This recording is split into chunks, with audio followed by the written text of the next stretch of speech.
The Old Curiosity Shop. By Charles Dickens. The Old Curiosity Shop. Chapter 1. Night is generally my time for walking. In the summer I often leave home early in the morning, and roam about fields and lanes all day, or even escape for days or weeks together, but saving in the country I seldom go out until after dark. Though, heaven be thanked, I love its light and feel the cheerfulness it sheds upon the earth, as much as any creature living. I have fallen insensibly into this habit. Both because it favors my infirmity and because it affords me greater opportunity of speculating on the characters and occupations of those who fill the streets. The glare and hurry of broad noon are not adapted to idle pursuits like mine. A glimpse of passing faces caught by the light of a street lamp or a shop window is often better for my purpose than their full revelation in the daylight, and, if I must add the truth, night is kinder in this respect than day, which too often destroys an air-built castle at the moment of its completion, without the smallest ceremony or remorse. That constant pacing to and fro, that never-ending restlessness, that incessant tread of feet wearing the rough stones smooth and glossy, is it not a wonder how the dwellers in narrow ways can bear to hear it? Think of a sick man in such a place as St. Martin's Court, listening to the footsteps, and in the midst of pain and weariness obliged, despite himself, as though it were a task he must perform, to detect the child's step from the man's, the slipshod beggar from the booted exquisite, the lounging from the busy, the dull heel of the sauntering outcast from the quick tread of an expectant pleasure-seeker. Think of the hum and noise being always present to his senses, and of the stream of life that will not stop, pouring on, through all his restless dreams, as if he were condemned to lie dead but conscious, in a noisy churchyard, and had no hope of rest for centuries to come. Then the crowds forever passing and repassing on the bridges, on those which are free of toll at least, where many stop on fine evenings looking listlessly down upon the water with some vague idea that by and by it runs between green banks which grow wider and wider until at last it joins the broad vast sea, where some halt to rest from heavy loads and think as they look over the parapet that to smoke and lounge away one's life, and lie sleeping in the sun upon a hot tarpaulin, in a dull slow sluggish barge, must be happiness unalloyed, and where some, and a very different class, pause with heavier loads than they, remembering to have heard or read in some old time that drowning was not a hard death, but of all means of suicide the easiest and best. Covent Garden Market at sunrise too, in the spring or summer, when the fragrance of sweet flowers is in the air, overpowering even the unwholesome steams of last night's debauchery, and driving the dusky thrush, whose cage has hung outside a garret window all night long, half mad with joy. Poor bird! The only neighboring thing at all akin to the other little captives, some of whom, shrinking from the hot hands of drunken purchasers, lie drooping on the path already, while others, soddened by close contact, await the time when they shall be watered and freshened up to please more sober company, and make old clerks who pass them on their road to business wonder what has filled their breasts with visions of the country. But my present purpose is not to expatiate upon my walks. An adventure which I am about to relate, and to which I shall recur at intervals, arose out of one of these rambles, and thus I have been led to speak of them by way of preface. One night I had roamed into the city, and was walking slowly on in my usual way, musing upon a great many things, when I was arrested by an inquiry, the purport of which did not reach me, but which seemed to be addressed to myself, and was preferred in a soft sweet voice that struck me very pleasantly. I turned hastily round and found at my elbow a pretty little girl, who begged to be directed to a certain street at a considerable distance, and indeed in quite another quarter of the town. "It is a very long way from here," said I, "my child." "I know that, sir," she replied timidly. "I am afraid it is a very long way, for I came from there tonight." "Alone?" said I, in some surprise. "Oh yes, I don't mind that, but I am a little frightened now, for I have lost my road." "And what made you ask it of me? Suppose I should tell you wrong?" "I am sure you will not do that," said the little creature, "you are such a very old gentleman, and walk so slow yourself." I cannot describe how much I was impressed by this appeal and the energy with which it was made, which brought a tear into the child's clear eye, and made her slight figure tremble as she looked up into my face. "Come," said I, "I'll take you there." She put her hand in mine as confidingly as if she had known me from her cradle, and we trudged away together, the little creature accommodating her pace to mine, and rather seeming to lead and take care of me than I to be protecting her. I observed that every now and then she stole a curious look at my face as if to make quite sure that I was not deceiving her, and that these glances, very sharp and keen they were too, seemed to increase her confidence at every repetition. For my part, my curiosity and interest were at least equal to the child's, for child she certainly was, although I thought it probable from what I could make out, that her very small and delicate frame imparted a peculiar youthfulness to her appearance. Though more scantily attired than she might have been, she was dressed with perfect neatness, and betrayed no marks of poverty or neglect. "Who has sent you so far by yourself?" said I. "Somebody who is very kind to me, sir." "And what have you been doing?"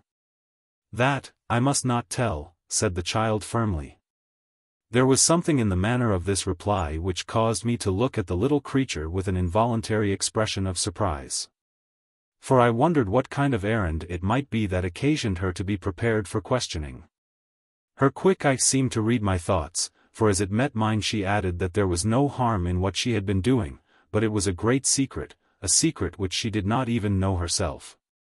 This was said with no appearance of cunning or deceit, but with an unsuspicious frankness that bore the impress of truth. She walked on as before, growing more familiar with me as we proceeded and talking cheerfully by the way, but she said no more about her home, beyond remarking that we were going quite a new road and asking if it were a short one. While we were thus engaged, I revolved in my mind 100 different explanations of the riddle and rejected them every one. I really felt ashamed to take advantage of the ingenuousness or grateful feeling of the child for the purpose of gratifying my curiosity. I love these little people, and it is not a slight thing when they, who are so fresh from God, love us. As I had felt pleased at first by her confidence, I determined to deserve it, and to do credit to the nature which had prompted her to repose it in me. There was no reason, however, why I should refrain from seeing the person who had inconsiderately sent her to so great a distance by night and alone. And as it was not improbable that if she found herself near home she might take farewell of me and deprive me of the opportunity, I avoided the most frequented ways and took the most intricate.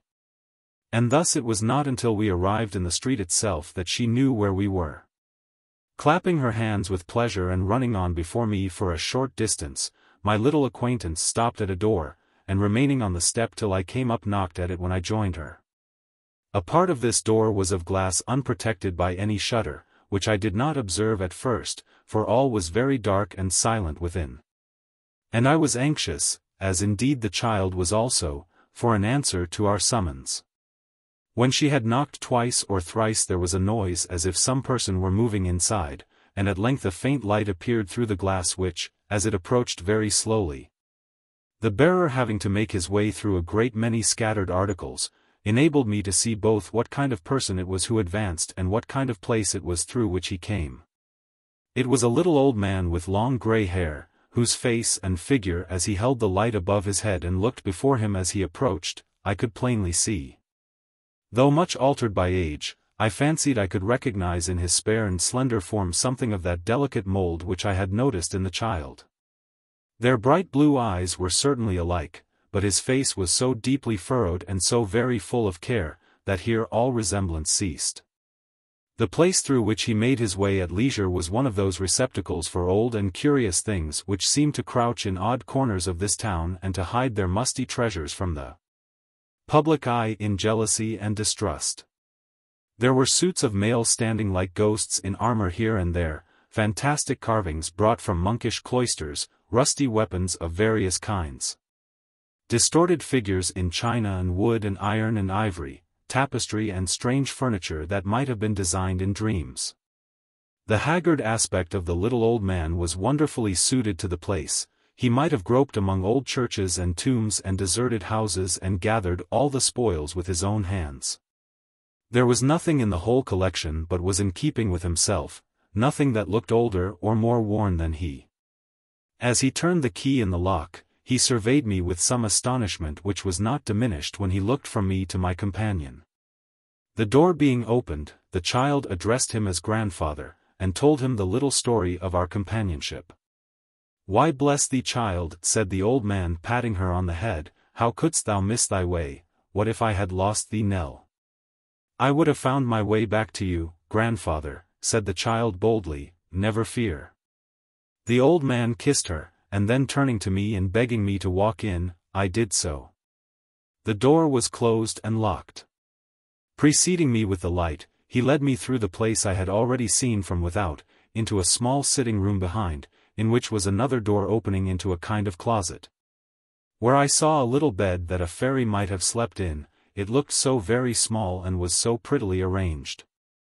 The child took a candle and tripped into this little room, leaving the old man and me together. "You must be tired, sir," said he as he placed a chair near the fire. "How can I thank you?" "By taking more care of your grandchild another time, my good friend," I replied. "More care," said the old man in a shrill voice, "more care of Nellie. Why, who ever loved a child as I love Nell?" He said this with such evident surprise that I was perplexed what answer to make, and the more so because coupled with something feeble and wandering in his manner. There were in his face marks of deep and anxious thought which convinced me that he could not be, as I had been at first inclined to suppose, in a state of dotage or imbecility. "I don't think you consider," I began. "I don't consider," cried the old man interrupting me, "I don't consider her. Ah, how little you know of the truth. Little Nellie, little Nellie. It would be impossible for any man, I care not what his form of speech might be, to express more affection than the dealer in curiosities did, in these 4 words." I waited for him to speak again, but he rested his chin upon his hand and shaking his head twice or thrice fixed his eyes upon the fire. While we were sitting thus in silence, the door of the closet opened, and the child returned, her light brown hair hanging loose about her neck, and her face flushed with the haste she had made to rejoin us. She busied herself immediately in preparing supper, and while she was thus engaged I remarked that the old man took an opportunity of observing me more closely than he had done yet. I was surprised to see that all this time everything was done by the child, and that there appeared to be no other persons but ourselves in the house. I took advantage of a moment when she was absent to venture a hint on this point, to which the old man replied that there were few grown persons as trustworthy or as careful as she. "It always grieves me," I observed, roused by what I took to be his selfishness, "it always grieves me to contemplate the initiation of children into the ways of life, when they are scarcely more than infants. It checks their confidence and simplicity, 2 of the best qualities that heaven gives them, and demands that they share our sorrows before they are capable of entering into our enjoyments." "It will never check hers," said the old man looking steadily at me, "the springs are too deep. Besides, the children of the poor know but few pleasures. Even the cheap delights of childhood must be bought and paid for. But, forgive me for saying this, you are surely not so very poor," said I. "She is not my child, sir," returned the old man. "Her mother was, and she was poor. I save nothing, not a penny, though I live as you see, but," he laid his hand upon my arm and leant forward to whisper, "she shall be rich one of these days, and a fine lady. Don't you think ill of me, because I use her help. She gives it cheerfully as you see, and it would break her heart if she knew that I suffered anybody else to do for me what her little hands could undertake. I don't consider," he cried with sudden querulousness, "why, God knows that this one child is the thought and object of my life, and yet he never prospers me, no, never." At this juncture, the subject of our conversation again returned, and the old man motioning to me to approach the table, broke off, and said no more. We had scarcely begun our repast when there was a knock at the door by which I had entered, and Nell bursting into a hearty laugh, which I was rejoiced to hear. For it was childlike and full of hilarity, said it was no doubt dear old Kit come back at last.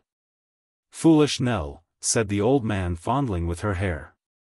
She always laughs at poor Kit."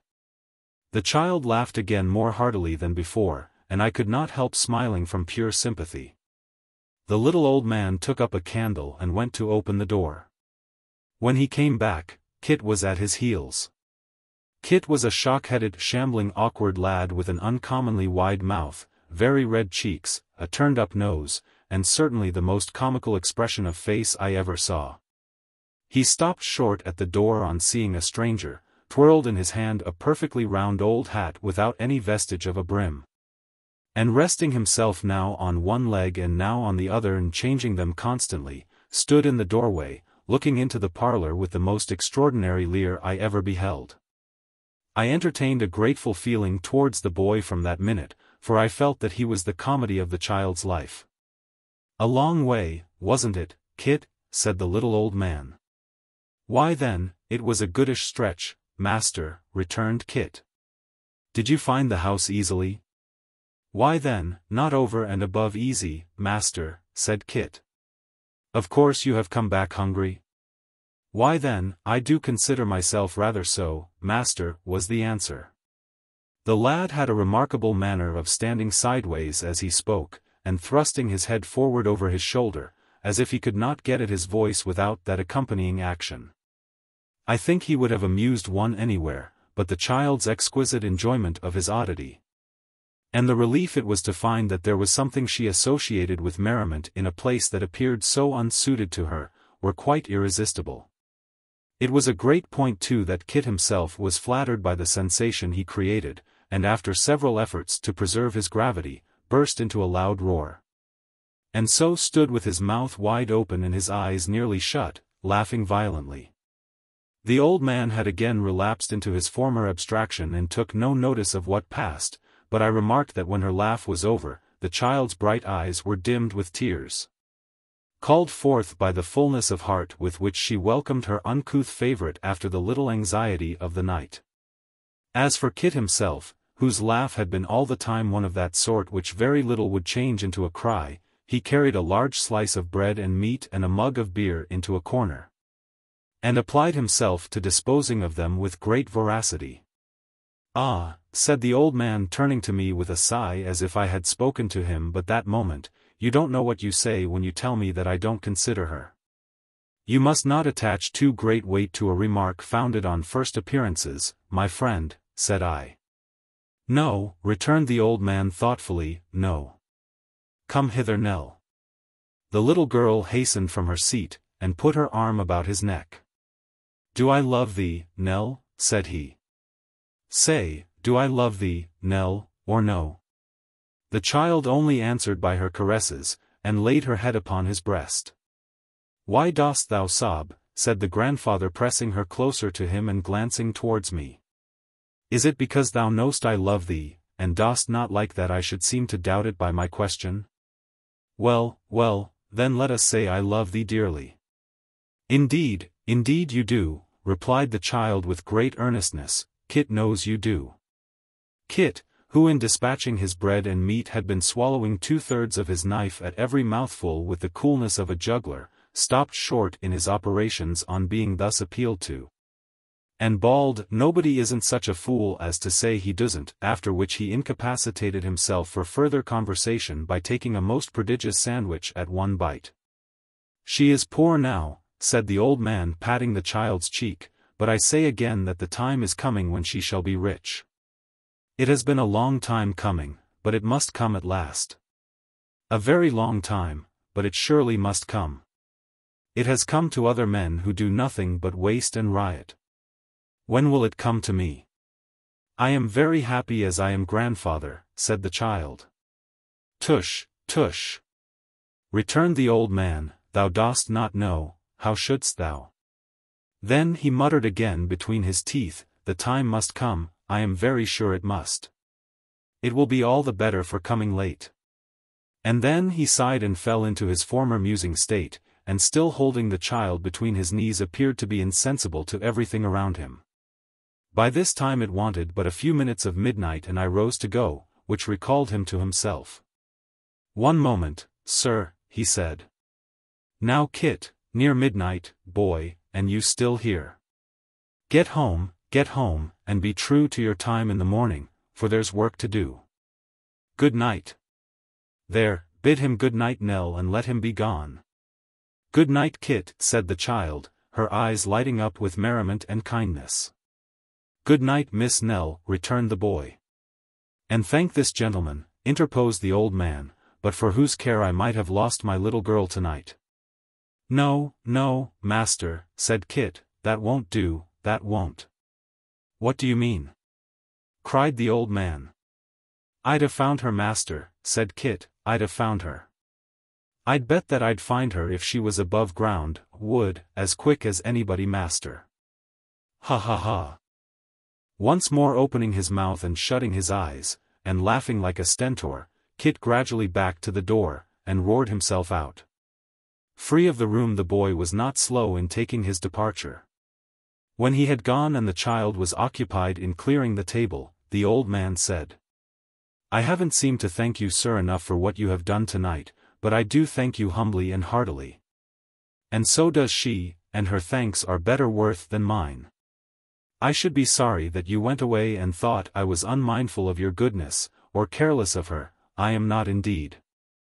I was sure of that, I said, from what I had seen. But, I added, may I ask you a question? Aye, sir, replied the old man, what is it? This delicate child, said I, with so much beauty and intelligence, has she nobody to care for her but you, has she no other companion or adviser? No, he returned, looking anxiously in my face, no, and she wants no other. But are you not fearful, said I, that you may misunderstand a charge so tender? I am sure you mean well, but are you quite certain that you know how to execute such a trust as this? I am an old man, like you, and I am actuated by an old man's concern in all that is young and promising. Do you not think that what I have seen of you and this little creature tonight must have an interest not wholly free from pain? Sir, rejoined the old man after a moment's silence, I have no right to feel hurt at what you say. It is true that in many respects I am the child, and she the grown person, that you have seen already. But waking or sleeping, by night or day, in sickness or health, she is the one object of my care, and if you knew of how much care, you would look on me with different eyes, you would indeed. Ah! It's a weary life for an old man, a weary, weary life, but there is a great end to gain and that I keep before me. Seeing that he was in a state of excitement and impatience, I turned to put on an outer coat which I had thrown off on entering the room, purposing to say no more. I was surprised to see the child standing patiently by with a cloak upon her arm, and in her hand a hat and stick. Those are not mine, my dear, said I. No, returned the child quietly, they are grandfather's. But he is not going out tonight. Oh yes he is, said the child, with a smile. And what becomes of you, my pretty one? Me. I stay here, of course. I always do. I looked in astonishment towards the old man, but he was, or feigned to be, busied in the arrangement of his dress. From him I looked back to the slight gentle figure of the child. Alone. In that gloomy place all the long, dreary night. She evinced no consciousness of my surprise, but cheerfully helped the old man with his cloak, and when he was ready took a candle to light us out. Finding that we did not follow as she expected, she looked back with a smile and waited for us. The old man showed by his face that he plainly understood the cause of my hesitation, but he merely signed to me with an inclination of the head to pass out of the room before him. And remained silent. I had no resource but to comply. When we reached the door, the child, setting down the candle, turned to say good night and raised her face to kiss me. Then she ran to the old man, who folded her in his arms and bade God bless her. Sleep soundly, Nell, he said in a low voice, and angels guard thy bed. Do not forget thy prayers, my sweet. No indeed, answered the child fervently, they make me feel so happy. That's well, I know they do, they should, said the old man. Bless thee 100 times. Early in the morning I shall be home. You'll not ring twice, returned the child. The bell wakes me, even in the middle of a dream. With this, they separated. The child opened the door, now guarded by a shutter which I had heard the boy put up before he left the house, and with another farewell whose clear and tender note I have recalled 1,000 times. Held it until we had passed out. The old man paused a moment while it was gently closed and fastened on the inside, and satisfied that this was done, walked on at a slow pace. At the street corner he stopped, and regarding me with a troubled countenance said that our ways were widely different and that he must take his leave. I would have spoken, but summoning up more alacrity than might have been expected in one of his appearance, he hurried away. I could see that twice or thrice he looked back as if to ascertain if I were still watching him, or perhaps to assure himself that I was not following at a distance. The obscurity of the night favored his disappearance, and his figure was soon beyond my sight. I remained standing on the spot where he had left me, unwilling to depart, and yet unknowing why I should loiter there. I looked wistfully into the street we had lately quitted, and after a time directed my steps that way. I passed and repassed the house, and stopped and listened at the door. All was dark, and silent as the grave. Yet I lingered about, and could not tear myself away. Thinking of all possible harm that might happen to the child, of fires and robberies and even murder, and feeling as if some evil must ensue if I turned my back upon the place. The closing of a door or window in the street brought me before the curiosity dealers once more. I crossed the road and looked up at the house to assure myself that the noise had not come from there. No, it was black, cold, and lifeless as before. There were few passengers astir. The street was sad and dismal, and pretty well my own. A few stragglers from the theatres hurried by, and now and then I turned aside to avoid some noisy drunkard as he reeled homewards, but these interruptions were not frequent and soon ceased. The clock struck 1. Still I paced up and down, promising myself that every time should be the last, and breaking faith with myself on some new plea as often as I did so. The more I thought of what the old man had said, and of his looks and bearing, the less I could account for what I had seen and heard. I had a strong misgiving that his nightly absence was for no good purpose. I had only come to know the fact through the innocence of the child, and though the old man was by at the time and saw my undisguised surprise. He had preserved a strange mystery upon the subject and offered no word of explanation. These reflections naturally recalled again more strongly than before his haggard face, his wandering manner, his restless anxious looks. His affection for the child might not be inconsistent with villainy of the worst kind, even that very affection was in itself an extraordinary contradiction, or how could he leave her thus? Disposed as I was to think badly of him, I never doubted that his love for her was real. I could not admit the thought, remembering what had passed between us, and the tone of voice in which he had called her by her name. "Stay here, of course," the child had said in answer to my question. "I always do." What could take him from home by night, and every night? I called up all the strange tales I had ever heard of dark and secret deeds committed in great towns and escaping detection for a long series of years. Wild as many of these stories were, I could not find one adapted to this mystery, which only became the more impenetrable, in proportion as I sought to solve it. Occupied with such thoughts as these, and a crowd of others all tending to the same point, I continued to pace the street for 2 long hours. At length the rain began to descend heavily, and then overpowered by fatigue though no less interested than I had been at first, I engaged the nearest coach and so got home.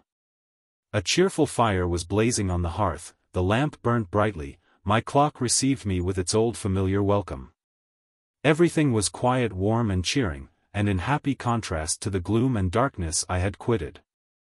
I sat down in my easy chair, and falling back upon its ample cushions, pictured to myself the child in her bed, alone, unwatched, uncared for, save by angels, yet sleeping peacefully. So very young, so spiritual, so slight and fairy-like a creature passing the long dull nights in such an uncongenial place, I could not dismiss it from my thoughts. We are so much in the habit of allowing impressions to be made upon us by external objects, which should be produced by reflection alone, but which, without such visible aids, often escape us. That I am not sure I should have been so thoroughly possessed by this one subject, but for the heaps of fantastic things I had seen huddled together in the curiosity dealer's warehouse. These, crowding upon my mind, in connection with the child, and gathering round her, as it were, brought her condition palpably before me.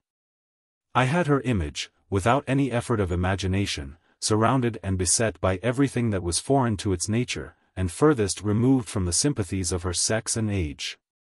If these helps to my fancy had all been wanting, and I had been forced to imagine her in a common chamber, with nothing unusual or uncouth in its appearance, it is very probable that I should have been less impressed with her strange and solitary state. As it was, she seemed to exist in a kind of allegory. And having these shapes about her, claimed my interest so strongly, that, as I have already remarked, I could not dismiss her from my recollection, do what I would. It would be a curious speculation, said I, after some restless turns across and across the room, to imagine her in her future life, holding her solitary way among a crowd of wild grotesque companions. The only pure, fresh, youthful object in the throng. It would be curious to find. I checked myself here, for the theme was carrying me along with it at a great pace, and I already saw before me a region on which I was little disposed to enter. I agreed with myself that this was idle musing, and resolved to go to bed, and court forgetfulness. But all that night, waking or in my sleep, the same thoughts recurred and the same images retained possession of my brain. I had ever before me the old dark murky rooms, the gaunt suits of mail with their ghostly silent air, the faces all awry, grinning from wood and stone, the dust and rust and worm that lives in wood, and alone in the midst of all this lumber and decay and ugly age, the beautiful child in her gentle slumber, smiling through her light and sunny dreams. How do you find this book? Any thoughts about the book or the author? Any suggestion for improvement? Please take a moment to share your thoughts in a comment. If you like it, share it with your friends who might enjoy it as well. Subscribe to keep in touch. Visit CompleteAudiobooks.com for more quality content. Chapter 2. After combating, for nearly a week, the feeling which impelled me to revisit the place I had quitted under the circumstances already detailed, I yielded to it at length. And determining that this time I would present myself by the light of day, bent my steps thither early in the afternoon. I walked past the house, and took several turns in the street, with that kind of hesitation which is natural to a man who is conscious that the visit he is about to pay is unexpected, and may not be very acceptable. However, as the door of the shop was shut, and it did not appear likely that I should be recognized by those within, if I continued merely to pass up and down before it, I soon conquered this irresolution, and found myself in the curiosity dealer's warehouse. The old man and another person were together in the back part, and there seemed to have been high words between them. For their voices, which were raised to a very loud pitch, suddenly stopped on my entering, and the old man, advancing hastily towards me, said in a tremulous tone that he was very glad I had come. "You interrupted us at a critical moment," he said, pointing to the man whom I had found in company with him. "This fellow will murder me one of these days. He would have done so, long ago, if he had dared." "Bah! You would swear away my life if you could," returned the other, after bestowing a stare and a frown on me. "We all know that." "I almost think I could," cried the old man, turning feebly upon him. "If oaths, or prayers, or words, could rid me of you, they should. I would be quit of you, and would be relieved if you were dead." "I know it," returned the other. "I said so, didn't I? But neither oaths, nor prayers, nor words, will kill me, and therefore I live, and mean to live." "And his mother died," cried the old man, passionately clasping his hands and looking upward. "And this is heaven's justice." The other stood lounging with his foot upon a chair, and regarded him with a contemptuous sneer. He was a young man of 21 or thereabouts. Well made, and certainly handsome, though the expression of his face was far from prepossessing, having in common with his manner and even his dress, a dissipated, insolent air which repelled one. "Justice or no justice," said the young fellow, "here I am and here I shall stop till such time as I think fit to go, unless you send for assistance to put me out, which you won't do, I know. I tell you again that I want to see my sister." "Your sister," said the old man bitterly. "Ah! You can't change the relationship," returned the other. "If you could, you'd have done it long ago. I want to see my sister, that you keep cooped up here, poisoning her mind with your sly secrets and pretending an affection for her that you may work her to death. And add a few scraped shillings every week to the money you can hardly count. I want to see her, and I will. Here's a moralist to talk of poisoned minds. Here's a generous spirit to scorn scraped-up shillings," cried the old man, turning from him to me. "A profligate, sir, who has forfeited every claim not only upon those who have the misfortune to be of his blood, but upon society which knows nothing of him but his misdeeds. A liar too," he added, in a lower voice as he drew closer to me, "who knows how dear she is to me, and seeks to wound me even there, because there is a stranger by." "Strangers are nothing to me, grandfather," said the young fellow catching at the word, "nor I to them, I hope. The best they can do, is to keep an eye to their business and leave me to mine. There's a friend of mine waiting outside, and as it seems that I may have to wait some time, I'll call him in, with your leave." Saying this, he stepped to the door, and looking down the street beckoned several times to some unseen person, who, to judge from the air of impatience with which these signals were accompanied, required a great quantity of persuasion to induce him to advance. At length there sauntered up, on the opposite side of the way, with a bad pretence of passing by accident, a figure conspicuous for its dirty smartness, which after a great many frowns and jerks of the head, in resistance of the invitation, ultimately crossed the road and was brought into the shop. "There. It's Dick Swiveller," said the young fellow, pushing him in. "Sit down, Swiveller." "But is the old man agreeable?" said Mr. Swiveller in an undertone. "Sit down," repeated his companion. Mr. Swiveller complied, and looking about him with a propitiatory smile, observed that last week was a fine week for the ducks, and this week was a fine week for the dust. He also observed that while standing by the post at the street corner, he had observed a pig with a straw in his mouth issuing out of the tobacco shop. From which appearance he augured that another fine week for the ducks was approaching, and that rain would certainly ensue. He furthermore took occasion to apologize for any negligence that might be perceptible in his dress, on the ground that last night he had had the sun very strong in his eyes. By which expression he was understood to convey to his hearers in the most delicate manner possible, the information that he had been extremely drunk. "But what," said Mr. Swiveller with a sigh, "what is the odds so long as the fire of soul is kindled at the taper of conviviality, and the wing of friendship never molts a feather?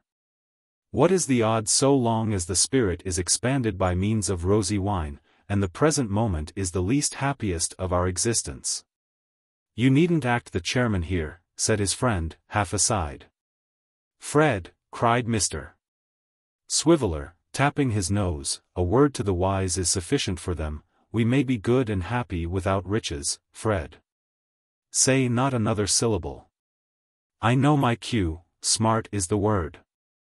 Only one little whisper, Fred, is the old man friendly?" "Never you mind," replied his friend. "Right again, quite right," said Mr. Swiveller, "caution is the word, and caution is the act." With that, he winked as if in preservation of some deep secret, and folding his arms and leaning back in his chair, looked up at the ceiling with profound gravity. It was perhaps not very unreasonable to suspect from what had already passed, that Mr. Swiveller was not quite recovered from the effects of the powerful sunlight to which he had made allusion. But if no such suspicion had been awakened by his speech, his wiry hair, dull eyes, and sallow face, would still have been strong witnesses against him. His attire was not, as he had himself hinted, remarkable for the nicest arrangement, but was in a state of disorder which strongly induced the idea that he had gone to bed in it. It consisted of a brown bodycoat with a great many brass buttons up the front and only one behind, a bright check neckerchief, a plaid waistcoat, soiled white trousers, and a very limp hat. Worn with the wrong side foremost, to hide a hole in the brim. The breast of his coat was ornamented with an outside pocket from which there peeped forth the cleanest end of a very large and very ill-favored handkerchief. His dirty wristbands were pulled down as far as possible and ostentatiously folded back over his cuffs. He displayed no gloves, and carried a yellow cane having at the top a bone hand with the semblance of a ring on its little finger and a black ball in its grasp. With all these personal advantages, to which may be added a strong savor of tobacco smoke, and a prevailing greasiness of appearance, Mr. Swiveller leant back in his chair with his eyes fixed on the ceiling, and occasionally pitching his voice to the needful key, obliged the company with a few bars of an intensely dismal air, and then, in the middle of a note, relapsed into his former silence. The old man sat himself down in a chair, and, with folded hands, looked sometimes at his grandson and sometimes at his strange companion. As if he were utterly powerless and had no resource but to leave them to do as they pleased.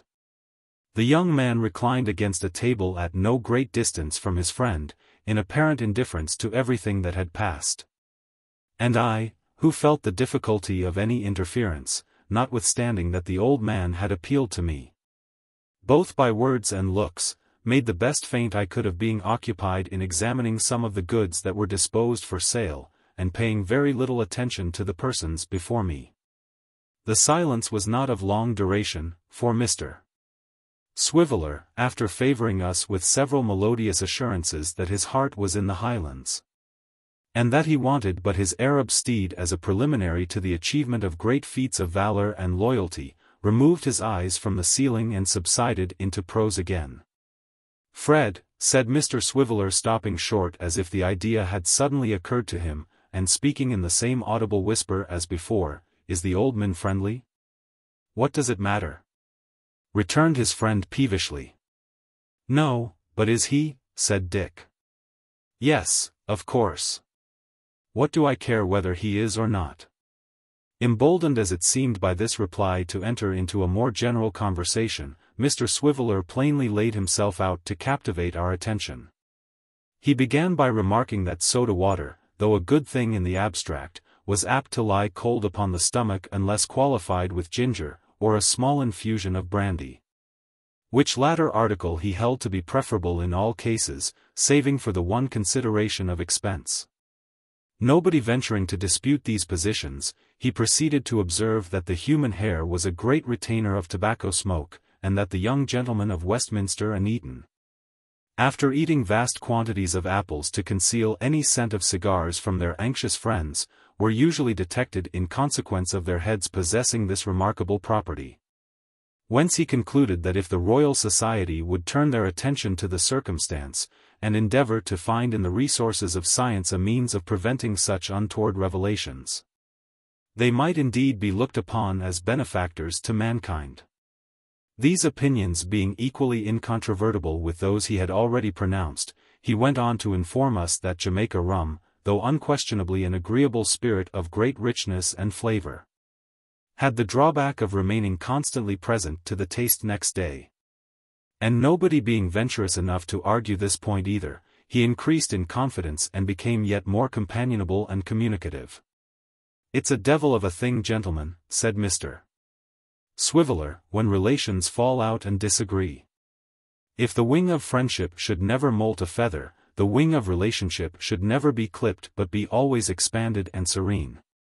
Why should a grandson and grandfather peg away at each other with mutual violence when all might be bliss and concord? Why not join hands and forget it?"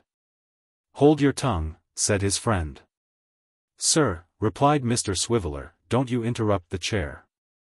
Gentlemen, how does the case stand, upon the present occasion? Here is a jolly old grandfather, I say it with the utmost respect, and here is a wild young grandson. The jolly old grandfather says to the wild young grandson, 'I have brought you up and educated you, Fred, I have put you in the way of getting on in life. You have bolted a little out of the course as young fellows often do, and you shall never have another chance, nor the ghost of half a one.'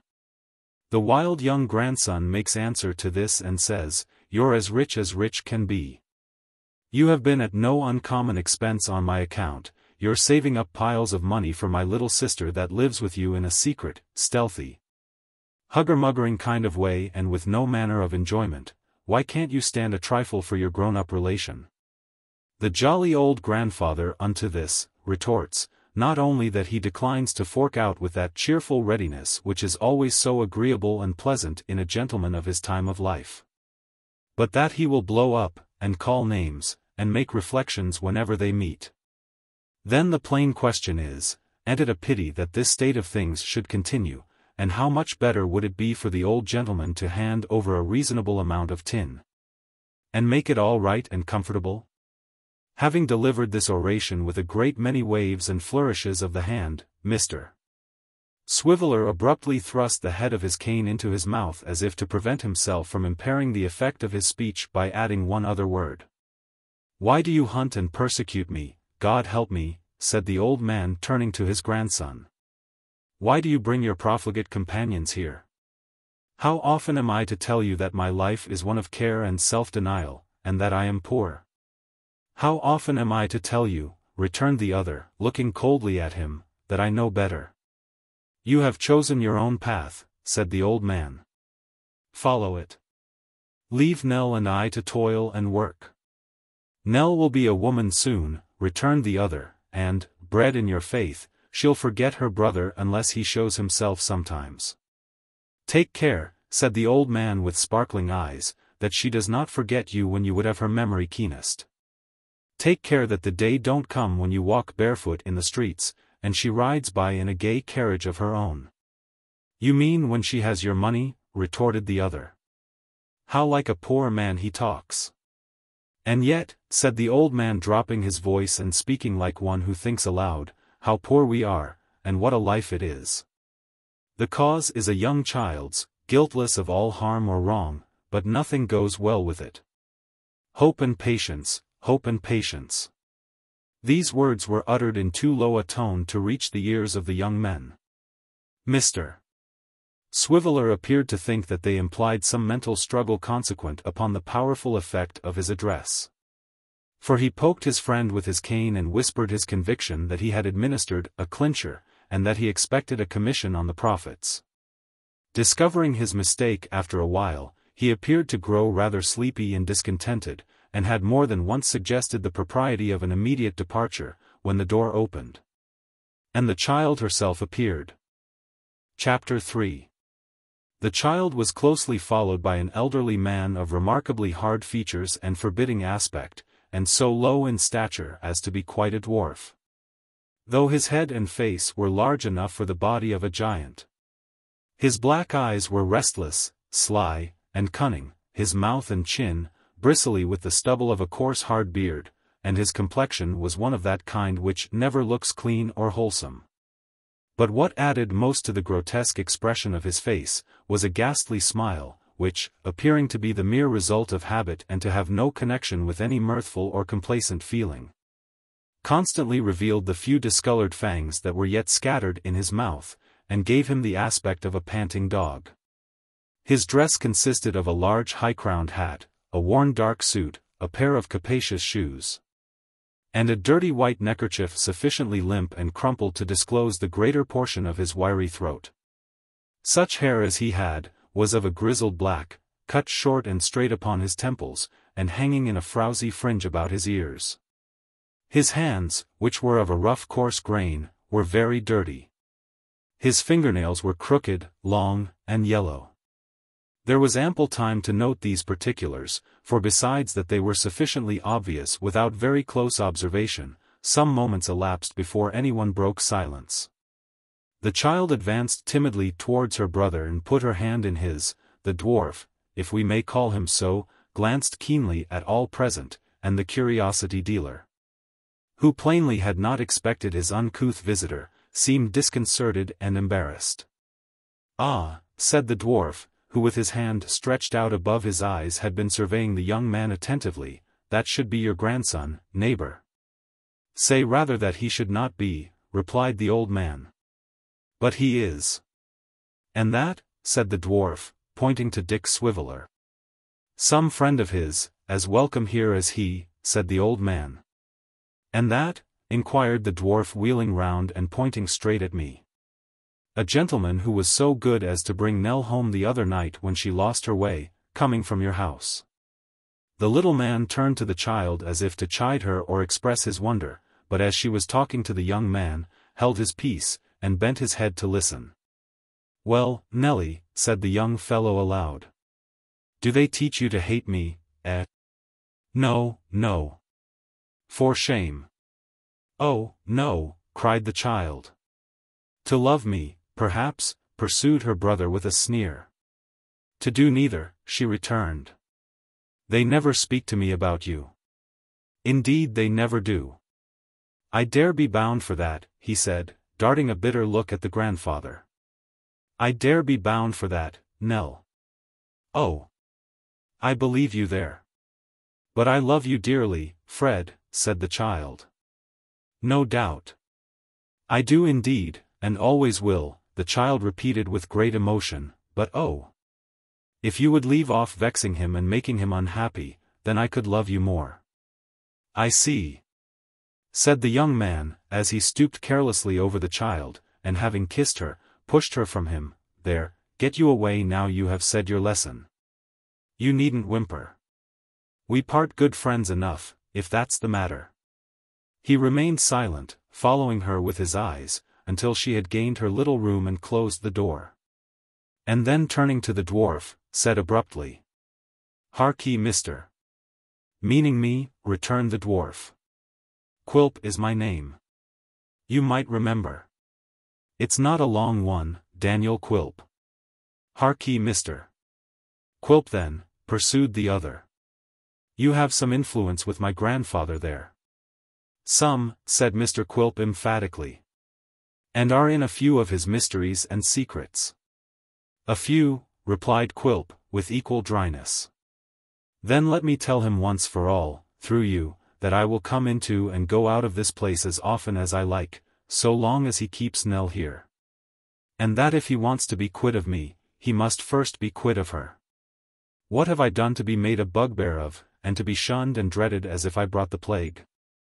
He'll tell you that I have no natural affection, and that I care no more for Nell, for her own sake, than I do for him. Let him say so. I care for the whim, then, of coming to and fro and reminding her of my existence. I will see her when I please. That's my point. I came here today to maintain it, and I'll come here again 50 times with the same object and always with the same success. I said I would stop till I had gained it. I have done so, and now my visit's ended. Come, Dick." "Stop," cried Mr. Swiveller, as his companion turned towards the door. "Sir." "Sir, I am your humble servant," said Mr. Quilp, to whom the monosyllable was addressed. "Before I leave the gay and festive scene, and halls of dazzling light, sir," said Mr. Swiveller, "I will, with your permission, attempt a slight remark. I came here, sir, this day, under the impression that the old min was friendly." "Proceed, sir," said Daniel Quilp. For the orator had made a sudden stop. "Inspired by this idea and the sentiments it awakened, sir, and feeling as a mutual friend that badgering, baiting, and bullying was not the sort of thing calculated to expand the souls and promote the social harmony of the contending parties, I took upon myself to suggest a course which is the course to be adopted on the present occasion. Will you allow me to whisper half a syllable, sir?" Without waiting for the permission he sought, Mr. Swiveller stepped up to the dwarf, and leaning on his shoulder and stooping down to get at his ear, said in a voice which was perfectly audible to all present, "The watchword to the old min is, fork." "Is what?" demanded Quilp. "Is fork, sir, fork," replied Mr. Swiveller, slapping his pocket. "You are awake, sir?" The dwarf nodded. Mr. Swiveller drew back and nodded likewise, then drew a little further back and nodded again, and so on. By these means he in time reached the door, where he gave a great cough to attract the dwarf's attention and gain an opportunity of expressing in dumb show the closest confidence and most inviolable secrecy. Having performed the serious pantomime that was necessary for the due conveyance of these ideas, he cast himself upon his friend's track, and vanished. "Humph!" said the dwarf with a sour look and a shrug of his shoulders, "so much for dear relations. Thank God I acknowledge none. Nor need you either," he added, turning to the old man, "if you were not as weak as a reed, and nearly as senseless." "What would you have me do?" he retorted in a kind of helpless desperation. "It is easy to talk and sneer. What would you have me do?" "What would I do if I was in your case?" said the dwarf. "Something violent, no doubt."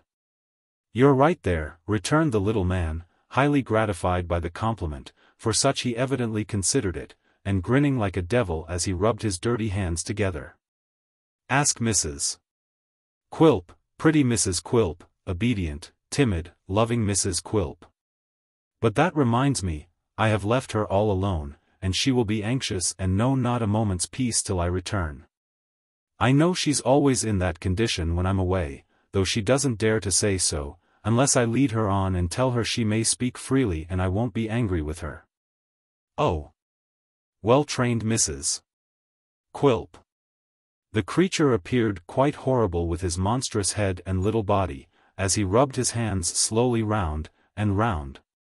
And round again, with something fantastic even in his manner of performing this slight action, and, dropping his shaggy brows and cocking his chin in the air, glanced upward with a stealthy look of exultation that an imp might have copied and appropriated to himself. "Here," he said, putting his hand into his breast and sidling up to the old man as he spoke. "I brought it myself for fear of accidents, as being, in gold, it was something large and heavy for Nell to carry in her bag. She need be accustomed to such loads betimes though, neighbor, for she will carry weight when you are dead. Heaven send she may." "I hope so," said the old man with something like a groan. "Hope so," echoed the dwarf, approaching close to his ear. "Neighbor, would I knew in what good investment all these supplies are sunk. But you are a deep man, and keep your secret close." "My secret," said the other with a haggard look. "Yes, you're right, I keep it close, very close." He said no more, but taking the money turned away with a slow uncertain step, and pressed his hand upon his head like a weary and dejected man. The dwarf watched him sharply, while he passed into the little sitting room and locked it in an iron safe above the chimney-piece. And after musing for a short space, prepared to take his leave, observing that unless he made good haste, Mrs. Quilp would certainly be in fits on his return. "And so neighbor," he added, "I'll turn my face homewards, leaving my love for Nelly and hoping she may never lose her way again, though her doing so has procured me an honor I didn't expect." With that he bowed and leered at me, and with a keen glance around which seemed to comprehend every object within his range of vision, however small or trivial, went his way. I had several times essayed to go myself, but the old man had always opposed it and entreated me to remain. As he renewed his entreaties on our being left alone, and adverted with many thanks to the former occasion of our being together, I willingly yielded to his persuasions, and sat down, pretending to examine some curious miniatures and a few old medals which he placed before me. It needed no great pressing to induce me to stay, for if my curiosity had been excited on the occasion of my first visit, it certainly was not diminished now. Nell joined us before long, and bringing some needlework to the table, sat by the old man's side. It was pleasant to observe the fresh flowers in the room, the pet bird with a green bough shading his little cage. The breath of freshness and youth which seemed to rustle through the old dull house and hover round the child. It was curious, but not so pleasant, to turn from the beauty and grace of the girl, to the stooping figure, careworn face, and jaded aspect of the old man. As he grew weaker and more feeble, what would become of this lonely little creature, poor protector as he was? Say that he died, what would her fate be then? The old man almost answered my thoughts, as he laid his hand on hers, and spoke aloud. "I'll be of better cheer, Nell," he said. "There must be good fortune in store for thee, I do not ask it for myself, but thee. Such miseries must fall on thy innocent head without it, that I cannot believe but that, being tempted, it will come at last. She looked cheerfully into his face, but made no answer. When I think, said he, of the many years, many in thy short life, that thou hast lived alone with me, of thy monotonous existence, knowing no companions of thy own age nor any childish pleasures. Of the solitude in which thou hast grown to be what thou art, and in which thou hast lived apart from nearly all thy kind but one old man, I sometimes fear I have dealt hardly by thee, Nell. Grandfather, cried the child in unfeigned surprise. Not in intention, no, no, said he. I have ever looked forward to the time that should enable thee to mix among the gayest and prettiest, and take thy station with the best. But I still look forward, Nell, I still look forward, and if I should be forced to leave thee, meanwhile how have I fitted thee for struggles with the world? The poor bird yonder is as well qualified to encounter it, and be turned adrift upon its mercies. Hark! I hear Kit outside. Go to him, Nell, go to him. She rose, and hurrying away, stopped, turned back, and put her arms about the old man's neck, then left him and hurried away again, but faster this time, to hide her falling tears. A word in your ear, sir, said the old man in a hurried whisper. I have been rendered uneasy by what you said the other night, and can only plead that I have done all for the best, that it is too late to retract. If I could, though I cannot, and that I hope to triumph yet. All is for her sake. I have borne great poverty myself, and would spare her the sufferings that poverty carries with it. I would spare her the miseries that brought her mother, my own dear child, to an early grave. I would leave her, not with resources which could be easily spent or squandered away, but with what would place her beyond the reach of want forever. You mark me, sir? She shall have no pittance, but a fortune. Hush. I can say no more than that, now or at any other time, and she is here again. The eagerness with which all this was poured into my ear, the trembling of the hand with which he clasped my arm, the strained and starting eyes he fixed upon me. The wild vehemence and agitation of his manner, filled me with amazement. All that I had heard and seen, and a great part of what he had said himself, led me to suppose that he was a wealthy man. I could form no comprehension of his character, unless he were one of those miserable wretches who, having made gain the sole end and object of their lives and having succeeded in amassing great riches, are constantly tortured by the dread of poverty, and beset by fears of loss and ruin. Many things he had said which I had been at a loss to understand, were quite reconcilable with the idea thus presented to me. And at length I concluded that beyond all doubt he was one of this unhappy race. The opinion was not the result of hasty consideration, for which indeed there was no opportunity at that time, as the child came back directly, and soon occupied herself in preparations for giving Kit a writing lesson, of which it seemed he had a couple every week, and one regularly on that evening, to the great mirth and enjoyment both of himself and his instructress. To relate how it was a long time before his modesty could be so far prevailed upon as to admit of his sitting down in the parlor, in the presence of an unknown gentleman, how when he did sit down he tucked up his sleeves and squared his elbows and put his face close to the copybook and squinted horribly at the lines, how from the very first moment of having the pen in his hand, he began to wallow in blots, and to daub himself with ink up to the very roots of his hair, how if he did by accident form a letter properly, he immediately smeared it out again with his arm in his preparations to make another, how at every fresh mistake there was a fresh burst of merriment from the child and a louder and not less hearty laugh from poor Kit himself, and how there was all the way through, notwithstanding a gentle wish on her part to teach, and an anxious desire on his to learn, to relate all these particulars would no doubt occupy more space and time than they deserve. It will be sufficient to say that the lesson was given, that evening passed and night came on, that the old man again grew restless and impatient, that he quitted the house secretly at the same hour as before, and that the child was once more left alone within its gloomy walls. And now that I have carried this history so far in my own character and introduced these personages to the reader, I shall for the convenience of the narrative detach myself from its further course, and leave those who have prominent and necessary parts in it to speak and act for themselves. Chapter 4. Mr. and Mrs. Quilp resided on Tower Hill, and in her bower on Tower Hill Mrs. Quilp was left to pine the absence of her lord, when he quitted her on the business which he has been already seen to transact. Mr.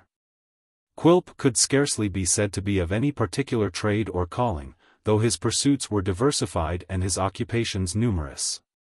He collected the rents of whole colonies of filthy streets and alleys by the waterside, advanced money to the seamen and petty officers of merchant vessels, had a share in the ventures of divers mates of East Indiamen, smoked his smuggled cigars under the very nose of the custom house, and made appointments on change with men in glazed hats and round jackets pretty well every day. On the Surrey side of the river was a small rat-infested dreary yard called Quilp's Wharf, in which were a little wooden counting-house burrowing all awry in the dust as if it had fallen from the clouds and ploughed into the ground, a few fragments of rusty anchors, several large iron rings, some piles of rotten wood, and 2 or 3 heaps of old sheet copper, crumpled, cracked, and battered. On Quilp's Wharf, Daniel Quilp was a shipbreaker, yet to judge from these appearances he must either have been a shipbreaker on a very small scale, or have broken his ships up very small indeed.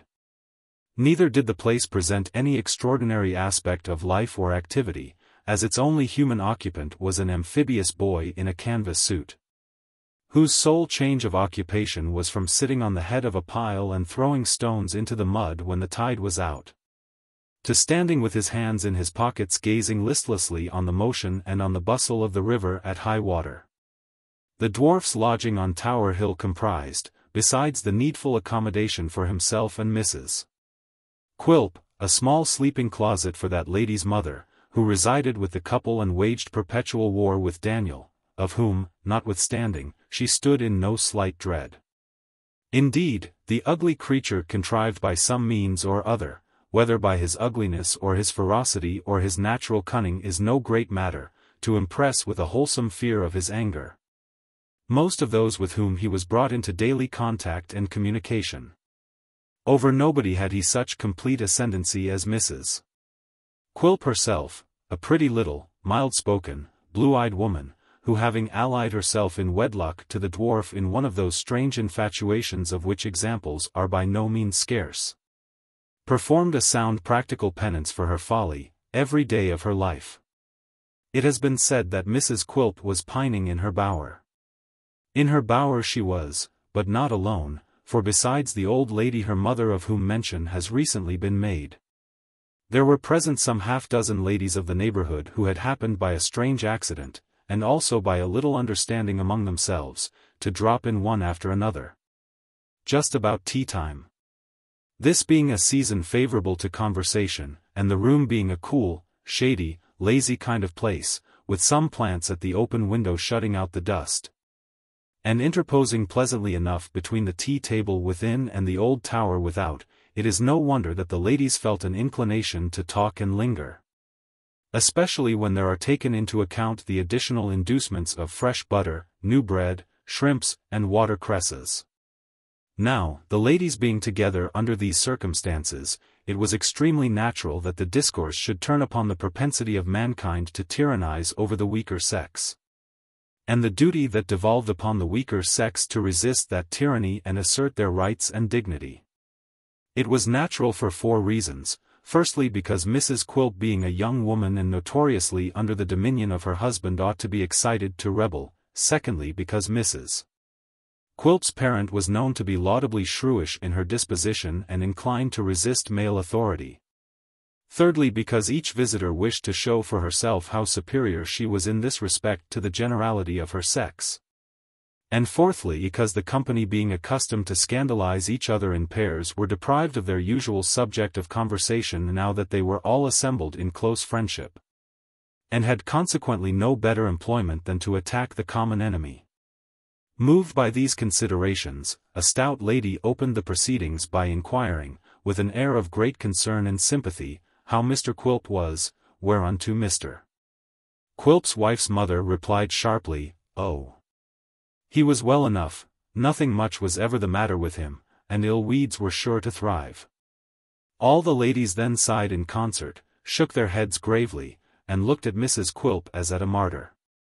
"Ah," said the spokeswoman, "I wish you'd give her a little of your advice, Mrs. Genuine." Mrs. Quilp had been a Miss Genuine, it should be observed. "Nobody knows better than you, ma'am, what us women owe to ourselves." "Oh, indeed, ma'am," replied Mrs. Genuine. "When my poor husband, her dear father, was alive, if he had ever ventured a cross word to me, I'd have—" The good old lady did not finish the sentence. But she twisted off the head of a shrimp with a vindictiveness which seemed to imply that the action was in some degree a substitute for words. In this light it was clearly understood by the other party, who immediately replied with great approbation, "You quite enter into my feelings, ma'am, and it's just what I'd do myself." "But you have no call to do it," said Mrs. Genuine. "Luckily for you, you have no more occasion to do it than I had." "No woman need have, if she was true to herself," rejoined the stout lady. "Do you hear that, Betsy?" said Mrs. Genuine, in a warning voice. "How often have I said the very same words to you, and almost gone down on my knees when I spoke, Poor Mrs. Quilp, who had looked in a state of helplessness from one face of condolence to another, colored, smiled, and shook her head doubtfully. This was the signal for a general clamor, which beginning in a low murmur gradually swelled into a great noise in which everybody spoke at once. And all said that she, being a young woman, had no right to set up her opinions against the experiences of those who knew so much better. That it was very wrong of her not to take the advice of people who had nothing at heart but her good, that it was next door to being downright ungrateful to conduct herself in that manner. That if she had no respect for herself she ought to have some for other women, all of whom she compromised by her meekness. And that if she had no respect for other women, the time would come when other women would have no respect for her, and she would be very sorry for that, they could tell her. Having dealt out these admonitions, the ladies fell to a more powerful assault than they had yet made upon the mixed tea, new bread, fresh butter, shrimps, and watercresses. And said that their vexation was so great to see her going on like that they could hardly bring themselves to eat a single morsel. "It's all very fine to talk," said Mrs. Quilp with much simplicity, "but I know that if I was to die tomorrow, Quilp could marry anybody he pleased, now that he could, I know." There was quite a scream of indignation at this idea. Marry whom he pleased. They would like to see him dare to think of marrying any of them. They would like to see the faintest approach to such a thing. One lady, a widow, was quite certain she should stab him if he hinted at it. "Very well," said Mrs. Quilp, nodding her head, "as I said just now, it's very easy to talk, but I say again that I know, that I'm sure, Quilp has such a way with him when he likes. That the best-looking woman here couldn't refuse him if I was dead, and she was free, and he chose to make love to her. Come." Everybody bridled up at this remark, as much as to say, "I know you mean me. Let him try, that's all." And yet for some hidden reason they were all angry with the widow, and each lady whispered in her neighbor's ear that it was very plain the said widow thought herself the person referred to. And what a puss she was. "Mother knows," said Mrs. Quilp, "that what I say is quite correct, for she often said so before we were married." "Didn't you say so, mother?" This inquiry involved the respected lady in rather a delicate position, for she certainly had been an active party in making her daughter Mrs.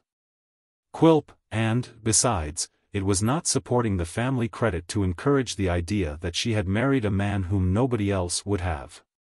On the other hand, to exaggerate the captivating qualities of her son-in-law would be to weaken the cause of revolt, in which all her energies were deeply engaged.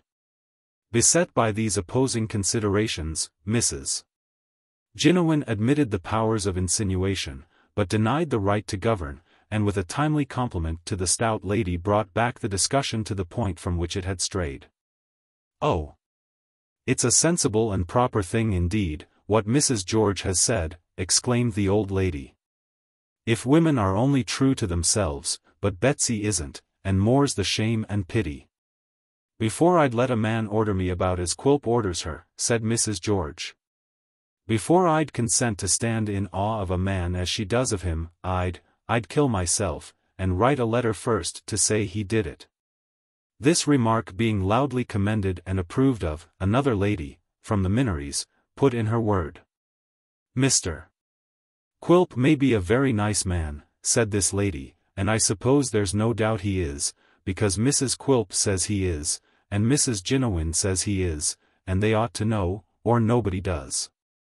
But still he is not quite what one calls a handsome man, nor quite a young man neither, which might be a little excuse for him if anything could be. Whereas his wife is young, and is good-looking, and is a woman, which is the great thing after all." This last clause being delivered with extraordinary pathos elicited a corresponding murmur from the hearers. Stimulated by which the lady went on to remark that if such a husband was cross and unreasonable with such a wife, then, "If he is," interposed the mother, putting down her teacup and brushing the crumbs out of her lap, preparatory to making a solemn declaration. "If he is the greatest tyrant that ever lived, she daren't call her soul her own, he makes her tremble with a word and even with a look, he frightens her to death. And she hasn't the spirit to give him a word back, no, not a single word." Notwithstanding that the fact had been notorious beforehand to all the tea-drinkers, and had been discussed and expatiated on at every tea-drinking in the neighborhood for the last 12 months. This official communication was no sooner made than they all began to talk at once and to vie with each other in vehemence and volubility. Mrs. George remarked that people would talk, that people had often said this to her before, that Mrs. Simmons then and there present had told her so 20 times, that she had always said, "No Henrietta Simmons, unless I see it with my own eyes and hear it with my own ears, I never will believe it."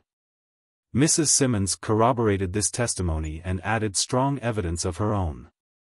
The lady from the Minories recounted a successful course of treatment under which she had placed her own husband, who, from manifesting 1 month after marriage unequivocal symptoms of the tiger, had by this means become subdued into a perfect lamb.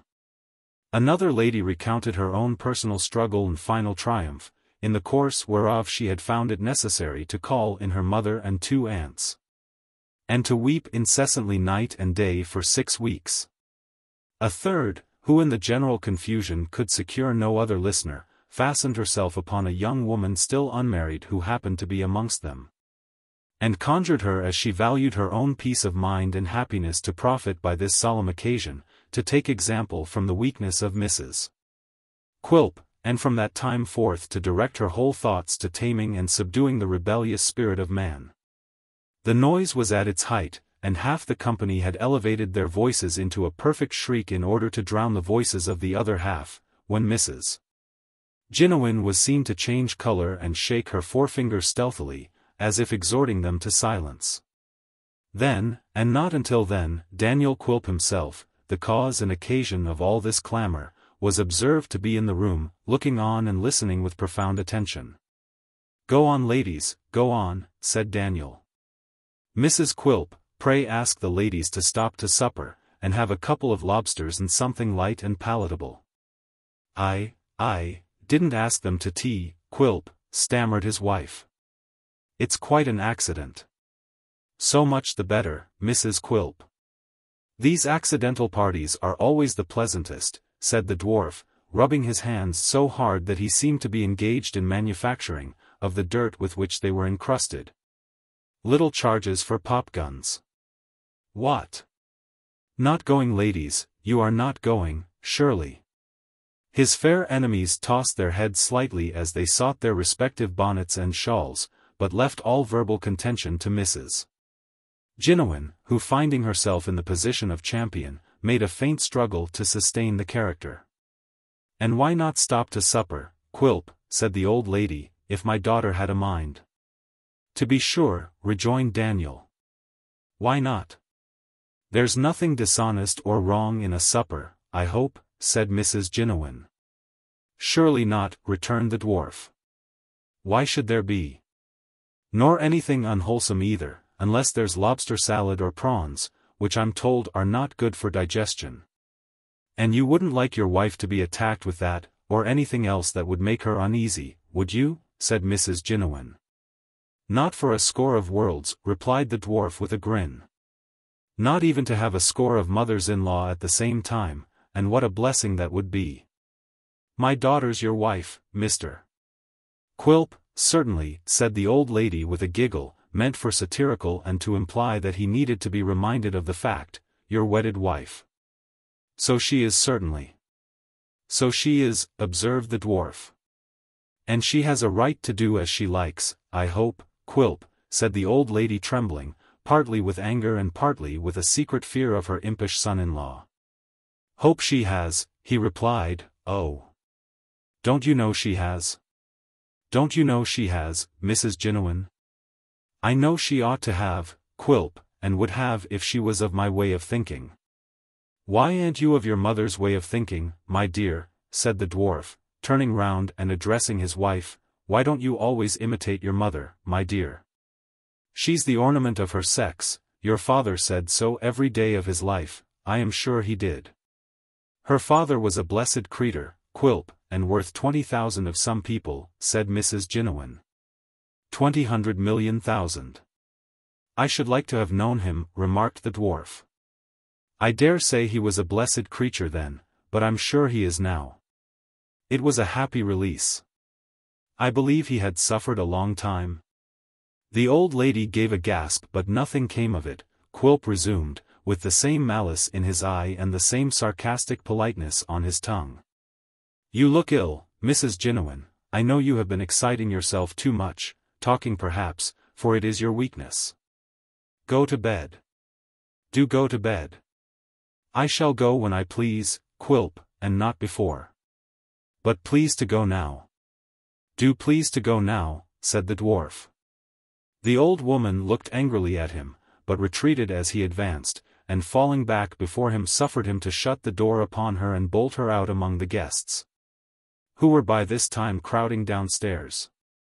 Being left alone with his wife, who sat trembling in a corner with her eyes fixed upon the ground, the little man planted himself before her, at some distance, and folding his arms looked steadily at her for a long time without speaking.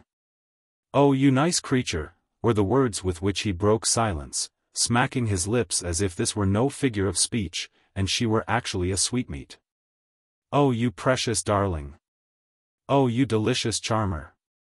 Mrs. Quilp sobbed. And knowing the nature of her pleasant lord, appeared quite as much alarmed by these compliments, as she would have been by the most extreme demonstrations of violence. She's such, said the dwarf, with a ghastly grin, such a jewel, such a diamond, such a pearl, such a ruby, such a golden casket set with gems of all sorts. She's such a treasure. I'm so fond of her. The poor little woman shivered from head to foot, and raising her eyes to his face with an imploring look, suffered them to droop again, and sobbed once more. The best of her is, said the dwarf, advancing with a sort of skip, which, what with the crookedness of his legs, the ugliness of his face, and the mockery of his manner, was perfectly goblin-like.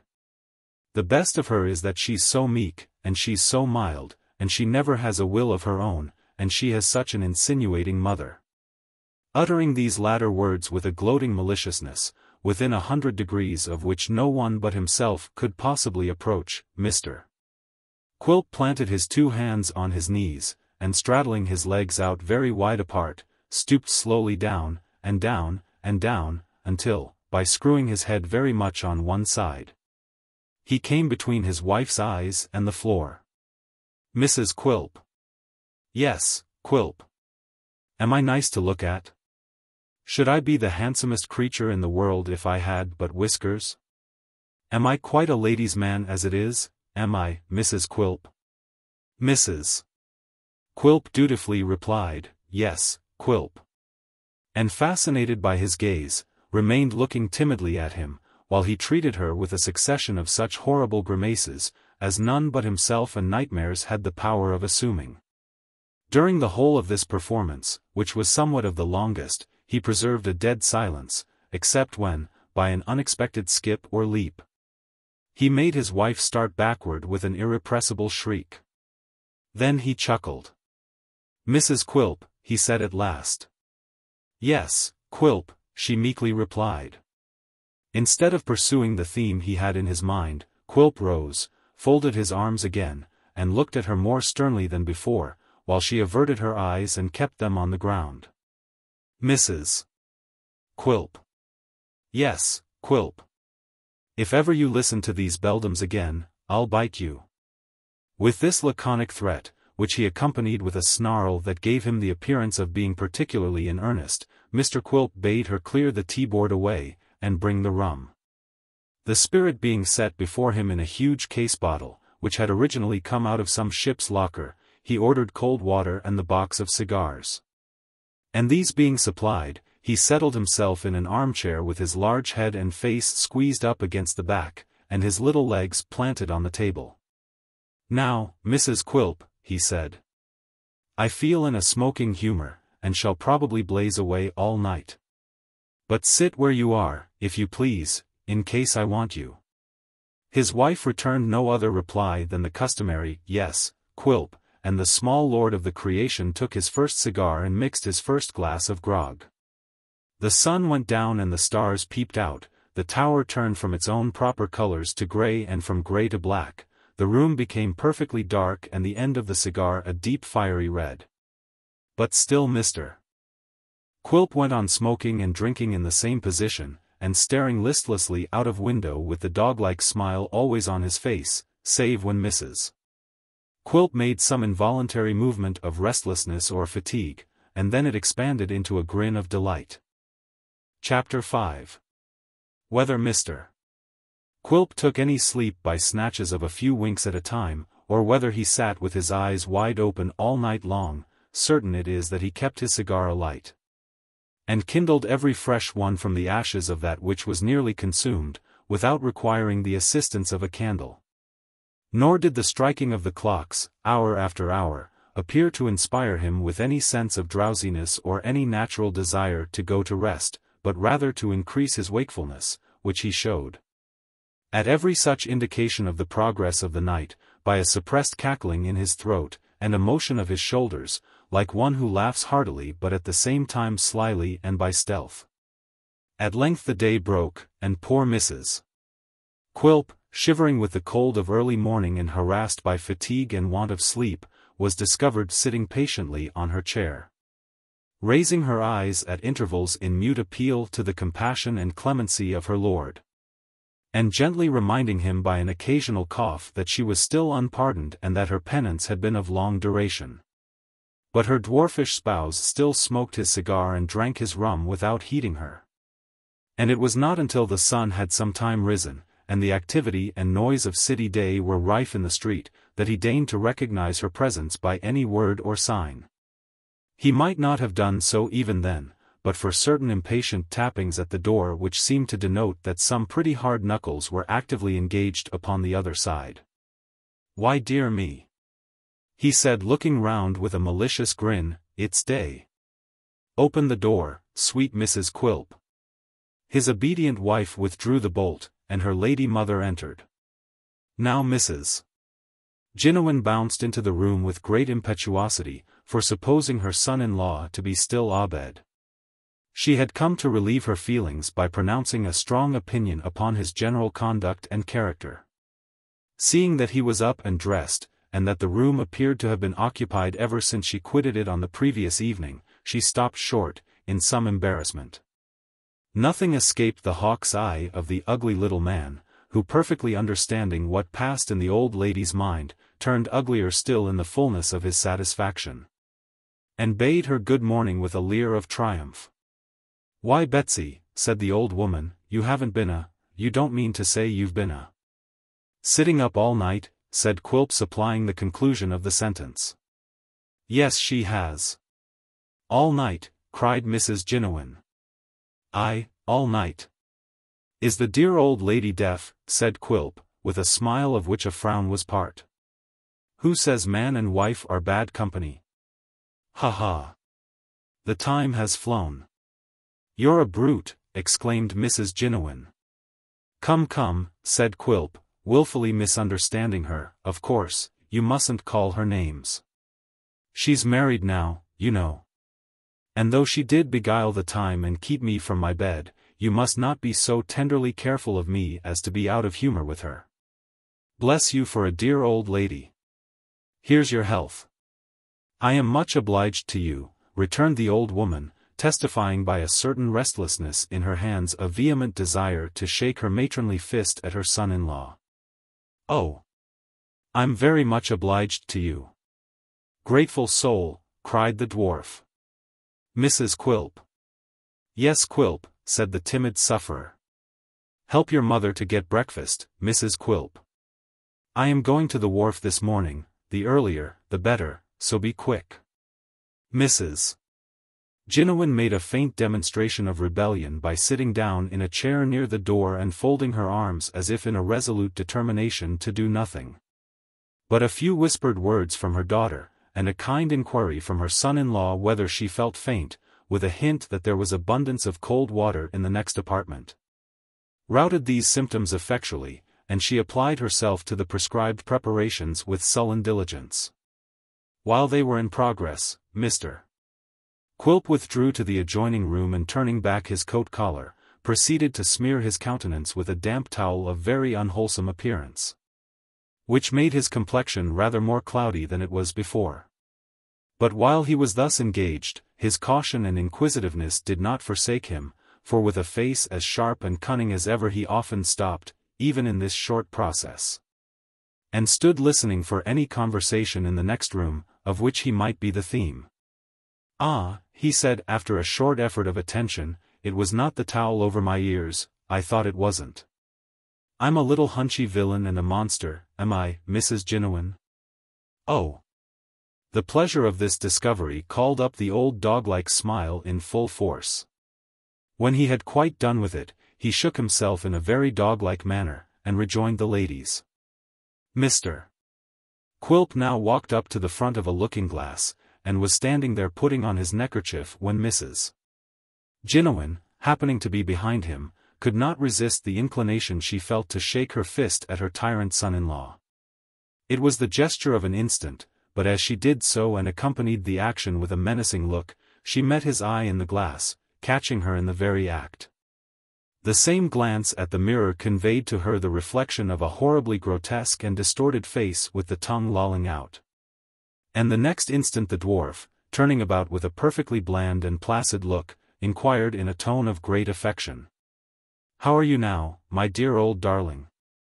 Slight and ridiculous as the incident was, it made him appear such a little fiend, and withal such a keen and knowing one, that the old woman felt too much afraid of him to utter a single word, and suffered herself to be led with extraordinary politeness to the breakfast table.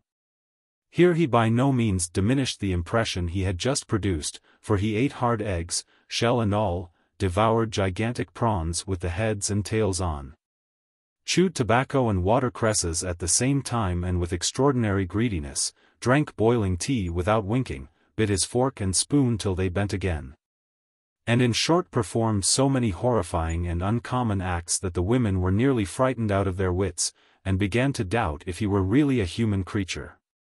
At last, having gone through these proceedings and many others which were equally a part of his system, Mr. Quilp left them, reduced to a very obedient and humble state, and betook himself to the riverside, where he took boat for the wharf on which he had bestowed his name. It was flood tide when Daniel Quilp sat himself down in the wherry to cross to the opposite shore. A fleet of barges were coming lazily on, some sideways, some head first, some stern first, all in a wrong-headed, dogged, obstinate way, bumping up against the larger craft, running under the bows of steamboats, getting into every kind of nook and corner where they had no business, and being crunched on all sides like so many walnut shells, while each with its pair of long sweeps struggling and splashing in the water looked like some lumbering fish in pain. In some of the vessels at anchor all hands were busily engaged in coiling ropes, spreading out sails to dry, taking in or discharging their cargoes. In others no life was visible but 2 or 3 tarry boys, and perhaps a barking dog running to and fro upon the deck or scrambling up to look over the side and bark the louder for the view. Coming slowly on through the forest of masts was a great steamship, beating the water in short impatient strokes with her heavy paddles as though she wanted room to breathe, and advancing in her huge bulk like a sea monster among the minnows of the Thames. On either hand were long black tiers of colliers, between them vessels slowly working out of harbor with sails glistening in the sun, and creaking noise on board, re-echoed from 100 quarters. The water and all upon it was in active motion, dancing and buoyant and bubbling up. While the old grey tower and piles of building on the shore, with many a church spire shooting up between, looked coldly on, and seemed to disdain their chafing, restless neighbor. Daniel Quilp, who was not much affected by a bright morning save in so far as it spared him the trouble of carrying an umbrella, caused himself to be put ashore hard by the wharf, and proceeded thither through a narrow lane which, partaking of the amphibious character of its frequenters, had as much water as mud in its composition, and a very liberal supply of both. Arrived at his destination, the first object that presented itself to his view was a pair of very imperfectly shod feet elevated in the air with the soles upwards. Which remarkable appearance was referable to the boy, who being of an eccentric spirit and having a natural taste for tumbling was now standing on his head and contemplating the aspect of the river under these uncommon circumstances. He was speedily brought on his heels by the sound of his master's voice, and as soon as his head was in its right position, Mr. Quilp, to speak expressively in the absence of a better verb, punched it for him. "Come, you let me alone," said the boy, parrying Quilp's hand with both his elbows alternately. "You'll get something you won't like if you don't, and so I tell you." "You dog," snarled Quilp, "I'll beat you with an iron rod, I'll scratch you with a rusty nail, I'll pinch your eyes, if you talk to me, I will." With these threats he clenched his hand again, and dexterously diving in between the elbows and catching the boy's head as it dodged from side to side, gave it 3 or 4 good hard knocks. Having now carried his point and insisted on it, he left off. "You won't do it again," said the boy, nodding his head and drawing back, with the elbows ready in case of the worst. "Now stand still, you dog," said Quilp. "I won't do it again, because I've done it as often as I want. Here. Take the key.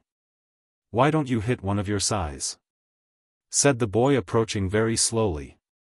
"Where is there one of my size, you dog?" returned Quilp.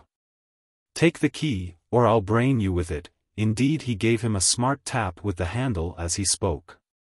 "Now, open the counting-house." The boy sulkily complied, muttering at first, but desisting when he looked round and saw that Quilp was following him with a steady look. And here it may be remarked, that between this boy and the dwarf there existed a strange kind of mutual liking. How born or bred, or how nourished upon blows and threats on one side, and retorts and defiances on the other, is not to the purpose. Quilp would certainly suffer nobody to contradict him but the boy, and the boy would assuredly not have submitted to be so knocked about by anybody but Quilp, when he had the power to run away at any time he chose. "Now," said Quilp, passing into the wooden counting-house, "you mind the wharf.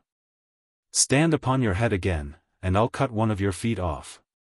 The boy made no answer, but directly Quilp had shut himself in, stood on his head before the door, then walked on his hands to the back and stood on his head there, and then to the opposite side and repeated the performance.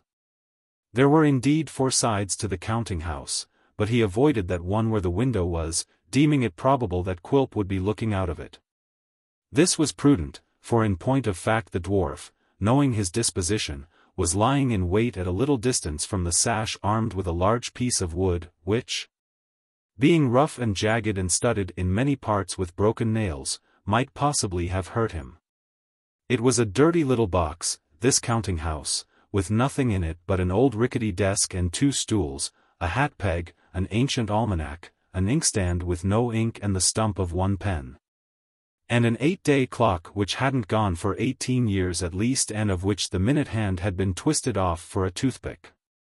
Daniel Quilp pulled his hat over his brows, climbed on to the desk, which had a flat top, and stretching his short length upon it went to sleep with the ease of an old practitioner, intending, no doubt, to compensate himself for the deprivation of last night's rest, by a long and sound nap. Sound it might have been, but long it was not, for he had not been asleep a quarter of an hour when the boy opened the door and thrust in his head, which was like a bundle of badly picked oakum. Quilp was a light sleeper and started up directly. "Here's somebody for you," said the boy. "Who?" "I don't know." "Ask," said Quilp, seizing the trifle of wood before mentioned and throwing it at him with such dexterity that it was well the boy disappeared before it reached the spot on which he had stood. "Ask, you dog." Not caring to venture within range of such missiles again, the boy discreetly sent in his stead the first cause of the interruption, who now presented herself at the door. "What, Nelly?" cried Quilp. "Yes," said the child, hesitating whether to enter or retreat, for the dwarf just roused, with his dishevelled hair hanging all about him and a yellow handkerchief over his head, was something fearful to behold. "It's only me, sir." "Come in," said Quilp, without getting off the desk. "Come in. Stay. Just look out into the yard, and see whether there's a boy standing on his head." "No, sir," replied Nell. "He's on his feet." "You're sure he is?" said Quilp. "Well. Now, come in and shut the door. What's your message, Nelly?" The child handed him a letter, Mr. Quilp, without changing his position further than to turn over a little more on his side and rest his chin on his hand, proceeded to make himself acquainted with its contents. Chapter 6. Little Nell stood timidly by, with her eyes raised to the countenance of Mr. Quilp as he read the letter, plainly showing by her looks that while she entertained some fear and distrust of the little man, she was much inclined to laugh at his uncouth appearance and grotesque attitude.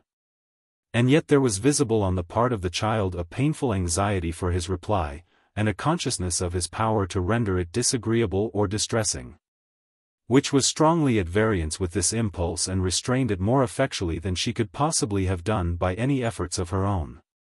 That Mr. Quilp was himself perplexed, and that in no small degree, by the contents of the letter, was sufficiently obvious. Before he had got through the first 2 or 3 lines he began to open his eyes very wide and to frown most horribly. The next 2 or 3 caused him to scratch his head in an uncommonly vicious manner, and when he came to the conclusion he gave a long dismal whistle indicative of surprise and dismay. After folding and laying it down beside him, he bit the nails of all his 10 fingers with extreme voracity, and taking it up sharply, read it again. The second perusal was to all appearance as unsatisfactory as the first, and plunged him into a profound reverie from which he awakened to another assault upon his nails and a long stare at the child, who with her eyes turned towards the ground awaited his further pleasure. "Hullo here," he said at length, in a voice, and with a suddenness, which made the child start as though a gun had been fired off at her ear. "Nelly." "Yes, sir." "Do you know what's inside this letter, Nell?" "No, sir." "Are you sure, quite certain, upon your soul?" "Quite sure, sir." "Do you wish you may die if you do know, hey?" said the dwarf. "Indeed I don't know," returned the child. "Well," muttered Quilp as he marked her earnest look, "I believe you." "Humph. Gone already?" "Gone in 24 hours. What the devil has he done with it, that's the mystery." This reflection set him scratching his head and biting his nails once more. While he was thus employed his features gradually relaxed into what was with him a cheerful smile, but which in any other man would have been a ghastly grin of pain. And when the child looked up again she found that he was regarding her with extraordinary favor and complacency. "You look very pretty today, Nelly, charmingly pretty. Are you tired, Nelly?" "No, sir. I'm in a hurry to get back, for he will be anxious while I am away." "There's no hurry, little Nell, no hurry at all," said Quilp. "How should you like to be my number 2, Nelly?" "To be what, sir?" "My number 2, Nelly, my second, my Mrs. Quilp," said the dwarf. The child looked frightened, but seemed not to understand him, which Mr. Quilp observing, hastened to explain his meaning more distinctly. "To be Mrs. Quilp the second, when Mrs. Quilp the first is dead, sweet Nell," said Quilp, wrinkling up his eyes and luring her towards him with his bent forefinger, "to be my wife, my little cherry-cheeked, red-lipped wife. Say that Mrs. Quilp lives 5 years, or only 4, you'll be just the proper age for me. Ha ha. Be a good girl, Nelly, a very good girl, and see if one of these days you don't come to be Mrs. Quilp of Tower Hill. So far from being sustained and stimulated by this delightful prospect, the child shrunk from him in great agitation, and trembled violently. Mr. Quilp, either because frightening anybody afforded him a constitutional delight, or because it was pleasant to contemplate the death of Mrs. Quilp No. 1, and the elevation of Mrs. Quilp No. 2 to her post and title, or because he was determined for purposes of his own to be agreeable and good-humored at that particular time, only laughed and feigned to take no heed of her alarm. You shall come with me to Tower Hill, and see Mrs. Quilp, that is, directly, said the dwarf. She's very fond of you, Nell, though not so fond as I am. You shall come home with me. I must go back indeed, said the child. He told me to return directly I had the answer. But you haven't it, Nelly, retorted the dwarf, and won't have it, and can't have it, until I have been home, so you see that to do your errand, you must go with me. Reach me yonder hat, my dear, and we'll go directly. With that, Mr.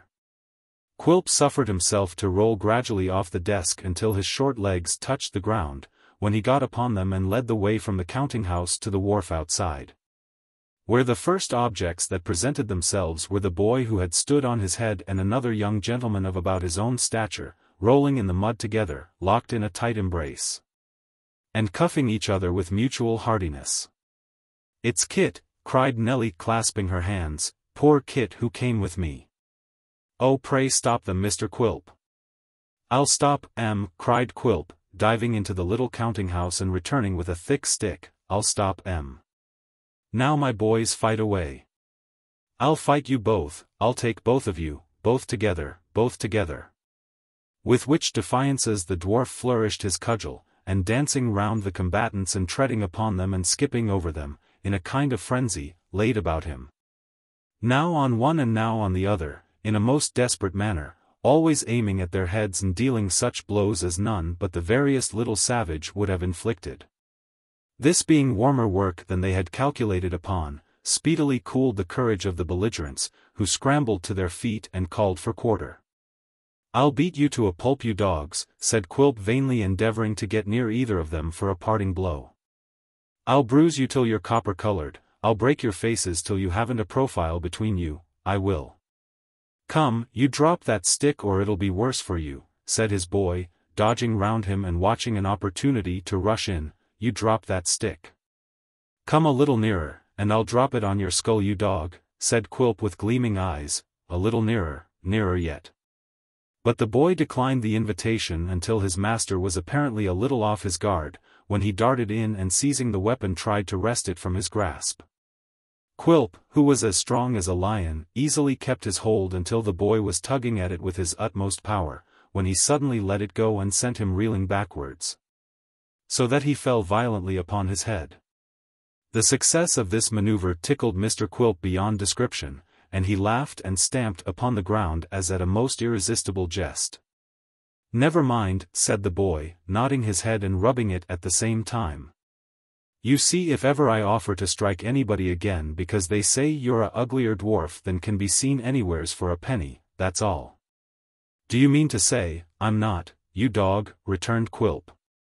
No, retorted the boy. Then what do you fight on my wharf for, you villain, said Quilp. Because he said so, replied the boy, pointing to Kit, not because you ain't. Then why did he say, bawled Kit, that Miss Nelly was ugly, and that she and my master was obliged to do whatever his master liked? Why did he say that? He said what he did because he's a fool, and you said what you did because you're very wise and clever, almost too clever to live unless you're very careful of yourself, Kit, said Quilp with great suavity in his manner, but still more of quiet malice about his eyes and mouth. Here's 6pence for you, Kit. Always speak the truth. At all times, Kit, speak the truth. Lock the counting-house, you dog, and bring me the key. The other boy, to whom this order was addressed, did as he was told, and was rewarded for his partisanship in behalf of his master, by a dexterous rap on the nose with the key, which brought the water into his eyes. Then Mr. Quilp departed with the child and Kit in a boat, and the boy revenged himself by dancing on his head at intervals on the extreme verge of the wharf, during the whole time they crossed the river. There was only Mrs. Quilp at home, and she, little expecting the return of her lord, was just composing herself for a refreshing slumber when the sound of his footsteps roused her. She had barely time to seem to be occupied in some needlework, when he entered, accompanied by the child, having left Kit downstairs. "Here's Nellie Trent, dear Mrs. Quilp," said her husband. "A glass of wine, my dear, and a biscuit, for she has had a long walk. She'll sit with you, my soul, while I write a letter." Mrs. Quilp looked tremblingly in her spouse's face to know what this unusual courtesy might portend, and obedient to the summons she saw in his gesture, followed him into the next room. "Mind what I say to you," whispered Quilp. "See if you can get out of her anything about her grandfather, or what they do, or how they live, or what he tells her. I've my reasons for knowing, if I can. You women talk more freely to one another than you do to us, and you have a soft, mild way with you that'll win upon her. Do you hear?" "Yes, Quilp." "Go, then. What's the matter now?" "Dear Quilp," faltered his wife. "I love the child, if you could do without making me deceive her." The dwarf, muttering a terrible oath, looked round as if for some weapon with which to inflict condign punishment upon his disobedient wife. The submissive little woman hurriedly entreated him not to be angry, and promised to do as he bade her. "Do you hear me?" whispered Quilp, nipping and pinching her arm. "Worm yourself into her secrets, I know you can. I'm listening, recollect. If you're not sharp enough I'll creak the door, and will betide you if I have to creak it much. Go." Mrs. Quilp departed according to order, and her amiable husband, ensconcing himself behind the partly opened door, and applying his ear close to it, began to listen with a face of great craftiness and attention. Poor Mrs. Quilp was thinking, however, in what manner to begin or what kind of inquiries she could make. And it was not until the door, creaking in a very urgent manner, warned her to proceed without further consideration, that the sound of her voice was heard. "How very often you have come backwards and forwards lately to Mr. Quilp, my dear." "I have said so to grandfather, 100 times, returned Nell innocently. "And what has he said to that?" "Only sighed, and dropped his head, and seemed so sad and wretched that if you could have seen him I am sure you must have cried. You could not have helped it more than I know. How that door creaks!" "It often does," returned Mrs. Quilp with an uneasy glance towards it. "But your grandfather, he used not to be so wretched?" "Oh no," said the child eagerly, "so different. We were once so happy and he so cheerful and contented. You cannot think what a sad change has fallen on us since."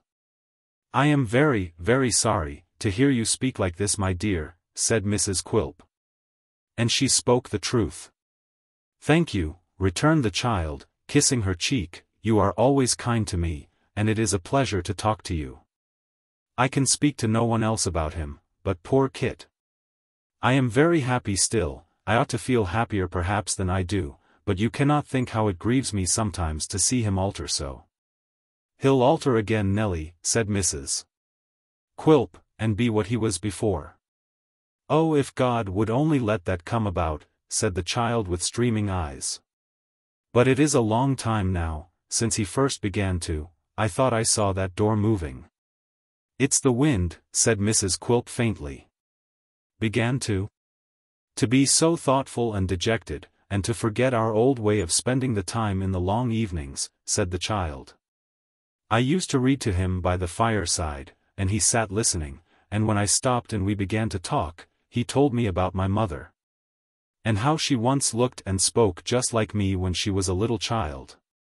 Then he used to take me on his knee, and try to make me understand that she was not lying in her grave, but had flown to a beautiful country beyond the sky, where nothing died or ever grew old. We were very happy once." Nelly, Nelly, said the poor woman, I can't bear to see one as young as you, so sorrowful. Pray don't cry. I do so very seldom, said Nell, but I have kept this to myself a long time, and I am not quite well I think, for the tears come into my eyes and I cannot keep them back. I don't mind telling you my grief, for I know you will not tell it to anyone again. Mrs. Quilp turned away her head and made no answer. Then, said the child, we often walked in the fields and among the green trees, and when we came home at night, we liked it better for being tired, and said what a happy place it was. And if it was dark and rather dull, we used to say, what did it matter to us, for it only made us remember our last walk with greater pleasure, and look forward to our next one. But now we never have these walks, and though it is the same house it is darker and much more gloomy than it used to be, indeed.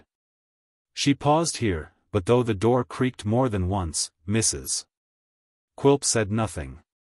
Mind you don't suppose, said the child earnestly, that grandfather is less kind to me than he was. I think he loves me better every day, and is kinder and more affectionate than he was the day before. You do not know how fond he is of me. I'm sure he loves you dearly, said Mrs. Quilp. Indeed, indeed he does, cried Nell, as dearly as I love him. But I have not told you the greatest change of all, and this you must never breathe again to anyone. He has no sleep or rest, but that which he takes by day in his easy chair, for every night and nearly all night long he is away from home. Nelly. Hush, said the child, laying her finger on her lip and looking round. When he comes home in the morning, which is generally just before day, I let him in. Last night he was very late, and it was quite light. I saw that his face was deadly pale, that his eyes were bloodshot, and that his legs trembled as he walked.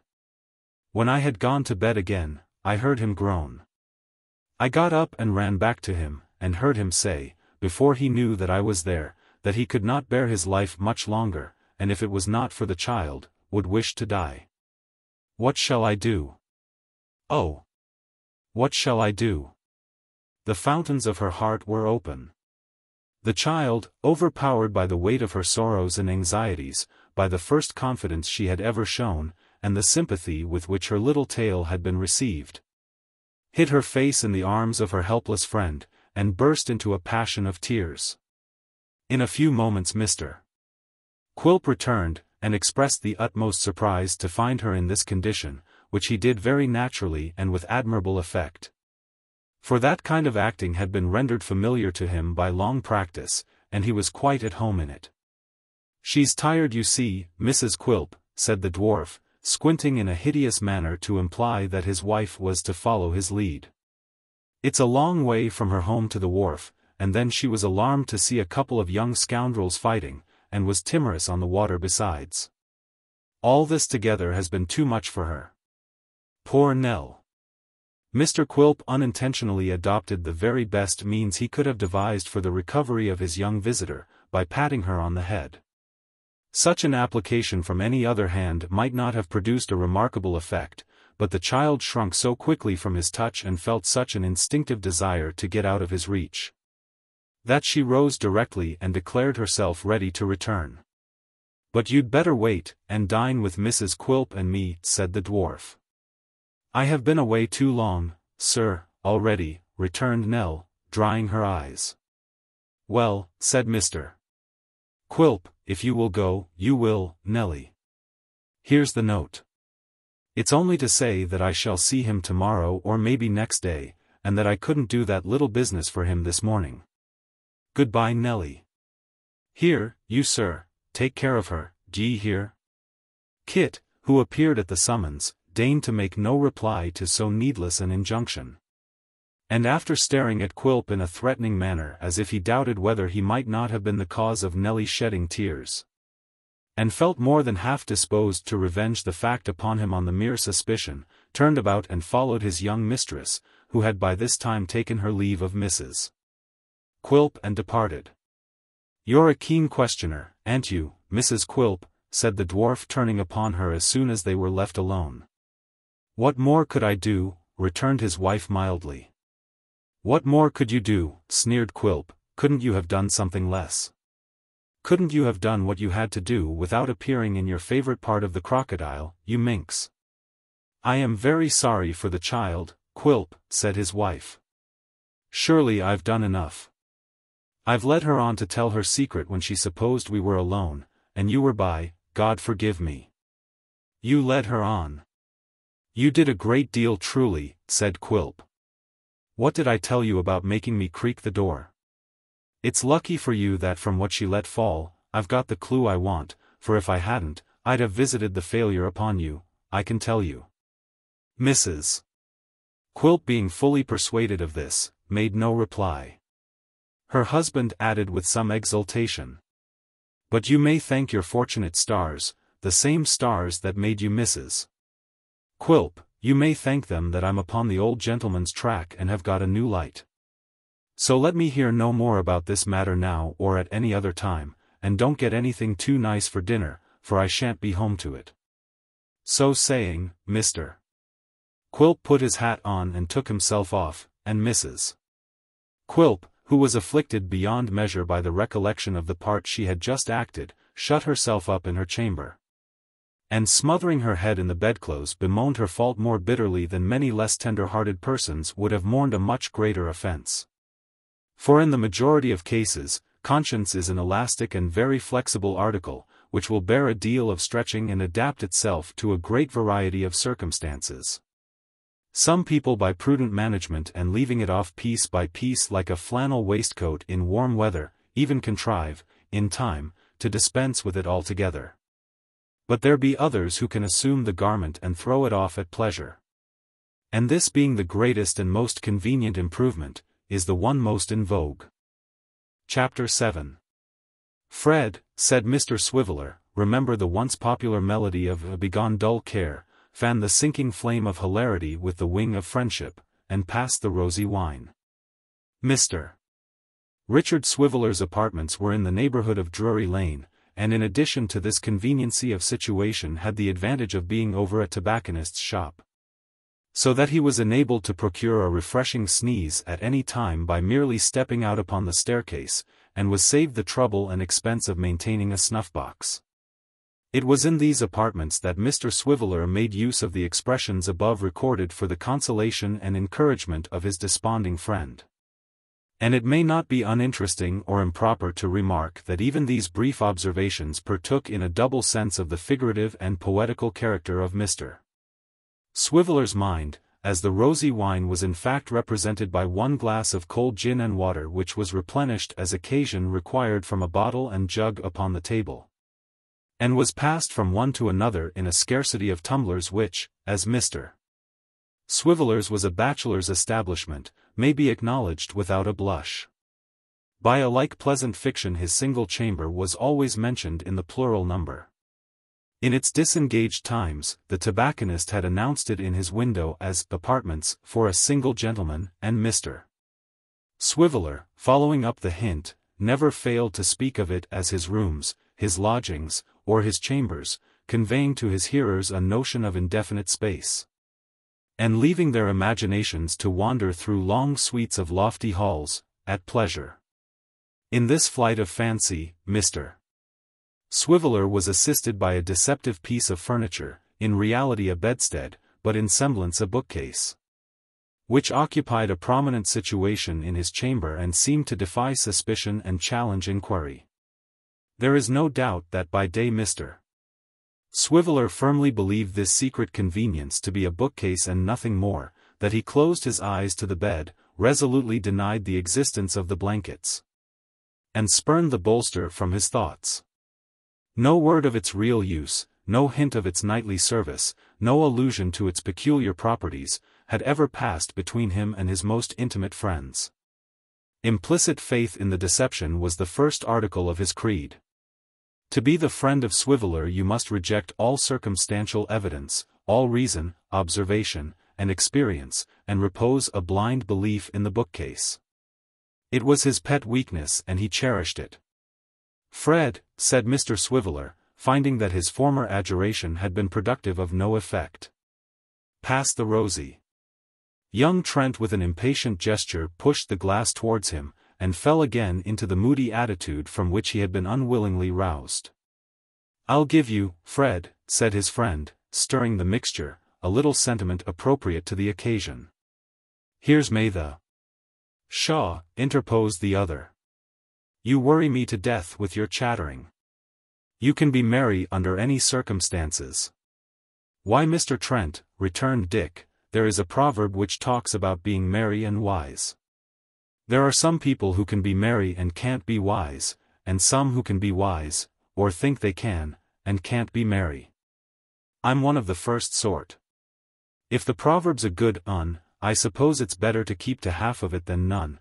At all events I'd rather be merry and not wise, than like you, neither one nor t'other." "Bah!" muttered his friend, peevishly.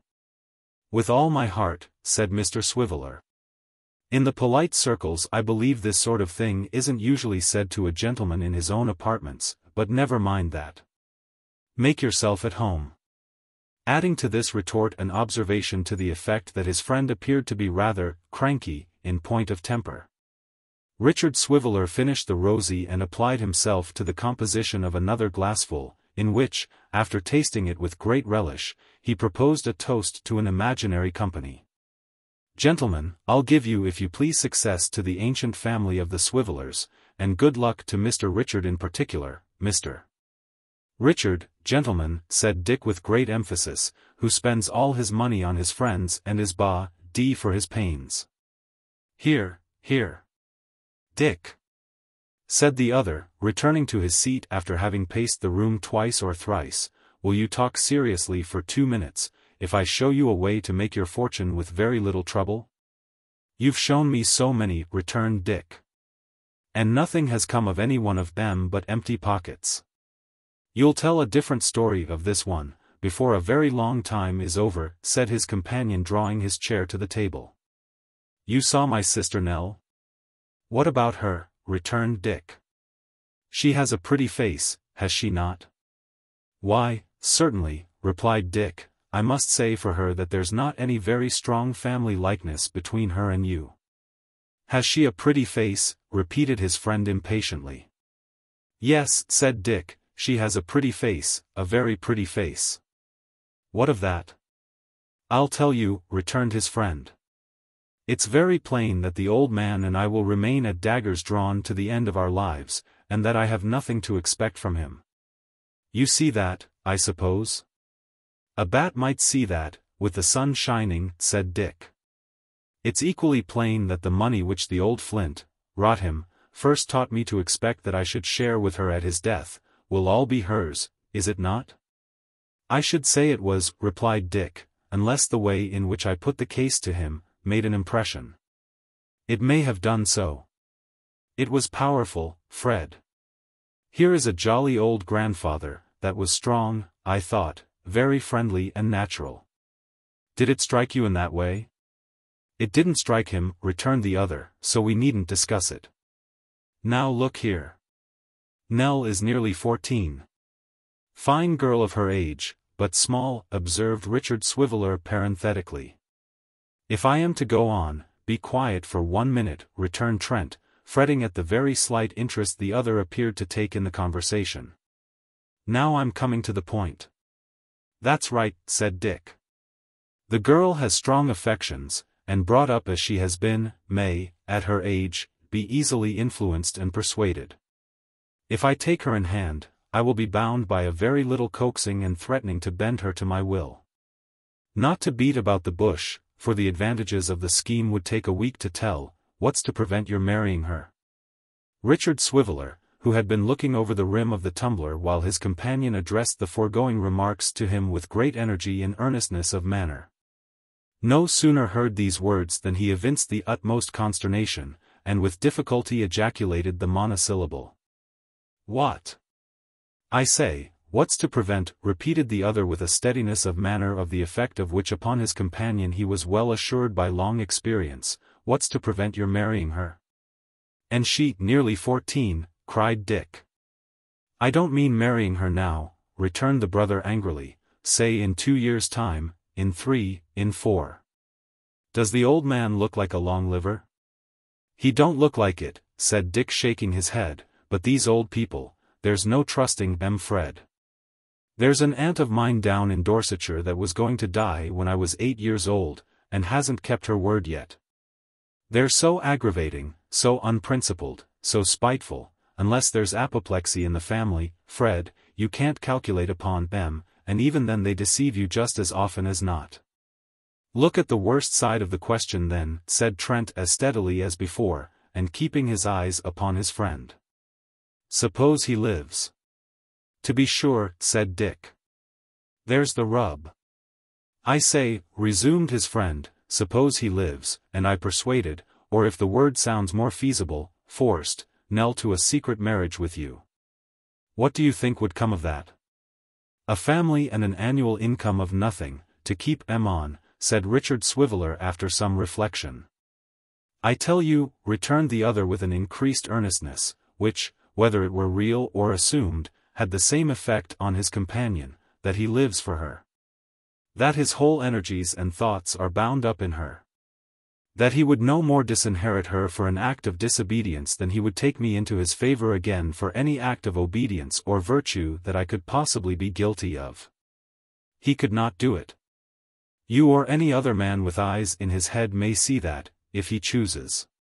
It seems improbable certainly, said Dick, musing. It seems improbable because it is improbable, his friend returned.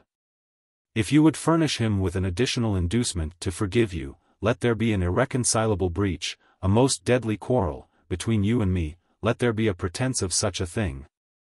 I mean, of course, and he'll do so fast enough. As to Nell, constant dropping will wear away a stone, you know you may trust to me as far as she is concerned.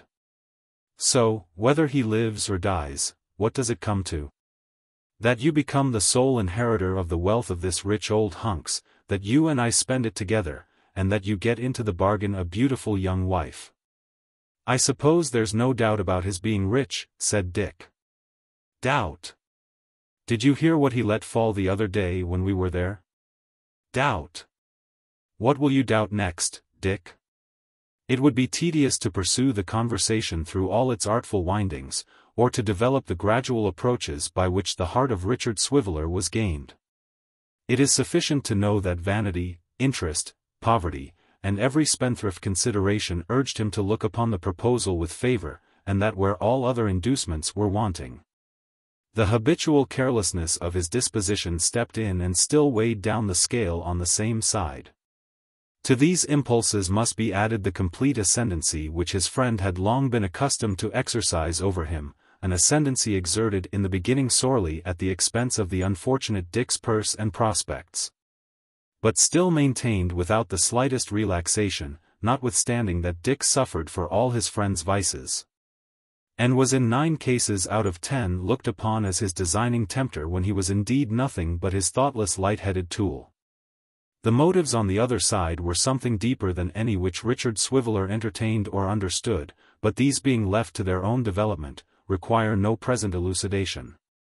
The negotiation was concluded very pleasantly, and Mr. Swiveller was in the act of stating in flowery terms that he had no insurmountable objection to marrying anybody plentifully endowed with money or movables, who could be induced to take him, when he was interrupted in his observations by a knock at the door, and the consequent necessity of crying, "Come in." The door was opened, but nothing came in except a soapy arm and a strong gush of tobacco. The gush of tobacco came from the shop downstairs, and the soapy arm proceeded from the body of a servant girl, who being then and there engaged in cleaning the stairs had just drawn it out of a warm pail to take in a letter, which letter she now held in her hand, proclaiming aloud with that quick perception of surnames peculiar to her class that it was for Mr. Snivelling.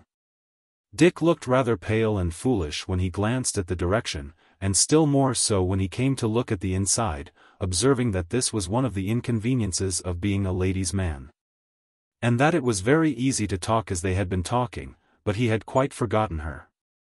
Her? Who? Demanded Trent. Sophie Wackles, said Dick. Who's she? She's all my fancy painted her, sir, that's what she is, said Mr.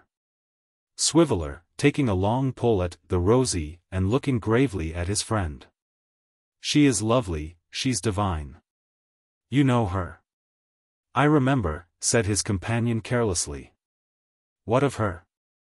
Why, sir, returned Dick, between Miss Sophia Wackles and the humble individual who has now the honor to address you, warm and tender sentiments have been engendered.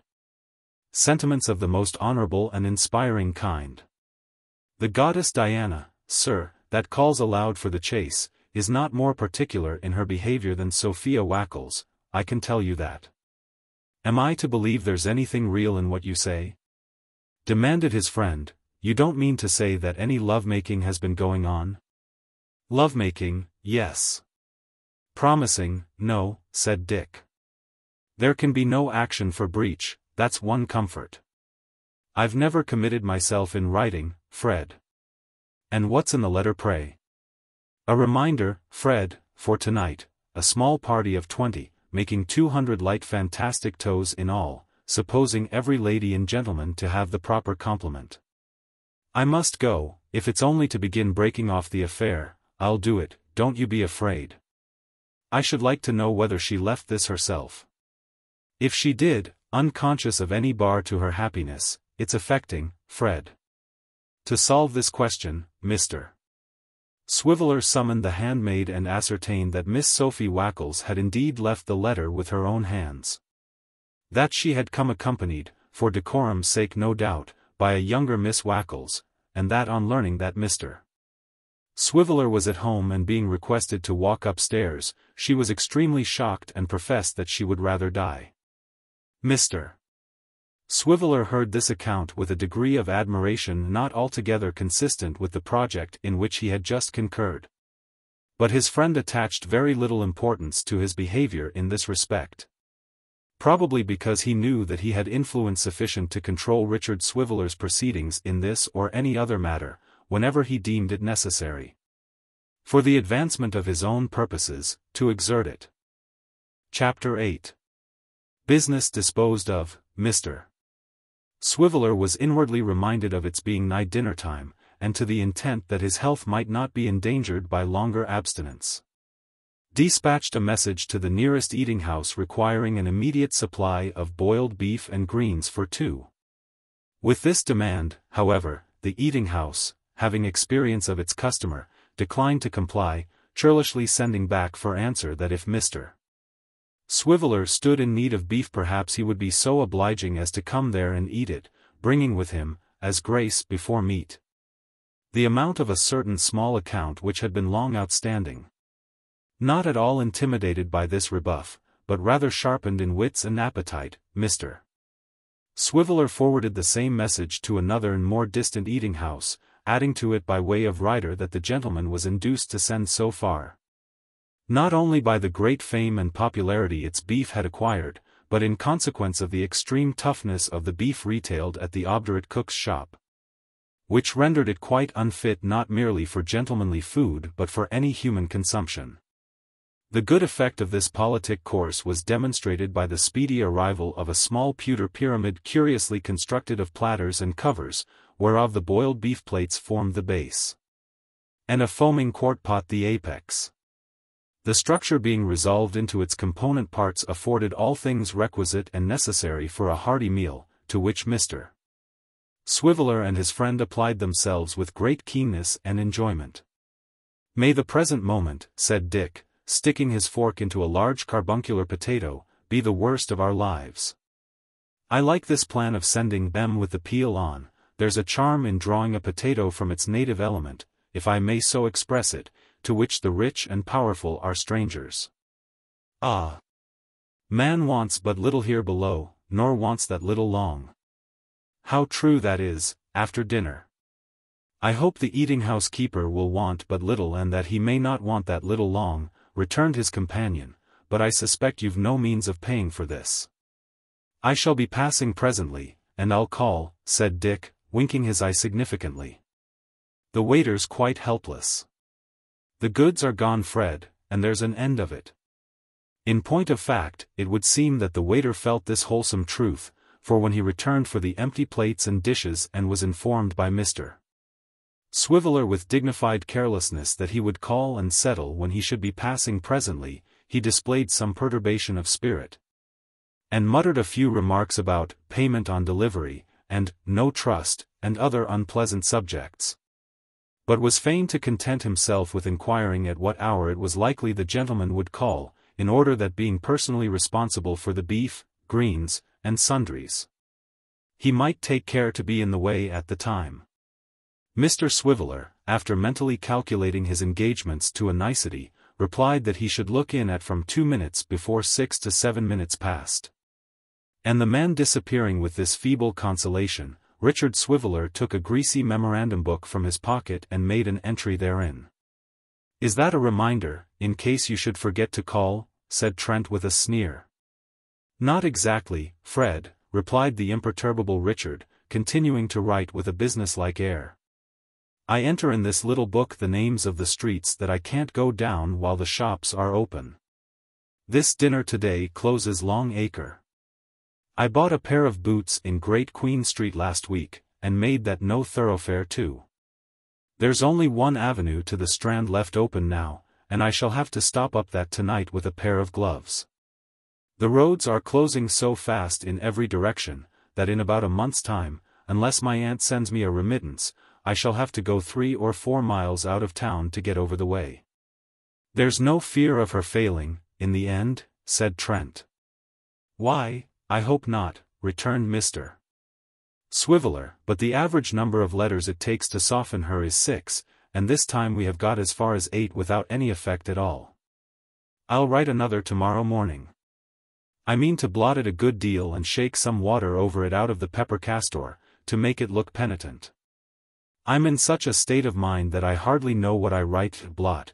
If you could see me at this minute shedding tears for my past misconduct, pepper castor, my hand trembles when I think blot again, if that don't produce the effect. It's all over."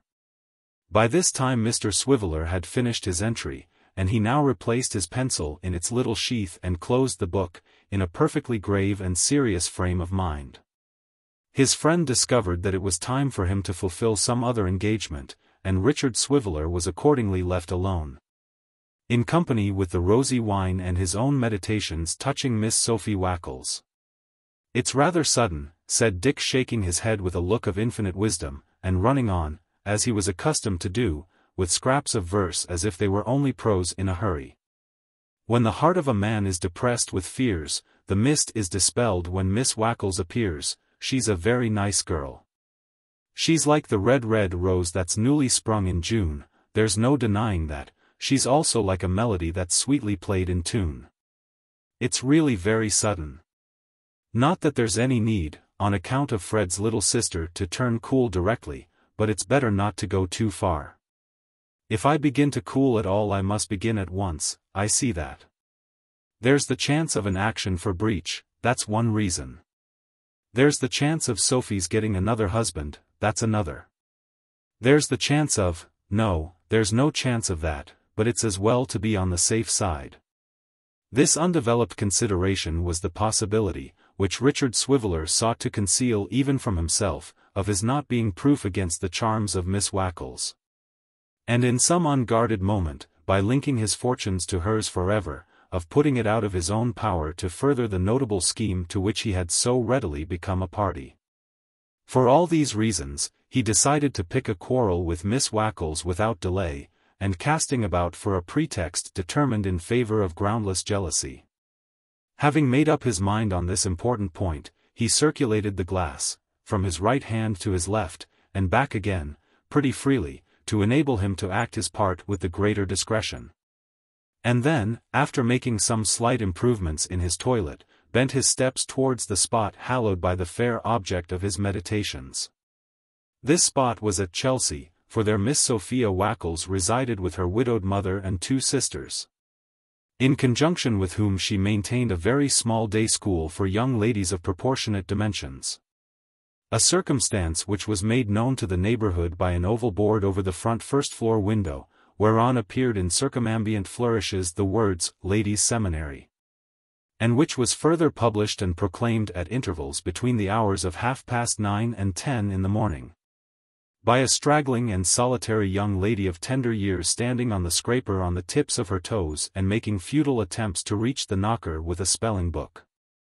The several duties of instruction in this establishment were thus discharged: English grammar, composition, geography, and the use of the dumbbells, by Miss Melissa Wackles. Writing, arithmetic, dancing, music, and general fascination, by Miss Sophie Wackles. The art of needlework, marking, and samplery, by Miss Jane Wackles. Corporal punishment, fasting, and other tortures and terrors, by Mrs. Wackles.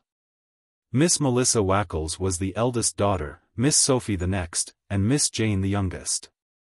Miss Melissa might have seen 35 summers or thereabouts, and verged on the autumnal. Miss Sophie was a fresh, good-humored, buxom girl of 20. And Miss Jane numbered scarcely 16 years. Mrs. Wackles was an excellent but rather venomous old lady of 60. To this ladies' seminary then, Richard Swiveller hied, with designs obnoxious to the peace of the fair Sophia, who, arrayed in virgin white, embellished by no ornament but one blushing rose, received him on his arrival, in the midst of very elegant not to say brilliant preparations, such as the embellishment of the room with the little flower-pots which always stood on the windowsill outside save in windy weather when they blew into the area, the choice attire of the day scholars who were allowed to grace the festival, the unwonted curls of Miss Jane Wackles who had kept her head during the whole of the preceding day screwed up tight in a yellow playbill, and the solemn gentility and stately bearing of the old lady in her eldest daughter, which struck Mr. Swiveller as being uncommon but made no further impression upon him.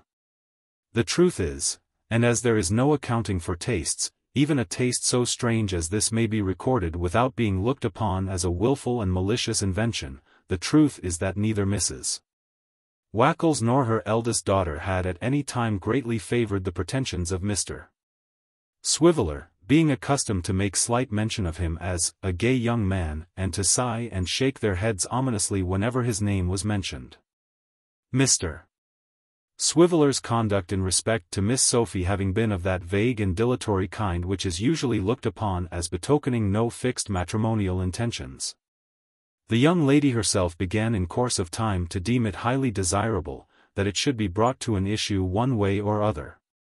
Hence she had at last consented to play off against Richard Swiveller a stricken market gardener known to be ready with his offer on the smallest encouragement. And hence, as this occasion had been specially assigned for the purpose, that great anxiety on her part for Richard Swiveller's presence which had occasioned her to leave the note he has been seen to receive. If he has any expectations at all or any means of keeping a wife well, said Mrs. Wackles to her eldest daughter, he'll state to us now or never. If he really cares about me, thought Miss Sophie, he must tell me so, tonight. But all these sayings and doings and thinkings being unknown to Mr. Swiveller, affected him not in the least. He was debating in his mind how he could best turn jealous, and wishing that Sophie were for that occasion only far less pretty than she was, or that she were her own sister. Which would have served his turn as well, when the company came, and among them the market gardener, whose name was Cheggs. But Mr. Cheggs came not alone or unsupported, for he prudently brought along with him his sister, Miss Cheggs, who making straight to Miss Sophie and taking her by both hands, and kissing her on both cheeks, hoped in an audible whisper that they had not come too early. Too early, no, replied Miss Sophie. Oh my dear, rejoined Miss Cheggs in the same whisper as before, I've been so tormented, so worried, that it's a mercy we were not here at 4 o'clock in the afternoon. Alec has been in such a state of impatience to come. You'd hardly believe that he was dressed before dinner time and has been looking at the clock and teasing me ever since. It's all your fault, you naughty thing. Hereupon Miss Sophie blushed, and Mr. Cheggs, who was bashful before ladies, blushed too, and Miss Sophie's mother and sisters, to prevent Mr. Cheggs from blushing more, lavished civilities and attentions upon him, and left Richard Swiveller to take care of himself. Here was the very thing he wanted, here was good cause reason and foundation for pretending to be angry. But having this cause reason and foundation which he had come expressly to seek, not expecting to find, Richard Swiveller was angry in sound earnest, and wondered what the devil Cheggs meant by his impudence. However, Mr.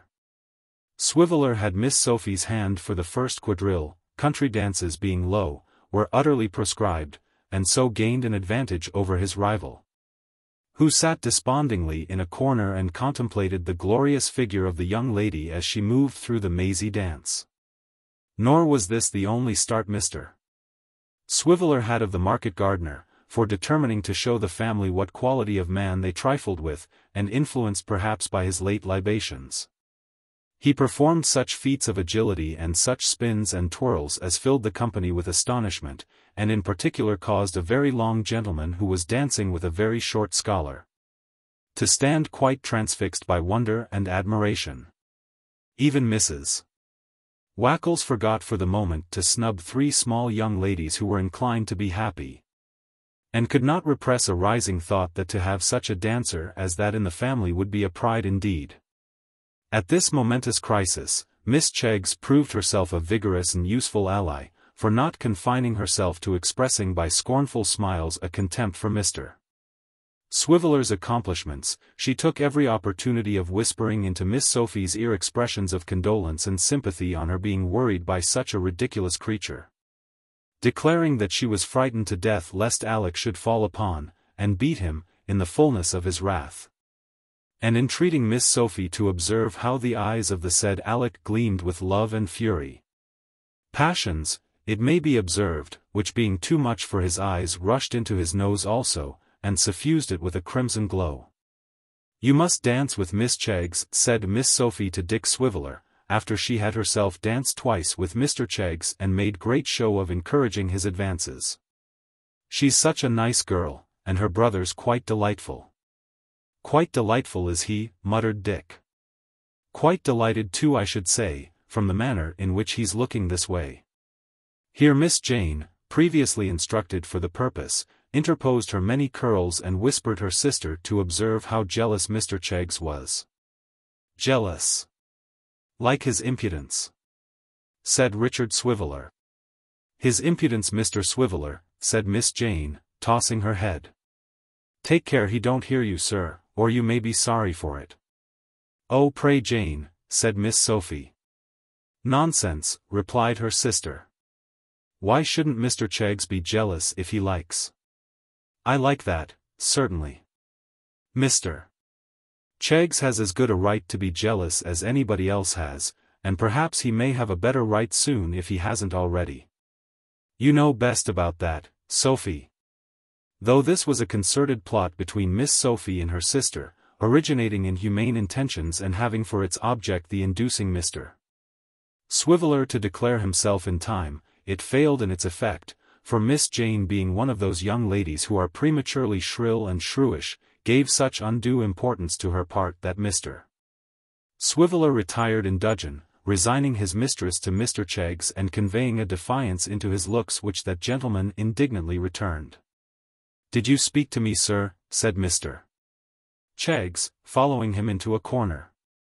"Have the kindness to smile, sir, in order that we may not be suspected.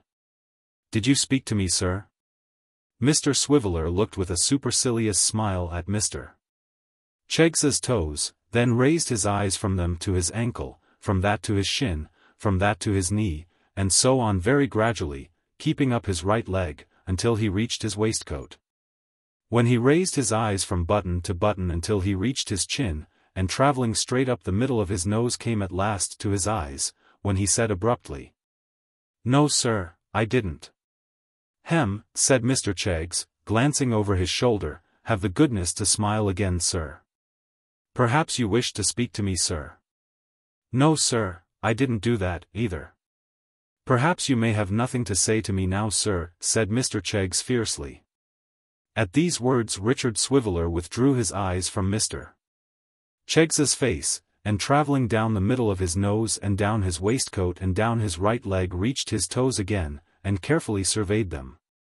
This done, he crossed over, and coming up the other leg and thence approaching by the waistcoat as before, said when he had got to his eyes, "No, sir, I haven't."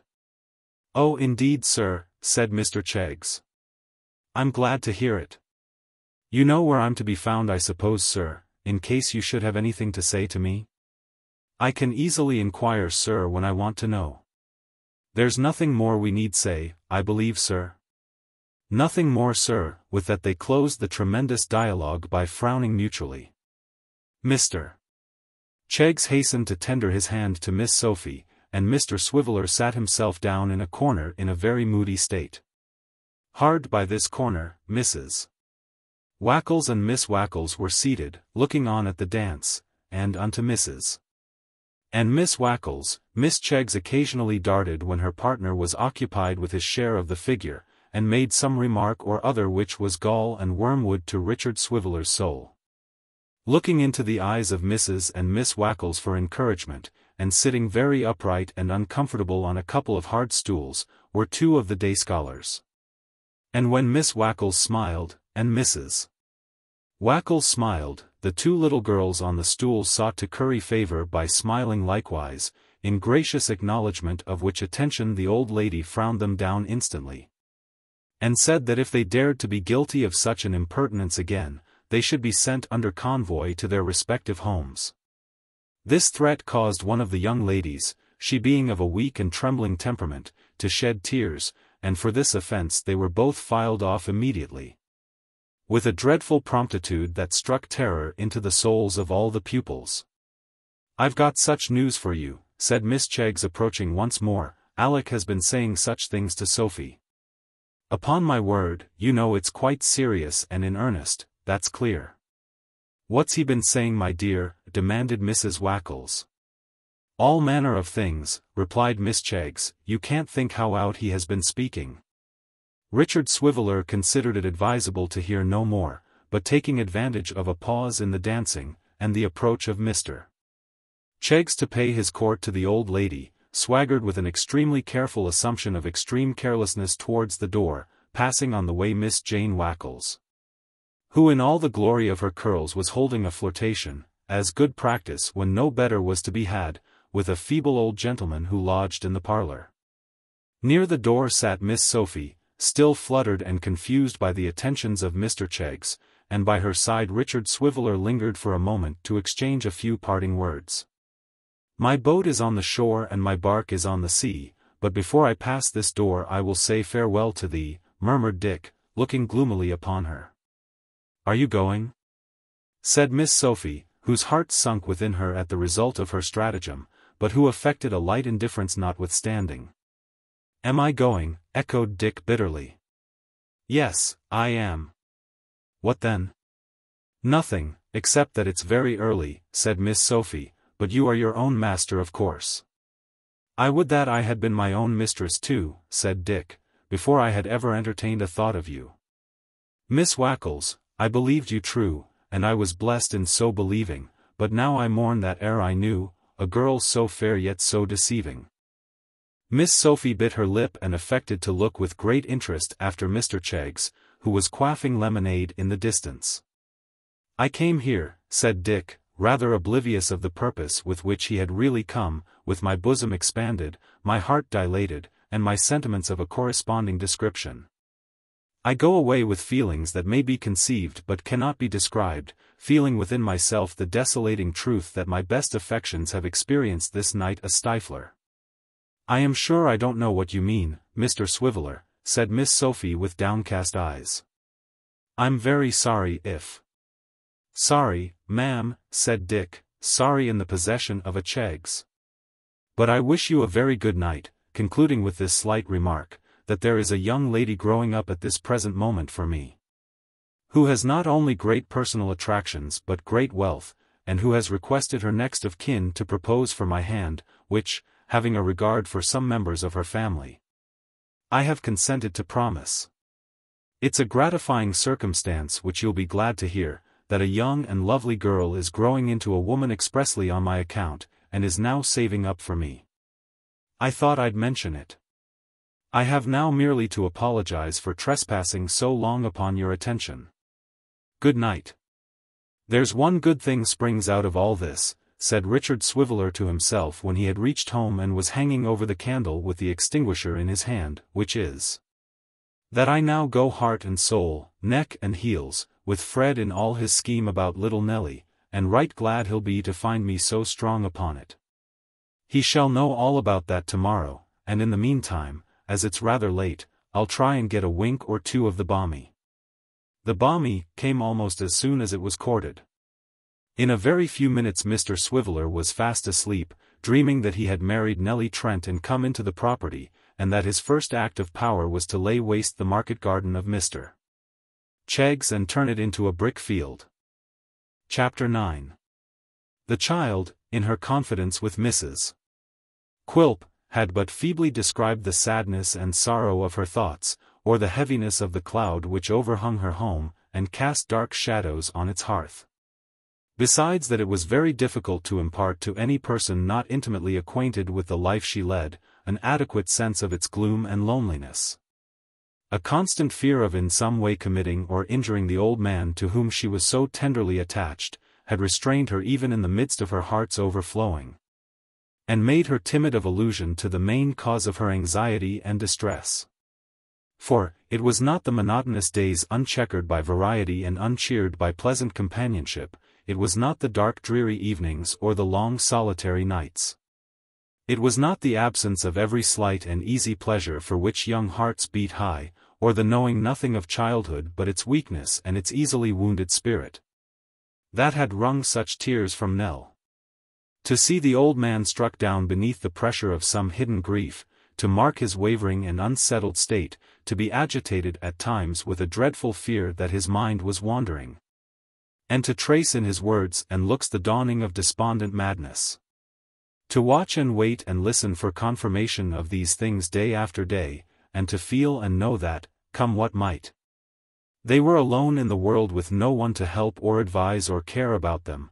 These were causes of depression and anxiety that might have sat heavily on an older breast with many influences at work to cheer and gladden it. But how heavily on the mind of a young child to whom they were ever present, and who was constantly surrounded by all that could keep such thoughts in restless action. And yet, to the old man's vision, Nell was still the same. When he could for a moment disengage his mind from the phantom that haunted and brooded on it always, there was his young companion with the same smile for him, the same earnest words, the same merry laugh, the same love and care that sinking deep into his soul seemed to have been present to him through his whole life. And so he went on, content to read the book of her heart from the page first presented to him, little dreaming of the story that lay hidden in its other leaves, and murmuring within himself that at least the child was happy. She had been once. She had gone singing through the dim rooms, and moving with gay and lightsome step among their dusty treasures, making them older by her young life, and sterner and more grim by her gay and cheerful presence. But now the chambers were cold and gloomy, and when she left her own little room to while away the tedious hours, and sat in one of them, she was still and motionless as their inanimate occupants, and had no heart to startle the echoes, hoarse from their long silence, with her voice. In one of these rooms was a window looking into the street, where the child sat, many and many a long evening, and often far into the night, alone and thoughtful. None are so anxious as those who watch and wait, and at these times, mournful fancies came flocking on her mind, in crowds.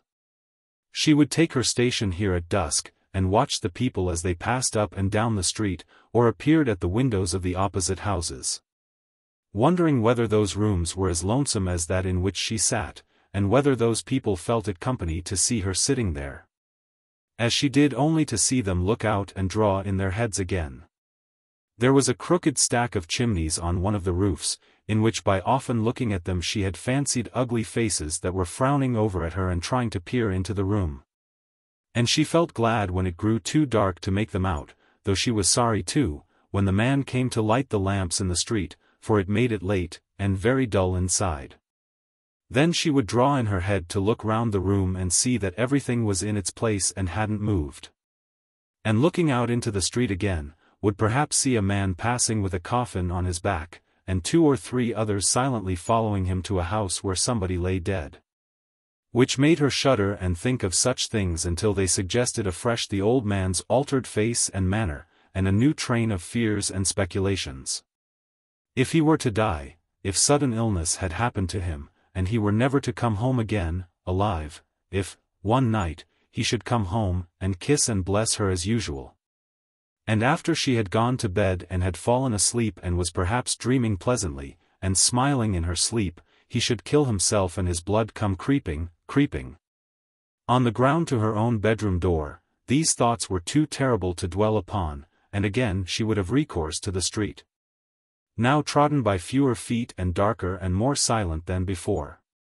The shops were closing fast, and lights began to shine from the upper windows, as the neighbors went to bed. By degrees these dwindled away and disappeared, or were replaced here and there by a feeble rush candle which was to burn all night. Still there was one late shop at no great distance which sent forth a ruddy glare upon the pavement even yet, and looked bright and companionable. But in a little time this closed, the light was extinguished, and all was gloomy and quiet, except when some stray footsteps sounded on the pavement, or a neighbor, out later than his wont, knocked lustily at his house door to rouse the sleeping inmates.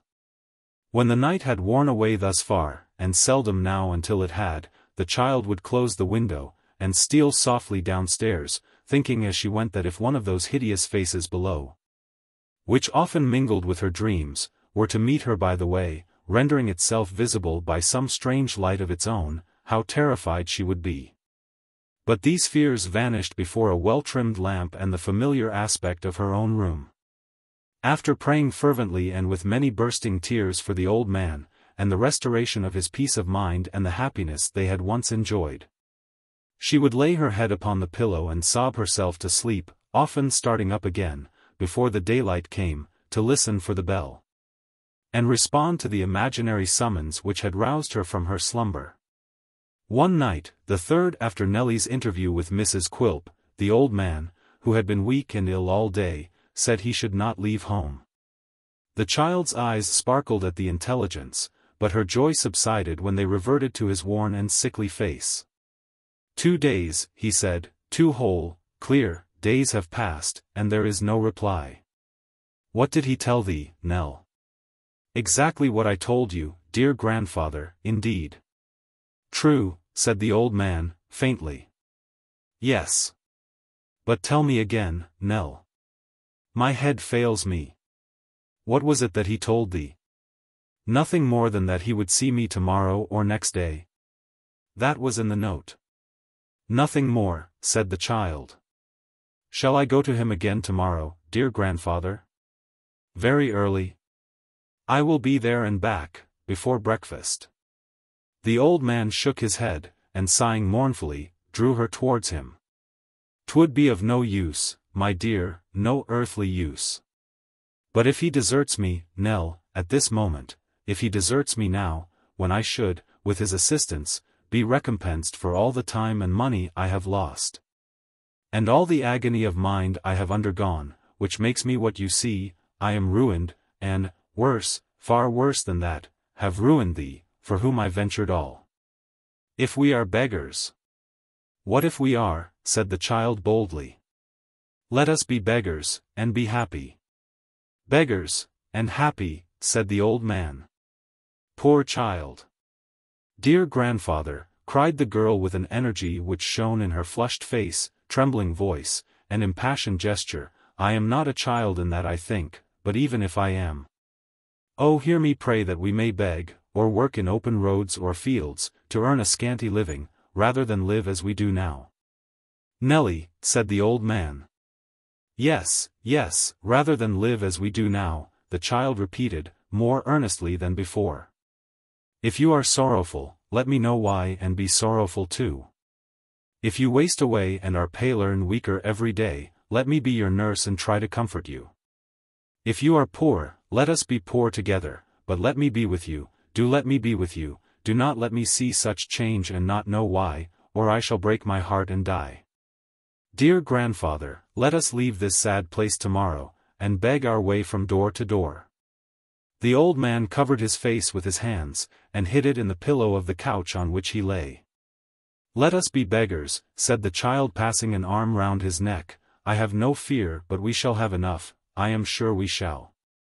Let us walk through country places, and sleep in fields and under trees, and never think of money again, or anything that can make you sad. But rest at nights and have the sun and wind upon our faces in the day, and thank God together.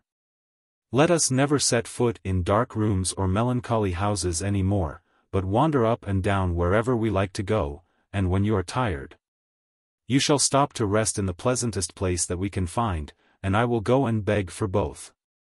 The child's voice was lost in sobs as she dropped upon the old man's neck, nor did she weep alone. These were not words for other ears, nor was it a scene for other eyes. And yet other ears and eyes were there and greedily taking in all that passed, and moreover they were the ears and eyes of no less a person than Mr. Daniel Quilp, who, having entered unseen when the child first placed herself at the old man's side, refrained, actuated, no doubt, by motives of the purest delicacy, from interrupting the conversation, and stood looking on with his accustomed grin. Standing, however, being a tiresome attitude to a gentleman already fatigued with walking, and the dwarf being one of that kind of persons who usually make themselves at home, he soon cast his eyes upon a chair into which he skipped with uncommon agility, and perching himself on the back with his feet upon the seat, was thus enabled to look on and listen with greater comfort to himself, besides gratifying at the same time that taste for doing something fantastic and monkey-like, which on all occasions had strong possession of him. Here, then, he sat, one leg cocked carelessly over the other, his chin resting on the palm of his hand, his head turned a little on one side, and his ugly features twisted into a complacent grimace. And in this position the old man, happening in course of time to look that way, at length chanced to see him, to his unbounded astonishment. The child uttered a suppressed shriek on beholding this agreeable figure. In their first surprise both she and the old man, not knowing what to say, and half doubting its reality, looked shrinkingly at it. Not at all disconcerted by this reception, Daniel Quilp preserved the same attitude, merely nodding twice or thrice with great condescension. At length the old man pronounced his name, and inquired how he came there. "Through the door," said Quilp pointing over his shoulder with his thumb. "I'm not quite small enough to get through keyholes. I wish I was. I want to have some talk with you, particularly, and in private, with nobody present, neighbor. Goodbye, little Nelly." Nell looked at the old man, who nodded to her to retire, and kissed her cheek. "Ah," said the dwarf, smacking his lips, "what a nice kiss that was, just upon the rosy part. What a capital kiss."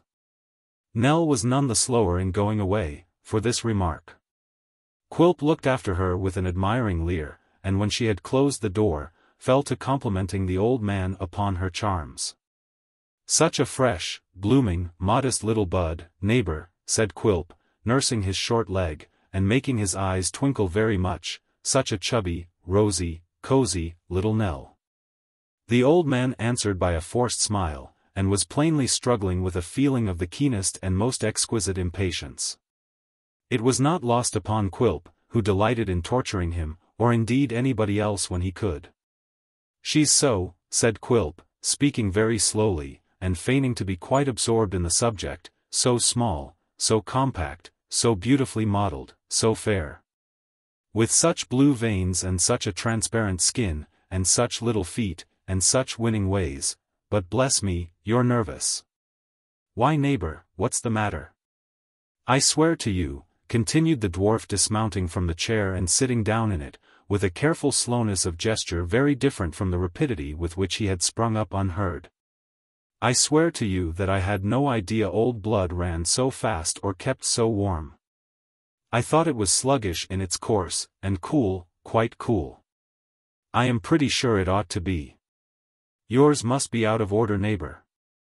"I believe it is," groaned the old man, clasping his head with both hands. "There's burning fever here, and something now and then to which I fear to give a name." The dwarf said never a word, but watched his companion as he paced restlessly up and down the room, and presently returned to his seat. Here he remained with his head bowed upon his breast for some time, and then suddenly raising it, said, "Once, and once for all, have you brought me any money?" "No," returned Quilp. "Then," said the old man, clenching his hands desperately, and looking upward, "the child and I are lost." "Neighbor," said Quilp, glancing sternly at him, and beating his hand twice or thrice upon the table to attract his wandering attention, "let me be plain with you. And play a fairer game than when you held all the cards, and I saw but the backs and nothing more. You have no secret from me now." The old man looked up, trembling. "You are surprised," said Quilp. "Well, perhaps that's natural. You have no secret from me now, I say, no, not one. For now I know that all those sums of money, that all those loans, advances, and supplies that you have had from me, have found their way to, shall I say the word?" "Aye," replied the old man, "say it, if you will." "To the gaming table," rejoined Quilp, "your nightly haunt. This was the precious scheme to make your fortune, was it? This was the secret certain source of wealth in which I was to have sunk my money, if I had been the fool you took me for. This was your inexhaustible mine of gold, your El Dorado, eh?" "Yes," cried the old man, turning upon him with gleaming eyes, "it was. It is. It will be till I die." "That I should have been blinded," said Quilp, looking contemptuously at him, "by a mere shallow gambler." "I am no gambler," cried the old man fiercely. "I call heaven to witness that I never played for gain of mine, or love of play. That at every piece I staked, I whispered to myself that orphan's name and called on heaven to bless the venture, which it never did. Whom did it prosper? Who were those with whom I played? Men who lived by plunder, profligacy, and riot, squandering their gold in doing ill and propagating vice and evil. My winnings would have been from them, my winnings would have been bestowed to the last farthing on a young sinless child whose life they would have sweetened and made happy. What would they have contracted? The means of corruption, wretchedness, and misery. Who would not have hoped in such a cause? Tell me that, now, who would not have hoped as I did?" "When did you first begin this mad career?" asked Quilp, his taunting inclination subdued for a moment by the old man's grief and wildness. "When did I first begin?" he rejoined, passing his hand across his brow. "When was it that I first began? When should it be but when I began to think how little I had saved, how long a time it took to save it all, how short a time I might have at my age to live, and how she would be left to the rough mercies of the world, with barely enough to keep her from the sorrows that wait on poverty. Then it was that I began to think about it." "After you first came to me to get your precious grandson packed off to sea?" said Quilp. "Shortly after that," replied the old man. "I thought of it a long time, and had it in my sleep for months. Then I began. I found no pleasure in it, I expected none. What has it ever brought to me but anxious days and sleepless nights, but loss of health and peace of mind, and gain of feebleness and sorrow? You lost what money you had laid by, first, and then came to me. While I thought you were making your fortune, as you said you were making yourself a beggar, eh? Dear me!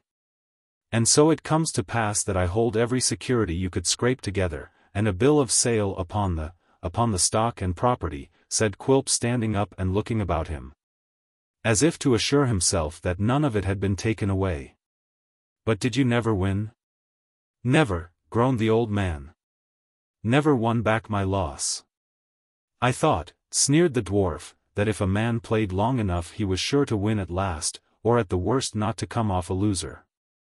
"And so he is," cried the old man, suddenly rousing himself from his state of despondency, and lashed into the most violent excitement, "so he is. I have felt that from the first, I have always known it, I've seen it, I never felt it half so strongly as I feel it now. Quilp, I have dreamed 3 nights of winning the same large sum, I never could dream that dream before, though I have often tried. Do not desert me now I have this chance. I have no resource but you, give me some help, let me try this one last hope." The dwarf shrugged his shoulders and shook his head. "See Quilp, good tender-hearted Quilp," said the old man, drawing some scraps of paper from his pocket with a trembling hand, and clasping the dwarf's arm, "only see here. Look at these figures, the result of long calculation, and painful and hard experience. I must win, I only want a little help once more, a few pounds, but 20 pounds, dear Quilp. The last advance was 70, said the dwarf, and it went in one night. I know it did, answered the old man, but that was the very worst fortune of all, and the time had not come then. Quilp, consider, consider, the old man cried, trembling so much the while that the papers in his hand fluttered as if they were shaken by the wind, that orphan child. If I were alone, I could die with gladness, perhaps even anticipate that doom which is dealt out so unequally, coming as it does on the proud and happy in their strength, and shunning the needy and afflicted and all who courted in their despair, but what I have done, has been for her. Help me for her sake, I implore you, not for mine, for hers. I'm sorry I've got an appointment in the city, said Quilp looking at his watch with perfect self-possession. Or I should have been very glad to have spent half an hour with you while you composed yourself, very glad. Nay, Quilp, good Quilp, gasped the old man, catching at his skirts, you and I have talked together more than once of her poor mother's story. The fear of her coming to poverty has perhaps been bred in me by that. Do not be hard upon me, but take that into account. You are a great gainer by me. Oh, spare me the money for this one last hope. I couldn't do it really, said Quilp with unusual politeness. Though I tell you what, and this is a circumstance worth bearing in mind as showing how the sharpest among us may be taken in sometimes, I was so deceived by the penurious way in which you lived. Alone with Nelly. All done to save money for tempting fortune, and make her triumph greater, cried the old man. Yes, yes, I understand that now, said Quilp. But I was going to say, I was so deceived by that, your miserly way, the reputation you had among those who knew you of being rich, and your repeated assurances that you would make of my advances treble and quadruple the interest you paid me, that I'd have advanced you even now what you want, on your simple note of hand. Though I had been led to suspect something wrong, if I hadn't unexpectedly become acquainted with your secret way of life. Who is it, retorted the old man desperately, that notwithstanding all my caution, told you that? Come. Let me know the name, the person. The crafty dwarf, bethinking himself that his giving up the child would lead to the disclosure of the artifice he had employed, which, as nothing was to be gained by it, it was as well to conceal, stopped short in his answer and said, now, who do you think? It was Kit, it must have been the boy, he played the spy and you tampered with him, said the old man. How came you to think of him? Said the dwarf in a tone of great commiseration. Yes, it was Kit. Poor Kit. So saying, he nodded in a friendly manner, and took his leave, stopping when he had passed the outer door a little distance, and grinning with extraordinary delight. Poor Kit, muttered Quilp. I think it was Kit who said I was an uglier dwarf than could be seen anywhere for a penny, wasn't it? Ha ha ha. Poor Kit. And with that he went his way, still chuckling as he went. Chapter 10. Daniel Quilp neither entered nor left the old man's house, unobserved. In the shadow of an archway nearly opposite, leading to one of the many passages which diverged from the main street, there lingered one who, having taken up his position when the twilight first came on, still maintained it with undiminished patience. And leaning against the wall with the manner of one who had a long time to wait, and being well used to it was quite resigned, scarcely changed his attitude for the hour together. This patient lounger attracted little attention from any of those who passed, and bestowed as little upon them. His eyes were constantly directed towards one object, the window at which the child was accustomed to sit. If he withdrew them for a moment, it was only to glance at a clock in some neighboring shop, and then to strain his sight once more in the old quarter with increased earnestness and attention.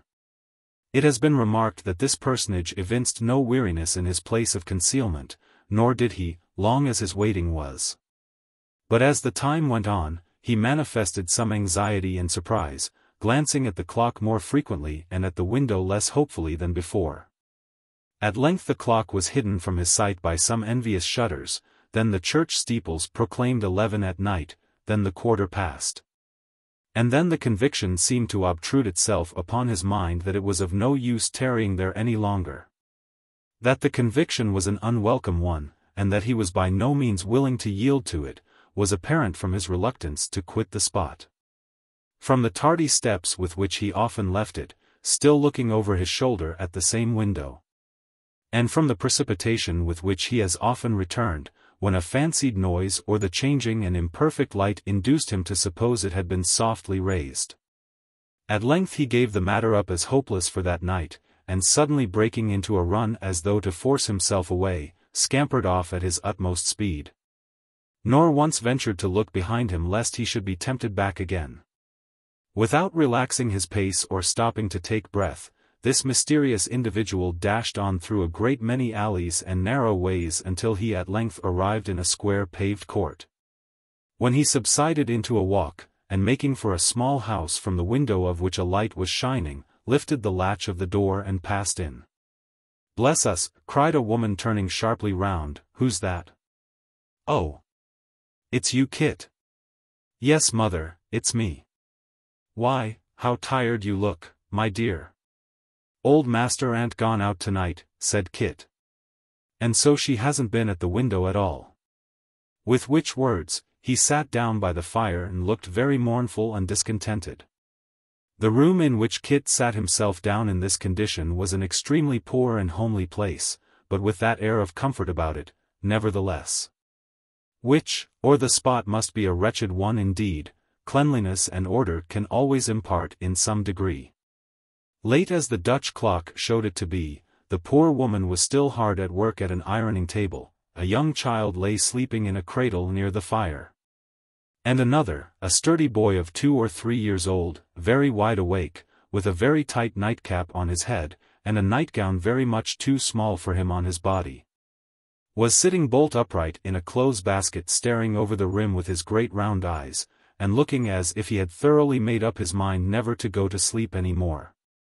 Which, as he had already declined to take his natural rest and had been brought out of bed in consequence, opened a cheerful prospect for his relations and friends. It was rather a queer-looking family, Kit, his mother, and the children, being all strongly alike. Kit was disposed to be out of temper, as the best of us are too often, but he looked at the youngest child who was sleeping soundly, and from him to his other brother in the clothes basket. And from him to their mother, who had been at work without complaint since morning, and thought it would be a better and kinder thing to be good-humored. So he rocked the cradle with his foot, made a face at the rebel in the clothes basket, which put him in high good humor directly, and stoutly determined to be talkative and make himself agreeable. "Ah, mother," said Kit, taking out his clasp knife and falling upon a great piece of bread and meat which she had had ready for him, hours before, "what a one you are! There aren't many such as you, I know." "I hope there are many a great deal better, Kit," said Mrs. Nubbles, "and that there are, or ought to be, accordin' to what the parson at chapel says." "Much he knows about it," returned Kit contemptuously. "Wait till he's a widder and works like you do, and gets as little, and does as much, and keeps his spirits up the same. And then I'll ask him what's o'clock and trust him for being right to half a second." "Well," said Mrs. Nubbles, evading the point, "your beer's down there by the fender, Kit." "I see," replied her son, taking up the porter pot, "my love to you, mother. And the parson's health too if you like. I don't bear him any malice, not I." "Did you tell me just now that your master hadn't gone out tonight?" inquired Mrs. Nubbles. "Yes," said Kit, "worse luck." "You should say better luck, I think," returned his mother, "because Miss Nellie won't have been left alone." "Ah," said Kit, "I forgot that. I said worse luck, because I've been watching ever since 8 o'clock, and seen nothing of her." "I wonder what she'd say," cried his mother, stopping in her work and looking round, "if she knew that every night, when she, poor thing, is sitting alone at that window, you are watching in the open street for fear any harm should come to her, and that you never leave the place or come home to your bed though you're ever so tired, till such time as you think she's safe in hers." "Never mind what she'd say," replied Kit, with something like a blush on his uncouth face, "she'll never know nothing, and consequently, she'll never say nothing." Mrs. Nubbles ironed away in silence for a minute or two, and coming to the fireplace for another iron, glanced stealthily at Kit while she rubbed it on a board and dusted it with a duster. But said nothing until she had returned to her table again, when holding the iron at an alarmingly short distance from her cheek, to test its temperature, and looking round with a smile, she observed, "I know what some people would say, Kit." "Nonsense," interposed Kit with a perfect apprehension of what was to follow. "No, but they would indeed. Some people would say that you'd fallen in love with her, I know they would." To this, Kit only replied by bashfully bidding his mother get out, and forming sundry strange figures with his legs and arms, accompanied by sympathetic contortions of his face. Not deriving from these means the relief which he sought, he bit off an immense mouthful from the bread and meat, and took a quick drink of the porter. By which artificial aids he choked himself and effected a diversion of the subject. "Speaking seriously though, Kit," said his mother, taking up the theme afresh, after a time, "for of course I was only in joke just now, it's very good and thoughtful, and like you, to do this. And never let anybody know it, though some day I hope she may come to know it, for I'm sure she would be very grateful to you and feel it very much. It's a cruel thing to keep the dear child shut up there. I don't wonder that the old gentleman wants to keep it from you." "He don't think it's cruel, bless you," said Kit, "and don't mean it to be so, or he wouldn't do it. I do consider, mother, that he wouldn't do it for all the gold and silver in the world." No, that he wouldn't. I know him better than that." "Then what does he do it for, and why does he keep it so close from you?" said Mrs. Nubbles. "That I don't know," returned her son. "If he hadn't tried to keep it so close though, I should never have found it out, for it was his getting me away at night and sending me off so much earlier than he used to. That first made me curious to know what was going on. Hark! What's that?" "It's only somebody outside." "It's somebody crossing over here," said Kit, standing up to listen, and coming very fast too. "He can't have gone out after I left, and the house caught fire, mother." The boy stood for a moment, really bereft, by the apprehension he had conjured up, of the power to move. The footsteps drew nearer, the door was opened with a hasty hand, and the child herself, pale and breathless, and hastily wrapped in a few disordered garments, hurried into the room. "Miss Nellie!" "What is the matter?" cried mother and son together. "I must not stay a moment," she returned. "Grandfather has been taken very ill, I found him in a fit upon the floor." "I'll run for a doctor," said Kit, seizing his brimless hat. "I'll be there directly, I'll—" No, cried Nell, "there is one there, you're not wanted, you must never come near us any more." "What?" roared Kit. "Never again," said the child. "Don't ask me why, for I don't know." "Pray don't ask me why, pray don't be sorry, pray don't be vexed with me, I have nothing to do with it indeed." Kit looked at her with his eyes stretched wide, and opened and shut his mouth a great many times, but couldn't get out one word. "He complains and raves of you," said the child. "I don't know what you have done, but I hope it's nothing very bad." "I done," roared Kit. "He cries that you're the cause of all his misery," returned the child with tearful eyes. "He screamed and called for you, they say you must not come near him or he will die. You must not return to us any more. I came to tell you. I thought it would be better that I should come than somebody quite strange." "Oh, Kit, what have you done? You, in whom I trusted so much, and who were almost the only friend I had." The unfortunate Kit looked at his young mistress harder and harder, and with eyes growing wider and wider, but was perfectly motionless and silent. "I have brought his money for the week," said the child, looking to the woman and laying it on the table, and, a little more, for he was always good and kind to me. I hope he will be sorry and do well somewhere else and not take this to heart too much. It grieves me very much to part with him like this, but there is no help. It must be done. Good night." With the tears streaming down her face, and her slight figure trembling with the agitation of the scene she had left, the shock she had received, the errand she had just discharged, And 1,000 painful and affectionate feelings, the child hastened to the door, and disappeared as rapidly as she had come. The poor woman, who had no cause to doubt her son but every reason for relying on his honesty and truth, was staggered notwithstanding by his not having advanced one word in his defense. Visions of gallantry, knavery, robbery, and of the nightly absences from home for which he had accounted so strangely, having been occasioned by some unlawful pursuit, flocked into her brain and rendered her afraid to question him. She rocked herself upon a chair wringing her hands and weeping bitterly, but Kit made no attempt to comfort her and remained quite bewildered. The baby in the cradle woke up and cried, the boy in the clothes basket fell over on his back with the basket upon him and was seen no more, the mother wept louder yet and rocked faster, but Kit, insensible to all the din and tumult, remained in a state of utter stupefaction. Chapter 11. Quiet and solitude were destined to hold uninterrupted rule no longer, beneath the roof that sheltered the child. Next morning the old man was in a raging fever accompanied with delirium, and sinking under the influence of this disorder he lay for many weeks in imminent peril of his life. There was watching enough now, but it was the watching of strangers who made of it a greedy trade, and who, in the intervals of their attendance upon the sick man, huddled together with a ghastly good fellowship, and eat and drunk and made merry. For disease and death were their ordinary household gods. Yet in all the hurry and crowding of such a time, the child was more alone than she had ever been before. Alone in spirit, alone in her devotion to him who was wasting away upon his burning bed, alone in her unfeigned sorrow, and her unpurchased sympathy.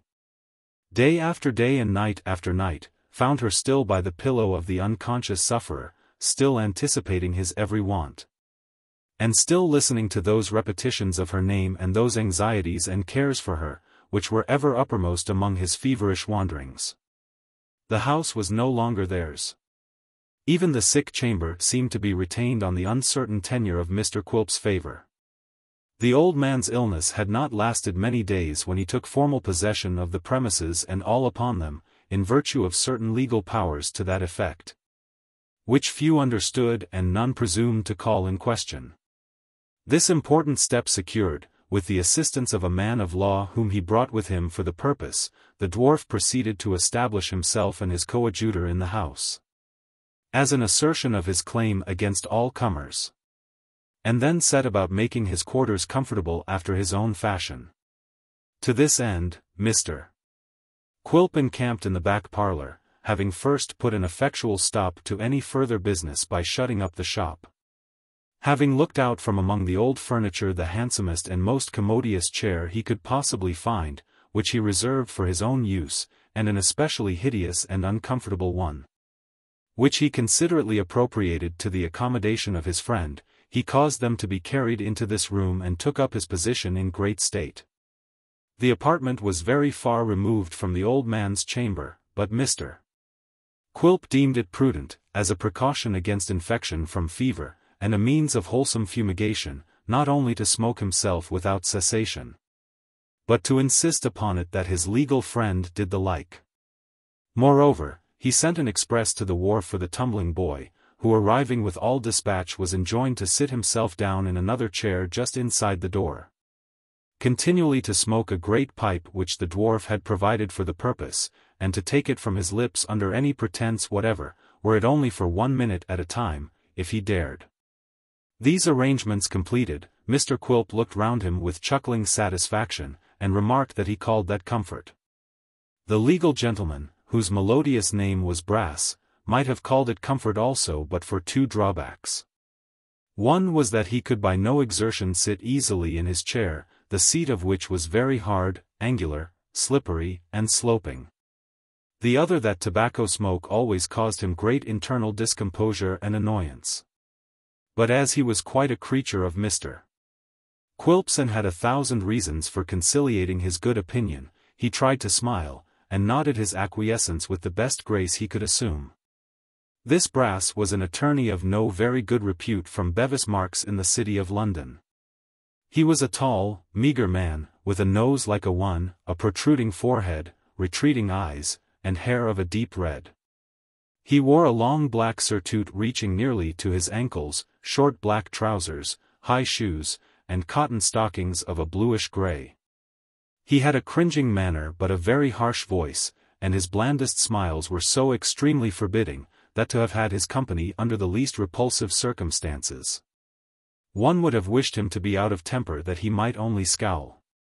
Quilp looked at his legal adviser, and seeing that he was winking very much in the anguish of his pipe, that he sometimes shuddered when he happened to inhale its full flavour, and that he constantly fanned the smoke from him, was quite overjoyed and rubbed his hands with glee. "Smoke away, you dog," said Quilp, turning to the boy. "Fill your pipe again and smoke it fast, down to the last whiff, or I'll put the sealing waxed end of it in the fire and rub it red hot upon your tongue." Luckily the boy was case-hardened, and would have smoked a small limekiln if anybody had treated him with it. Wherefore he only muttered a brief defiance of his master, and did as he was ordered. "Is it good, Brass? Is it nice? Is it fragrant? Do you feel like the Grand Turk?" said Quilp. Mr. Brass thought that if he did, the Grand Turk's feelings were by no means to be envied, but he said it was famous, and he had no doubt he felt very like that potentate. "This is the way to keep off fever," said Quilp, "this is the way to keep off every calamity of life. We'll never leave off all the time we stop here. Smoke away, you dog, or you shall swallow the pipe." "Shall we stop here long, Mr. Quilp?" inquired his legal friend, when the dwarf had given his boy this last gentle admonition. "We must stop, I suppose, till the old gentleman upstairs is dead," returned Quilp. He, laughed Mr. Brass. "Oh. Very good. Smoke away," cried Quilp. "Never stop. You can talk as you smoke. Don't lose time." He, cried Brass faintly, as he again applied himself to the odious pipe. "But if he should get better, Mr. Quilp?" "Then we shall stop till he does, and no longer," returned the dwarf. "How kind it is of you, sir, to wait till then," said Brass. "Some people, sir, would have sold or removed the goods, oh dear, the very instant the law allowed. Some people, sir, would have been all flintiness and granite. Some people, sir, would have. Some people would have spared themselves the jabbering of such a parrot as you," interposed the dwarf. He, cried Brass.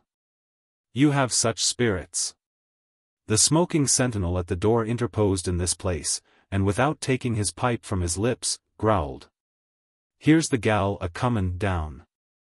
"The what, you dog?" said Quilp. "The gal," returned the boy. "Are you deaf?" "Oh," said Quilp, drawing in his breath with great relish as if he were taking soup, "you and I will have such a settling presently, there's such a scratching and bruising in store for you. My dear young friend." "Aha! Nelly. How is he now, my duck of diamonds?" "He's very bad," replied the weeping child. "What a pretty little Nell," cried Quilp. "Oh, beautiful, sir, beautiful indeed," said Brass. "Quite charming." "Has she come to sit upon Quilp's knee?" said the dwarf in what he meant to be a soothing tone, "or is she going to bed in her own little room inside here, which is poor Nelly going to do?" "What a remarkably pleasant way he has with children," muttered Brass as if in confidence between himself and the ceiling. "Upon my word, it's quite a treat to hear him."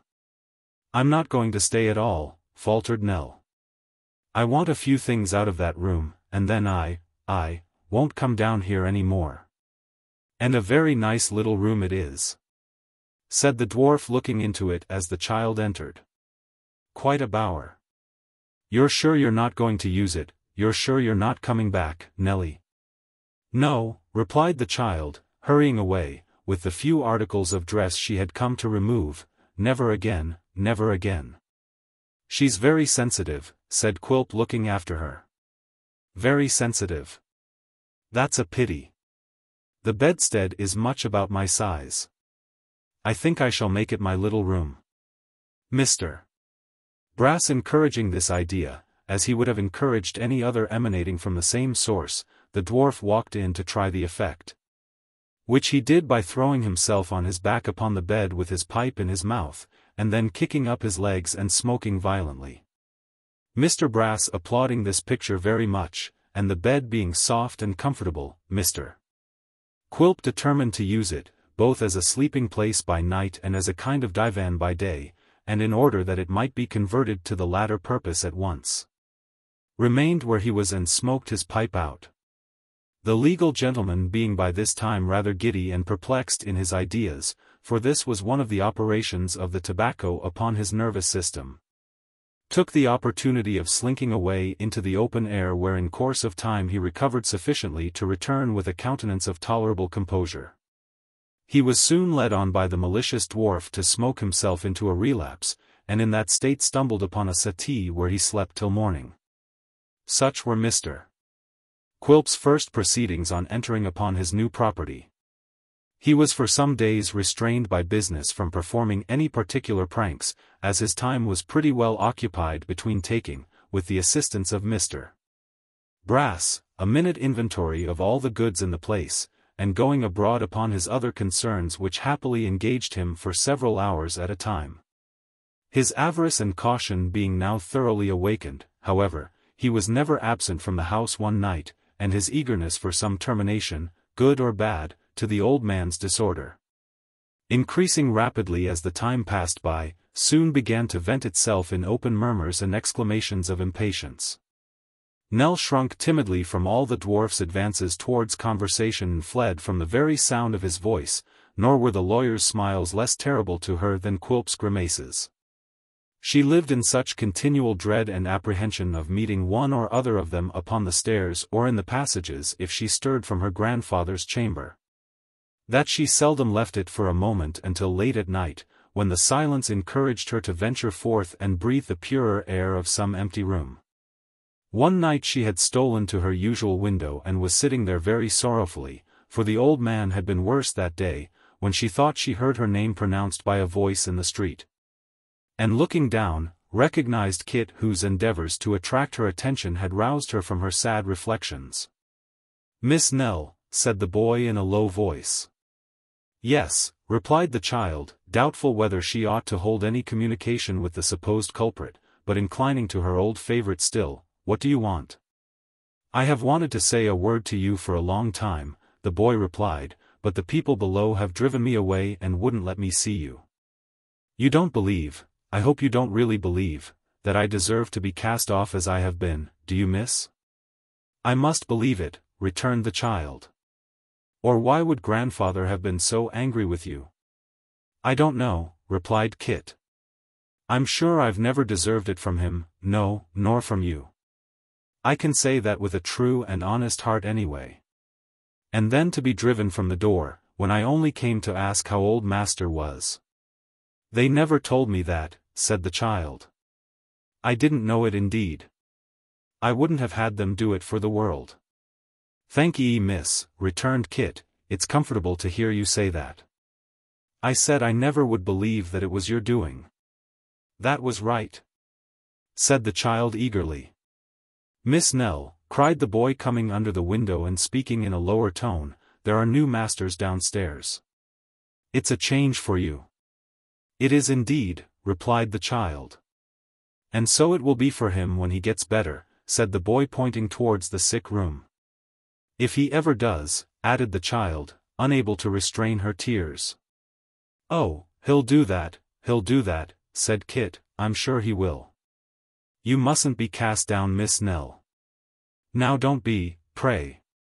These words of encouragement and consolation were few and roughly said, but they affected the child and made her for the moment weep the more.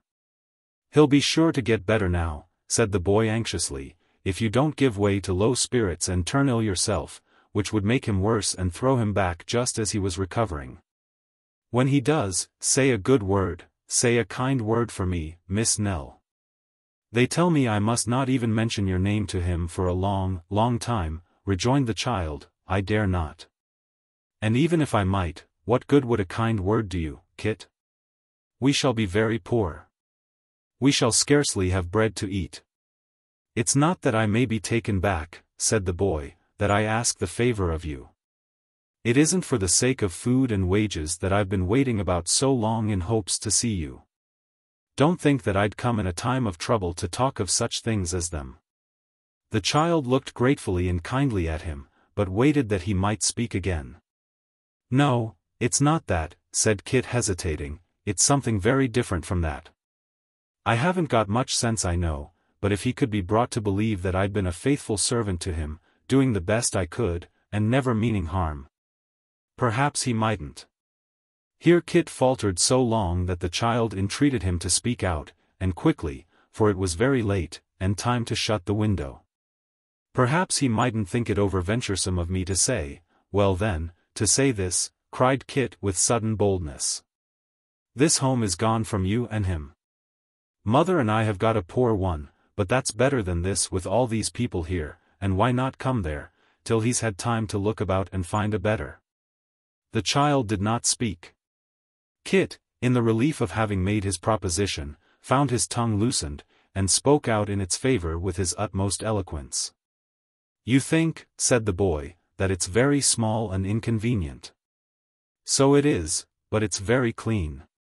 Perhaps you think it would be noisy, but there's not a quieter court than ours in all the town. Don't be afraid of the children, the baby hardly ever cries, and the other one is very good, besides, I'd mind, they wouldn't vex you much, I'm sure. Do try, Miss Nell, do try. The little front room upstairs is very pleasant. You can see a piece of the church clock through the chimneys and almost tell the time. Mother says it would be just the thing for you, and so it would, and you'd have her to wait upon you both, and me to run of errands. We don't mean money, bless you, you're not to think of that. Will you try him, Miss Nell? Only say you'll try him. Do try to make old master come, and ask him first what I have done. Will you only promise that, Miss Nell?" Before the child could reply to this earnest solicitation, the street door opened, and Mr. Brass, thrusting out his night-capped head, called in a surly voice, "Who's there?" Kit immediately glided away, and Nell, closing the window softly, drew back into the room. Before Mr. Brass had repeated his inquiry many times, Mr. Quilp, also embellished with a nightcap, emerged from the same door and looked carefully up and down the street, and up at all the windows of the house from the opposite side. Finding that there was nobody in sight, he presently returned into the house with his legal friend, protesting, as the child heard from the staircase, that there was a league and plot against him. That he was in danger of being robbed and plundered by a band of conspirators who prowled about the house at all seasons. And that he would delay no longer but take immediate steps for disposing of the property and returning to his own peaceful roof. Having growled forth these and a great many other threats of the same nature, he coiled himself once more in the child's little bed, and Nell crept softly up the stairs. It was natural enough that her short and unfinished dialogue with Kit should leave a strong impression on her mind, and influence her dreams that night and her recollections for a long, long time. Surrounded by unfeeling creditors, and mercenary attendants upon the sick, and meeting in the height of her anxiety and sorrow with little regard or sympathy even from the women about her, it is not surprising that the affectionate heart of the child should have been touched to the quick by one kind and generous spirit, however uncouth the temple in which it dwelt. Thank heaven that the temples of such spirits are not made with hands, and that they may be more worthily hung with poor patchwork than with purple and fine linen. Chapter 12. At length the crisis of the old man's disorder was past, and he began to mend. By very slow and feeble degrees his consciousness came back, but the mind was weakened and its functions were impaired. He was patient, and quiet. Often sat brooding, but not despondently, for a long space, was easily amused even by a sunbeam on the wall or ceiling, made no complaint that the days were long or the nights tedious, and appeared indeed to have lost all count of time and every sense of care or weariness. He would sit for hours together with Nell's small hand in his, playing with the fingers and stopping sometimes to smooth her hair or kiss her brow. And when he saw that tears were glistening in her eyes would look, amazed, about him for the cause, and forget his wonder even while he looked. The child and he rode out, the old man propped up with pillows, and the child beside him. They were hand in hand as usual. The noise and motion in the streets fatigued his brain at first, but he was not surprised, or curious, or pleased, or irritated. He was asked if he remembered this, or that. "Oh yes," he said, "quite well, why not?" Sometimes he turned his head and looked with earnest gaze and outstretched neck after some stranger in the crowd, until he disappeared from sight, but to the question why he did this, he answered not a word. He was sitting in his easy chair one day, and Nell upon a stool beside him, when a man outside the door inquired if he might enter. Yes, he said without emotion, it was Quilp, he knew. Quilp was master there. Of course he might come in. And so he did. "I'm glad to see you well again at last, neighbor," said the dwarf sitting down opposite to him. "You're quite strong now?" "Yes," said the old man feebly, "yes." "I don't want to hurry you, you know, neighbor," said the dwarf raising his voice, for the old man's senses were duller than they had been. "But as soon as you can arrange your future proceedings, the better." "Surely," said the old man. "The better for all parties. You see," pursued Quilp after a short pause, "the goods being once removed, this house would be uncomfortable, uninhabitable in fact." "You say true," returned the old man. "Poor Nell too, what would she do?" "Exactly," bawled the dwarf nodding his head, "that's very well observed." "Then will you consider about it, neighbor?" "I will certainly," replied the old man. "We shall not stop here." "So I supposed," said the dwarf. "I have sold the things. They have not yielded quite as much as they might have done, but pretty well, pretty well. Today's Tuesday. When shall they be moved?" "There's no hurry, shall we say this afternoon?" "Say Friday morning," returned the old man. "Very good," said the dwarf. "So be it, with the understanding that I can't go beyond that day, neighbor, on any account." "Good," returned the old man. "I shall remember it. Mr. Quilp seemed rather puzzled by the strange, even, spiritless way in which all this was said, but as the old man nodded his head and repeated, "On Friday morning. I shall remember it," he had no excuse for dwelling upon the subject any further. And so took a friendly leave with many expressions of goodwill and many compliments to his friend on his looking so remarkably well. And went below stairs to report progress to Mr. Brass. All that day and all the next, the old man remained in this state. He wandered up and down the house and into and out of the various rooms, as if with some vague intent of bidding them adieu. But he referred neither by direct allusions nor in any other manner to the interview of the morning or the necessity of finding some other shelter. An indistinct idea he had that the child was desolate and in want of help, for he often drew her to his bosom and bade her be of good cheer, saying that they would not desert each other. But he seemed unable to contemplate their real position more distinctly, and was still the listless, passionless creature, that suffering of mind and body had left him. We call this a state of childishness, but it is the same poor hollow mockery of it, that death is of sleep. Where, in the dull eyes of doting men, are the laughing light and life of childhood, the gaiety that has known no check, the frankness that has felt no chill, the hope that has never withered. The joys that fade in blossoming? Where, in the sharp lineaments of rigid and unsightly death, is the calm beauty of slumber, telling of rest for the waking hours that are past, and gentle hopes and loves for those which are to come? Lay death and sleep down, side by side, and say who shall find the two akin. Send forth the child and childish man together, and blush for the pride that libels our own old happy state, and gives its title to an ugly and distorted image. Thursday arrived, and there was no alteration in the old man. But a change came upon him that evening as he and the child sat silently together. In a small dull yard below his window there was a tree, green and flourishing enough, for such a place, and as the air stirred among its leaves, it threw a rippling shadow on the white wall. The old man sat watching the shadows as they trembled in this patch of light until the sun went down, and when it was night and the moon was slowly rising he still sat in the same spot. To one who had been tossing on a restless bed so long, even these few green leaves and this tranquil light, although it languished among chimneys and housetops, were pleasant things. They suggested quiet places afar off, and rest, and peace. The child thought more than once that he was moved, and had forborne to speak. But now he shed tears, tears that it lightened her aching heart to see, and making as though he would fall upon his knees, besought her to forgive him.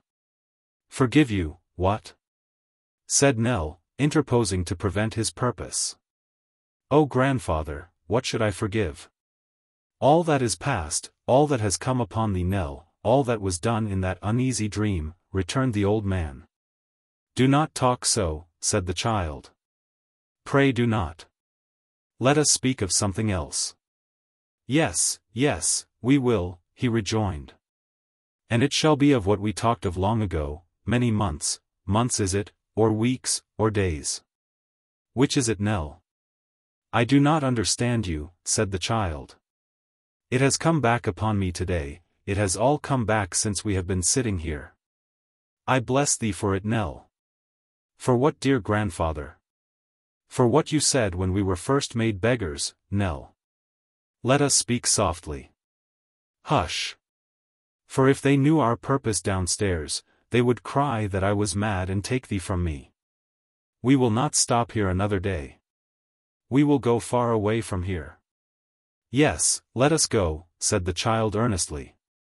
"Let us begone from this place, and never turn back or think of it again. Let us wander barefoot through the world, rather than linger here." "We will," answered the old man, "we will travel afoot through fields and woods, and by the side of rivers, and trust ourselves to God in the places where He dwells. It is far better to lie down at night beneath an open sky like that yonder, see how bright it is, than to rest in close rooms which are always full of care and weary dreams. Thou and I together, Nell, may be cheerful and happy yet, and learn to forget this time, as if it had never been." "We will be happy," cried the child. "We never can be here." "No, we never can again, never again, that's truly said," rejoined the old man. "Let us steal away tomorrow morning, early and softly, that we may not be seen or heard, and leave no trace or track for them to follow by. Poor Nell, thy cheek is pale and thy eyes are heavy with watching and weeping for me, I know, for me, but thou wilt be well again, and merry too, when we are far away. Tomorrow morning, dear, we'll turn our faces from this scene of sorrows, and be as free and happy as the birds." And then the old man clasped his hands above her head, and said in a few broken words that from that time forth they would wander up and down together, and never part more until death took one or other of the twain. The child's heart beat high with hope and confidence. She had no thought of hunger or cold, or thirst, or suffering. She saw in this but a return of the simple pleasures they had once enjoyed, a relief from the gloomy solitude in which she had lived. An escape from the heartless people by whom she had been surrounded in her late time of trial, the restoration of the old man's health and peace, and a life of tranquil happiness. Sun, and stream, and meadow, and summer days, shone brightly in her view, and there was no dark tint in all the sparkling picture. The old man had slept for some hours soundly in his bed, and she was yet busily engaged in preparing for their flight. There were a few articles of clothing for herself to carry, and a few for him. Old garments, such as became their fallen fortunes, laid out to wear, and a staff to support his feeble steps, put ready for his use. But this was not all her task, for now she must visit the old rooms for the last time. And how different the parting with them was from any she had expected, and most of all from that which she had oftenest pictured to herself. How could she ever have thought of bidding them farewell in triumph, when the recollection of the many hours she had passed among them rose to her swelling heart, and made her feel the wish a cruelty, lonely and sad though many of those hours had been. She sat down at the window where she had spent so many evenings, darker far than this, and every thought of hope or cheerfulness that had occurred to her in that place came vividly upon her mind, and blotted out all its dull and mournful associations in an instant. Her own little room too, where she had so often knelt down and prayed at night, prayed for the time which she hoped was dawning now, the little room where she had slept so peacefully, and dreamed such pleasant dreams, it was hard not to be able to glance round it once more, and to be forced to leave it without one kind look or grateful tear. There were some trifles there, poor useless things, that she would have liked to take away, but that was impossible. This brought to mind her bird, her poor bird, who hung there yet. She wept bitterly for the loss of this little creature, until the idea occurred to her, she did not know how or why it came into her head, that it might by some means fall into the hands of Kit, who would keep it for her sake. And think perhaps that she had left it behind in the hope that he might have it, and as an assurance that she was grateful to him. She was calmed and comforted by the thought, and went to rest with a lighter heart. From many dreams of rambling through light and sunny places, but with some vague object unattained which ran indistinctly through them all, she awoke to find that it was yet night, and that the stars were shining brightly in the sky. At length the day began to glimmer and the stars to grow pale and dim. As soon as she was sure of this, she arose, and dressed herself for the journey. The old man was yet asleep, and as she was unwilling to disturb him, she left him to slumber on until the sun rose. He was anxious that they should leave the house without a minute's loss of time, and was soon ready. The child then took him by the hand, and they trod lightly and cautiously down the stairs, trembling whenever a board creaked, and often stopping to listen. The old man had forgotten a kind of wallet which contained the light burden he had to carry, and the going back a few steps to fetch it seemed an interminable delay. At last they reached the passage on the ground floor, where the snoring of Mr. Quilp and his legal friend sounded more terrible in their ears than the roars of lions. The bolts of the door were rusty, and difficult to unfasten without noise.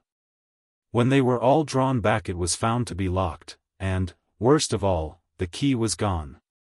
Then the child remembered for the first time one of the nurses having told her that Quilp always locked both the house doors at night, and kept the keys on the table in his bedroom. It was not without great fear and trepidation that little Nell slipped off her shoes and gliding through the storeroom of old curiosities, where Mr.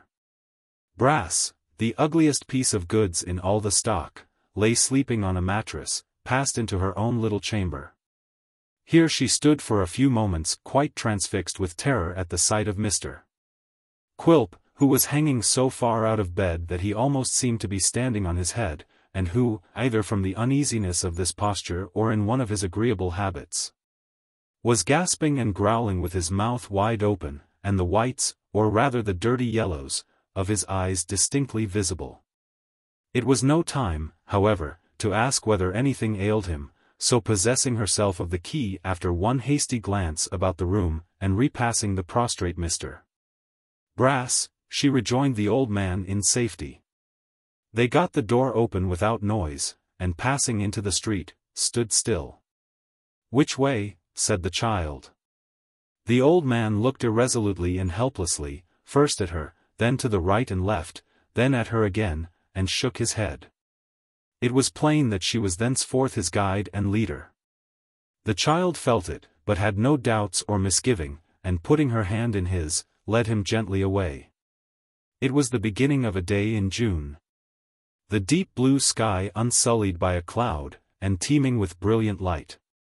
The streets were as yet nearly free from passengers, the houses and shops were closed, and the healthful air of morning fell like breath from angels, on the sleeping town. The old man and the child passed on through the glad silence, elate with hope and pleasure. They were alone together once again, every object was bright and fresh. Nothing reminded them, otherwise than by contrast, of the monotony and constraint they had left behind. Church towers and steeples, frowning and dark at other times, now shone and dazzled in the sun.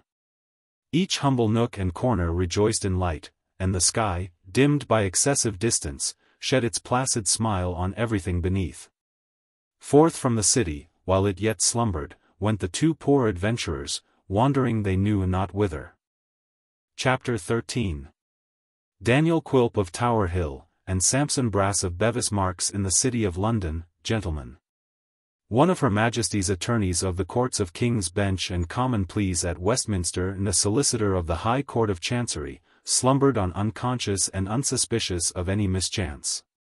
Until a knocking at the street door, often repeated and gradually mounting up from a modest single rap into a perfect battery of knocks, fired in long discharges with a very short interval between, caused the said Daniel Quilp to struggle into a horizontal position, and to stare at the ceiling with a drowsy indifference, betokening that he heard the noise and rather wondered at the same, but couldn't be at the trouble of bestowing any further thought upon the subject. As the knocking, however, instead of accommodating itself to his lazy state, increased in vigor and became more importunate, as if in earnest remonstrance against his falling asleep again now that he had once opened his eyes, Daniel Quilp began by degrees to comprehend the possibility of there being somebody at the door. And thus he gradually came to recollect that it was Friday morning, and he had ordered Mrs. Quilp to be in waiting upon him at an early hour. Mr.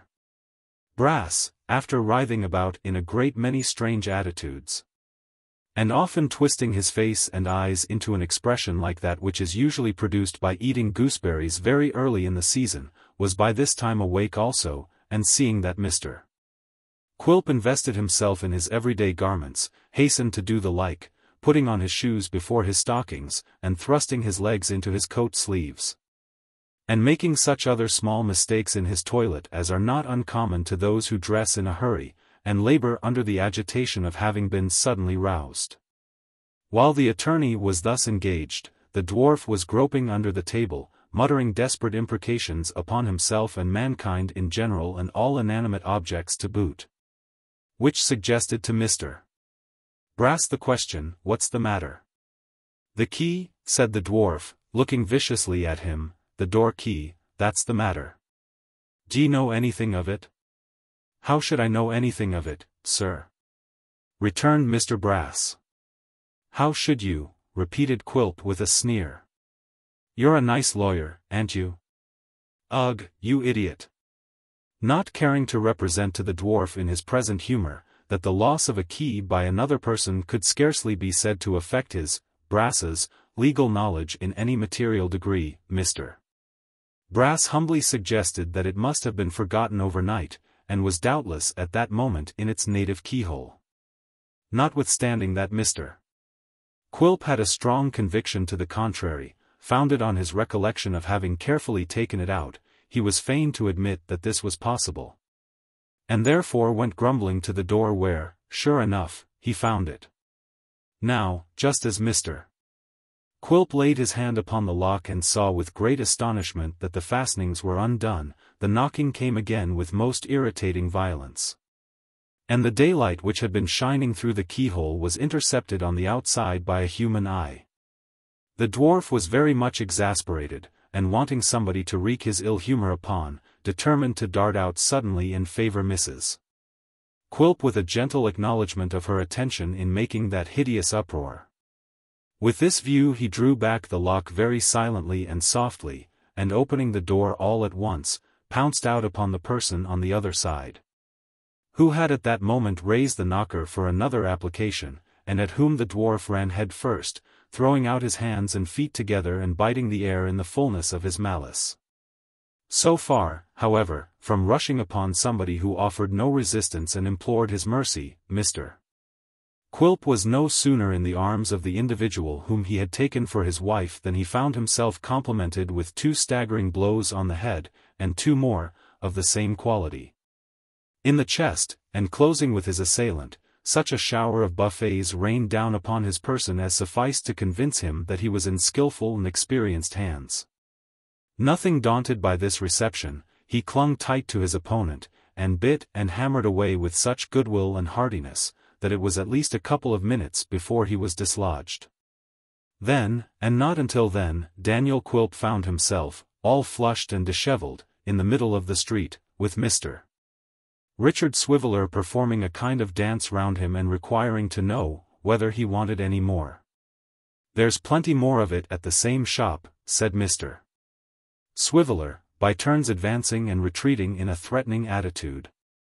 "A large and extensive assortment always on hand, country orders executed with promptitude and dispatch.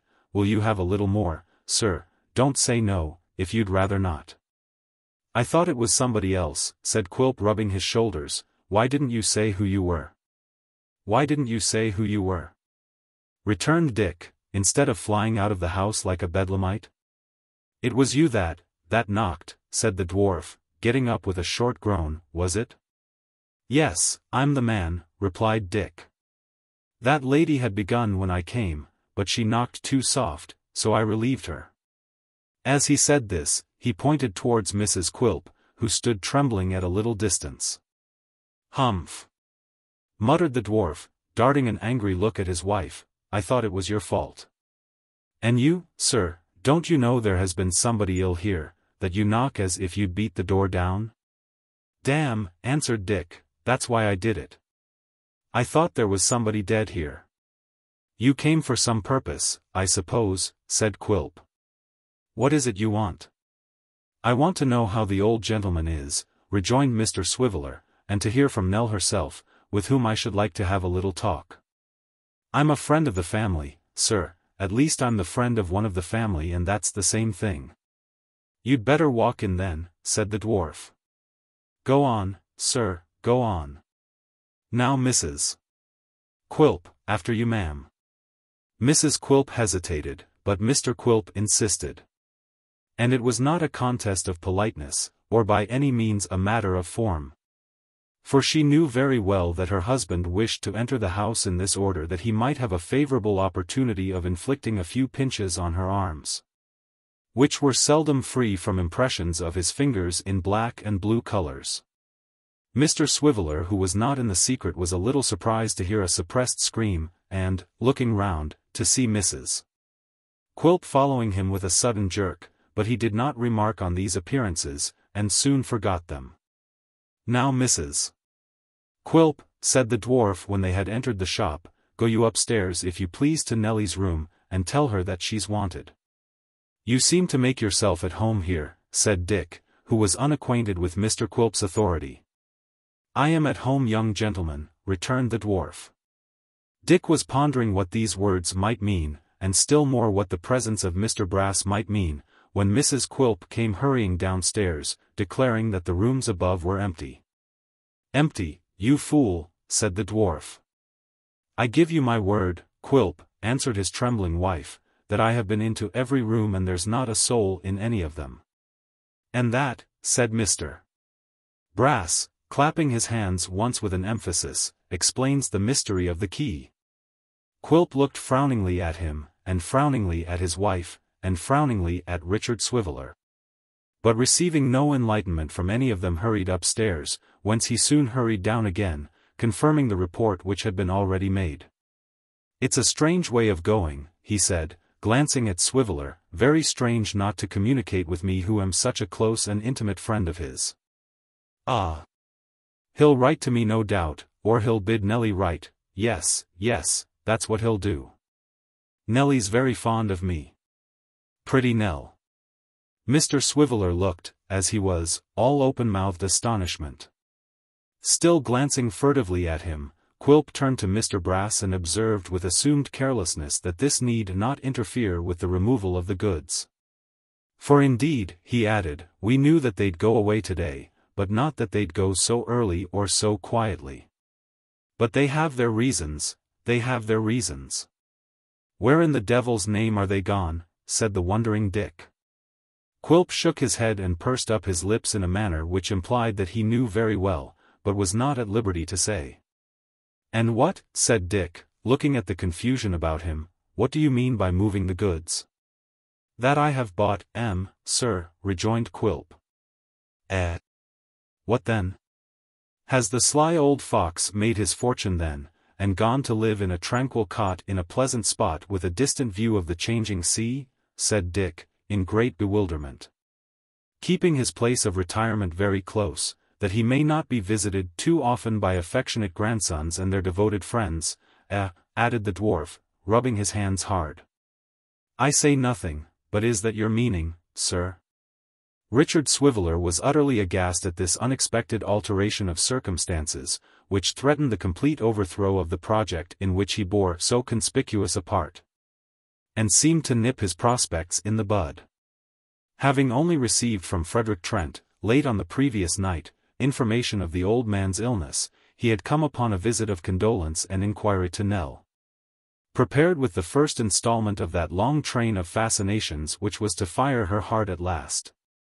And here, when he had been thinking of all kinds of graceful and insinuating approaches, and meditating on the fearful retaliation which was slowly working against Sophie Wackles, here were Nell, the old man, and all the money gone, melted away, decamped he knew not whither, as if with a foreknowledge of the scheme and a resolution to defeat it in the very outset, before a step was taken.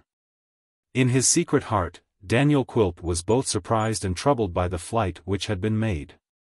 It had not escaped his keen eye that some indispensable articles of clothing were gone with the fugitives, and knowing the old man's weak state of mind, he marveled what that course of proceeding might be in which he had so readily procured the concurrence of the child. It must not be supposed, or it would be a gross injustice to Mr. Quilp, that he was tortured by any disinterested anxiety on behalf of either. His uneasiness arose from a misgiving that the old man had some secret store of money which he had not suspected, and the bare idea of its escaping his clutches overwhelmed him with mortification and self-reproach. In this frame of mind, it was some consolation to him to find that Richard Swiveller was, for different reasons, evidently irritated and disappointed by the same cause. It was plain, thought the dwarf, that he had come there on behalf of his friend, to cajole or frighten the old man out of some small fraction of that wealth of which they supposed him to have an abundance. Therefore it was a relief to vex his heart with a picture of the riches the old man hoarded, and to expatiate on his cunning in removing himself even beyond the reach of importunity. "Well," said Dick, with a blank look, "I suppose it's of no use my staying here." "Not the least in the world," rejoined the dwarf. "You'll mention that I called, perhaps?" said Dick. Mr. Quilp nodded, and said he certainly would, the very first time he saw them. "And say," added Mr. Swiveller, "say, sir, that I was wafted here upon the pinions of concord, that I came to remove, with the rake of friendship, the seeds of mutual violence and heartburning, and to sow in their place the germs of social harmony. Will you have the goodness to charge yourself with that commission, sir?" "Certainly," rejoined Quilp. "Will you be kind enough to add to it, sir," said Dick, producing a very small limp card, that is my address, and that I am to be found at home every morning. 2 distinct knocks, sir, will produce the slavey at any time. My particular friends, sir, are accustomed to sneeze when the door is opened to give her to understand that they are my friends and have no interested motives in asking if I'm at home. I beg your pardon, will you allow me to look at that card again?" "Oh, by all means," rejoined Quilp. "By a slight and not unnatural mistake, sir," said Dick, substituting another in its stead, "I had handed you the pass ticket of a select convivial circle called the Glorious Apollers, of which I have the honor to be perpetual grand. That is the proper document, sir. Good morning." Quilp bade him good day, the perpetual Grand Master of the Glorious Apollers, elevating his hat in honor of Mrs. Quilp, dropped it carelessly on the side of his head again, and disappeared with a flourish. By this time certain vans had arrived for the conveyance of the goods, and divers strong men in carpet caps were balancing chests of drawers and other trifles of that nature upon their heads, and performing muscular feats which heightened their complexions considerably. Not to be behindhand in the bustle, Mr. Quilp went to work with surprising vigor, bustling and driving the people about, like an evil spirit, setting Mrs. Quilp upon all kinds of arduous and impracticable tasks, carrying great weights up and down with no apparent effort, kicking the boy from the wharf whenever he could get near him, and inflicting with his loads a great many sly bumps and blows upon the shoulders of Mr. Brass, as he stood upon the doorsteps to answer all the inquiries of curious neighbors, which was his department.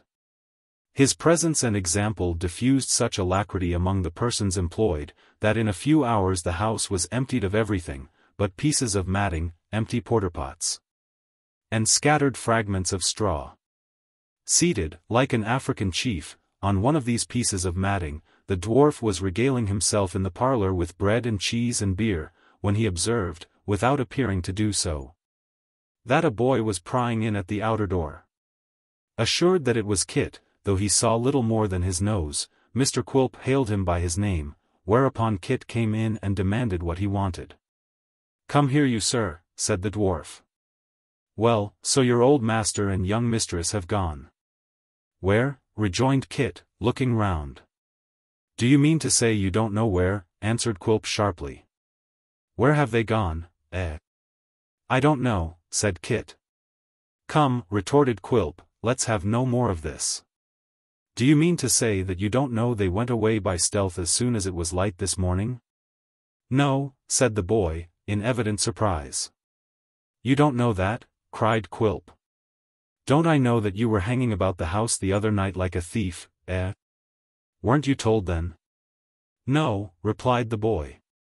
"You were not?" said Quilp. "What were you told then? What were you talking about?" Kit, who knew no particular reason why she should keep the matter secret now, related the purpose for which he had come on that occasion and the proposal he had made. "Oh," said the dwarf after a little consideration. "Then I think they'll come to you yet." "Do you think they will?" cried Kit eagerly. I think they will," returned the dwarf. "Now when they do, let me know, d'ye hear? Let me know, and I'll give you something. I want to do 'em a kindness, and I can't do 'em a kindness unless I know where they are. You hear what I say?" Kit might have returned some answer which would not have been agreeable to his irascible questioner, if the boy from the wharf, who had been skulking about the room in search of anything that might have been left about by accident, had not happened to cry, "Here's a bird. What's to be done with this?" "Wring its neck," rejoined Quilp. "Oh no, don't do that," said Kit, stepping forward. "Give it to me." "Oh yes, I dare say," cried the other boy. "Come, you let the cage alone, and let me wring its neck, will you? He said I was to do it." "You let the cage alone, will you? Give it here, give it to me, you dogs," roared Quilp. "Fight for it, you dogs, or I'll wring its neck myself." Without further persuasion, the two boys fell upon each other tooth and nail, while Quilp holding up the cage in one hand, and chopping the ground with his knife in an ecstasy, urged them on by his taunts and cries to fight more fiercely. They were a pretty equal match, and rolled about together exchanging blows which were by no means child's play, until at length Kit, planting a well-directed hit in his adversary's chest, disengaged himself, sprung nimbly up, and snatching the cage from Quilp's hands made off with his prize. He did not stop once until he reached home, where his bleeding face occasioned great consternation, and caused the elder child to howl dreadfully. "Goodness gracious, Kit, what is the matter, what have you been doing?" cried Mrs. Nubbles. "Never you mind, mother," answered her son, wiping his face on the jack-towel behind the door. "I'm not hurt, don't you be afraid for me. I've been a-fightin' for a bird and won him, that's all." "Hold your noise, little Jacob. I never see such a naughty boy in all my days." "You have been fighting for a bird," exclaimed his mother. "Ah! Fightin' for a bird," replied Kit, "and here he is, Miss Nelly's bird, mother, that they was a-goin' to wring the neck of. I stopped that though, ha ha ha. They wouldn't wring his neck and me by, no. It wouldn't do, mother, it wouldn't do at all. Ha ha ha." Kit, laughing so heartily, with his swollen and bruised face looking out of the towel, made little Jacob laugh, and then his mother laughed, and then the baby crowed and kicked with great glee. And then they all laughed in concert, partly because of Kit's triumph, and partly because they were very fond of each other. When this fit was over, Kit exhibited the bird to both children as a great and precious rarity. It was only a poor linnet, and looking about the wall for an old nail, made a scaffolding of a chair and table and twisted it out with great exultation. "Let me see," said the boy, "I think I'll hang him in the winder, because it's more light and cheerful, and he can see the sky there, if he looks up very much. He's such a one to sing, I can tell you." So, the scaffolding was made again, and Kit, climbing up with the poker for a hammer, knocked in the nail and hung up the cage, to the immeasurable delight of the whole family. When it had been adjusted and straightened a great many times, and he had walked backwards into the fireplace in his admiration of it. The arrangement was pronounced to be perfect.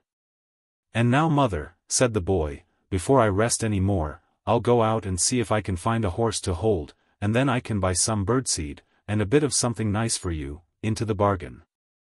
Chapter 14. As it was very easy for Kit to persuade himself that the old house was in his way being anywhere. He tried to look upon his passing it once more as a matter of imperative and disagreeable necessity, quite apart from any desire of his own, to which he could not choose but yield. It is not uncommon for people who are much better fed and taught than Christopher Nubbles had ever been, to make duties of their inclinations in matters of more doubtful propriety, and to take great credit for the self-denial with which they gratify themselves. There was no need of any caution this time, and no fear of being detained by having to play out a return match with Daniel Quilp's boy. The place was entirely deserted, and looked as dusty and dingy as if it had been so for months. A rusty padlock was fastened on the door, ends of discolored blinds and curtains flapped drearily against the half-opened upper windows, and the crooked holes cut in the closed shutters below were black with the darkness of the inside. Some of the glass in the window he had so often watched had been broken in the rough hurry of the morning, and that room looked more deserted and dull than any. A group of idle urchins had taken possession of the doorsteps. Some were plying the knocker and listening with delighted dread to the hollow sounds it spread through the dismantled house. Others were clustered about the keyhole, watching half in jest and half in earnest for the ghost, which an hour's gloom, added to the mystery that hung about the late inhabitants, had already raised.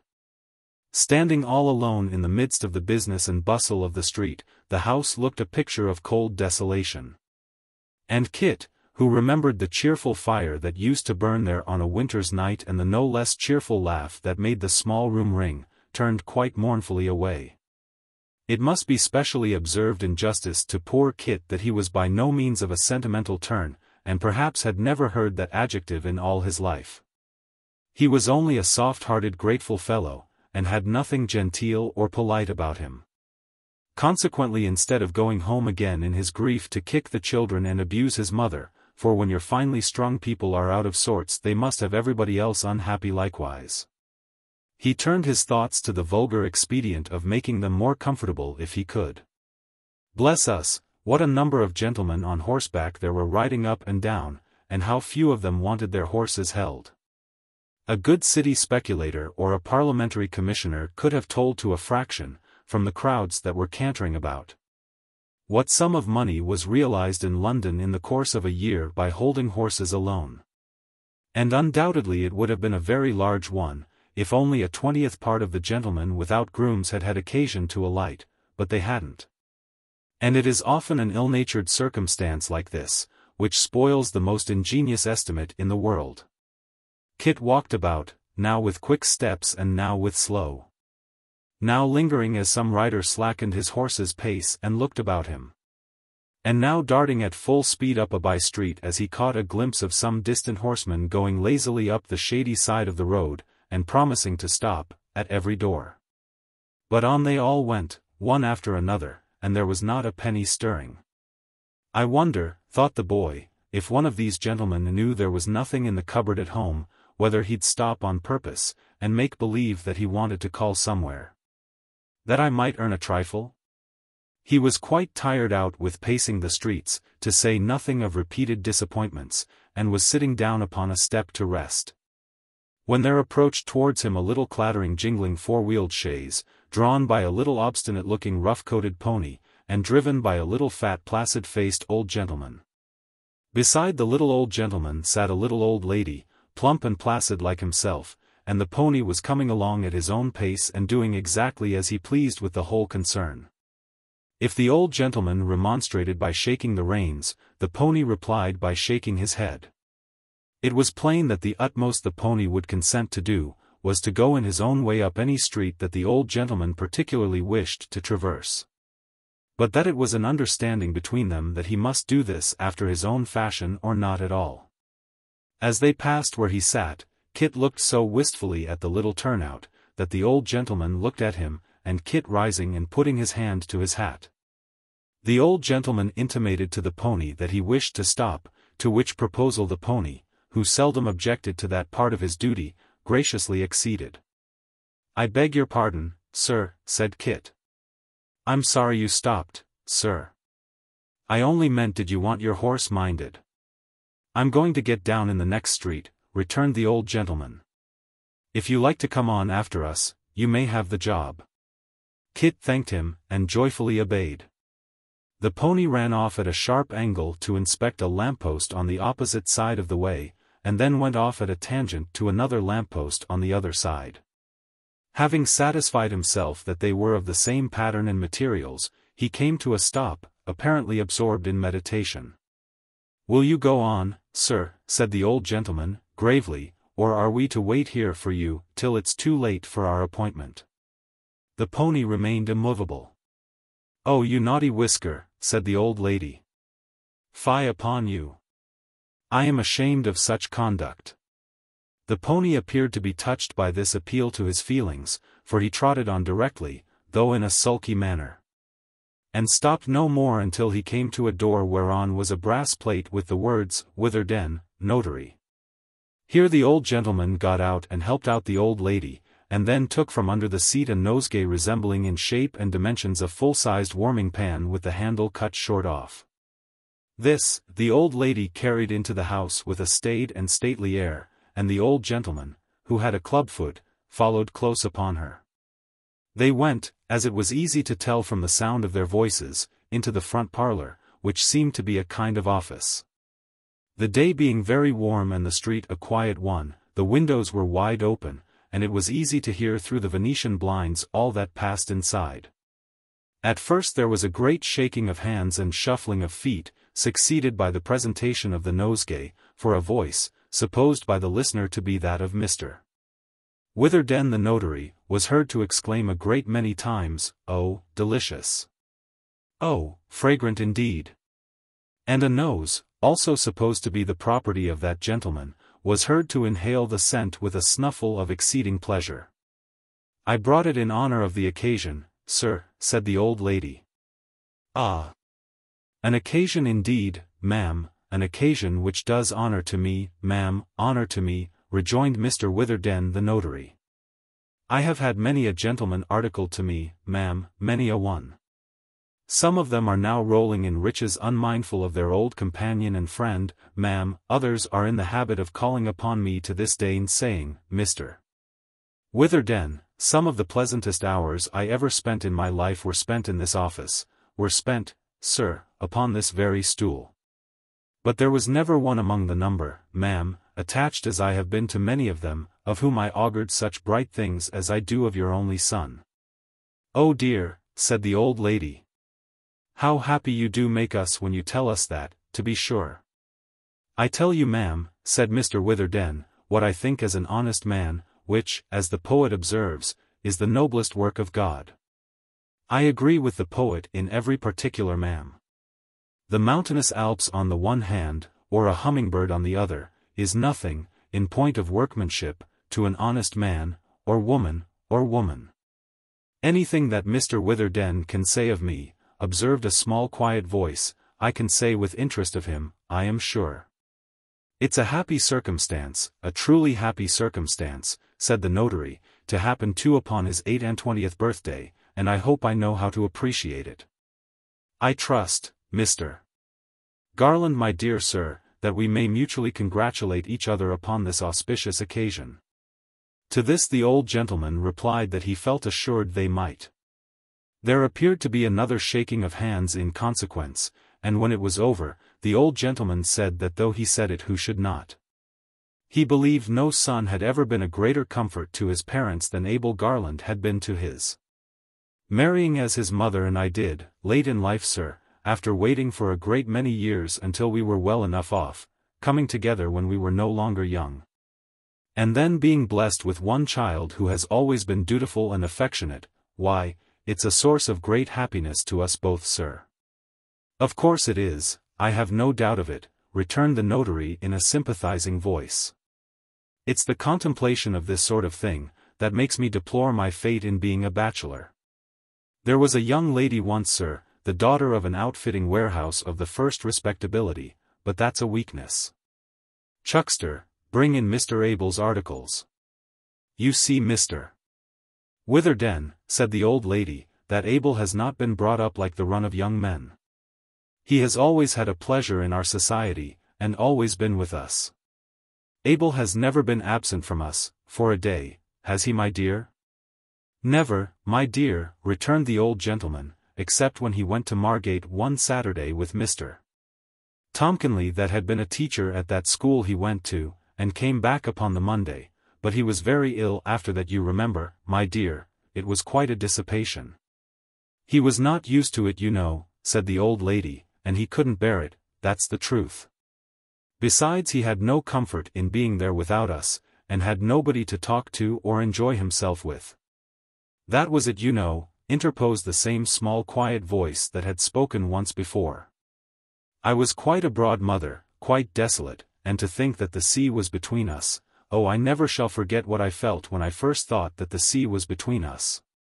Very natural under the circumstances, observed the notary. Mr. Abel's feelings did credit to his nature, and credit to your nature, ma'am, and his father's nature, and human nature. I trace the same current now, flowing through all his quiet and unobtrusive proceedings. I am about to sign my name, you observe, at the foot of the articles which Mr. Chuckster will witness. And, placing my finger upon this blue wafer with the vandyked corners, I am constrained to remark in a distinct tone of voice, don't be alarmed, ma'am, it is merely a form of law, that I deliver this. As my act and deed. Mr. Abel will place his name against the other wafer, repeating the same cabalistic words, and the business is over. Ha ha ha. You see how easily these things are done. There was a short silence, apparently, while Mr. Abel went through the prescribed form, and then the shaking of hands and shuffling of feet were renewed. And shortly afterwards there was a clinking of wineglasses and a great talkativeness on the part of everybody. In about a quarter of an hour Mr. Chuckster, with a pen behind his ear and his face inflamed with wine, appeared at the door, and condescending to address Kit by the jocose appellation of young snob, informed him that the visitors were coming out. Out they came forthwith, Mr. Witherden, who was short, chubby, fresh-colored, brisk, and pompous, leading the old lady with extreme politeness, and the father and son following them, arm in arm. Mr. Abel, who had a quaint old-fashioned air about him, looked nearly of the same age as his father, and bore a wonderful resemblance to him in face and figure, though wanting something of his full, round cheerfulness, and substituting in its place a timid reserve. In all other respects, in the neatness of the dress, and even in the clubfoot, he and the old gentleman were precisely alike. Having seen the old lady safely in her seat, and assisted in the arrangement of her cloak and a small basket which formed an indispensable portion of her equipage, Mr. Abel got into a little box behind which had evidently been made for his express accommodation, and smiled at everybody present by turns, beginning with his mother and ending with the pony. There was then a great to-do to make the pony hold up his head that the bearing rein might be fastened. At last even this was effected. And the old gentleman, taking his seat and the reins, put his hand in his pocket to find a sixpence for Kit. He had no sixpences, neither had the old lady, nor Mr. Abel, nor the notary, nor Mr. Chuckster. The old gentleman thought a shilling too much, but there was no shop in the street to get change at, so he gave it to the boy. There, he said jokingly, I'm coming here again next Monday at the same time, and mind you're here, my lad, to work it out. Thank you, sir, said Kit. I'll be sure to be here. He was quite serious, but they all laughed heartily at his saying so, especially Mr. Chuckster, who roared outright and appeared to relish the joke amazingly. As the pony, with a presentiment that he was going home, or a determination that he would not go anywhere else, which was the same thing, trotted away pretty nimbly. Kit had no time to justify himself, and went his way also.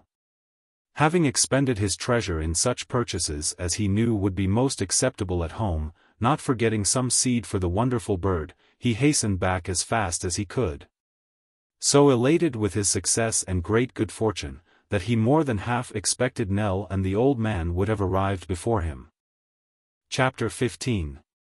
Often, while they were yet pacing the silent streets of the town on the morning of their departure, the child trembled with a mingled sensation of hope and fear as in some far-off figure imperfectly seen in the clear distance, her fancy traced a likeness to honest Kit. But although she would gladly have given him her hand and thanked him for what he had said at their last meeting, it was always a relief to find, when they came nearer to each other, that the person who approached was not he, but a stranger. For even if she had not dreaded the effect which the sight of him might have wrought upon her fellow traveler, she felt that to bid farewell to anybody now, and most of all to him who had been so faithful and so true, was more than she could bear. It was enough to leave dumb things behind, and objects that were insensible both to her love and sorrow. To have parted from her only other friend upon the threshold of that wild journey, would have wrung her heart indeed. Why is it that we can better bear to part in spirit than in body, and while we have the fortitude to act farewell have not the nerve to say it? On the eve of long voyages or an absence of many years, friends who are tenderly attached will separate with the usual look, the usual pressure of the hand, planning one final interview for the morrow, while each well knows that it is but a poor feint to save the pain of uttering that one word, and that the meeting will never be. Should possibilities be worse to bear than certainties? We do not shun our dying friends. The not having distinctly taken leave of one among them, whom we left in all kindness and affection, will often embitter the whole remainder of a life. The town was glad with morning light. Places that had shone ugly and distrustful all night long, now wore a smile. And sparkling sunbeams dancing on chamber windows, and twinkling through blind and curtain before sleepers' eyes, shed light even into dreams, and chased away the shadows of the night. Birds in hot rooms, covered up close and dark, felt it was morning, and chafed and grew restless in their little cells. Bright-eyed mice crept back to their tiny homes and nestled timidly together. The sleek house-cat, forgetful of her prey, sat winking at the rays of sun starting through keyhole and cranny in the door, and longed for her stealthy run and warm sleek bask outside. The nobler beasts confined in dens stood motionless behind their bars, and gazed on fluttering boughs and sunshine peeping through some little window, with eyes in which old forests gleamed, then trod impatiently the track their prisoned feet had worn, and stopped and gazed again. Men in their dungeons stretched their cramped cold limbs and cursed the stone that no bright sky could warm.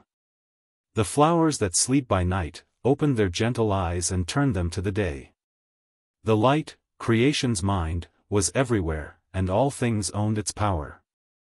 The two pilgrims, often pressing each other's hands, or exchanging a smile or cheerful look, pursued their way in silence. Bright and happy as it was, there was something solemn in the long, deserted streets, from which like bodies without souls all habitual character and expression had departed, leaving but one dead uniform repose, that made them all alike. All was so still at that early hour, that the few pale people whom they met seemed as much unsuited to the scene as the sickly lamp which had been here and there left burning was powerless and faint in the full glory of the sun. Before they had penetrated very far into the labyrinth of men's abodes which yet lay between them and the outskirts, this aspect began to melt away, and noise and bustle to usurp its place. Some straggling carts and coaches rumbling by, first broke the charm, then others came, then others yet more active, then a crowd. The wonder was at first to see a tradesman's window open, but it was a rare thing soon to see one closed. Then smoke rose slowly from the chimneys, and sashes were thrown up to let in air, and doors were opened, and servant girls, looking lazily in all directions but their brooms, scattered brown clouds of dust into the eyes of shrinking passengers, or listened disconsolately to milkmen who spoke of country fairs, and told of wagons in the mews, with awnings and all things complete and gallant swains to boot, which another hour would see upon their journey. This quarter past, they came upon the haunts of commerce and great traffic, where many people were resorting, and business was already rife. The old man looked about him with a startled and bewildered gaze, for these were places that he hoped to shun. He pressed his finger on his lip, and drew the child along by narrow courts and winding ways, nor did he seem at ease until they had left it far behind, often casting a backward look towards it, murmuring that ruin and self-murder were crouching in every street, and would follow if they scented them, and that they could not fly too fast. Again this quarter past, they came upon a straggling neighborhood, where the mean houses parcelled off in rooms, and windows patched with rags and paper, told of the populous poverty that sheltered there. The shops sold goods that only poverty could buy, and sellers and buyers were pinched and griped alike. Here were poor streets where faded gentility essayed with scanty space and shipwrecked means to make its last feeble stand, but tax-gatherer and creditor came there as elsewhere. And the poverty that yet faintly struggled was hardly less squalid and manifest than that which had long ago submitted and given up the game. This was a wide track, for the humble followers of the camp of wealth pitched their tents round about it for many a mile, but its character was still the same. Damp rotten houses, many to let, many yet building, many half-built and mouldering away, lodgings, where it would be hard to tell which needed pity most. Those who let or those who came to take, children, scantily fed and clothed, spread over every street, and sprawling in the dust, scolding mothers, stamping their slipshod feet with noisy threats upon the pavement, shabby fathers, hurrying with dispirited looks to the occupation which brought them daily bread, and little more, mangling women, washerwomen, cobblers, tailors, chandlers, driving their trades in parlors and kitchens and back rooms and garrets, and sometimes all of them under the same roof, brick fields, skirting gardens paled with staves of old casks, or timber pillaged from houses burnt down and blackened and blistered by the flames, mounds of dockweed, nettles, coarse grass and oyster shells, heaped in rank confusion, small dissenting chapels to teach, with no lack of illustration, the miseries of earth, and plenty of new churches, erected with a little superfluous wealth, to show the way to heaven. At length these streets, becoming more straggling yet, dwindled and dwindled away, until there were only small garden patches bordering the road, with many a summer-house innocent of paint and built of old timber or some fragments of a boat, green as the tough cabbage stalks that grew about it, and grottoed at the seams with toadstools and tight-sticking snails. To these succeeded pert cottages, 2 and 2 with plots of ground in front, laid out in angular beds with stiff box borders and narrow paths between, where footstep never strayed to make the gravel rough. Then came the public house, freshly painted in green and white, with tea gardens and a bowling green, spurning its old neighbor with the horse trough where the wagons stopped, then fields. And then some houses, one by one, of goodly size with lawns, some even with a lodge where dwelt a porter and his wife. Then came a turnpike, then fields again with trees and haystacks, then a hill. And on the top of that the traveller might stop, and, looking back at old St. Paul's looming through the smoke, its cross peeping above the cloud, if the day were clear, and glittering in the sun, and casting his eyes upon the Babel out of which it grew until he traced it down to the furthest outposts of the invading army of bricks and mortar whose station lay for the present nearly at his feet, might feel at last that he was clear of London. Near such a spot as this, and in a pleasant field, the old man and his little guide, if guide she were, who knew not whither they were bound, sat down to rest. She had had the precaution to furnish her basket with some slices of bread and meat, and here they made their frugal breakfast. The freshness of the day, the singing of the birds, the beauty of the waving grass, the deep green leaves, the wild flowers, and the thousand exquisite scents and sounds that floated in the air, deep joys to most of us, but most of all to those whose life is in a crowd or who live solitarily in great cities as in the bucket of a human well, sunk into their breasts and made them very glad. The child had repeated her artless prayers once that morning, more earnestly perhaps than she had ever done in all her life, but as she felt all this, they rose to her lips again. The old man took off his hat, he had no memory for the words, but he said amen, and that they were very good. There had been an old copy of the Pilgrim's Progress, with strange plates, upon a shelf at home, over which she had often pored whole evenings, wondering whether it was true in every word. And where those distant countries with the curious names might be. As she looked back upon the place they had left, one part of it came strongly on her mind.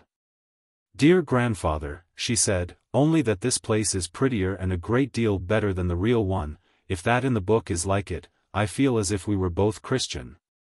And laid down on this grass all the cares and troubles we brought with us. Never to take them up again." "No, never to return, replied the old man, waving his hand toward the city. "Thou and I are free of it now, Nell. They shall never lure us back." "Are you tired?" said the child. "Are you sure you don't feel ill from this long walk?" "I shall never feel ill again, now that we are once away," was his reply. "Let us be stirring, Nell. We must be further away, a long, long way further. We are too near to stop, and be at rest. Come."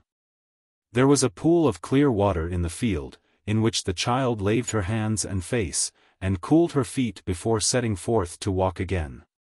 She would have the old man refresh himself in this way too, and making him sit down upon the grass, cast the water on him with her hands, and dried it with her simple dress.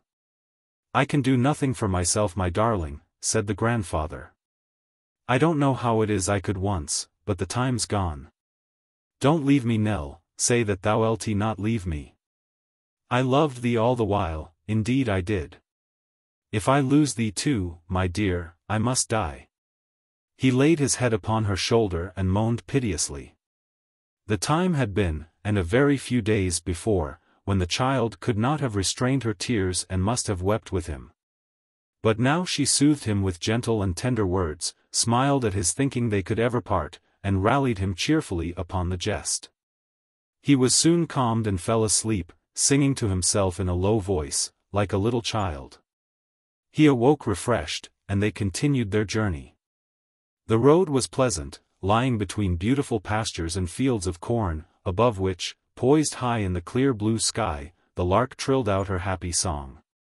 The air came laden with the fragrance it caught upon its way, and the bees, upborne upon its scented breath, hummed forth their drowsy satisfaction as they floated by. They were now in the open country. The houses were very few and scattered at long intervals, often miles apart. Occasionally they came upon a cluster of poor cottages, some with a chair or low board put across the open door to keep the scrambling children from the road. Others shut up close while all the family were working in the fields. These were often the commencement of a little village, and after an interval came a wheelwright's shed or perhaps a blacksmith's forge. Then a thriving farm with sleepy cows lying about the yard, and horses peering over the low wall and scampering away when harnessed horses passed upon the road, as though in triumph at their freedom. There were dull pigs too, turning up the ground in search of dainty food, and grunting their monotonous grumblings as they prowled about, or crossed each other in their quest. Plump pigeons skimming round the roof or strutting on the eaves. And ducks and geese, far more graceful in their own conceit, waddling awkwardly about the edges of the pond or sailing glibly on its surface. The farmyard passed, then came the little inn. The humbler beer shop, and the village tradesmen's, then the lawyers and the parsons at whose dread names the beer shop trembled. The church then peeped out modestly from a clump of trees. Then there were a few more cottages, then the cage, and pound, and not unfrequently, on a bank by the wayside, a deep old dusty well. Then came the trim-hedged fields on either hand, and the open road again. They walked all day, and slept that night at a small cottage where beds were let to travelers. Next morning they were afoot again, and though jaded at first, and very tired, recovered before long and proceeded briskly forward. They often stopped to rest, but only for a short space at a time, and still kept on, having had but slight refreshment since the morning. It was nearly 5 o'clock in the afternoon, when, drawing near another cluster of laborers' huts, the child looked wistfully in each, doubtful at which to ask for permission to rest awhile, and buy a draught of milk. It was not easy to determine, for she was timid and fearful of being repulsed. Here was a crying child, and there a noisy wife. In this, the people seemed too poor, in that, too many. At length she stopped at one where the family were seated round a table, chiefly because there was an old man sitting in a cushioned chair beside the hearth. And she thought he was a grandfather and would feel for hers. There were besides, the caretaker and his wife, and 3 young sturdy children, brown as berries. The request was no sooner preferred, than granted. The eldest boy ran out to fetch some milk, the second dragged 2 stools towards the door, and the youngest crept to his mother's gown, and looked at the strangers from beneath his sunburnt hand. "God save you, master," said the old caretaker in a thin piping voice. "Are you travelling far?" "Yes, sir, a long way," replied the child, for her grandfather appealed to her. "From London?" inquired the old man. The child said yes. Ah! He had been in London many a time, used to go there often once, with wagons. It was nigh 32 years since he had been there last, and he did hear say there were great changes. Like enough. He had changed, himself, since then. 32 years was a long time and 84 a great age, though there was some he had known that had lived to very hard upon 100, and not so hardy as he, neither, no, nothing like it. "Sit thee down, master, in the elbow chair," said the old man, knocking his stick upon the brick floor, and trying to do so sharply. "Take a pinch out o' that box. I don't take much myself, for it comes dear, but I find it wakes me up sometimes, and ye're but a boy to me. I should have a son pretty nigh as old as you if he'd lived, but they listed him for a soger. He come back home though, for all he had but one poor leg. He always said he'd be buried near the sun-dial he used to climb upon when he was a baby, did my poor boy, and his words come true, you can see the place with your own eyes. We've kept the turf up, ever since." He shook his head, and looking at his daughter with watery eyes, said she needn't be afraid that he was going to talk about that any more. He didn't wish to trouble nobody, and if he had troubled anybody by what he said, he asked pardon, that was all. The milk arrived, and the child producing her little basket and selecting its best fragments for her grandfather, they made a hearty meal. The furniture of the room was very homely of course, a few rough chairs and a table, a corner cupboard with their little stock of crockery and delf, a gaudy tea tray, representing a lady in bright red, walking out with a very blue parasol, a few common-colored scripture subjects in frames upon the wall and chimney. An old dwarf clothes-press and an 8-day clock, with a few bright saucepans and a kettle, comprised the whole. But everything was clean and neat, and as the child glanced round, she felt a tranquil air of comfort and content to which she had long been unaccustomed. "How far is it to any town or village?" she asked of the husband. "A matter of good 5 mile, my dear," was the reply, "but you're not going on tonight?" "Yes, yes, Nell," said the old man hastily, urging her to by signs. Further on, darling, further away if we walk, till midnight." "There's a good barn hard by, master," said the man, "or there's travellers' lodgings, I know, at the Plough and Harrow. Excuse me, but you do seem a little tired, and unless you're very anxious to get on." "Yes, yes, we are," returned the old man fretfully. "Further away, dear Nell, pray further away." "We must go on indeed," said the child, yielding to his restless wish. "We thank you very much, but we cannot stop so soon." "I'm quite ready, grandfather."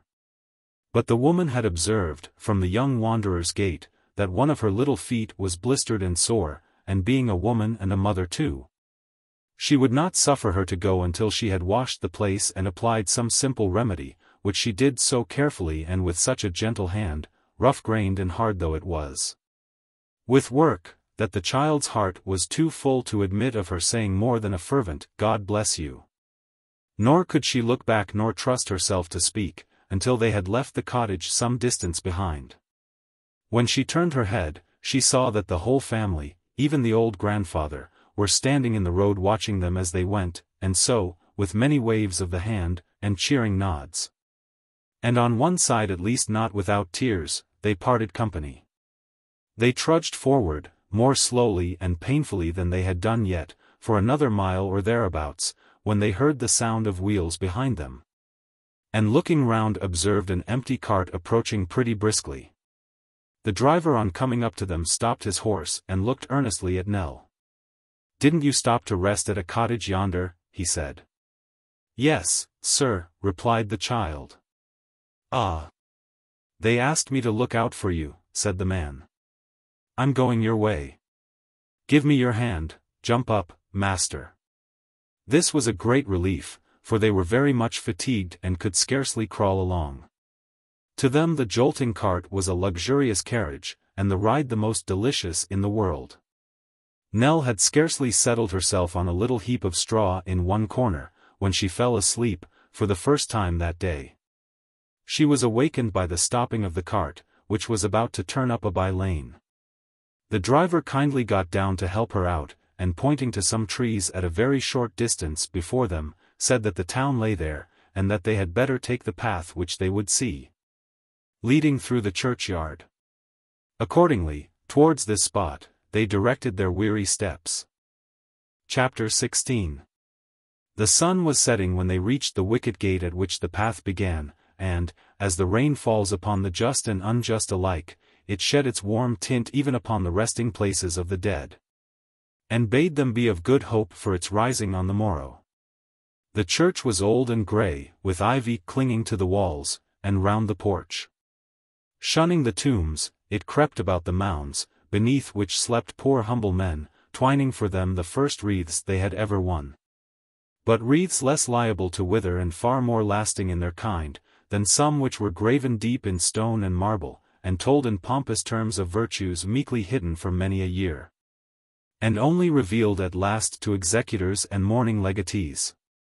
The clergyman's horse, stumbling with a dull blunt sound among the graves, was cropping the grass, at once deriving orthodox consolation from the dead parishioners, and enforcing last Sunday's text that this was what all flesh came to.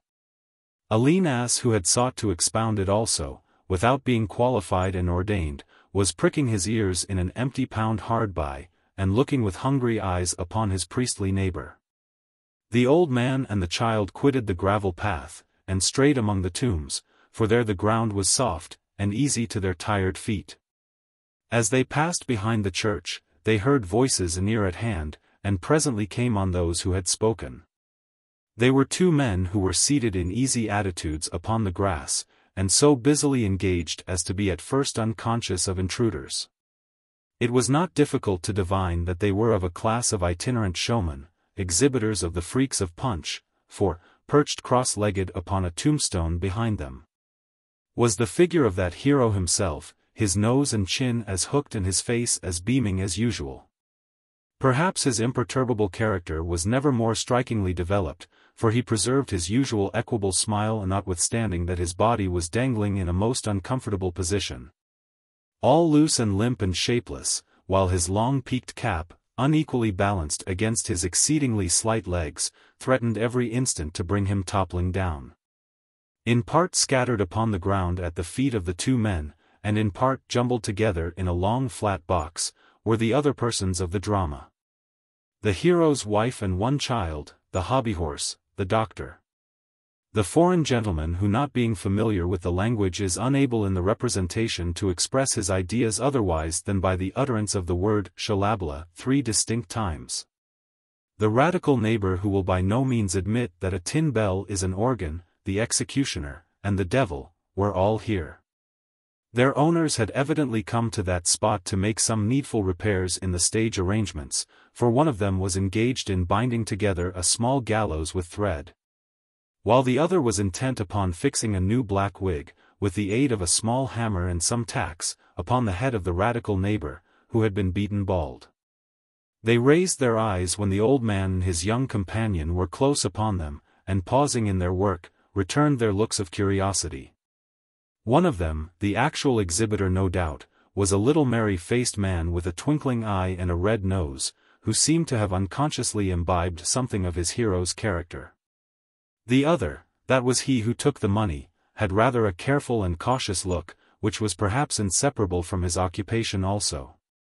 The merry man was the first to greet the strangers with a nod, and following the old man's eyes, he observed that perhaps that was the first time he had ever seen a Punch off the stage. Punch, it may be remarked, seemed to be pointing with the tip of his cap to a most flourishing epitaph, and to be chuckling over it with all his heart. "Why do you come here to do this?" said the old man, sitting down beside them, and looking at the figures with extreme delight.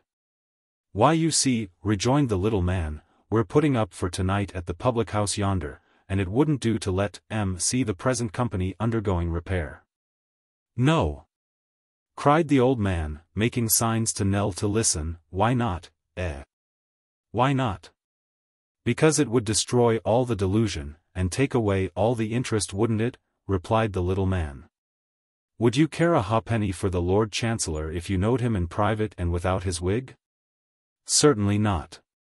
"Good," said the old man, venturing to touch one of the puppets, and drawing away his hand with a shrill laugh.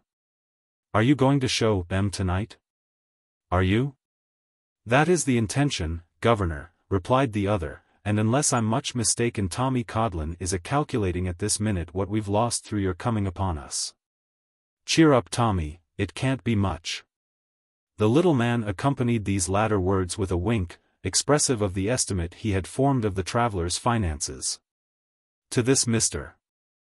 Codlin, who had a surly, grumbling manner, replied, as he twitched Punch off the tombstone and flung him into the box.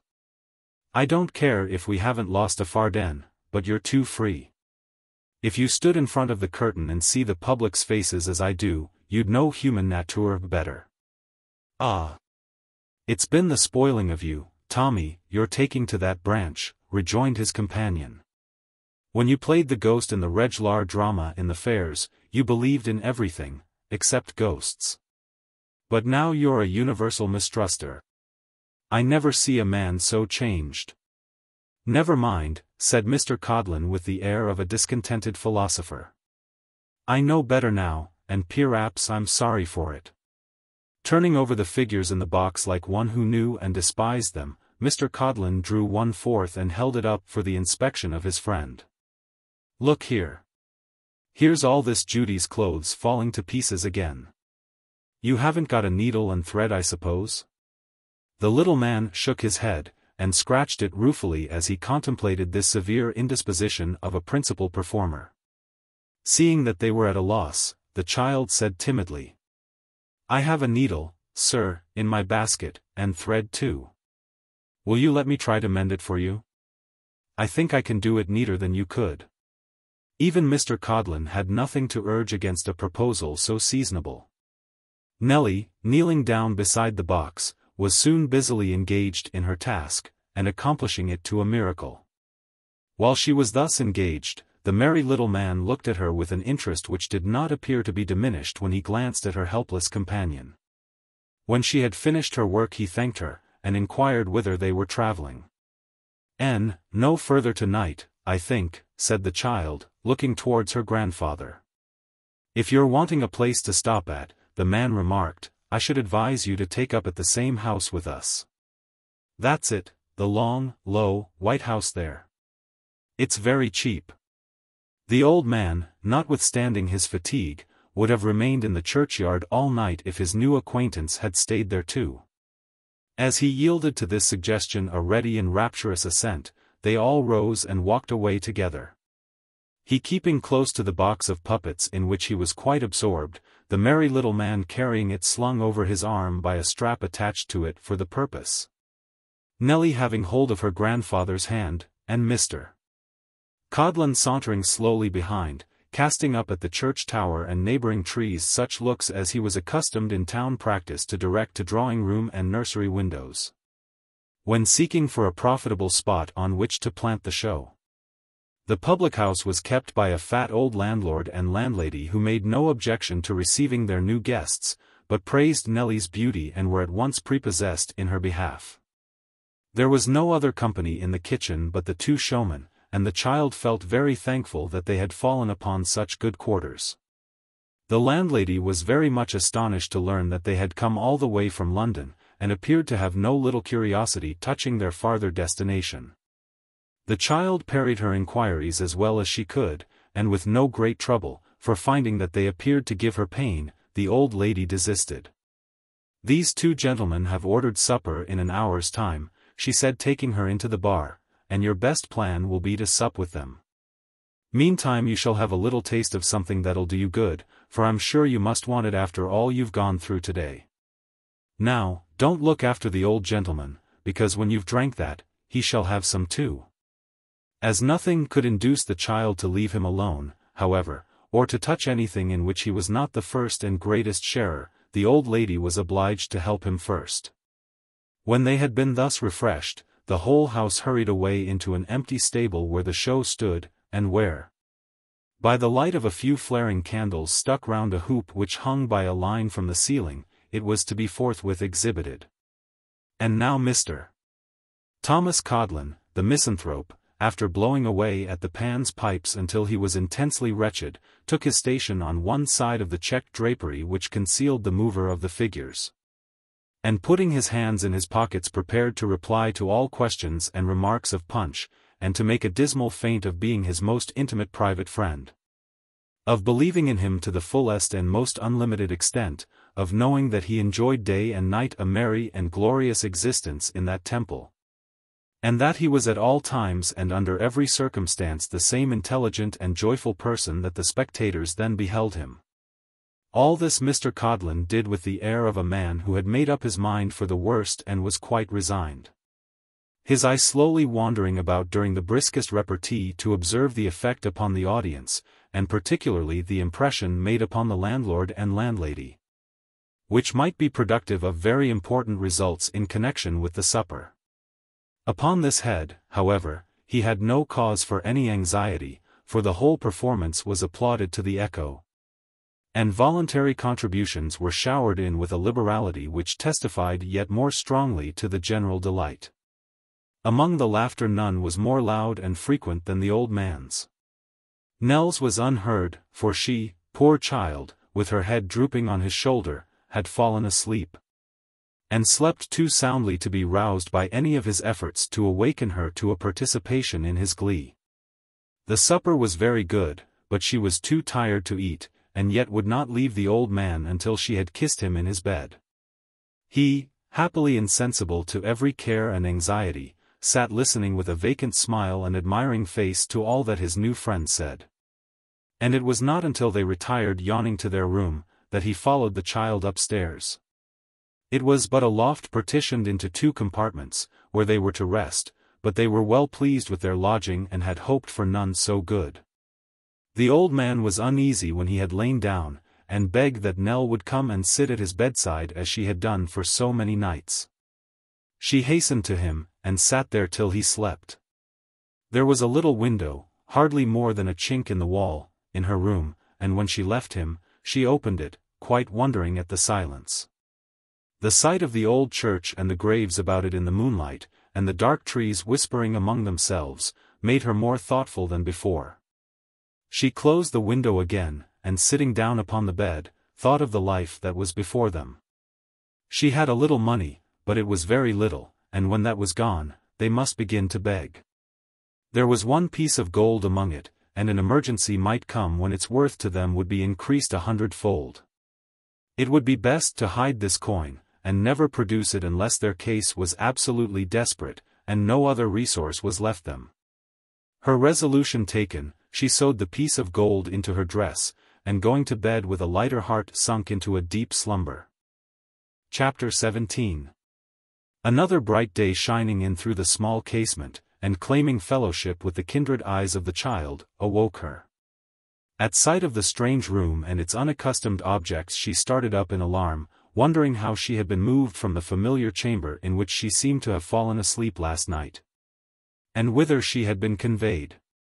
But another glance around called to her mind all that had lately passed, and she sprung from her bed, hoping and trustful. It was yet early, and the old man being still asleep, she walked out into the churchyard, brushing the dew from the long grass with her feet, and often turning aside into places where it grew longer than in others, that she might not tread upon the graves.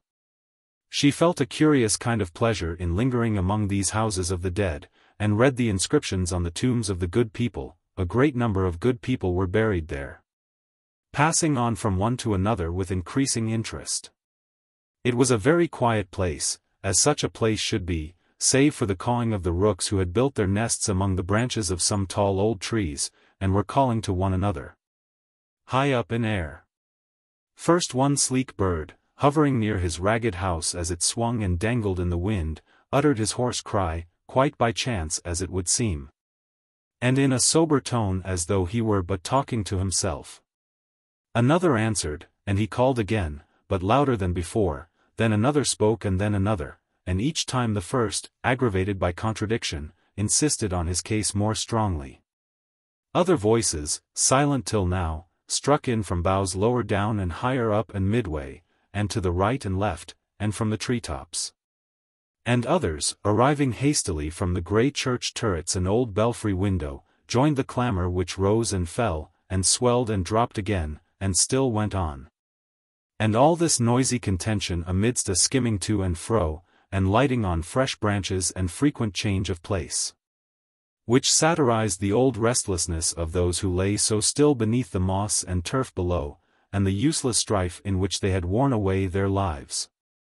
Frequently raising her eyes to the trees whence these sounds came down, and feeling as though they made the place more quiet than perfect silence would have done. The child loitered from grave to grave, now stopping to replace with careful hands the bramble which had started from some green mound it helped to keep in shape, and now peeping through one of the low latticed windows into the church, with its worm-eaten books upon the desks, and bays of white and green mouldering from the pew sides and leaving the naked wood to view. There were the seats where the poor old people sat, worn spare, and yellow like themselves.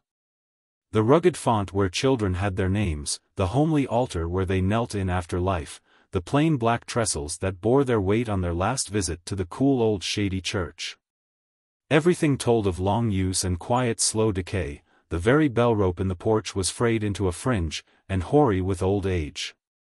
She was looking at a humble stone which told of a young man who had died at 23 years old, 55 years ago, when she heard a faltering step approaching, and looking round saw a feeble woman bent with the weight of years, who tottered to the foot of that same grave and asked her to read the writing on the stone.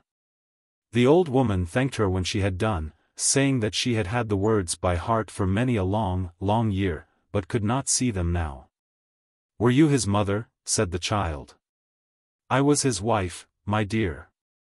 "She the wife of a young man of 23. "Ah, true.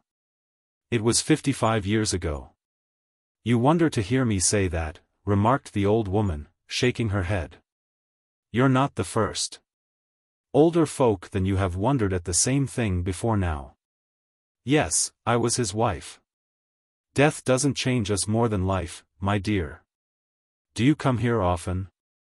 asked the child.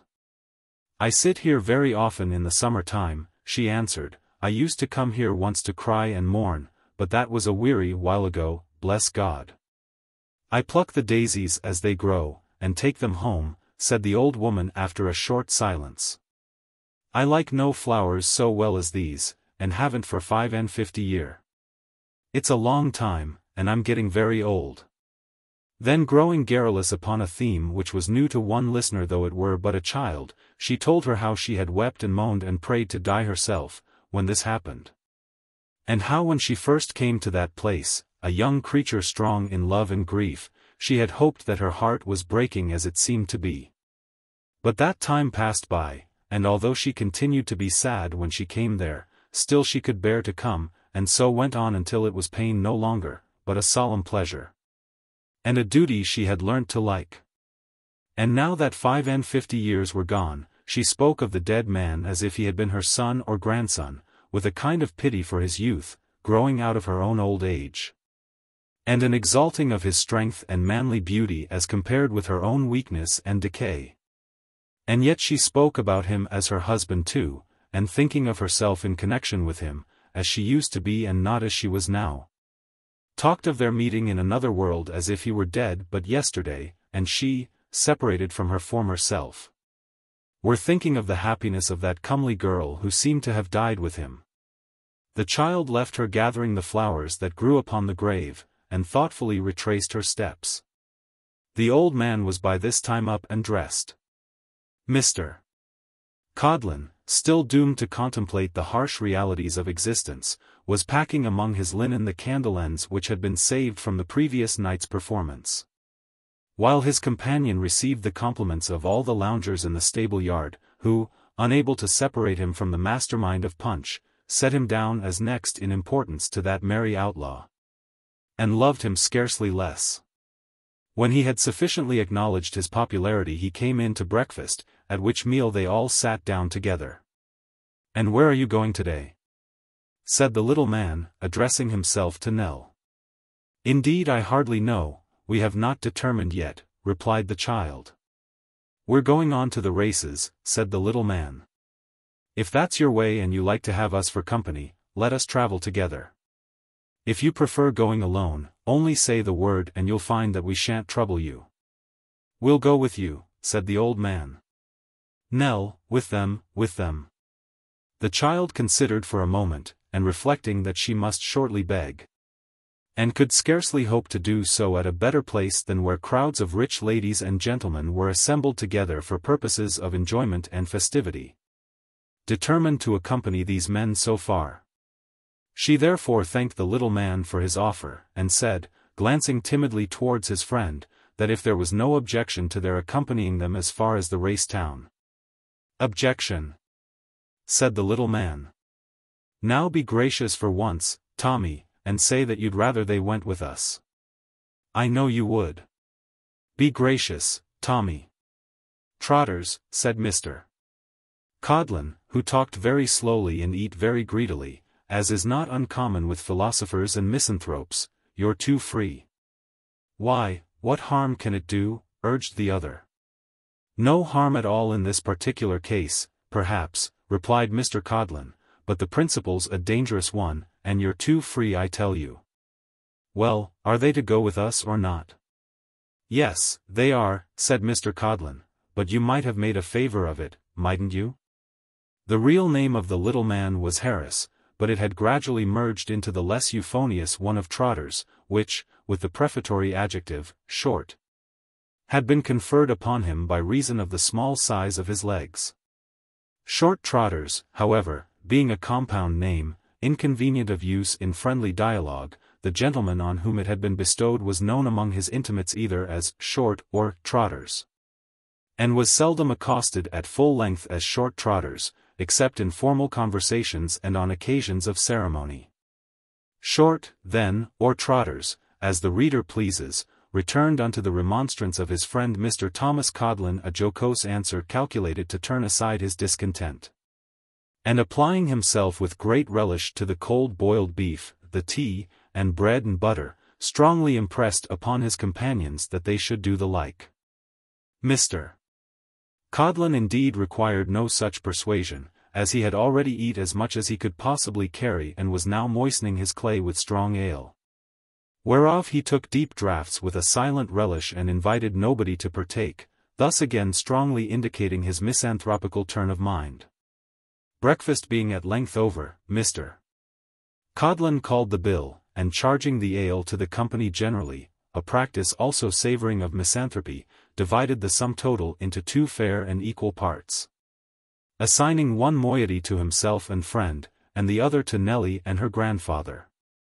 These being duly discharged and all things ready for their departure, they took farewell of the landlord and landlady and resumed their journey. And here Mr. Codlin's false position in society and the effect it wrought upon his wounded spirit, were strongly illustrated, for whereas he had been last night accosted by Mr. Punch as a master, and had by inference left the audience to understand that he maintained that individual for his own luxurious entertainment and delight, here he was, now, painfully walking beneath the burden of that same Punch's temple, and bearing it bodily upon his shoulders on a sultry day and along a dusty road. In place of enlivening his patron with a constant fire of wit or the cheerful rattle of his quarterstaff on the heads of his relations and acquaintance, here was that beaming Punch utterly devoid of spine, all slack and drooping in a dark box, with his legs doubled up round his neck, and not one of his social qualities remaining. Mr. Codlin trudged heavily on, exchanging a word or two at intervals with Short, and stopping to rest and growl occasionally. Short led the way. With the flat box, the private luggage, which was not extensive, tied up in a bundle, and a brazen trumpet slung from his shoulder blade. Nell and her grandfather walked next him on either hand, and Thomas Codlin brought up the rear. When they came to any town or village, or even to a detached house of good appearance, Short blew a blast upon the brazen trumpet and caroled a fragment of a song in that hilarious tone common to punches and their consorts. If people hurried to the windows, Mr. Codlin pitched the temple, and hastily unfurling the drapery and concealing Short therewith, flourished hysterically on the pipes and performed an air. Then the entertainment began as soon as might be, Mr. Codlin having the responsibility of deciding on its length and of protracting or expediting the time for the hero's final triumph over the enemy of mankind. According as he judged that the aftercrop of halfpence would be plentiful or scant. When it had been gathered in to the last farthing, he resumed his load and on they went again.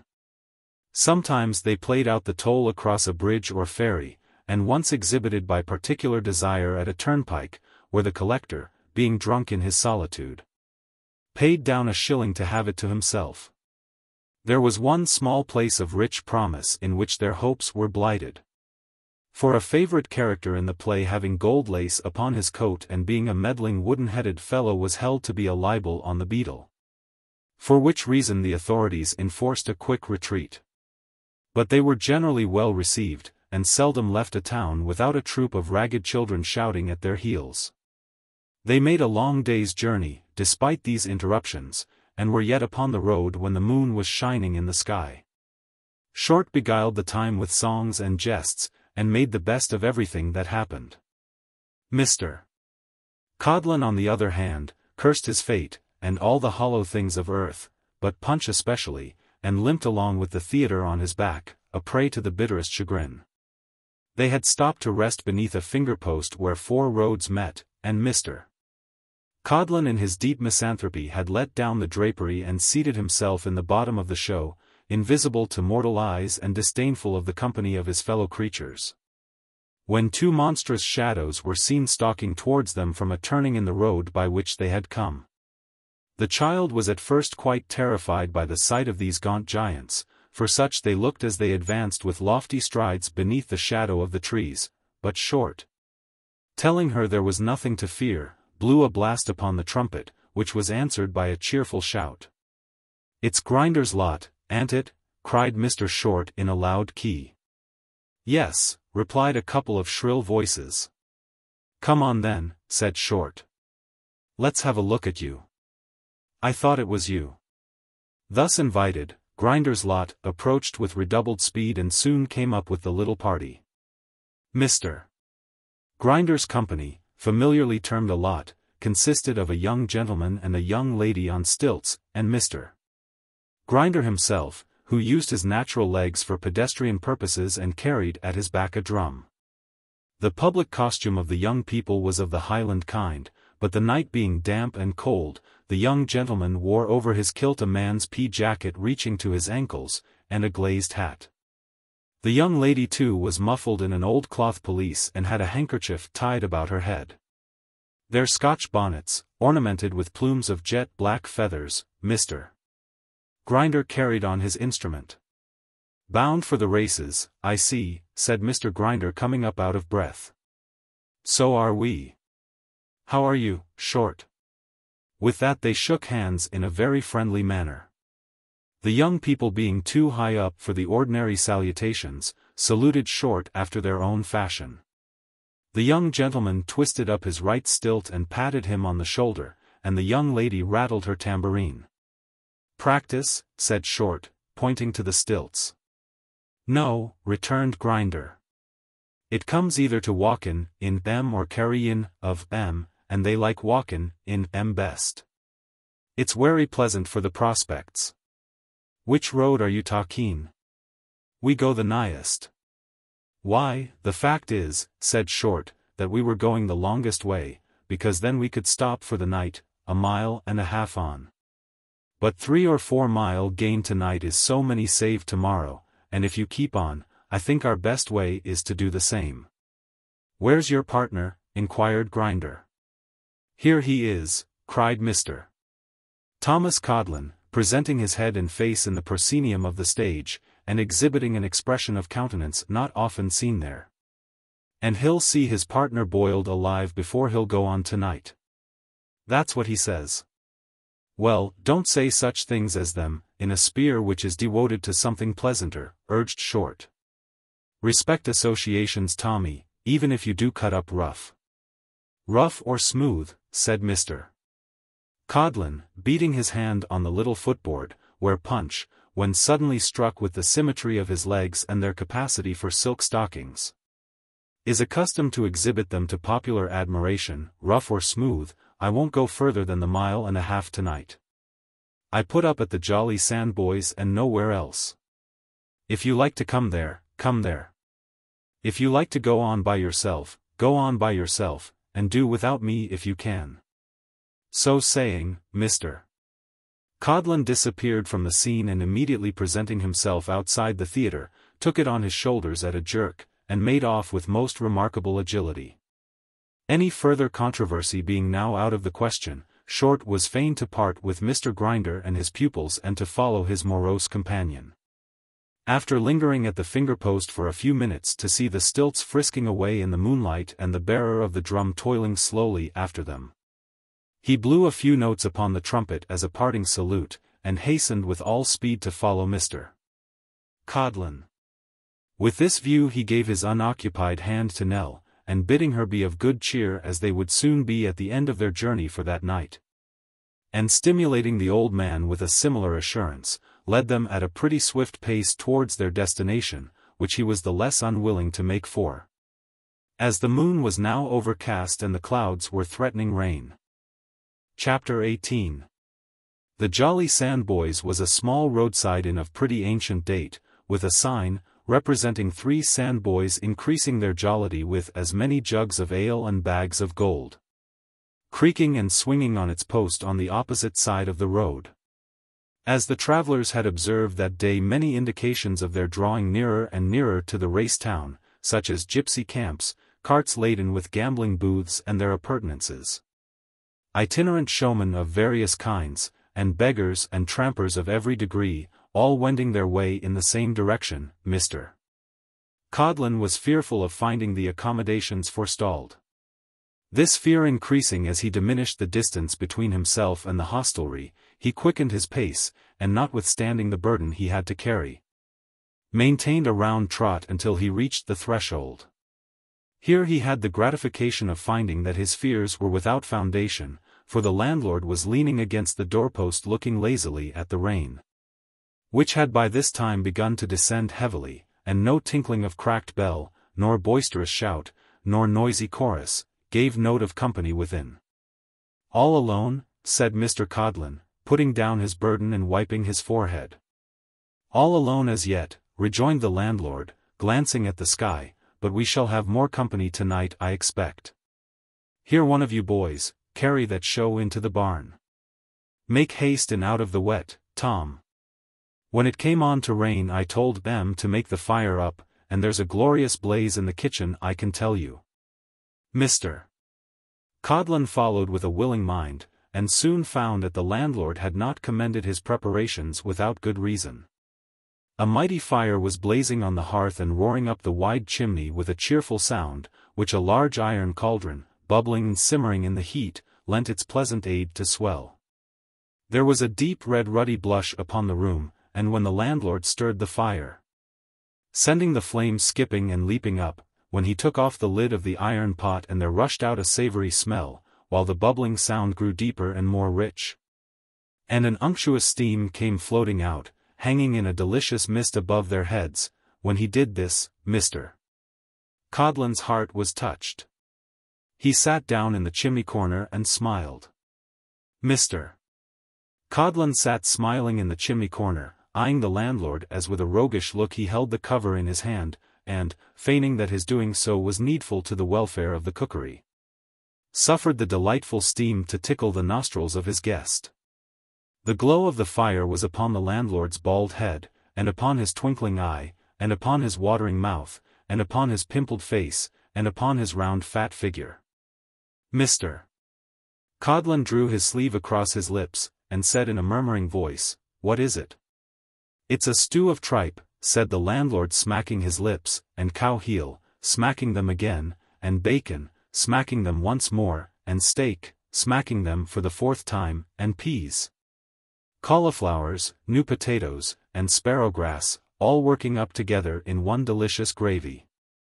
Having come to the climax, he smacked his lips a great many times, and taking a long hearty sniff of the fragrance that was hovering about, put on the cover again with the air of one whose toils on earth were over. "At what time will it be ready?" asked Mr. Codlin faintly.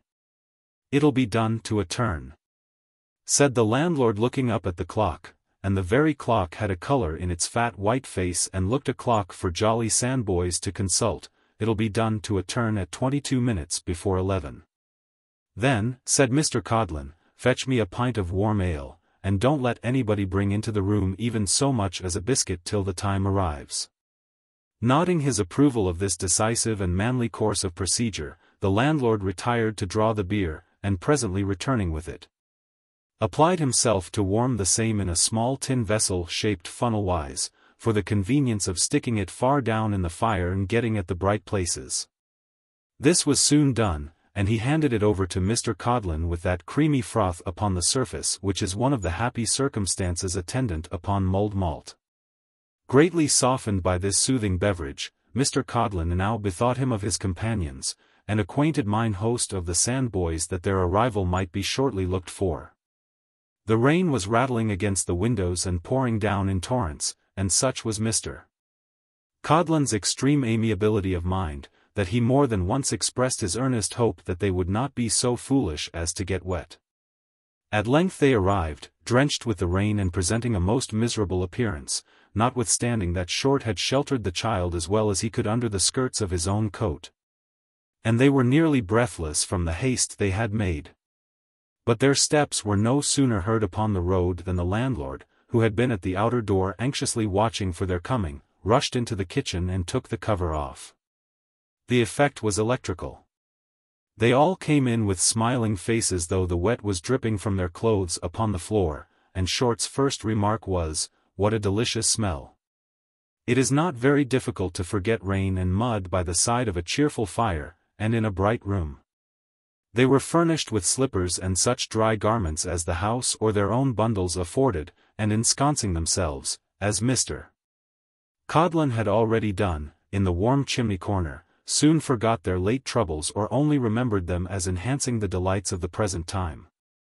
Overpowered by the warmth and comfort and the fatigue they had undergone, Nelly and the old man had not long taken their seats here, when they fell asleep. "Who are they?" whispered the landlord. Short shook his head, and wished he knew himself. "Don't you know?" asked the host, turning to Mr. Codlin. "Not I," he replied. "They're no good, I suppose." "They're no harm," said Short. "Depend upon that. I tell you what, it's plain that the old man ain't in his right mind." "If you haven't got anything newer than that to say," growled Mr. Codlin, glancing at the clock, "you'd better let us fix our minds upon the supper, and not disturb us."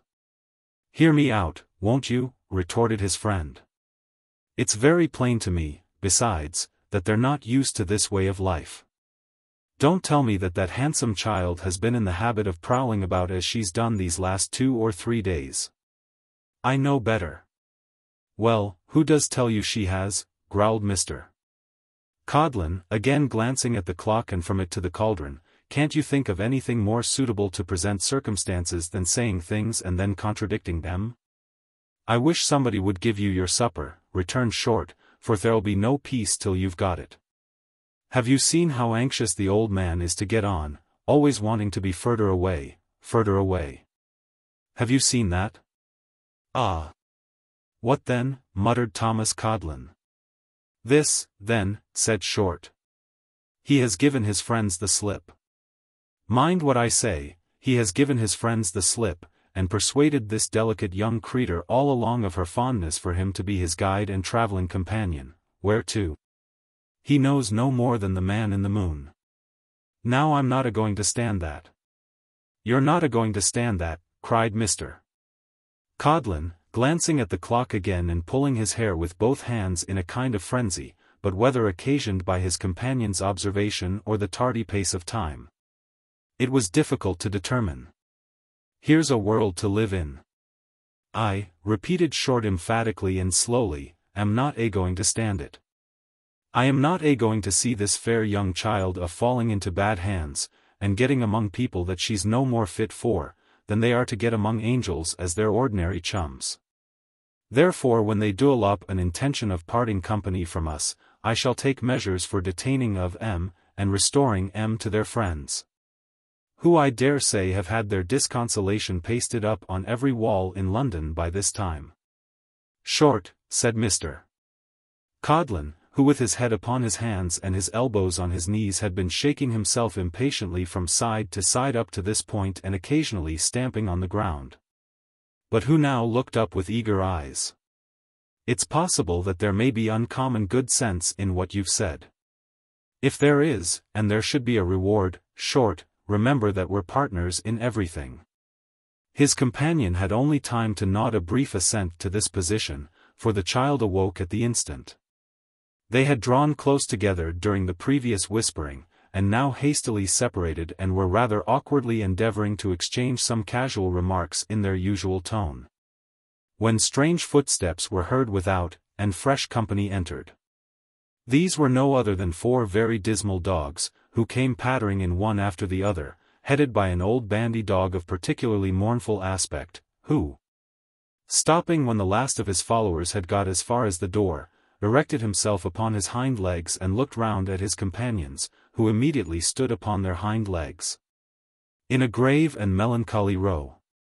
Nor was this the only remarkable circumstance about these dogs, for each of them wore a kind of little coat of some gaudy color trimmed with tarnished spangles, and one of them had a cap upon his head, tied very carefully under his chin, which had fallen down upon his nose and completely obscured one eye. Add to this, that the gaudy coats were all wet through and discolored with rain, and that the wearers were splashed and dirty, and some idea may be formed of the unusual appearance of these new visitors to the Jolly Sandboys. Neither Short nor the landlord nor Thomas Codlin, however, were the least surprised, merely remarking that these were Jerry's dogs and that Jerry could not be far behind. So there the dogs stood, patiently winking and gaping and looking extremely hard at the boiling pot, until Jerry himself appeared, when they all dropped down at once and walked about the room in their natural manner. This posture, it must be confessed, did not much improve their appearance, as their own personal tails and their coat tails, both capital things in their way, did not agree together. Jerry, the manager of these dancing dogs, was a tall black-whiskered man in a velveteen coat, who seemed well known to the landlord and his guests and accosted them with great cordiality. Disencumbering himself of a barrel organ which he placed upon a chair, and retaining in his hand a small whip wherewith to awe his company of comedians, he came up to the fire to dry himself, and entered into conversation. "Your people don't usually travel in character, do they?" said Short, pointing to the dresses of the dogs. "It must come expensive if they do." "No," replied Jerry, "no, it's not the custom with us. But we've been playing a little on the road today, and we come out with a new wardrobe at the races, so I didn't think it worth while to stop to undress. Down, Pedro." This was addressed to the dog with the cap on, who being a new member of the company and not quite certain of his duty, kept his unobscured eye anxiously on his master, and was perpetually starting upon his hind legs when there was no occasion, and falling down again. "I've got a animal here," said Jerry, putting his hand into the capacious pocket of his coat, and diving into one corner as if he were feeling for a small orange or an apple or some such article. "A animal here, what I think you know something of, Short." "Ah," cried Short, "let's have a look at him." "Here he is," said Jerry, producing a little terrier from his pocket. "He was once a Toby of yours, warn't he?" In some versions of the great drama of Punch there is a small dog, a modern innovation, supposed to be the private property of that gentleman, whose name is always Toby. This Toby has been stolen in youth from another gentleman, and fraudulently sold to the confiding hero, who having no guile himself has no suspicion that it lurks in others. But Toby, entertaining a grateful recollection of his old master and scorning to attach himself to any new patrons, not only refuses to smoke a pipe at the bidding of Punch, but to mark his old fidelity more strongly, seizes him by the nose and wrings the same with violence, at which instance of canine attachment the spectators are deeply affected. This was the character which the little terrier in question had once sustained. If there had been any doubt upon the subject he would speedily have resolved it by his conduct. For not only did he, on seeing Short, give the strongest tokens of recognition, but catching sight of the flat box he barked so furiously at the pasteboard nose which he knew was inside, that his master was obliged to gather him up and put him into his pocket again, to the great relief of the whole company. The landlord now busied himself in laying the cloth, in which process Mr. Codlin obligingly assisted by setting forth his own knife and fork in the most convenient place and establishing himself behind them. When everything was ready, the landlord took off the cover for the last time, and then indeed there burst forth such a goodly promise of supper, that if he had offered to put it on again or had hinted at postponement, he would certainly have been sacrificed on his own hearth. However, he did nothing of the kind, but instead thereof assisted a stout servant girl in turning the contents of the cauldron into a large tureen. A proceeding which the dogs, proof against various hot splashes which fell upon their noses, watched with terrible eagerness. At length the dish was lifted on the table, and mugs of ale having been previously set round, little Nell ventured to say grace, and supper began. At this juncture the poor dogs were standing on their hind legs quite surprisingly. The child, having pity on them, was about to cast some morsels of food to them before she tasted it herself, hungry though she was, when their master interposed. "No, my dear, no, not an atom from anybody's hand but mine if you please." "That dog," said Jerry, pointing out the old leader of the troop, and speaking in a terrible voice, "lost a halfpenny today. He goes without his supper." The unfortunate creature dropped upon his forelegs directly, wagged his tail, and looked imploringly at his master. "You must be more careful, sir," said Jerry, walking coolly to the chair where he had placed the organ, and setting the stop. "Come here. Now, sir, you play away at that, while we have supper, and leave off if you dare." The dog immediately began to grind most mournful music. His master having shown him the whip resumed his seat and called up the others, who, at his directions, formed in a row, standing upright as a file of soldiers. "Now gentlemen," said Jerry, looking at them attentively. "The dog whose name's called, eats. The dogs whose names ain't called, keep quiet. Carlo." The lucky individual whose name was called, snapped up the morsel thrown towards him, but none of the others moved a muscle. In this manner they were fed at the discretion of their master. Meanwhile the dog in disgrace ground hard at the organ, sometimes in quick time, sometimes in slow, but never leaving off for an instant. When the knives and forks rattled very much, or any of his fellows got an unusually large piece of fat, he accompanied the music with a short howl.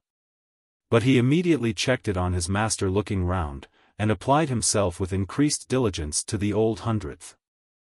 Chapter 19.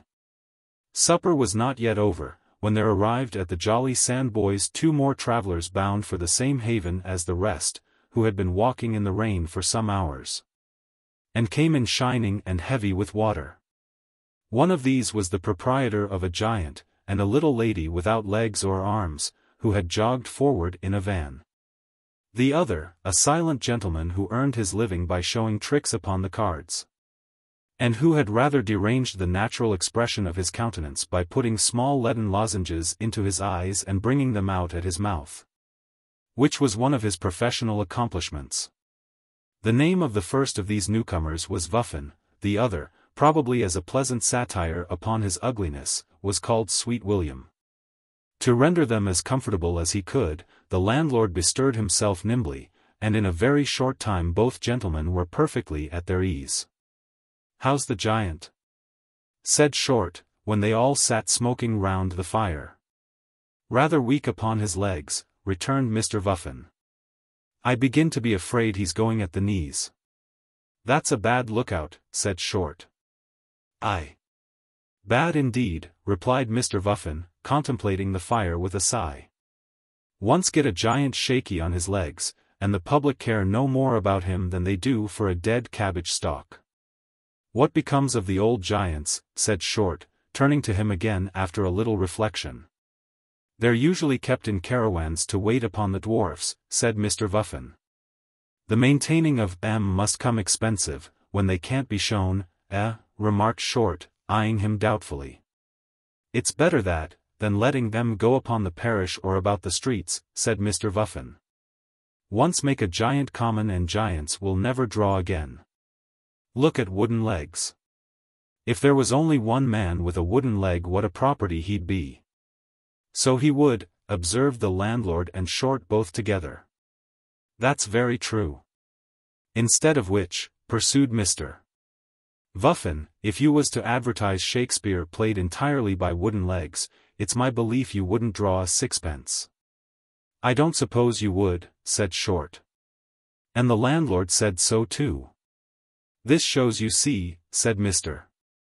Vuffin, waving his pipe with an argumentative air, this shows the policy of keeping the used-up giants still in the caravans, where they get food and lodging for nothing, all their lives.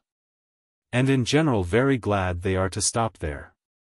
There was one giant, a black un, as left his caravan some year ago and took to carrying coach bills about London, making himself as cheap as crossing sweepers. He died. I make no insinuation against anybody in particular, said Mr. Vuffin looking solemnly round, but he was ruining the trade, and he died. The landlord drew his breath hard, and looked at the owner of the dogs, who nodded and said gruffly that he remembered. I know you do, Jerry, said Mr. Vuffin with profound meaning.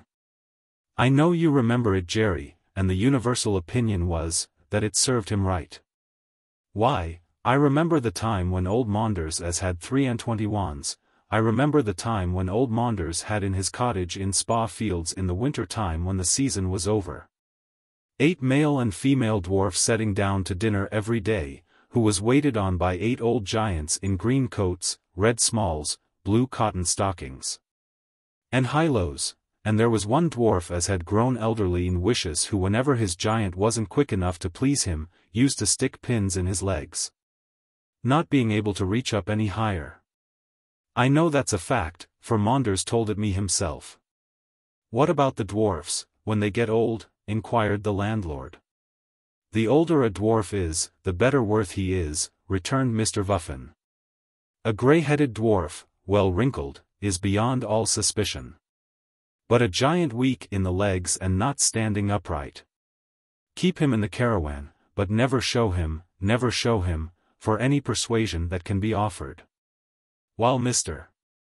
Vuffin and his 2 friends smoked their pipes and beguiled the time with such conversation as this, the silent gentleman sat in a warm corner swallowing, or seeming to swallow, 6 pennyworth of halfpence for practice, balancing a feather upon his nose, and rehearsing other feats of dexterity of that kind, without paying any regard whatever to the company, who in their turn left him utterly unnoticed. At length the weary child prevailed upon her grandfather to retire, and they withdrew, leaving the company yet seated round the fire, and the dogs fast asleep at a humble distance. After bidding the old man good night, Nell retired to her poor garret, but had scarcely closed the door, when it was gently tapped at. She opened it directly, and was a little startled by the sight of Mr. Thomas Codlin, whom she had left, to all appearance, fast asleep downstairs. What is the matter? Said the child. Nothing's the matter, my dear, returned her visitor. I'm your friend.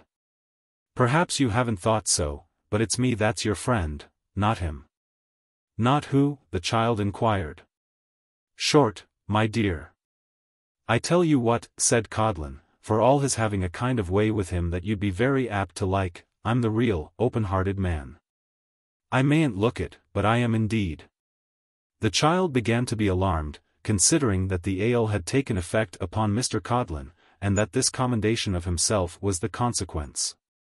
Short's very well and seems kind, resumed the misanthrope, but he overdoes it.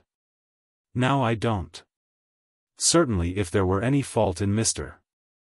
Codlin's usual deportment, it was that he rather underdid his kindness to those about him, than overdid it. But the child was puzzled and could not tell what to say. Take my advice, said Codlin. Don't ask me why, but take it. As long as you travel with us, keep as near me as you can. Don't offer to leave us, not on any account, but always stick to me and say that I'm your friend. Will you bear that in mind, my dear, and always say that it was me that was your friend? Say so where, and when? Inquired the child innocently. Oh, nowhere in particular, replied Codlin, a little put out as it seemed by the question. I'm only anxious that you should think me so, and do me justice. You can't think what an interest I have in you. Why didn't you tell me your little history, that about you and the poor old gentleman? I'm the best adviser that ever was, and so interested in you, so much more interested than Short. I think they're breaking up downstairs. You needn't tell Short, you know, that we've had this little talk together. God bless you. Recollect the friend. Codlin's the friend, not Short. Short's very well as far as he goes, but the real friend is Codlin, not Short. Eking out these professions with a number of benevolent and protecting looks and great fervor of manner, Thomas Codlin stole away on tiptoe, leaving the child in a state of extreme surprise. She was still ruminating upon his curious behavior, when the floor of the crazy stairs and landing cracked beneath the tread of the other travelers who were passing to their beds. When they had all passed, and the sound of their footsteps had died away, one of them returned, and after a little hesitation and rustling in the passage, as if he were doubtful what door to knock at, knocked at hers. Yes, said the child from within. It's me, Short, a voice called through the keyhole. I only wanted to say that we must be off early tomorrow morning, my dear, because unless we get the start of the dogs and the conjurer, the villages won't be worth a penny. You'll be sure to be stirring early and go with us? I'll call you. The child answered in the affirmative, and returning his good night, heard him creep away. She felt some uneasiness at the anxiety of these men, increased by the recollection of their whispering together downstairs and their slight confusion when she awoke. Nor was she quite free from a misgiving that they were not the fittest companions she could have stumbled on. Her uneasiness, however, was nothing, weighed against her fatigue, and she soon forgot it in sleep. Very early next morning Short fulfilled his promise, and knocking softly at her door entreated that she would get up directly, as the proprietor of the dogs was still snoring. And if they lost no time they might get a good deal in advance both of him and the conjurer, who was talking in his sleep, and from what he could be heard to say, appeared to be balancing a donkey in his dreams. She started from her bed without delay, and roused the old man with so much expedition that they were both ready as soon as Short himself, to that gentleman's unspeakable gratification and relief. After a very unceremonious and scrambling breakfast of which the staple commodities were bacon and bread, and beer, they took leave of the landlord and issued from the door of the Jolly Sandboys. The morning was fine and warm, the ground cool to the feet after the late rain, the hedges gayer and more green, the air clear, and everything fresh and healthful. Surrounded by these influences, they walked on pleasantly enough. They had not gone very far, when the child was again struck by the altered behavior of Mr. Thomas Codlin, who instead of plodding on sulkily by himself as he had theretofore done, kept close to her, and when he had an opportunity of looking at her unseen by his companion, warned her by certain wry faces and jerks of the head not to put any trust in Short, but to reserve all confidences for Codlin. Neither did he confine himself to looks and gestures, for when she and her grandfather were walking on beside the aforesaid Short, and that little man was talking with his accustomed cheerfulness on a variety of indifferent subjects, Thomas Codlin testified his jealousy and distrust by following close at her heels, and occasionally admonishing her ankles with the legs of the theatre in a very abrupt and painful manner. All these proceedings naturally made the child more watchful and suspicious, and she soon observed that whenever they halted to perform outside a village alehouse or other place, Mr. Codlin, while he went through his share of the entertainments, kept his eye steadily upon her and the old man. Or with a show of great friendship and consideration invited the latter to lean upon his arm, and so held him tight until the representation was over and they again went forward. Even Short seemed to change in this respect, and to mingle with his good nature something of a desire to keep them in safe custody. This increased the child's misgivings, and made her yet more anxious and uneasy. Meanwhile, they were drawing near the town where the races were to begin next day. For, from passing numerous groups of gypsies and trampers on the road, wending their way towards it, and straggling out from every byway and cross-country lane, they gradually fell into a stream of people, some walking by the side of covered carts, others with horses, others with donkeys, others toiling on with heavy loads upon their backs. But all tending to the same point. The public houses by the wayside, from being empty and noiseless as those in the remoter parts had been, now sent out boisterous shouts and clouds of smoke. And, from the misty windows, clusters of broad red faces looked down upon the road. On every piece of waste or common ground, some small gambler drove his noisy trade, and bellowed to the idle passers-by to stop and try their chance. The crowd grew thicker and more noisy. Gilt gingerbread in blanket stalls exposed its glories to the dust. And often a four-horse carriage, dashing by, obscured all objects in the gritty cloud it raised, and left them, stunned and blinded, far behind. It was dark before they reached the town itself, and long indeed the few last miles had been. Here all was tumult and confusion. The streets were filled with throngs of people, many strangers were there, it seemed, by the looks they cast about, the church bells rang out their noisy peals. And flags streamed from windows and housetops. In the large inn yards waiters flitted to and fro and ran against each other, horses clattered on the uneven stones, carriage steps fell rattling down. And sickening smells from many dinners came in a heavy lukewarm breath upon the sense. In the smaller public houses fiddles with all their might and main were squeaking out the tune to staggering feet. Drunken men oblivious of the burden of their song joined in a senseless howl, which drowned the tinkling of the feeble bell and made them savage for their drink. Vagabond groups assembled round the doors to see the stroller woman dance, and add their uproar to the shrill flageolet and deafening drum. Through this delirious scene the child, frightened and repelled by all she saw, led on her bewildered charge, clinging close to her conductor, and trembling lest in the press she should be separated from him and left to find her way alone. Quickening their steps to get clear of all the roar and riot, they at length passed through the town and made for the racecourse, which was upon an open heath, situated on an eminence, a full mile distant from its furthest bounds. Although there were many people here, none of the best favored or best clad, busily erecting tents and driving stakes into the ground, and hurrying to and fro with dusty feet and many a grumbled oath, although there were tired children cradled on heaps of straw between the wheels of carts, crying themselves to sleep, and poor lean horses and donkeys just turned loose, grazing among the men and women, and pots and kettles, and half-lighted fires, and ends of candles flaring and wasting in the air. For all this, the child felt it an escape from the town and drew her breath more freely. After a scanty supper, the purchase of which reduced her little stock so low, that she had only a few halfpence with which to buy a breakfast on the morrow, she and the old man lay down to rest in a corner of a tent, and slept, despite the busy preparations that were going on around them all night long. And now they had come to the time when they must beg their bread. Soon after sunrise in the morning she stole out from the tent, and rambling into some fields at a short distance, plucked a few wild roses and such humble flowers, purposing to make them into little nosegays and offer them to the ladies in the carriages when the company arrived. Her thoughts were not idle while she was thus employed.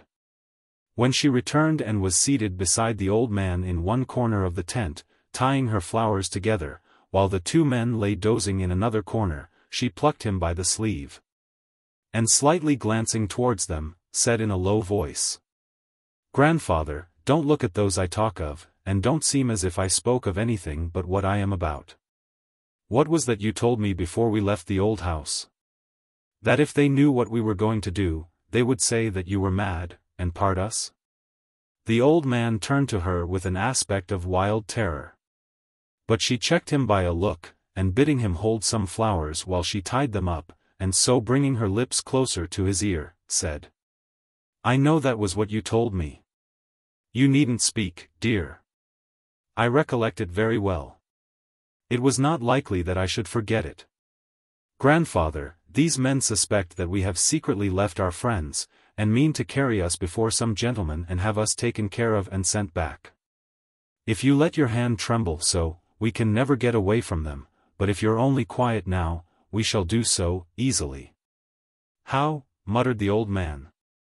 "Dear Nelly, how?" "They will shut me up in a stone room, dark and cold, and chain me up to the wall, Nell, flog me with whips, and never let me see thee more." "You're trembling again," said the child. "Keep close to me all day. Never mind them, don't look at them, but me. I shall find a time when we can steal away. When I do, mind you come with me, and do not stop or speak a word. Hush. That's all. Hullo. What are you up to, my dear?" said Mr. Codlin, raising his head, and yawning.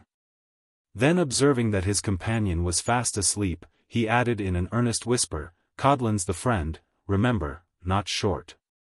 Making some nosegays, the child replied, "I am going to try and sell some these 3 days of the races.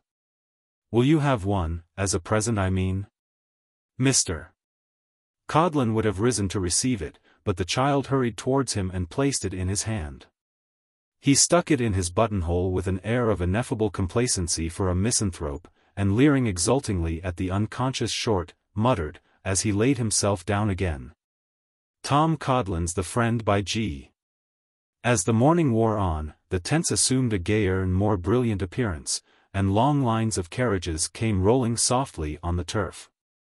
Men who had lounged about all night in smock frocks and leather leggings, came out in silken vests and hats and plumes, as jugglers or mountebanks. Or in gorgeous liveries as soft-spoken servants at gambling booths, or in sturdy yeoman dress as decoys at unlawful games.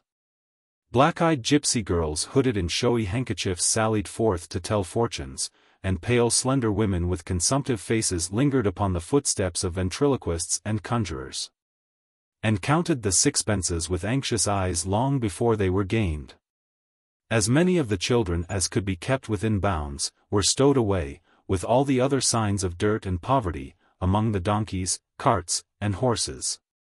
And as many as could not be thus disposed of ran in and out in all intricate spots, crept between people's legs and carriage wheels, and came forth unharmed from under horses' hoofs. The dancing dogs, the stilts, the little lady and the tall man, and all the other attractions, with organs out of number and bands innumerable, emerged from the holes and corners in which they had passed the night, and flourished boldly in the sun. Along the uncleared course, Short led his party, sounding the brazen trumpet and revelling in the voice of Punch.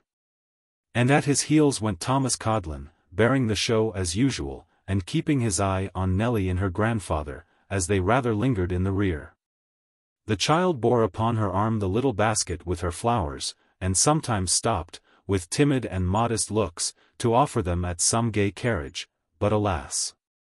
There were many bolder beggars there, gypsies who promised husbands, and other adepts in their trade, and although some ladies smiled gently as they shook their heads, and others cried to the gentleman beside them, "See, what a pretty face!" they let the pretty face pass on, and never thought that it looked tired or hungry.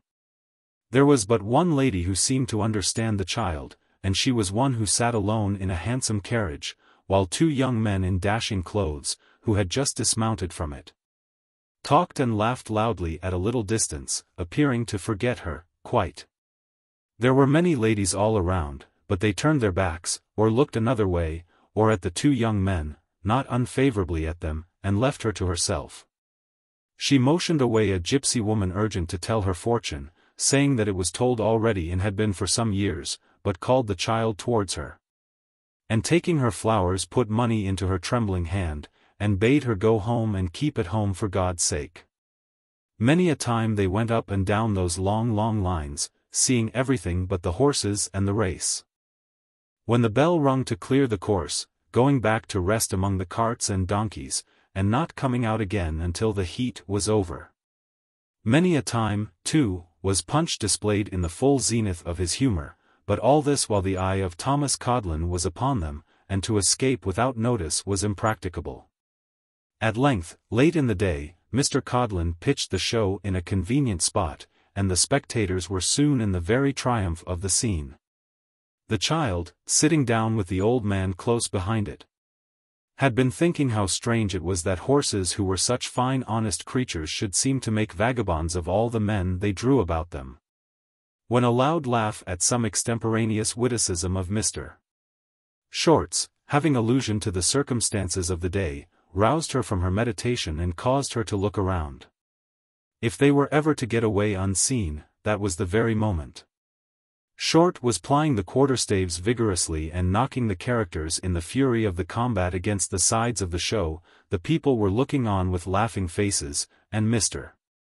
Codlin had relaxed into a grim smile as his roving eye detected hands going into waistcoat pockets and groping secretly for sixpences. If they were ever to get away unseen, that was the very moment. They seized it, and fled.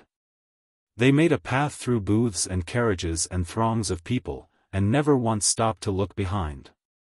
The bell was ringing and the course was cleared by the time they reached the ropes. But they dashed across it insensible to the shouts and screeching that assailed them for breaking in upon its sanctity, and creeping under the brow of the hill at a quick pace. Made for the open fields. Chapter 20. Day after day as he bent his steps homeward, returning from some new effort to procure employment, Kit raised his eyes to the window of the little room he had so much commended to the child, and hoped to see some indication of her presence. His own earnest wish, coupled with the assurance he had received from Quilp, filled him with the belief that she would yet arrive to claim the humble shelter he had offered. And from the death of each day's hope, another hope sprung up to live tomorrow. "I think they must certainly come tomorrow, mother," said Kit, laying aside his hat with a weary air and sighing as he spoke. "They have been gone a week. They surely couldn't stop away more than a week, could they now?" The mother shook her head, and reminded him how often he had been disappointed already. "For the matter of that," said Kit, "you speak true and sensible enough, as you always do, mother. Still, I do consider that a week is quite long enough for to be rambling about. Don't you say so?" "Quite long enough, Kit, longer than enough, but they may not come back for all that." Kit was for a moment disposed to be vexed by this contradiction, and not the less so from having anticipated it in his own mind and knowing how just it was. But the impulse was only momentary, and the vexed look became a kind one before it had crossed the room. "Then what do you think, mother, has become of them? You don't think they've gone to sea, anyhow?" "Not gone for sailors, certainly," returned the mother with a smile. "But I can't help thinking that they have gone to some foreign country." "I say," cried Kit with a rueful face, "don't talk like that, mother." "I am afraid they have, and that's the truth," she said. "It's the talk of all the neighbors, and there are some even that know of their having been seen on board ship, and can tell you the name of the place they've gone to, which is more than I can. My dear, for it's a very hard one." "I don't believe it," said Kit. "Not a word of it. A set of idle chatterboxes, how should they know?" "They may be wrong of course," returned the mother, "I can't tell about that, though I don't think it's at all unlikely that they're in the right. For the talk is that the old gentleman had put by a little money that nobody knew of, not even that ugly little man you talked to me about, what's his name, Quilp. And that he and Miss Nell have gone to live abroad where it can't be taken from them, and they will never be disturbed. That don't seem very far out of the way now, do it?" Kit scratched his head mournfully, in reluctant admission that it did not, and clambering up to the old nail took down the cage and set himself to clean it and to feed the bird. His thoughts reverting from this occupation to the little old gentleman who had given him the shilling, he suddenly recollected that that was the very day, nay, nearly the very hour, at which the little old gentleman had said he should be at the notary's house again. He no sooner remembered this, than he hung up the cage with great precipitation, and hastily explaining the nature of his errand, went off at full speed to the appointed place. It was some 2 minutes after the time when he reached the spot, which was a considerable distance from his home, but by great good luck the little old gentleman had not yet arrived. At least there was no pony chaise to be seen, and it was not likely that he had come and gone again in so short a space. Greatly relieved to find that he was not too late, Kit leant against a lamppost to take breath, and waited the advent of the pony in his charge. Sure enough, before long the pony came trotting round the corner of the street, looking as obstinate as pony might, and picking his steps as if he were spying about for the cleanest places, and would by no means dirty his feet or hurry himself inconveniently. Behind the pony sat the little old gentleman, and by the old gentleman's side sat the little old lady, carrying just such a nosegay as she had brought before. The old gentleman, the old lady, the pony, and the chaise, came up the street in perfect unanimity, until they arrived within some 6 doors of the notary's house, when the pony, deceived by a brass plate beneath a tailor's knocker, came to a halt, and maintained by a sturdy silence, that that was the house they wanted. "Now, sir, will you have the goodness to go on, this is not the place," said the old gentleman. The pony looked with great attention into a fireplug which was near him, and appeared to be quite absorbed in contemplating it. "Oh dear, such a naughty whisker," cried the old lady. "After being so good too, and coming along so well. I am quite ashamed of him. I don't know what we are to do with him, I really don't." The pony, having thoroughly satisfied himself as to the nature and properties of the fireplug, looked into the air after his old enemies the flies. And as there happened to be one of them tickling his ear at that moment, he shook his head and whisked his tail, after which he appeared full of thought but quite comfortable and collected.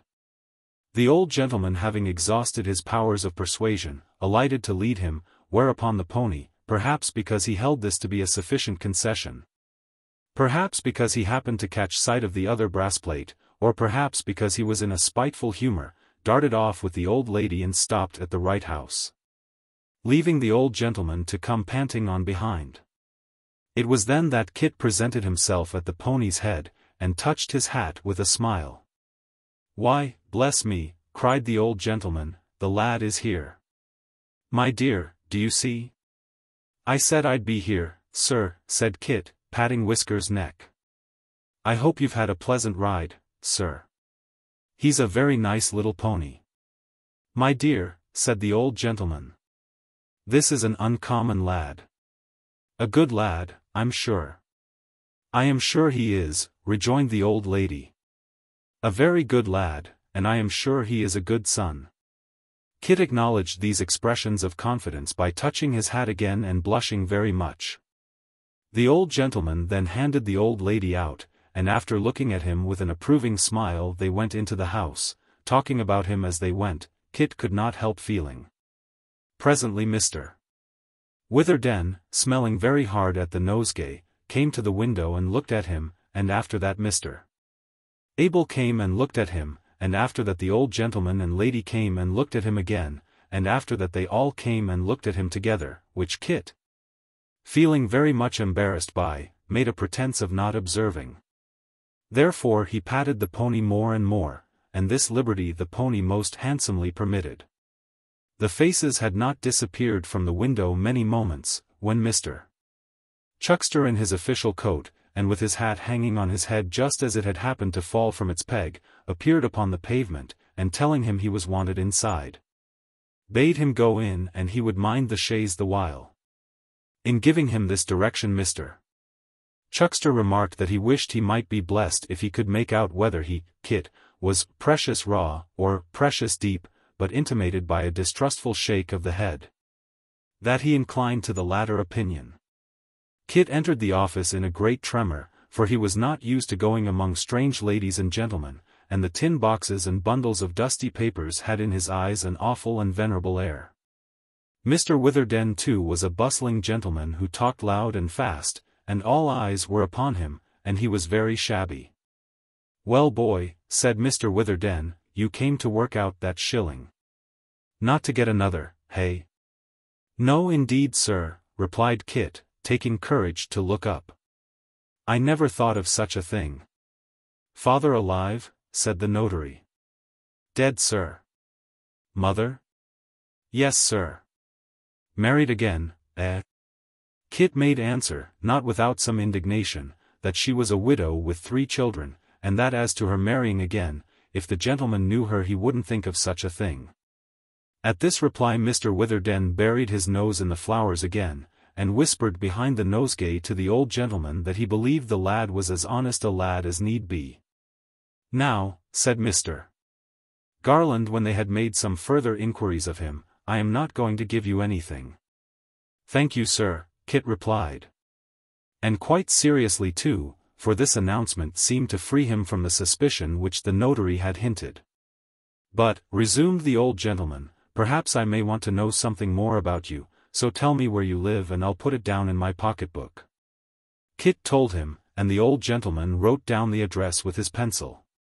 He had scarcely done so, when there was a great uproar in the street, and the old lady hurrying to the window cried that Whisker had run away, upon which Kit darted out to the rescue.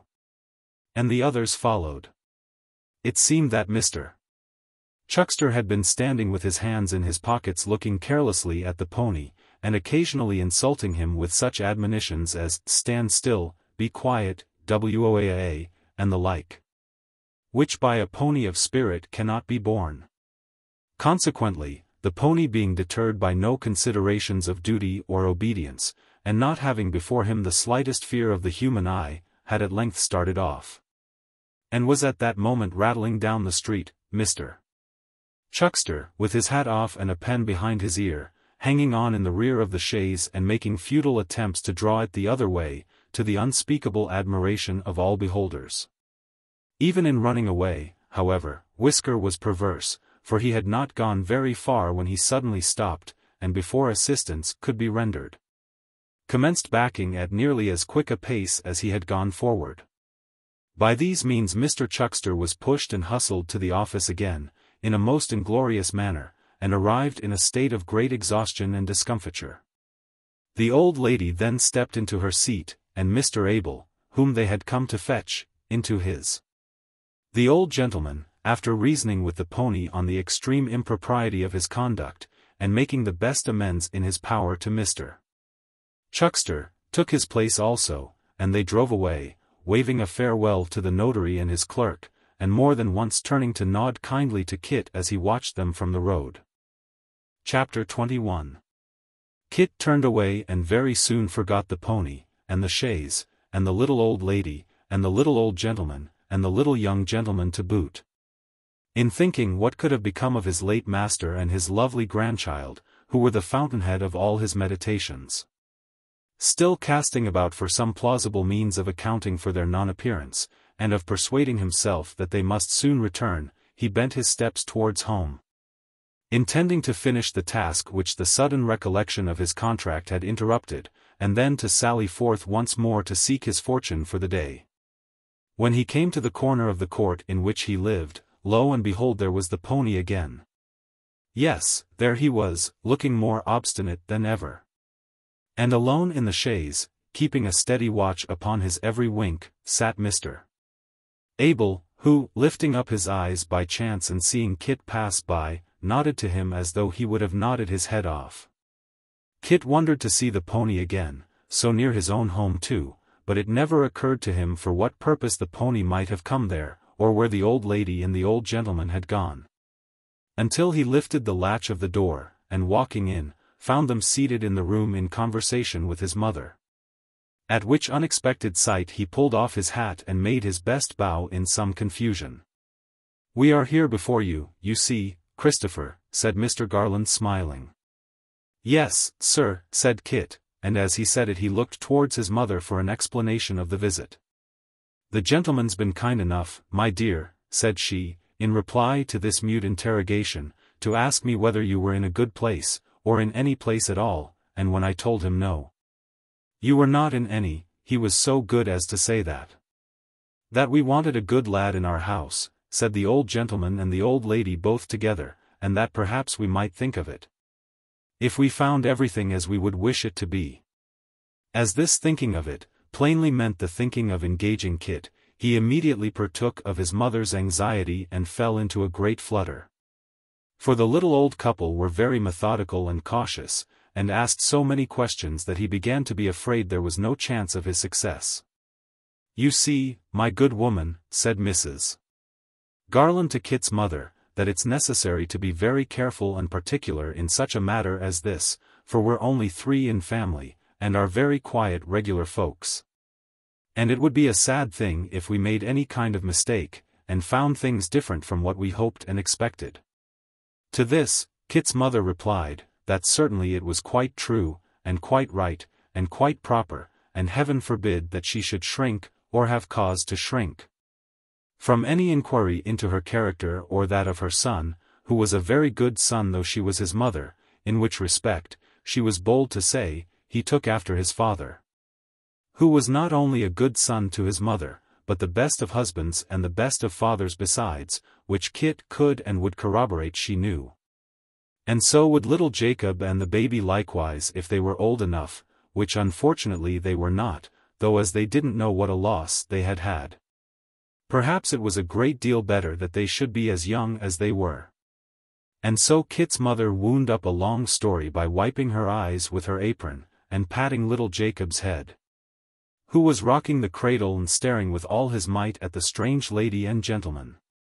When Kit's mother had done speaking, the old lady struck in again, and said that she was quite sure she was a very honest and very respectable person or she never would have expressed herself in that manner. And that certainly the appearance of the children and the cleanliness of the house deserved great praise and did her the utmost credit, whereat Kit's mother dropped a curtsy and became consoled. Then the good woman entered into a long and minute account of Kit's life and history from the earliest period down to that time, not omitting to make mention of his miraculous fall out of a back parlor window when an infant of tender years, or his uncommon sufferings in a state of measles, which were illustrated by correct imitations of the plaintive manner in which he called for toast and water, day and night, and said, "Don't cry, mother, I shall soon be better." For proof of which statements reference was made to Mrs. Green, lodger, at the cheesemonger's round the corner, and divers other ladies and gentlemen in various parts of England and Wales, and one Mr. Brown who was supposed to be then a corporal in the East Indies, and who could of course be found with very little trouble, within whose personal knowledge the circumstances had occurred. This narration ended, Mr. Garland put some questions to Kit respecting his qualifications and general acquirements, while Mrs. Garland noticed the children, and hearing from Kit's mother certain remarkable circumstances which had attended the birth of each, related certain other remarkable circumstances which had attended the birth of her own son, Mr. Abel, from which it appeared that both Kit's mother and herself had been, above and beyond all other women of what condition or age soever, peculiarly hemmed in with perils and dangers. Lastly, inquiry was made into the nature and extent of Kit's wardrobe, and a small advance being made to improve the same, he was formally hired at an annual income of £6, over and above his board and lodging, by Mr. and Mrs. Garland, of Abel Cottage, Finchley. It would be difficult to say which party appeared most pleased with this arrangement, the conclusion of which was hailed with nothing but pleasant looks and cheerful smiles on both sides. It was settled that Kit should repair to his new abode on the next day but one, in the morning. And finally, the little old couple, after bestowing a bright half-crown on little Jacob and another on the baby, took their leaves, being escorted as far as the street by their new attendant, who held the obdurate pony by the bridle while they took their seats, and saw them drive away with a lightened heart.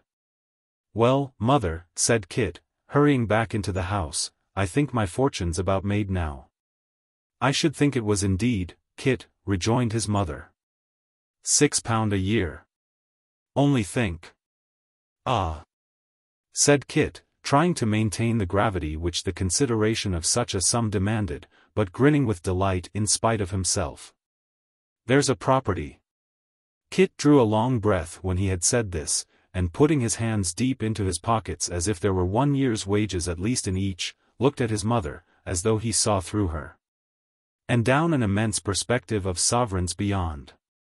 Please God will make such a lady of you for Sundays, mother. Such a scholar of Jacob, such a child of the baby, such a room of the one upstairs. £6 a year. Hem, croaked a strange voice.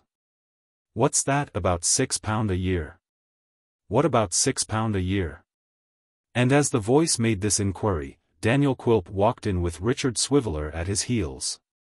Who said he was to have £6 a year? Said Quilp, looking sharply round. Did the old man say it, or did little Nell say it? And what's he to have it for, and where are they, eh? The good woman was so much alarmed by the sudden apparition of this unknown piece of ugliness, that she hastily caught the baby from its cradle and retreated into the furthest corner of the room. While little Jacob, sitting upon his stool with his hands on his knees, looked full at him in a species of fascination, roaring lustily all the time. Richard Swiveller took an easy observation of the family over Mr. Quilp's head, and Quilp himself with his hands in his pockets, smiled in an exquisite enjoyment of the commotion he occasioned. "Don't be frightened, mistress," said Quilp after a pause. "Your son knows me, I don't eat babies, I don't like 'em. It will be as well to stop that young screamer though, in case I should be tempted to do him a mischief. Holloa, sir. Will you be quiet?" Little Jacob stemmed the course of 2 tears which he was squeezing out of his eyes, and instantly subsided into a silent horror. "Mind you don't break out again, you villain," said Quilp, looking sternly at him, "or I'll make faces at you and throw you into fits, I will."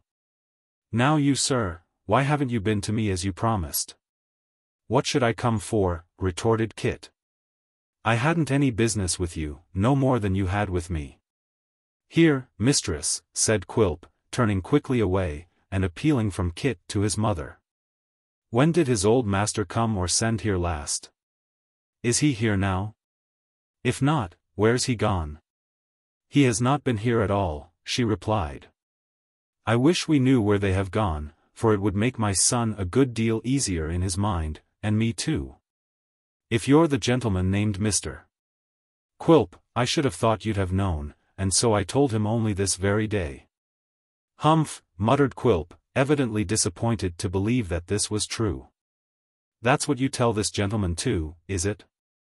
"If the gentleman comes to ask the same question, I can't tell him anything else, sir, and I only wish I could, for our own sakes," was the reply.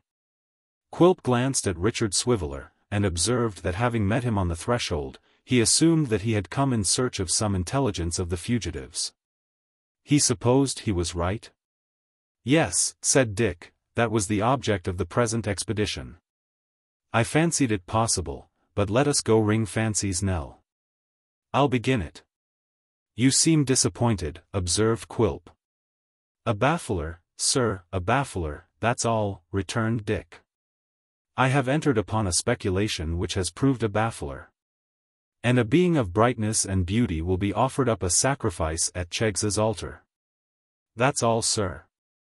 The dwarf eyed Richard with a sarcastic smile, but Richard, who had been taking a rather strong lunch with a friend, observed him not, and continued to deplore his fate with mournful and despondent looks.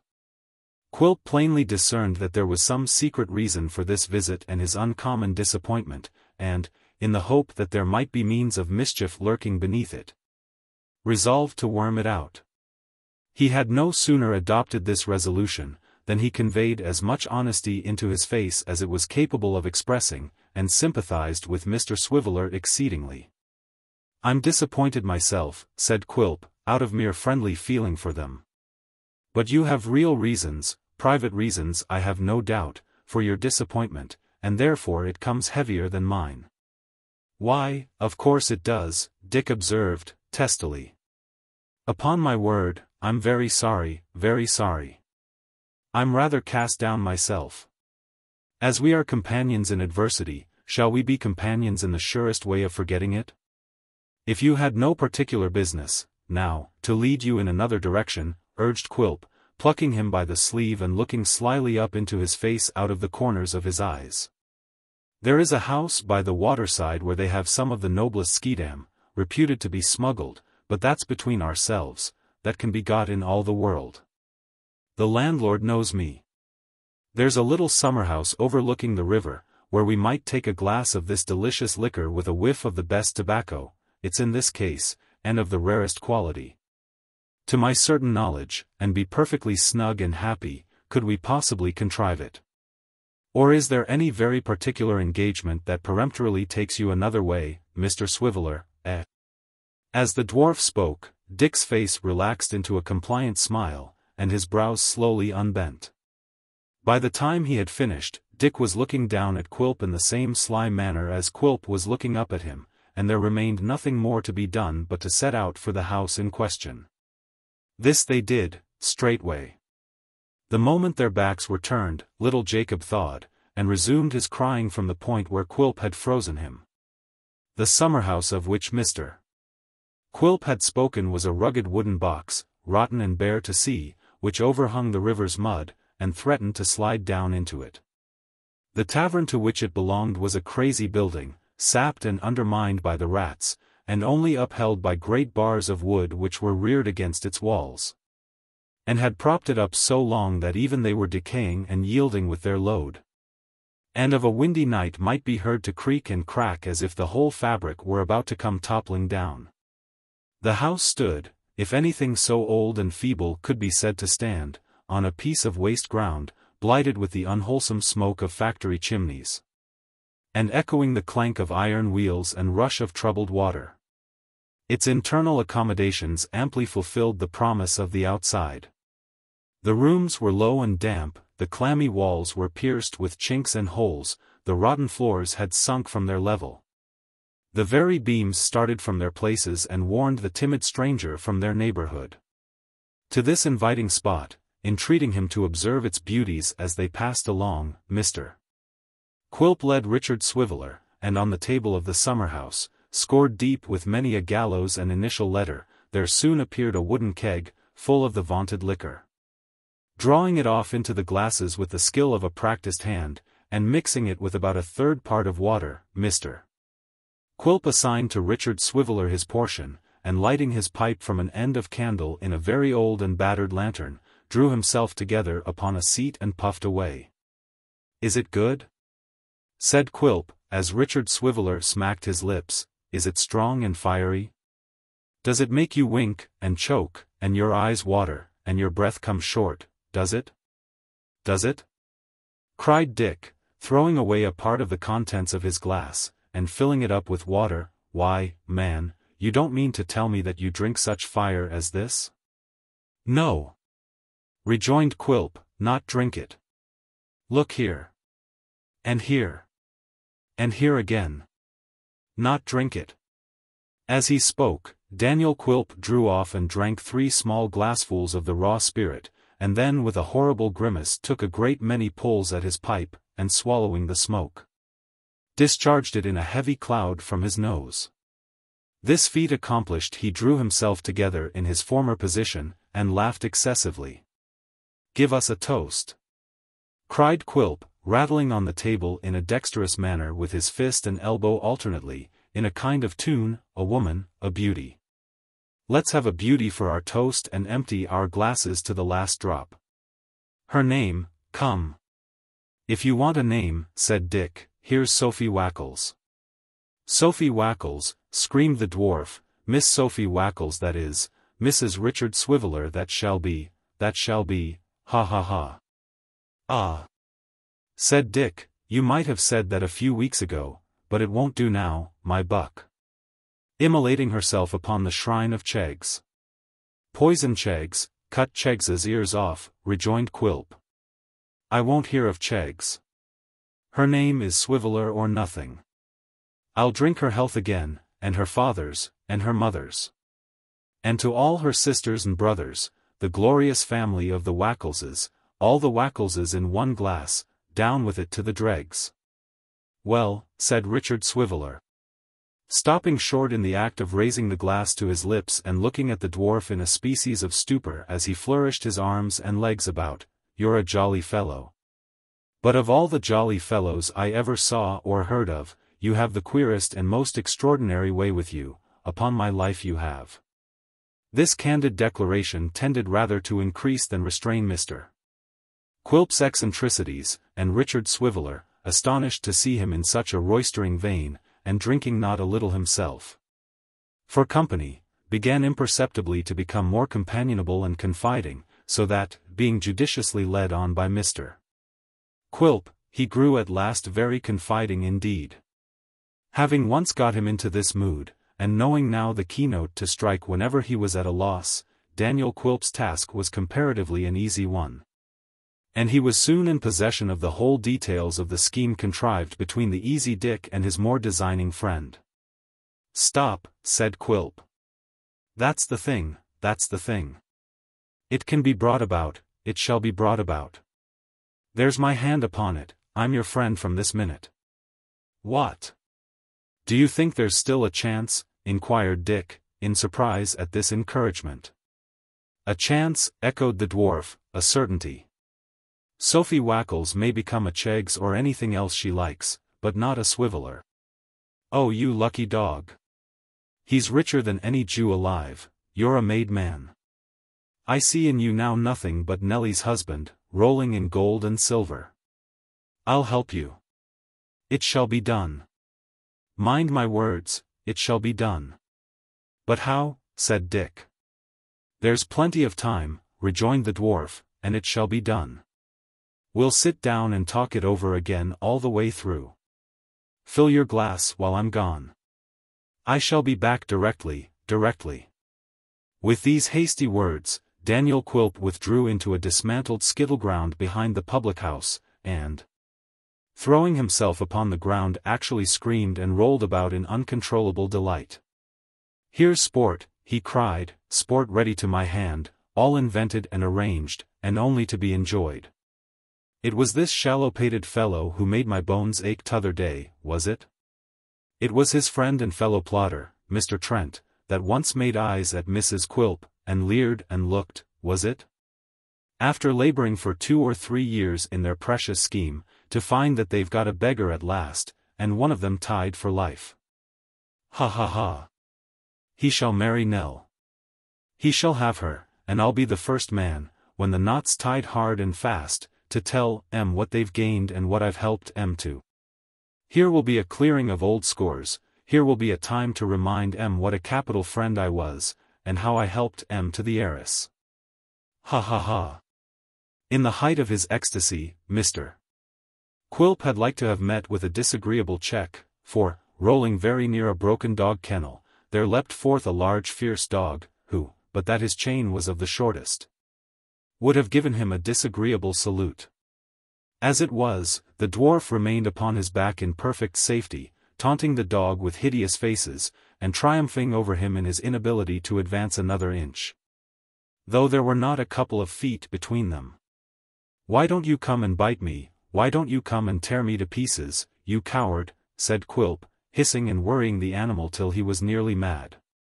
"You're afraid, you bully, you're afraid, you know you are."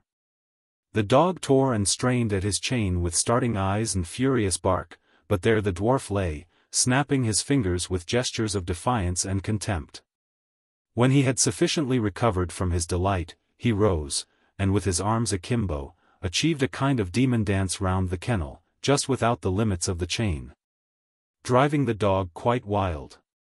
Having by this means composed his spirits and put himself in a pleasant train, he returned to his unsuspicious companion, whom he found looking at the tide with exceeding gravity, and thinking of that same gold and silver which Mr. Quilp had mentioned. Chapter 22. The remainder of that day and the whole of the next, were a busy time for the Nubbles family, to whom everything connected with Kit's outfit and departure was matter of as great moment as if he had been about to penetrate into the interior of Africa, or to take a cruise round the world. It would be difficult to suppose that there ever was a box which was opened and shut so many times within 24 hours, as that which contained his wardrobe and necessaries. And certainly there never was one which to 2 small eyes presented such a mine of clothing as this mighty chest with its 3 shirts and proportionate allowance of stockings and pocket handkerchiefs, disclosed to the astonished vision of little Jacob.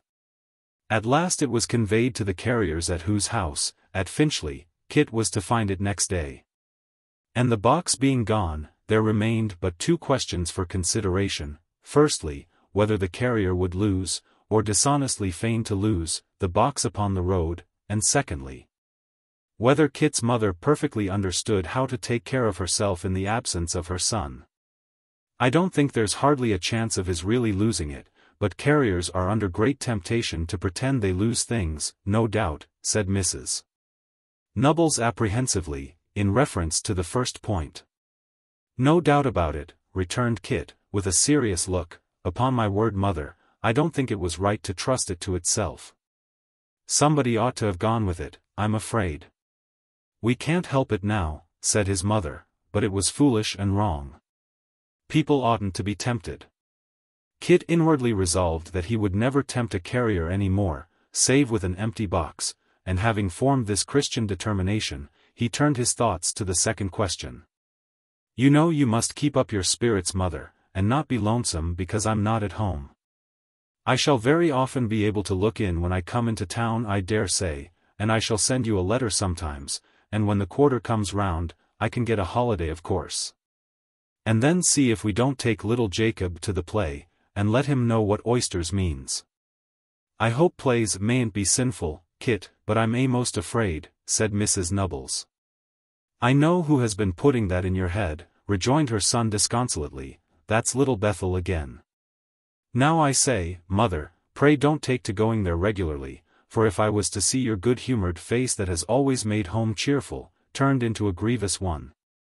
And the baby trained to look grievous too, and to call itself a young sinner, bless its heart, and a child of the devil, which is calling its dead father names. If I was to see this, and see little Jacob looking grievous likewise, should so take it to heart that I'm sure I should go and list for a soldier, and run my head on purpose against the first cannonball I saw coming my way." "Oh, Kit, don't talk like that." "I would indeed, mother, and unless you want to make me feel very wretched and uncomfortable, you'll keep that bow on your bonnet, which you'd more than half a mind to pull off last week. Can you suppose there's any harm in looking as cheerful and being as cheerful as our poor circumstances will permit? Do I see anything in the way I'm made, which calls upon me to be a snivelling, solemn, whispering chap, sneaking about as if I couldn't help it, and expressing myself in a most unpleasant snuffle? On the contrary, don't I see every reason why I shouldn't? Just hear this. Ha ha ha. Ain't that as nat'ral as walking, and as good for the health? Ha ha ha. Ain't that as nat'ral as a sheep's bleating, or a pig's grunting, or a horse's neighing, or a bird's singing?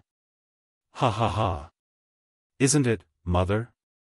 There was something contagious in Kit's laugh, for his mother, who had looked grave before, first subsided into a smile, and then fell to joining in it heartily. Which occasioned Kit to say that he knew it was natural, and to laugh the more. Kit and his mother, laughing together in a pretty loud key, woke the baby, who, finding that there was something very jovial and agreeable in progress, was no sooner in its mother's arms than it began to kick and laugh, most vigorously. This new illustration of his argument so tickled Kit, that he fell backward in his chair in a state of exhaustion, pointing at the baby and shaking his sides till he rocked again. After recovering twice or thrice, and as often relapsing, he wiped his eyes and said grace, and a very cheerful meal their scanty supper was. With more kisses, and hugs, and tears, than many young gentlemen who start upon their travels, and leave well-stocked homes behind them, would deem within the bounds of probability, if matter so low could be herein set down, Kit left the house at an early hour next morning, and set out to walk to Finchley. Feeling a sufficient pride in his appearance to have warranted his excommunication from Little Bethel from that time forth, if he had ever been one of that mournful congregation. Lest anybody should feel a curiosity to know how Kit was clad, it may be briefly remarked that he wore no livery, but was dressed in a coat of pepper and salt with waistcoat of canary color, and nether garments of iron grey. Besides these glories, he shone in the lustre of a new pair of boots and an extremely stiff and shiny hat, which on being struck anywhere with the knuckles, sounded like a drum. And in this attire, rather wondering that he attracted so little attention, and attributing the circumstance to the insensibility of those who got up early, he made his way towards Abel Cottage. Without encountering any more remarkable adventure on the road, than meeting a lad in a brimless hat, the exact counterpart of his old one, on whom he bestowed half the sixpence he possessed. Kit arrived in course of time at the carrier's house, where, to the lasting honor of human nature, he found the box in safety. Receiving from the wife of this immaculate man a direction to Mr. Garland's, he took the box upon his shoulder and repaired thither directly. To be sure, it was a beautiful little cottage with a thatched roof and little spires at the gable ends, and pieces of stained glass in some of the windows, almost as large as pocketbooks. On one side of the house was a little stable, just the size for the pony, with a little room over it, just the size for Kit. White curtains were fluttering, and birds in cages that looked as bright as if they were made of gold, were singing, at the windows. Plants were arranged on either side of the path, and clustered about the door. And the garden was bright with flowers in full bloom, which shed a sweet odor all round, and had a charming and elegant appearance. Everything, within the house and without, seemed to be the perfection of neatness and order.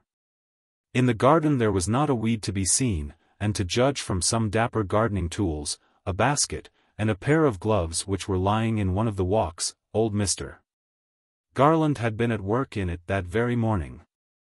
Kit looked about him, and admired, and looked again, and this a great many times before he could make up his mind to turn his head another way and ring the bell. There was abundance of time to look about him again though, when he had rung it, for nobody came, so after ringing twice or thrice he sat down upon his box, and waited. He rung the bell a great many times, and yet nobody came.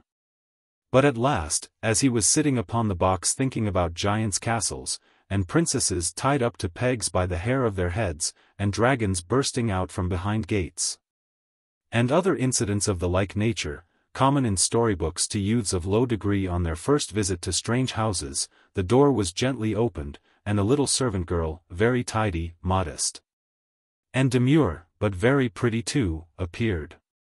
"I suppose you're Christopher, sir," said the servant girl. Kit got off the box, and said yes, he was. "I'm afraid you've rung a good many times perhaps," she rejoined, "but we couldn't hear you, because we've been catching the pony." Kit rather wondered what this meant, but as he couldn't stop there, asking questions, he shouldered the box again and followed the girl into the hall, where through a back door he descried Mr. Garland leading Whisker in triumph up the garden, after that self-willed pony had, as he afterwards learned, dodged the family round a small paddock in the rear, for 1 hour and 3/4. The old gentleman received him very kindly, and so did the old lady, whose previous good opinion of him was greatly enhanced by his wiping his boots on the mat until the soles of his feet burnt again. He was then taken into the parlor to be inspected in his new clothes.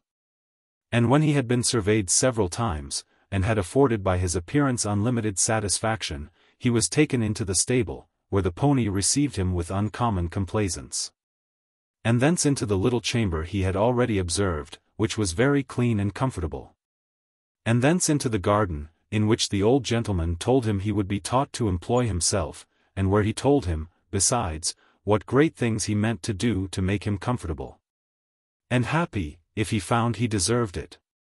All these kindnesses, Kit acknowledged with various expressions of gratitude, and so many touches of the new hat, that the brim suffered considerably. When the old gentleman had said all he had to say in the way of promise and advice, and Kit had said all he had to say in the way of assurance and thankfulness, he was handed over again to the old lady, who, summoning the little servant girl, whose name was Barbara, instructed her to take him downstairs and give him something to eat and drink after his walk. Downstairs therefore, Kit went. And at the bottom of the stairs there was such a kitchen as was never before seen or heard of out of a toy-shop window, with everything in it as bright and glowing, and as precisely ordered too, as Barbara herself. And in this kitchen, Kit sat himself down at a table as white as a tablecloth, to eat cold meat, and drink small ale, and use his knife and fork the more awkwardly, because there was an unknown Barbara looking on and observing him. It did not appear, however, that there was anything remarkably tremendous about this strange Barbara, who having lived a very quiet life, blushed very much and was quite as embarrassed and uncertain what she ought to say or do, as Kit could possibly be. When he had sat for some little time, attentive to the ticking of the sober clock, he ventured to glance curiously at the dresser, and there, among the plates and dishes, were Barbara's little workbox with a sliding lid to shut in the balls of cotton, and Barbara's prayer book, and Barbara's hymn book, and Barbara's Bible. Barbara's little looking-glass hung in a good light near the window, and Barbara's bonnet was on a nail behind the door. From all these mute signs and tokens of her presence, he naturally glanced at Barbara herself, who sat as mute as they, shelling peas into a dish. And just when Kit was looking at her eyelashes and wondering, quite in the simplicity of his heart, what color her eyes might be, it perversely happened that Barbara raised her head a little to look at him, when both pair of eyes were hastily withdrawn, and Kit leant over his plate, and Barbara over her pea-shells, each in extreme confusion at having been detected by the other. Chapter 23. Mr. Richard Swiveller wending homewards from the wilderness, for such was the appropriate name of Quilp's choice retreat, after a sinuous and corkscrew fashion, with many checks and stumbles. After stopping suddenly and staring about him, then as suddenly running forward for a few paces, and as suddenly halting again and shaking his head. Doing everything with a jerk and nothing by premeditation, Mr. Richard Swiveller wending his way homewards after this fashion, which is considered by evil-minded men to be symbolical of intoxication, and is not held by such persons to denote that state of deep wisdom and reflection in which the actor knows himself to be, began to think that possibly he had misplaced his confidence and that the dwarf might not be precisely the sort of person to whom to entrust a secret of such delicacy and importance. And being led and tempted on by this remorseful thought into a condition which the evil-minded class before referred to would term the maudlin state or stage of drunkenness, it occurred to Mr. Swiveller to cast his hat upon the ground, and moan, crying aloud that he was an unhappy orphan, and that if he had not been an unhappy orphan things had never come to this. Left an infant by my parents, at an early age, said Mr. Swiveller, bewailing his hard lot, cast upon the world in my tenderest period, and thrown upon the mercies of a deluding dwarf, who can wonder at my weakness. Here's a miserable orphan for you.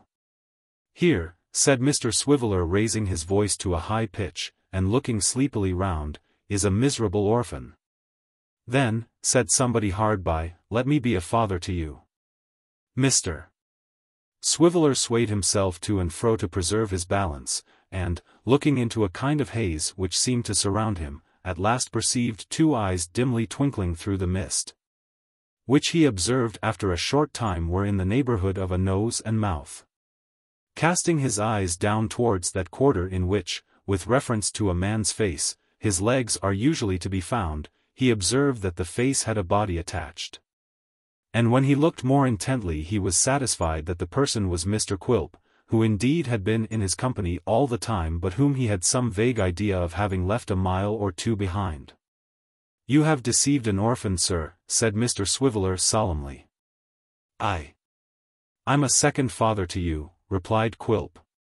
You my father, sir, retorted Dick. Being all right myself, sir, I request to be left alone, instantly, sir. What a funny fellow you are, cried Quilp. Go, sir, returned Dick, leaning against a post and waving his hand. Go, deceiver, go, some day, sir, p'raps you'll waken, from pleasure's dream to know, the grief of orphans forsaken. Will you go, sir? The dwarf taking no heed of this adjuration, Mr. Swiveller advanced with the view of inflicting upon him condign chastisement. But forgetting his purpose or changing his mind before he came close to him, he seized his hand and vowed eternal friendship, declaring with an agreeable frankness that from that time forth they were brothers in everything but personal appearance. Then he told his secret all over again, with the addition of being pathetic on the subject of Miss Wackles, who, he gave Mr. Quilp to understand, was the occasion of any slight incoherency he might observe in his speech at that moment. which was attributable solely to the strength of his affection and not to rosy wine or other fermented liquor. And then they went on arm in arm, very lovingly together. "I'm as sharp," said Quilp to him, at parting, "as sharp as a ferret, and as cunning as a weasel. You bring Trent to me. Assure him that I'm his friend, though I fear he a little distrusts me. I don't know why, I have not deserved it, and you've both of you made your fortunes, in perspective." "That's the worst of it," returned Dick. "These fortunes in perspective look such a long way off." "But they look smaller than they really are, on that account," said Quilp, pressing his arm. "You'll have no conception of the value of your prize until you draw close to it. Mark that." "D'ye think not?" said Dick. I do. And I am certain of what I say." "That's better," returned the dwarf. "You bring Trent to me. Tell him I am his friend and yours. Why shouldn't I be?" "There's no reason why you shouldn't, certainly," replied Dick, "and perhaps there are a great many why you should. At least there would be nothing strange in your wanting to be my friend. If you were a choice spirit, but then you know you're not a choice spirit." "I not a choice spirit," cried Quilp. "Devil a bit, sir," returned Dick. "A man of your appearance couldn't be. If you're any spirit at all, sir, you're an evil spirit." "Choice spirits," added Dick, smiting himself on the breast, "are quite a different-looking sort of people. You may take your oath of that, sir." Quilp glanced at his free-spoken friend with a mingled expression of cunning and dislike, and wringing his hand almost at the same moment, declared that he was an uncommon character and had his warmest esteem. With that they parted, Mr. Swiveller to make the best of his way home and sleep himself sober, and Quilp to cogitate upon the discovery he had made, and exult in the prospect of the rich field of enjoyment and reprisal it opened to him. It was not without great reluctance and misgiving that Mr. Swiveller, next morning, his head racked by the fumes of the renowned Schiedam, repaired to the lodging of his friend Trent, which was in the roof of an old house in an old ghostly inn, and recounted by very slow degrees what had yesterday taken place between him and Quilp. Nor was it without great surprise and much speculation on Quilp's probable motives, nor without many bitter comments on Dick Swiveller's folly, that his friend received the tale. "I don't defend myself, Fred," said the penitent Richard. "But the fellow has such a queer way with him and is such an artful dog, that first of all he set me upon thinking whether there was any harm in telling him, and while I was thinking, screwed it out of me. If you had seen him drink and smoke, as I did, you couldn't have kept anything from him. He's a salamander, you know, that's what he is." Without inquiring whether salamanders were of necessity good confidential agents, or whether a fireproof man was as a matter of course trustworthy, Frederick Trent threw himself into a chair, and, burying his head in his hands, endeavored to fathom the motives which had led Quilp to insinuate himself into Richard Swiveller's confidence. For that the disclosure was of his seeking and had not been spontaneously revealed by Dick, was sufficiently plain from Quilp's seeking his company and enticing him away. The dwarf had twice encountered him when he was endeavoring to obtain intelligence of the fugitives. This, perhaps, as he had not shown any previous anxiety about them, was enough to awaken suspicion in the breast of a creature so jealous and distrustful by nature. Setting aside any additional impulse to curiosity that he might have derived from Dick's incautious manner, but knowing the scheme they had planned, why should he offer to assist it? This was a question more difficult of solution.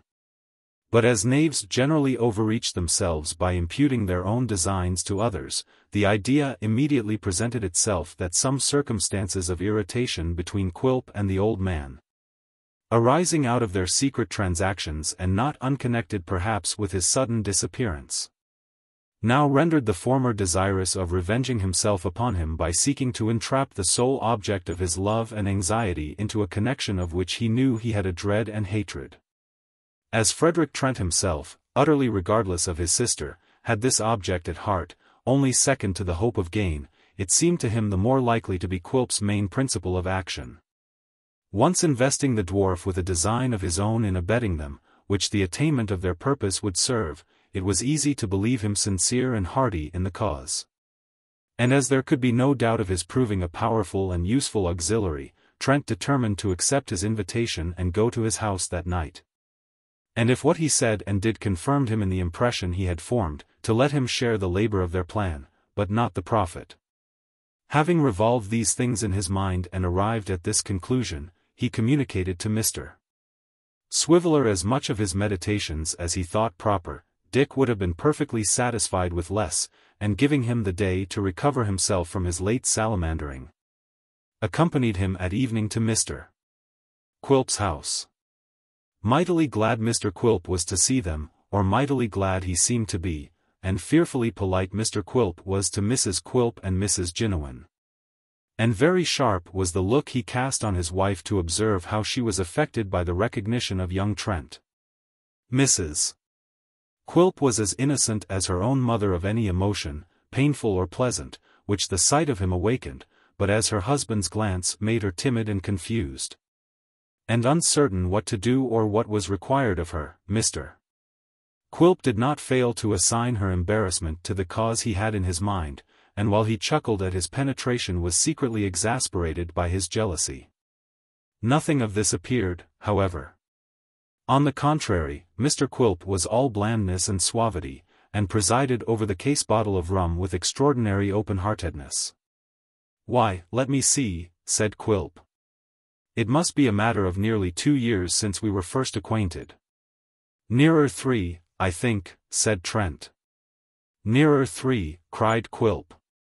"How fast time flies. Does it seem as long as that to you, Mrs. Quilp?"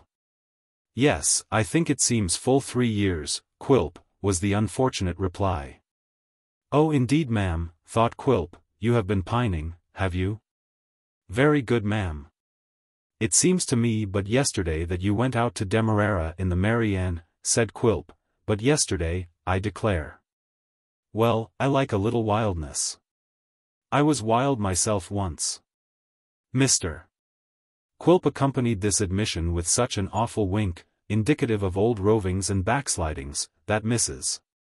Jiniwin was indignant, and could not forbear from remarking under her breath that he might at least put off his confessions until his wife was absent. For which act of boldness and insubordination Mr. Quilp first stared her out of countenance and then drank her health ceremoniously. "I thought you'd come back directly, Fred." "I always thought that," said Quilp setting down his glass. "And when the Mary and returned with you on board, instead of a letter to say what a contrite heart you had and how happy you were in the situation that had been provided for you, I was amused, exceedingly amused." "Ha ha ha." The young man smiled, but not as though the theme were the most agreeable one that could have been selected for his entertainment, and for that reason Quilp pursued it. "I always will say," he resumed, "that when a rich relation having 2 young people, sisters or brother and sister, dependent on him, attaches himself exclusively to one, and casts off the other, he does wrong." The young man made a movement of impatience, but Quilp went on as calmly as if he were discussing some abstract question in which nobody present had the slightest personal interest. "It's very true," said Quilp, "that your grandfather urged repeated forgiveness, ingratitude, riot, and extravagance, and all that, but as I told him these are common faults." "But he's a scoundrel," said he. "Granting that," said I, "for the sake of argument of course, a great many young noblemen and gentlemen are scoundrels too. But he wouldn't be convinced." "I wonder at that, Mr. Quilp," said the young man sarcastically. "Well, so did I at the time," returned Quilp, "but he was always obstinate. He was in a manner a friend of mine, but he was always obstinate and wrong-headed. Little Nell is a nice girl, a charming girl, but you're her brother, Frederick. You're her brother after all. As you told him the last time you met, he can't alter that." "He would if he could, confound him for that and all other kindnesses," said the young man impatiently. "But nothing can come of this subject now, and let us have done with it in the devil's name." "Agreed," returned Quilp, "agreed on my part, readily. Why have I alluded to it? Just to show you, Frederick, that I have always stood your friend. You little knew who was your friend and who your foe, now did you? You thought I was against you, and so there has been a coolness between us, but it was all on your side, entirely on your side. Let's shake hands again, Fred. With his head sunk down between his shoulders, and a hideous grin overspreading his face, the dwarf stood up and stretched his short arm across the table. After a moment's hesitation, the young man stretched out his to meet it. Quilp clutched his fingers in a grip that for the moment stopped the current of the blood within them, and pressing his other hand upon his lip and frowning towards the unsuspicious Richard, released them and sat down.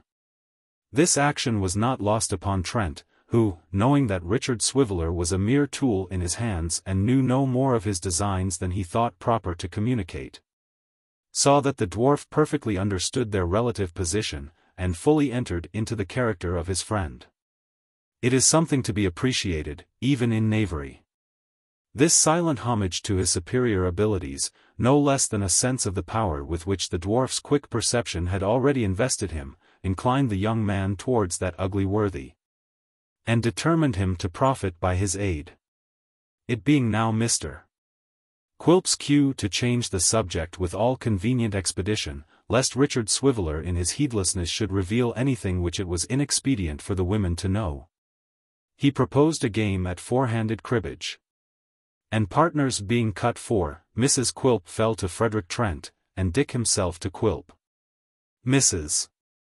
Jinowan, being very fond of cards, was carefully excluded by her son-in-law from any participation in the game, and had assigned to her the duty of occasionally replenishing the glasses from the case-bottle. Mr. Quilp from that moment keeping one eye constantly upon her, lest she should by any means procure a taste of the same, and thereby tantalizing the wretched old lady, who was as much attached to the case-bottle as the cards, in a double degree and most ingenious manner. But it was not to Mrs. Jinowan alone that Mr. Quilp's attention was restricted, as several other matters required his constant vigilance. Among his various eccentric habits he had a humorous one of always cheating at cards, which rendered necessary on his part, not only a close observance of the game, and a sleight of hand in counting and scoring, but also involved the constant correction, by looks, and frowns, and kicks under the table, of Richard Swiveller, who being bewildered by the rapidity with which his cards were told, and the rate at which the pegs travelled down the board, could not be prevented from sometimes expressing his surprise and incredulity.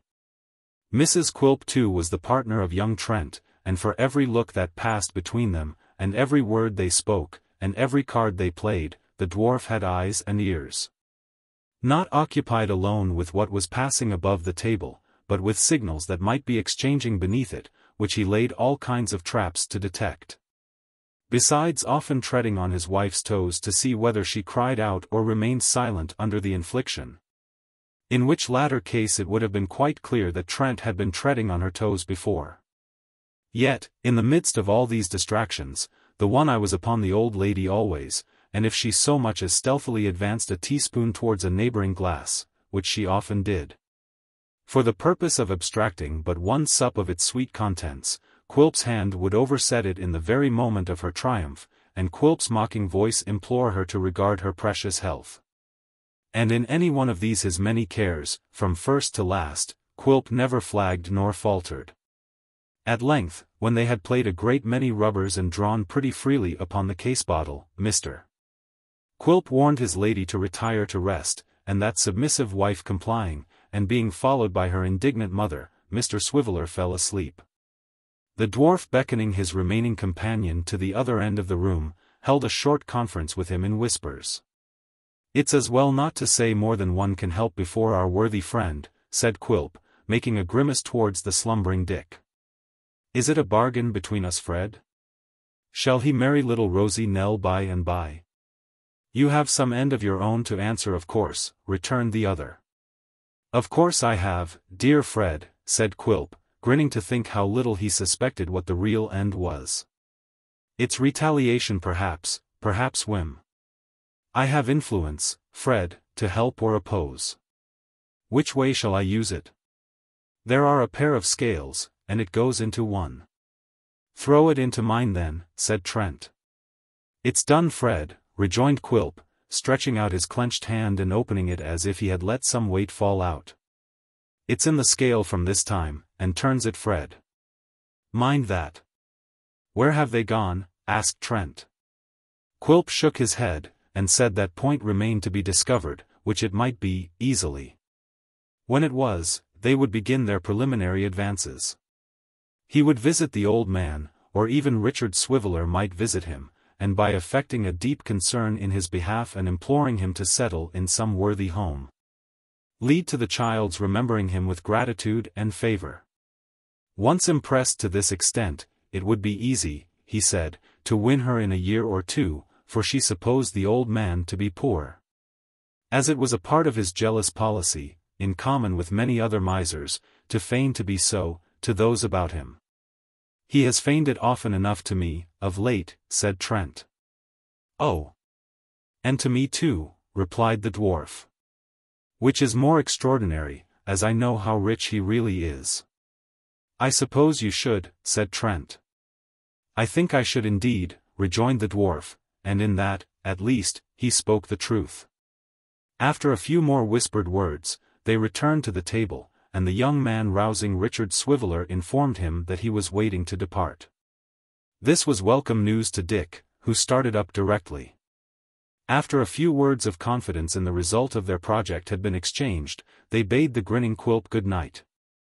Quilp crept to the window as they passed in the street below, and listened. Trent was pronouncing an encomium upon his wife, and they were both wondering by what enchantment she had been brought to marry such a misshapen wretch as he.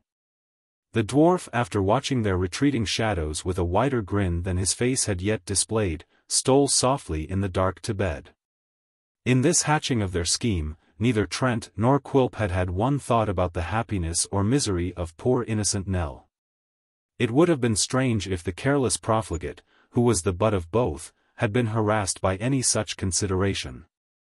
For his high opinion of his own merits and deserts rendered the project rather a laudable one than otherwise. And if he had been visited by so unwanted a guest as reflection, he would, being a brute only in the gratification of his appetites, have soothed his conscience with the plea that he did not mean to beat or kill his wife, and would therefore, after all said and done, be a very tolerable, average husband. Chapter 24. It was not until they were quite exhausted and could no longer maintain the pace at which they had fled from the race ground, that the old man and the child ventured to stop and sit down to rest upon the borders of a little wood. Here, though the course was hidden from their view, they could yet faintly distinguish the noise of distant shouts, the hum of voices, and the beating of drums. Climbing the eminence which lay between them and the spot they had left, the child could even discern the fluttering flags and white tops of booths. But no person was approaching towards them, and their resting place was solitary and still. Some time elapsed before she could reassure her trembling companion, or restore him to a state of moderate tranquillity.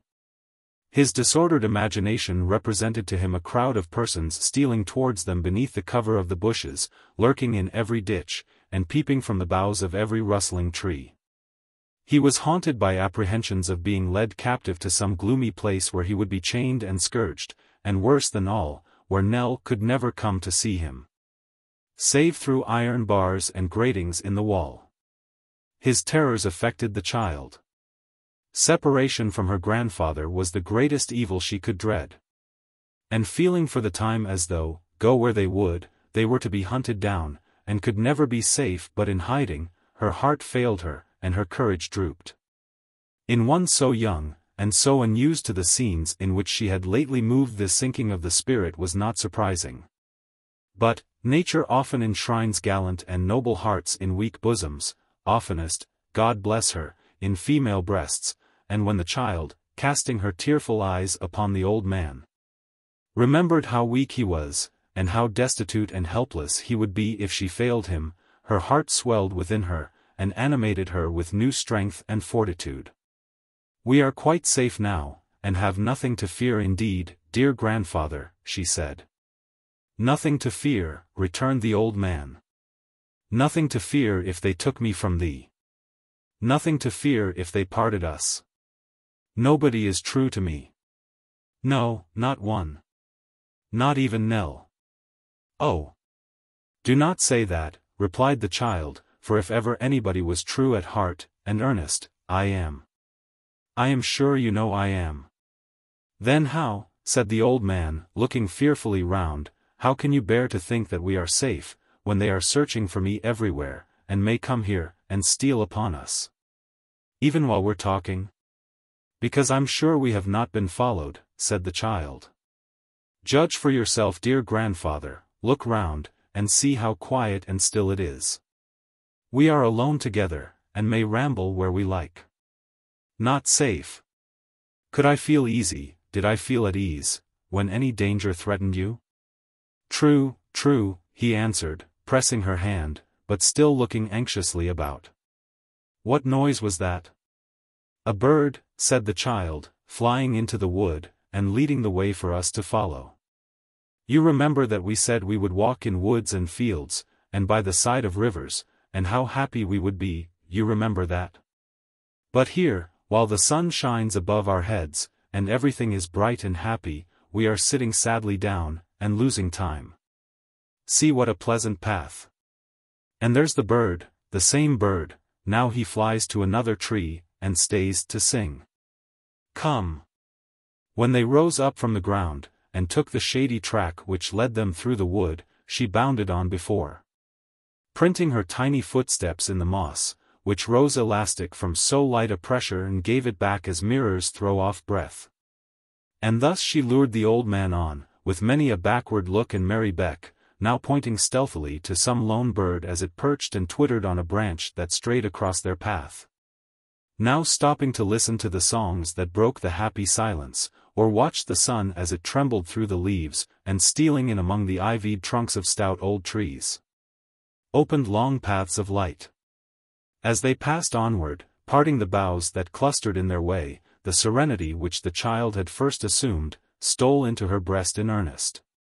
The old man cast no longer fearful looks behind, but felt at ease and cheerful, for the further they passed into the deep green shade, the more they felt that the tranquil mind of God was there, and shed its peace on them. At length the path becoming clearer and less intricate, brought them to the end of the wood, and into a public road. Taking their way along it for a short distance, they came to a lane, so shaded by the trees on either hand that they met together overhead, and arched the narrow way. A broken finger-post announced that this led to a village 3 miles off, and thither they resolved to bend their steps. The miles appeared so long that they sometimes thought they must have missed their road. But at last, to their great joy, it led downward in a steep descent, with overhanging banks over which the footpaths led. And the clustered houses of the village peeped out from the woody hollow below. It was a very small place. The men and boys were playing at cricket on the green. And as the other folks were looking on, they wandered up and down, uncertain where to seek a humble lodging. There was but one old man in the little garden before his cottage, and him they were timid of approaching, for he was the schoolmaster, and had "school" written up over his window in black letters on a white board. He was a pale, simple-looking man, of a spare and meagre habit, and sat among his flowers and beehives, smoking his pipe, in the little porch before his door. "Speak to him, dear," the old man whispered. "I am almost afraid to disturb him," said the child timidly. "He does not seem to see us. Perhaps if we wait a little, he may look this way." They waited, but the schoolmaster cast no look towards them, and still sat, thoughtful and silent, in the little porch. He had a kind face. In his plain old suit of black, he looked pale and meagre. They fancied, too, a lonely air about him and his house, but perhaps that was because the other people formed a merry company upon the green, and he seemed the only solitary man in all the place. They were very tired, and the child would have been bold enough to address even a schoolmaster, but for something in his manner which seemed to denote that he was uneasy or distressed. As they stood hesitating at a little distance, they saw that he sat for a few minutes at a time like one in a brown study, then laid aside his pipe and took a few turns in his garden. Then approached the gate and looked towards the green, then took up his pipe again with a sigh, and sat down thoughtfully as before. As nobody else appeared and it would soon be dark, Nell at length took courage, and when he had resumed his pipe and seat, ventured to draw near, leading her grandfather by the hand. The slight noise they made in raising the latch of the wicket gate caught his attention. He looked at them kindly but seemed disappointed too, and slightly shook his head. Nell dropped a curtsy, and told him they were poor travellers who sought a shelter for the night which they would gladly pay for, so far as their means allowed. The schoolmaster looked earnestly at her as she spoke, laid aside his pipe, and rose up directly. "If you could direct us anywhere, sir," said the child, "we should take it very kindly." "You have been walking a long way," said the schoolmaster. "A long way, sir," the child replied. "You're a young traveller, my child," he said, laying his hand gently on her head. "Your grandchild, friend?" "I, sir," cried the old man, "and the stay and comfort of my life." "Come in," said the schoolmaster. Without further preface he conducted them into his little schoolroom, which was parlour and kitchen likewise, and told them they were welcome to remain under his roof till morning. Before they had done thanking him, he spread a coarse white cloth upon the table, with knives and platters. And bringing out some bread and cold meat and a jug of beer, besought them to eat and drink. The child looked round the room as she took her seat. There were a couple of forms, notched and cut and inked all over, a small deal desk perched on 4 legs, at which no doubt the master sat, a few dog's-eared books upon a high shelf. And beside them a motley collection of peg-tops, balls, kites, fishing lines, marbles, half-eaten apples, and other confiscated property of idle urchins. Displayed on hooks upon the wall in all their terrors, were the cane and ruler. And near them, on a small shelf of its own, the dunce's cap, made of old newspapers and decorated with glaring wafers of the largest size. But, the great ornaments of the walls, were certain moral sentences fairly copied in good round text, and well-worked sums in simple addition and multiplication, evidently achieved by the same hand, which were plentifully pasted all round the room, for the double purpose, as it seemed, of bearing testimony to the excellence of the school, and kindling a worthy emulation in the bosoms of the scholars. "Yes," said the old schoolmaster, observing that her attention was caught by these latter specimens. "That's beautiful writing, my dear." "Very, sir," replied the child modestly. "Is it yours?" "Mine," he returned, taking out his spectacles and putting them on, to have a better view of the triumphs so dear to his heart. "I couldn't write like that, nowadays. No. They're all done by one hand, a little hand it is, not so old as yours, but a very clever one."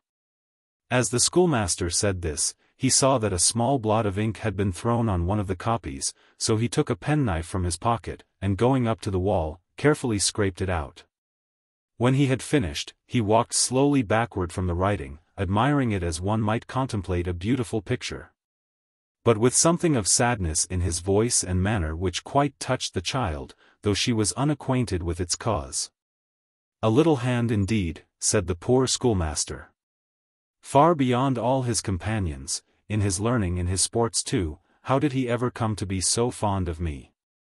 That I should love him is no wonder, but that he should love me," and there the schoolmaster stopped, and took off his spectacles to wipe them, as though they had grown dim. "I hope there is nothing the matter, sir," said Nell anxiously. "Not much, my dear," returned the schoolmaster. "I hope to have seen him on the green tonight. He was always foremost among them.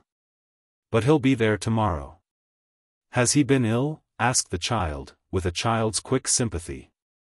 "Not very. They said he was wandering in his head yesterday, dear boy, and so they said the day before. But that's a part of that kind of disorder. It's not a bad sign, not at all a bad sign." The child was silent. He walked to the door, and looked wistfully out. The shadows of night were gathering, and all was still. "If he could lean upon anybody's arm, he would come to me, I know," he said, returning into the room. "He always came into the garden to say good night. But perhaps his illness has only just taken a favorable turn, and it's too late for him to come out, for it's very damp and there's a heavy dew. It's much better he shouldn't come tonight. The schoolmaster lighted a candle, fastened the window shutter, and closed the door. But after he had done this, and sat silent a little time, he took down his hat, and said he would go and satisfy himself, if Nell would sit up till he returned. The child readily complied, and he went out. She sat there half an hour or more, feeling the place very strange and lonely, for she had prevailed upon the old man to go to bed, and there was nothing to be heard but the ticking of an old clock, and the whistling of the wind among the trees. When he returned, he took his seat in the chimney corner, but remained silent for a long time. At length he turned to her, and speaking very gently, hoped she would say a prayer that night for a sick child. "My favorite scholar," said the poor schoolmaster, smoking a pipe he had forgotten to light, and looking mournfully round upon the walls. "It is a little hand to have done all that, and waste away with sickness. It is a very, very, little hand." Chapter 25. After a sound night's rest in a chamber in the thatched roof, in which it seemed the sexton had for some years been a lodger, but which he had lately deserted for a wife and a cottage of his own, the child rose early in the morning and descended to the room where she had supped last night. As the schoolmaster had already left his bed and gone out, she bestirred herself to make it neat and comfortable, and had just finished its arrangement when the kind host returned. He thanked her many times, and said that the old dame who usually did such offices for him had gone to nurse the little scholar whom he had told her of. The child asked how he was, and hoped he was better. "No," rejoined the schoolmaster, shaking his head sorrowfully, "no better. They even say he is worse." "I am very sorry for that, sir," said the child. The poor schoolmaster appeared to be gratified by her earnest manner, but yet rendered more uneasy by it. For he added hastily that anxious people often magnified an evil and thought it greater than it was. "For my part," he said, in his quiet, patient way, "I hope it's not so. I don't think he can be worse." The child asked his leave to prepare breakfast, and her grandfather coming downstairs they all three partook of it together.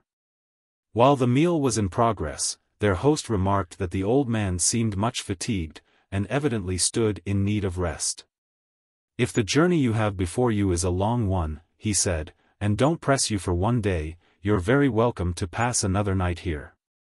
I should really be glad if you would, friend." He saw that the old man looked at Nell, uncertain whether to accept or decline his offer, and added, "I shall be glad to have your young companion with me for one day. If you can do a charity to a lone man, and rest yourself at the same time, do so. If you must proceed upon your journey, I wish you well through it, and will walk a little way with you before school begins." "What are we to do, Nell?" said the old man irresolutely. "Say what we're to do, dear." It required no great persuasion to induce the child to answer that they had better accept the invitation and remain. She was happy to show her gratitude to the kind schoolmaster by busying herself in the performance of such household duties as his little cottage stood in need of.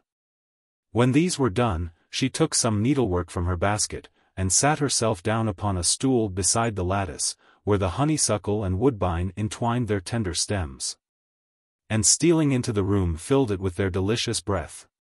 Her grandfather was basking in the sun outside, breathing the perfume of the flowers, and idly watching the clouds as they floated on before the light summer wind. As the schoolmaster, after arranging the two forms in due order, took his seat behind his desk and made other preparations for school, the child was apprehensive that she might be in the way, and offered to withdraw to her little bedroom. But this he would not allow, and as he seemed pleased to have her there, she remained, busying herself with her work. "Have you many scholars, sir?" she asked. The poor schoolmaster shook his head, and said that they barely filled the two forms.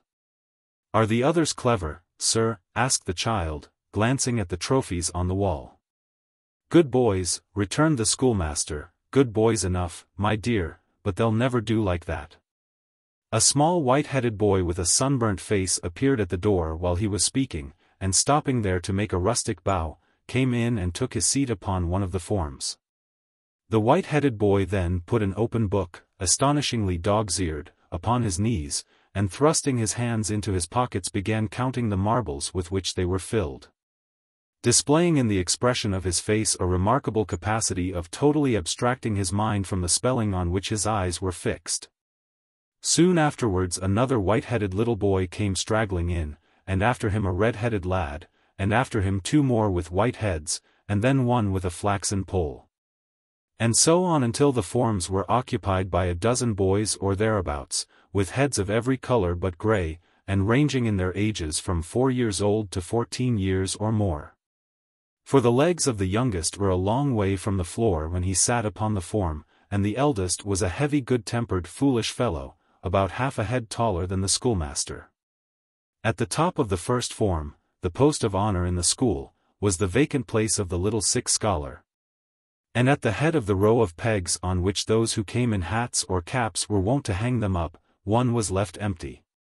No boy attempted to violate the sanctity of seat or peg, but many a one looked from the empty spaces to the schoolmaster, and whispered his idle neighbor behind his hand.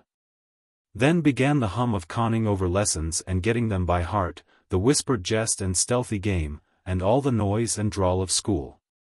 And in the midst of the din sat the poor schoolmaster, the very image of meekness and simplicity, vainly attempting to fix his mind upon the duties of the day, and to forget his little friend.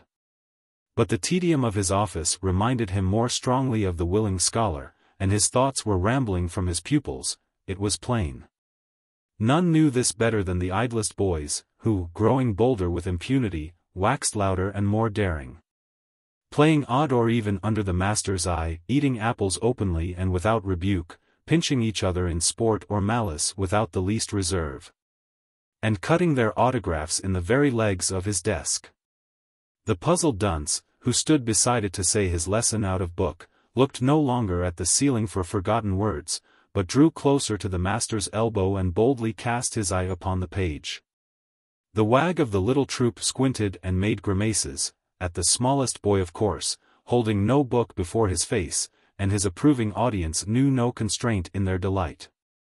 If the master did chance to rouse himself and seem alive to what was going on, the noise subsided for a moment and no eyes met his but wore a studious and a deeply humble look. But the instant he relapsed again, it broke out afresh, and 10 times louder than before. Oh!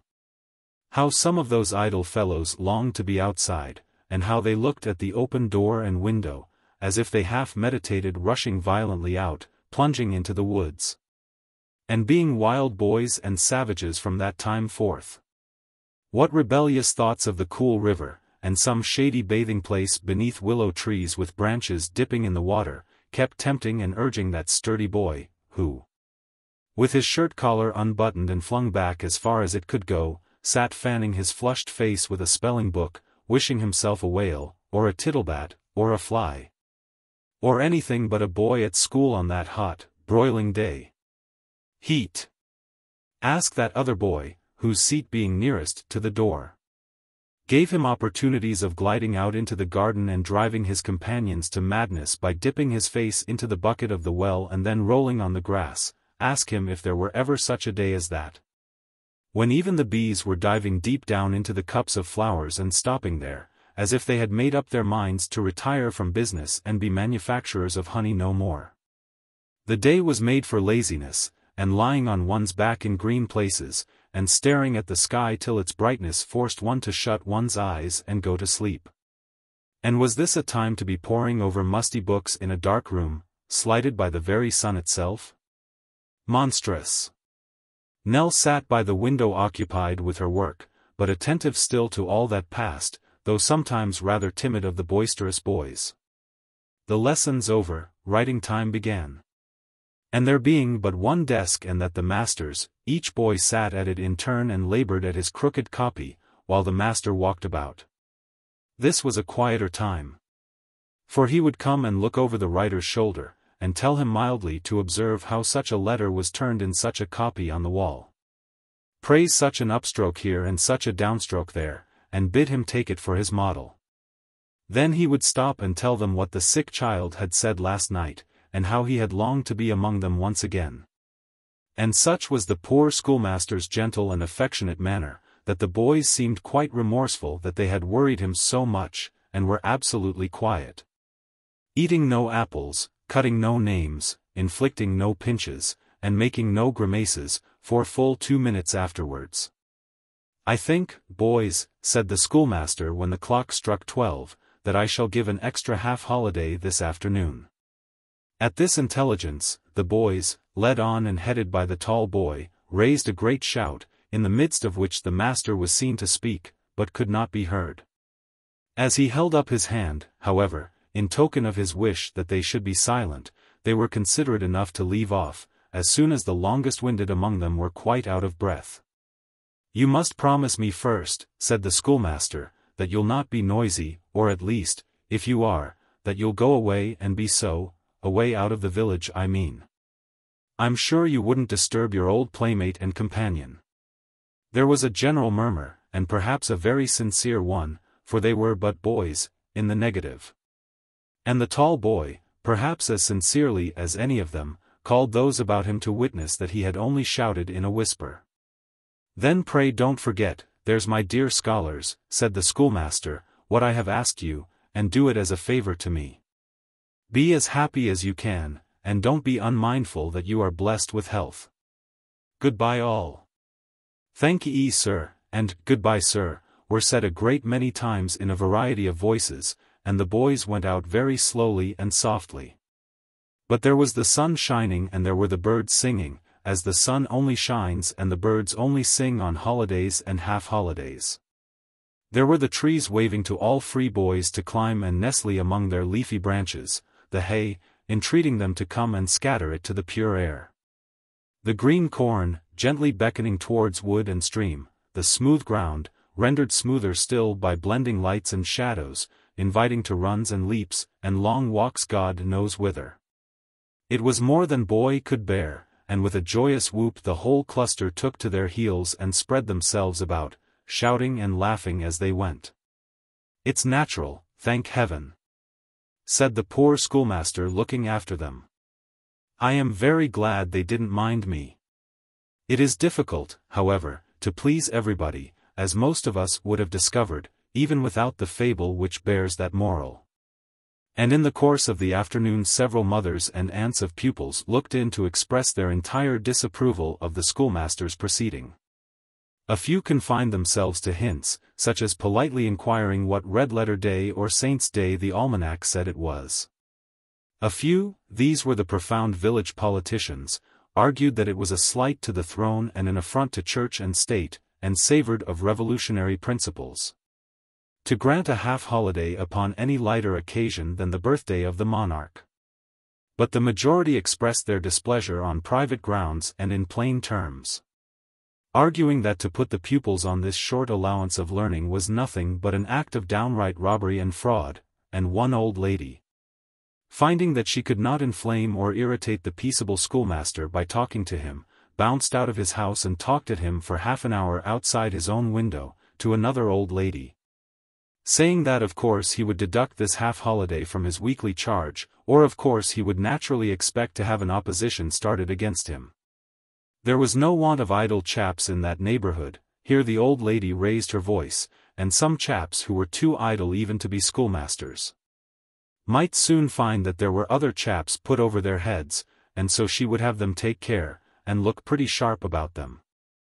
But all these taunts and vexations failed to elicit one word from the meek schoolmaster, who sat with the child by his side, a little more dejected perhaps, but quite silent and uncomplaining. Towards night an old woman came tottering up the garden as speedily as she could, and meeting the schoolmaster at the door, said he was to go to Dame West's directly, and had best run on before her. He and the child were on the point of going out together for a walk, and without relinquishing her hand, the schoolmaster hurried away, leaving the messenger to follow as she might. They stopped at a cottage door, and the schoolmaster knocked softly at it with his hand. It was opened without loss of time. They entered a room where a little group of women were gathered about one, older than the rest, who was crying very bitterly, and sat wringing her hands and rocking herself to and fro. "Oh dame," said the schoolmaster, drawing near her chair, "is it so bad as this? He's going fast, cried the old woman, my grandson's dying. It's all along of you. You shouldn't see him now, but for his being so earnest on it. This is what his learning has brought him to. Oh dear, dear, dear, what can I do? Do not say that I am in any fault, urged the gentle schoolmaster. I am not hurt, dame. No, no. You are in great distress of mind, and don't mean what you say. I am sure you don't. I do, returned the old woman. I mean it all. If he hadn't been poring over his books out of fear of you, he would have been well and merry now, I know he would. The schoolmaster looked round upon the other women as if to entreat some one among them to say a kind word for him, but they shook their heads, and murmured to each other that they never thought there was much good in learning, and that this convinced them. Without saying a word in reply, or giving them a look of reproach, he followed the old woman who had summoned him, and who had now rejoined them, into another room, where his infant friend, half-dressed, lay stretched upon a bed. He was a very young boy, quite a little child. His hair still hung in curls about his face, and his eyes were very bright, but their light was of heaven, not earth. The schoolmaster took a seat beside him, and stooping over the pillow, whispered his name. The boy sprung up, stroked his face with his hand, and threw his wasted arms around his neck, crying out that he was his dear kind friend. I hope I always was. I meant to be, God knows, said the poor schoolmaster. Who is that? Said the boy, seeing Nell. I am afraid to kiss her, lest I should make her ill. Ask her to shake hands with me. The sobbing child came closer up, and took the little languid hand in hers. Releasing his again after a time, the sick boy laid him gently down. You remember the garden, Harry, whispered the schoolmaster, anxious to rouse him, for a dullness seemed gathering upon the child, and how pleasant it used to be in the evening time. You must make haste to visit it again, for I think the very flowers have missed you, and are less gay than they used to be. You will come soon, my dear, very soon now, won't you? The boy smiled faintly, so very, very faintly, and put his hand upon his friend's grey head. He moved his lips too, but no voice came from them, no, not a sound. In the silence that ensued, the hum of distant voices borne upon the evening air came floating through the open window. What's that? Said the sick child, opening his eyes. The boys at play upon the green. He took a handkerchief from his pillow, and tried to wave it above his head. But the feeble arm dropped powerless down. Shall I do it? Said the schoolmaster. Please wave it at the window, was the faint reply. Tie it to the lattice. Some of them may see it there. Perhaps they'll think of me, and look this way. He raised his head, and glanced from the fluttering signal to his idle bat, that lay with slate and book and other boyish property upon a table in the room. And then he laid him softly down once more, and asked if the little girl were there, for he could not see her. She stepped forward, and pressed the passive hand that lay upon the coverlet. The two old friends and companions, for such they were, though they were man and child, held each other in a long embrace, and then the little scholar turned his face towards the wall, and fell asleep. The poor schoolmaster sat in the same place, holding the small cold hand in his, and chafing it. It was but the hand of a dead child. He felt that. And yet he chafed it still, and could not lay it down. Chapter 26. Almost broken-hearted, Nell withdrew with the schoolmaster from the bedside and returned to his cottage. In the midst of her grief and tears she was yet careful to conceal their real cause from the old man, for the dead boy had been a grandchild, and left but one aged relative to mourn his premature decay. She stole away to bed as quickly as she could, and when she was alone, gave free vent to the sorrow with which her breast was overcharged. But the sad scene she had witnessed, was not without its lesson of content and gratitude, of content with the lot which left her health and freedom, and gratitude that she was spared to the one relative and friend she loved, and to live and move in a beautiful world, when so many young creatures, as young and full of hope as she, were stricken down and gathered to their graves. How many of the mounds in that old churchyard where she had lately strayed, grew green above the graves of children. And though she thought as a child herself, and did not perhaps sufficiently consider to what a bright and happy existence those who die young are born, and how in death they lose the pain of seeing others die around them, bearing to the tomb some strong affection of their hearts, which makes the old die many times in one long life. Still she thought wisely enough, to draw a plain and easy moral from what she had seen that night, and to store it, deep in her mind. Her dreams were of the little scholar, not coffined and covered up, but mingling with angels, and smiling happily. The sun darting his cheerful rays into the room, awoke her. And now there remained but to take leave of the poor schoolmaster and wander forth once more. By the time they were ready to depart, school had begun. In the darkened room, the din of yesterday was going on again, a little sobered and softened down, perhaps, but only a very little, if at all. The schoolmaster rose from his desk and walked with them to the gate. It was with a trembling and reluctant hand that the child held out to him the money which the lady had given her at the races for her flowers, faltering in her thanks as she thought how small the sum was, and blushing as she offered it. But he bade her put it up, and stooping to kiss her cheek, turned back into his house. They had not gone half a dozen paces when he was at the door again. The old man retraced his steps to shake hands, and the child did the same. "Good fortune and happiness go with you," said the poor schoolmaster. "I am quite a solitary man now. If you ever pass this way again, you'll not forget the little village school." "We shall never forget it, sir," rejoined Nell, "nor ever forget to be grateful to you for your kindness to us." "I have heard such words from the lips of children very often," said the schoolmaster, shaking his head, and smiling thoughtfully, "but they were soon forgotten. I had attached one young friend to me, the better friend for being young, but that's over, God bless you." They bade him farewell very many times, and turned away, walking slowly and often looking back, until they could see him no more. At length they had left the village far behind, and even lost sight of the smoke among the trees. They trudged onward now, at a quicker pace, resolving to keep the main road, and go wherever it might lead them. But main roads stretch a long, long way. With the exception of 2 or 3 inconsiderable clusters of cottages which they passed, without stopping, and one lonely roadside public house where they had some bread and cheese.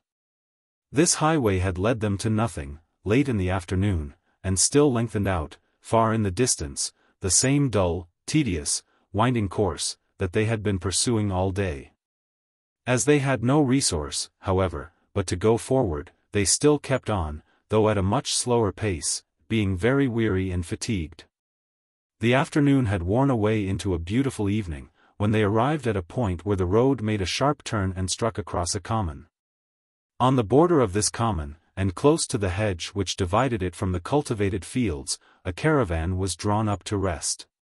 Upon which, by reason of its situation, they came so suddenly that they could not have avoided it if they would. It was not a shabby, dingy, dusty cart, but a smart little house upon wheels, with white dimity curtains festooning the windows, and window shutters of green picked out with panels of a staring red, in which happily contrasted colors the whole concern shone brilliant. Neither was it a poor caravan drawn by a single donkey or emaciated horse, for a pair of horses in pretty good condition were released from the shafts and grazing on the frowsy grass. Neither was it a gypsy caravan, for at the open door, graced with a bright brass knocker, sat a Christian lady, stout and comfortable to look upon, who wore a large bonnet trembling with bows. And that it was not an unprovided or destitute caravan was clear from this lady's occupation, which was the very pleasant and refreshing one of taking tea. The tea things, including a bottle of rather suspicious character and a cold knuckle of ham, were set forth upon a drum, covered with a white napkin. And there, as if at the most convenient round table in all the world, sat this roving lady, taking her tea and enjoying the prospect. It happened that at that moment the lady of the caravan had her cup, which, that everything about her might be of a stout and comfortable kind, was a breakfast cup, to her lips. And that having her eyes lifted to the sky in her enjoyment of the full flavor of the tea. Not unmingled possibly with just the slightest dash or gleam of something out of the suspicious bottle, but this is mere speculation and not distinct matter of history. It happened that being thus agreeably engaged, she did not see the travelers when they first came up. It was not until she was in the act of setting down the cup, and drawing a long breath after the exertion of causing its contents to disappear, that the lady of the caravan beheld an old man and a young child walking slowly by, and glancing at her proceedings with eyes of modest but hungry admiration. "Hey!" cried the lady of the caravan, scooping the crumbs out of her lap and swallowing the same before wiping her lips. "Yes, to be sure. Who won the helter-skelter plate, child?" "Won what, ma'am?" asked Nell. "The helter-skelter plate at the races, child, the plate that was run for on the second day." "On the second day, ma'am?" "Second day." "Yes, second day," repeated the lady with an air of impatience. "Can't you say who won the helter-skelter plate when you're asked the question civilly?" "I don't know, ma'am." "Don't know?" repeated the lady of the caravan. "Why, you were there. I saw you with my own eyes."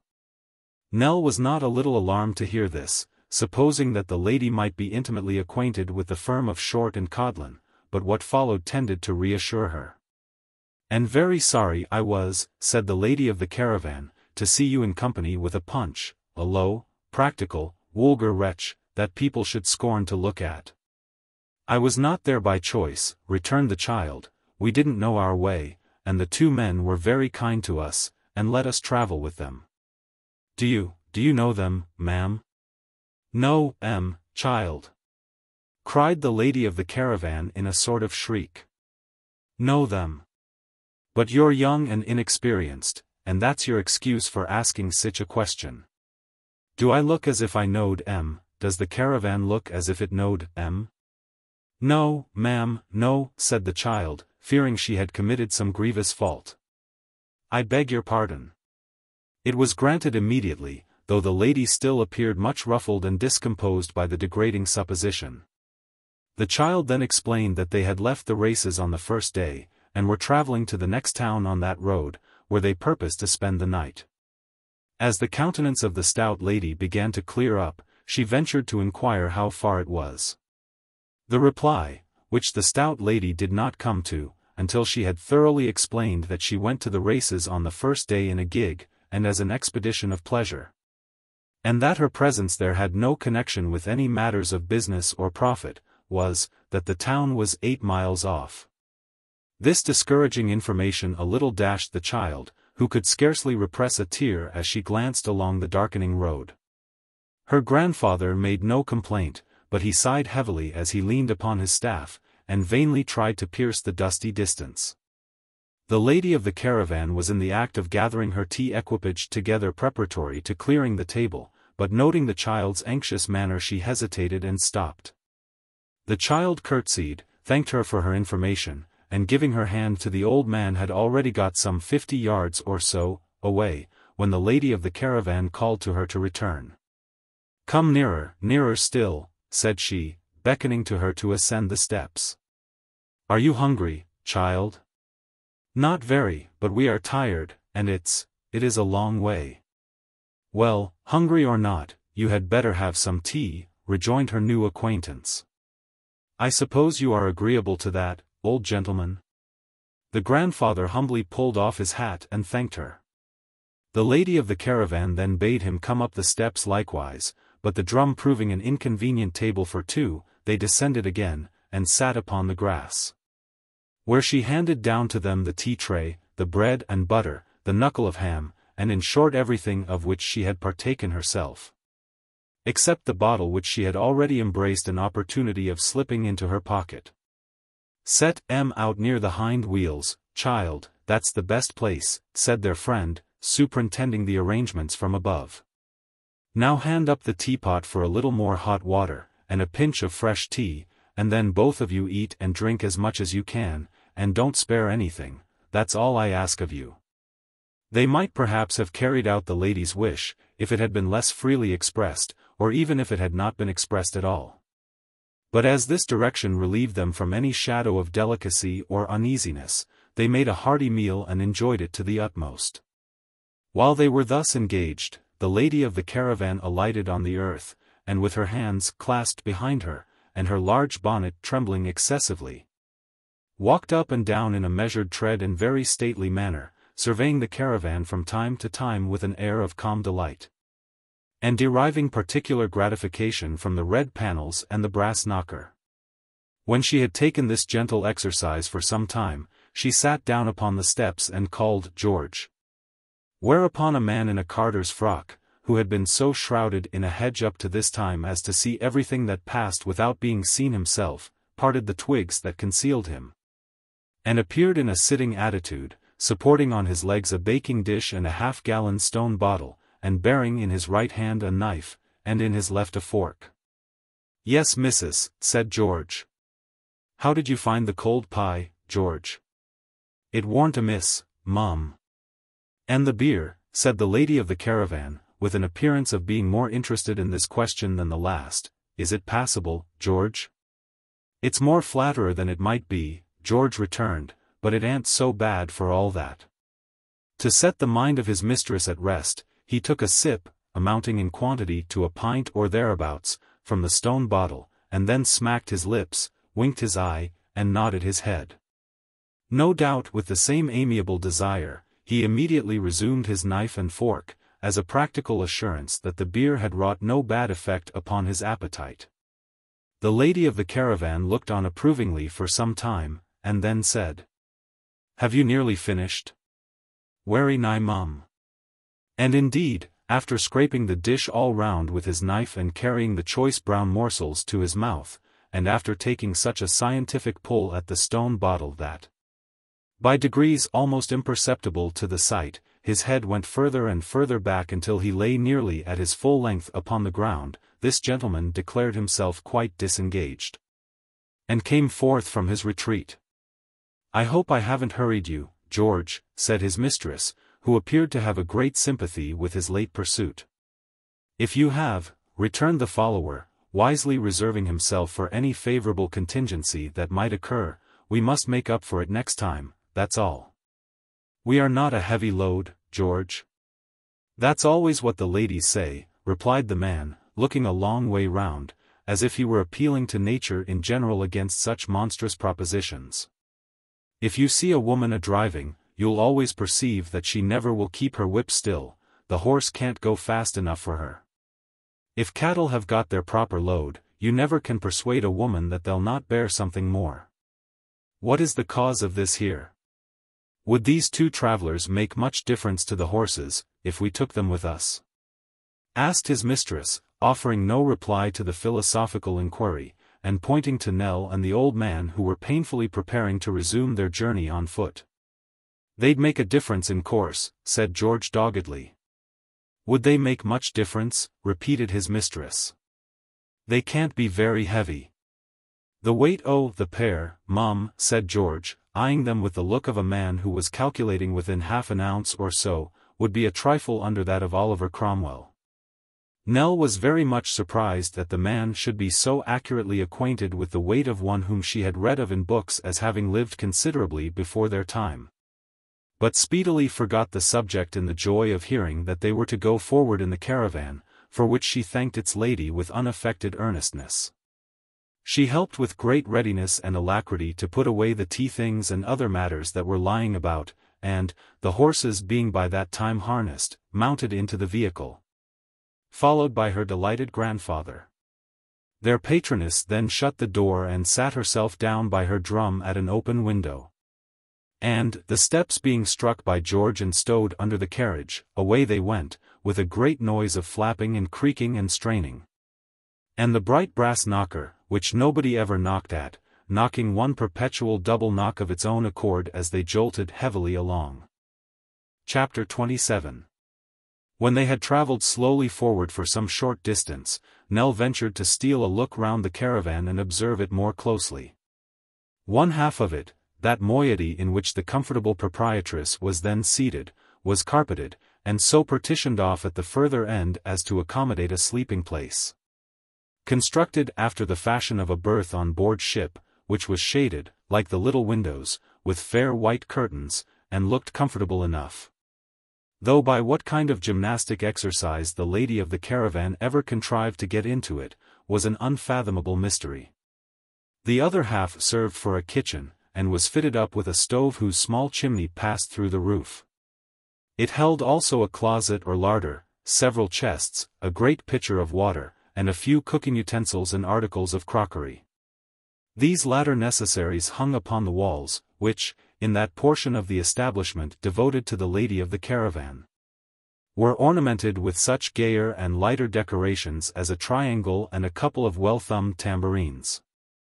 The lady of the caravan sat at one window in all the pride and poetry of the musical instruments, and little Nell and her grandfather sat at the other in all the humility of the kettle and saucepans, while the machine jogged on and shifted the darkening prospect very slowly. At first the two travelers spoke little, and only in whispers, but as they grew more familiar with the place they ventured to converse with greater freedom, and talked about the country through which they were passing, and the different objects that presented themselves, until the old man fell asleep. Which the lady of the caravan observing, invited Nell to come and sit beside her. "Well, child," she said, "how do you like this way of traveling?" Nell replied that she thought it was very pleasant indeed, to which the lady assented in the case of people who had their spirits. For herself, she said, she was troubled with a lowness in that respect which required a constant stimulant. Though whether the aforesaid stimulant was derived from the suspicious bottle of which mention has been already made, or from other sources, she did not say. "That's the happiness of you young people," she continued. "You don't know what it is to be low in your feelings. You always have your appetites too, and what a comfort that is." Nell thought that she could sometimes dispense with her own appetite very conveniently, and thought, moreover, that there was nothing either in the lady's personal appearance or in her manner of taking tea, to lead to the conclusion that her natural relish for meat and drink had at all failed her. She silently assented, however, as in duty bound, to what the lady had said, and waited until she should speak again. Instead of speaking, however, she sat looking at the child for a long time in silence, and then getting up, brought out from a corner a large roll of canvas about a yard in width, which she laid upon the floor and spread open with her foot until it nearly reached from one end of the caravan to the other. "There, child," she said, "read that." Nell walked down it, and read aloud, in enormous black letters, the inscription, "Jarley's Waxwork." "Read it again," said the lady, complacently. "Jarley's Waxwork," repeated Nell. "That's me," said the lady. "I am Mrs. Jarley." Giving the child an encouraging look, intended to reassure her and let her know, that, although she stood in the presence of the original Jarley, she must not allow herself to be utterly overwhelmed and borne down, the lady of the caravan unfolded another scroll, whereon was the inscription, 100 figures the full size of life. And then another scroll, on which was written, the only stupendous collection of real waxwork in the world. And then several smaller scrolls with such inscriptions as, now exhibiting within, the genuine and only Jarley, Jarley's unrivaled collection, Jarley is the delight of the nobility and gentry, the royal family are the patrons of Jarley. When she had exhibited these leviathans of public announcement to the astonished child, she brought forth specimens of the lesser fry in the shape of handbills, some of which were couched in the form of parodies on popular melodies, as, "Believe me if all Jarley's waxwork so rare, I saw thy show in youthful prime, over the water to Jarley." While, to consult all tastes, others were composed with a view to the lighter and more facetious spirits, as a parody on the favorite air of, "If I Had a Donkey," beginning, "If I knowed a donkey what wouldn't go to see Mrs. Jarley's waxwork show. Do you think I'd acknowledge him? Oh no no. Then run to Jarley's." Besides several compositions in prose, purporting to be dialogues between the Emperor of China and an oyster, or the Archbishop of Canterbury and a dissenter on the subject of church rates, but all having the same moral, namely, that the reader must make haste to Jarley's. And that children and servants were admitted at half price. When she had brought all these testimonials of her important position in society to bear upon her young companion, Mrs. Jarley rolled them up, and having put them carefully away, sat down again, and looked at the child in triumph. "Never go into the company of a filthy Punch any more," said Mrs. Jarley, after this. "I never saw any waxwork, ma'am," said Nell. "Is it funnier than Punch?" "Funnier," said Mrs. Jarley in a shrill voice. "It is not funny at all." "Oh," said Nell with all possible humility. "It isn't funny at all," repeated Mrs. Jarley. "It's calm and, what's that word again, critical, no, classical, that's it, it's calm and classical.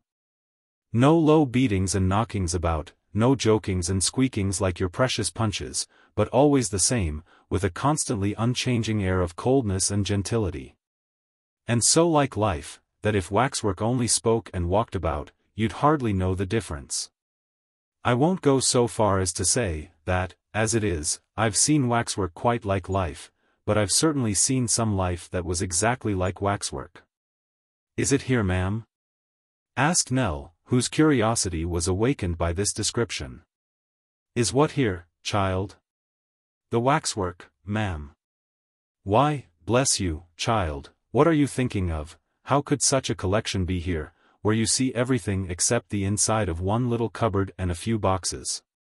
It's gone on in the other wands to the assembly rooms, and there it'll be exhibited the day after tomorrow. You are going to the same town, and you'll see it, I dare say. It's natural to expect that you'll see it, and I've no doubt you will. I suppose you couldn't stop away if you was to try ever so much." "I shall not be in the town, I think, ma'am," said the child. "Not there," cried Mrs. Jarley. "Then where will you be?" I don't quite know. I am not certain." "You don't mean to say that you're traveling about the country without knowing where you're going to?" said the lady of the caravan. "What curious people you are. What line are you in? You look to me at the races, child, as if you were quite out of your element, and had got there by accident." "We were there quite by accident," returned Nell, confused by this abrupt questioning. "We are poor people, ma'am, and are only wandering about. We have nothing to do. I wish we had." "You amaze me more and more," said Mrs. Jarley, after remaining for some time as mute as one of her own figures. "Why, what do you call yourselves? Not beggars?" "Indeed, ma'am, I don't know what else we are," returned the child. "Lord bless me," said the lady of the caravan. "I never heard of such a thing. Who'd have thought it?" She remained so long silent after this exclamation, that Nell feared she felt her having been induced to bestow her protection and conversation upon one so poor. To be an outrage upon her dignity that nothing could repair. This persuasion was rather confirmed than otherwise by the tone in which she at length broke silence and said, "And yet you can read. And write too, I shouldn't wonder." "Yes, ma'am," said the child, fearful of giving new offense by the confession. "Well, and what a thing that is," returned Mrs. Jarley. "I can't." Nell said, indeed, in a tone which might imply, either that she was reasonably surprised to find the genuine and only Jarley, who was the delight of the nobility and gentry and the peculiar pet of the royal family, destitute of these familiar arts. Or that she presumed so great a lady could scarcely stand in need of such ordinary accomplishments. In whatever way Mrs. Jarley received the response, it did not provoke her to further questioning, or tempt her into any more remarks at the time, for she relapsed into a thoughtful silence. And remained in that state so long that Nell withdrew to the other window and rejoined her grandfather, who was now awake. At length the lady of the caravan shook off her fit of meditation, and, summoning the driver to come under the window at which she was seated, held a long conversation with him in a low tone of voice, as if she were asking his advice on an important point, and discussing the pros and cons of some very weighty matter. This conference at length concluded, she drew in her head again, and beckoned Nell to approach. "And the old gentleman too," said Mrs. Jarley, "for I want to have a word with him. Do you want a good situation for your granddaughter, master? If you do, I can put her in the way of getting one. What do you say?" "I can't leave her," answered the old man. "We can't separate. What would become of me without her?" "I should have thought you were old enough to take care of yourself, if you ever will be," retorted Mrs. Jarley sharply. "But he never will be," said the child in an earnest whisper. "I fear he never will be again. Pray do not speak harshly to him. We are very thankful to you," she added aloud. "But neither of us could part from the other if all the wealth of the world were halved between us." Mrs. Jarley was a little disconcerted by this reception of her proposal, and looked at the old man, who tenderly took Nell's hand and detained it in his own, as if she could have very well dispensed with his company or even his earthly existence. After an awkward pause, she thrust her head out of the window again, and had another conference with the driver upon some point on which they did not seem to agree quite so readily as on their former topic of discussion. But they concluded at last, and she addressed the grandfather again. "If you're really disposed to employ yourself," said Mrs. Jarley, "there would be plenty for you to do in the way of helping to dust the figures, and take the checks, and so forth. What I want your granddaughter for, is to point em out to the company. They would be soon learnt, and she has a way with her that people wouldn't think unpleasant, though she does come after me. For I've been always accustomed to go round with visitors myself, which I should keep on doing now, only that my spirits make a little ease absolutely necessary. It's not a common offer, bear in mind," said the lady, rising into the tone and manner in which she was accustomed to address her audiences. "It's Jarley's waxwork, remember. The duties very light and genteel, the company particular select. The exhibition takes place in assembly rooms, town halls, large rooms at inns, or auction galleries. There is none of your open-air vagrancy at Jarley's, recollect, there is no tarpaulin and sawdust at Jarley's, remember. Every expectation held out in the handbills is realized to the utmost, and the whole forms an effect of imposing brilliancy hitherto unrivaled in this kingdom. Remember that the price of admission is only 6d, and that this is an opportunity which may never occur again." Descending from the sublime when she had reached this point, to the details of common life, Mrs. Jarley remarked that with reference to salary she could pledge herself to no specific sum until she had sufficiently tested Nell's abilities, and narrowly watched her in the performance of her duties. But board and lodging, both for her and her grandfather, she bound herself to provide, and she furthermore passed her word that the board should always be good in quality, and in quantity plentiful. Nell and her grandfather consulted together, and while they were so engaged, Mrs. Jarley with her hands behind her walked up and down the caravan, as she had walked after tea on the dull earth, with uncommon dignity and self-esteem. Nor will this appear so slight a circumstance as to be unworthy of mention, when it is remembered that the caravan was in uneasy motion all the time, and that none but a person of great natural stateliness and acquired grace could have forborne to stagger. "Now, child," cried Mrs. Jarley, coming to a halt as Nell turned towards her. "We are very much obliged to you, ma'am," said Nell, "and thankfully accept your offer." "And you'll never be sorry for it," returned Mrs. Jarley. "I'm pretty sure of that. So as that's all settled, let us have a bit of supper." In the meanwhile, the caravan blundered on as if it too had been drinking strong beer and was drowsy, and came at last upon the paved streets of a town which were clear of passengers, and quiet. For it was by this time near midnight and the townspeople were all abed. As it was too late an hour to repair to the exhibition room, they turned aside into a piece of waste ground that lay just within the old town gate, and drew up there for the night, near to another caravan, which, notwithstanding that it bore on the lawful panel the great name of Jarley, and was employed besides in conveying from place to place the waxwork which was its country's pride, was designated by a grovelling stamp office as a common stage wagon, and numbered 7,000 odd hundred, as though its precious freight were mere flour or coals.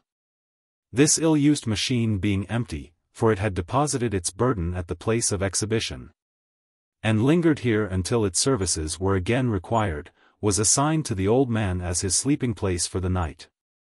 And within its wooden walls, Nell made him up the best bed she could, from the materials at hand. For herself, she was to sleep in Mrs.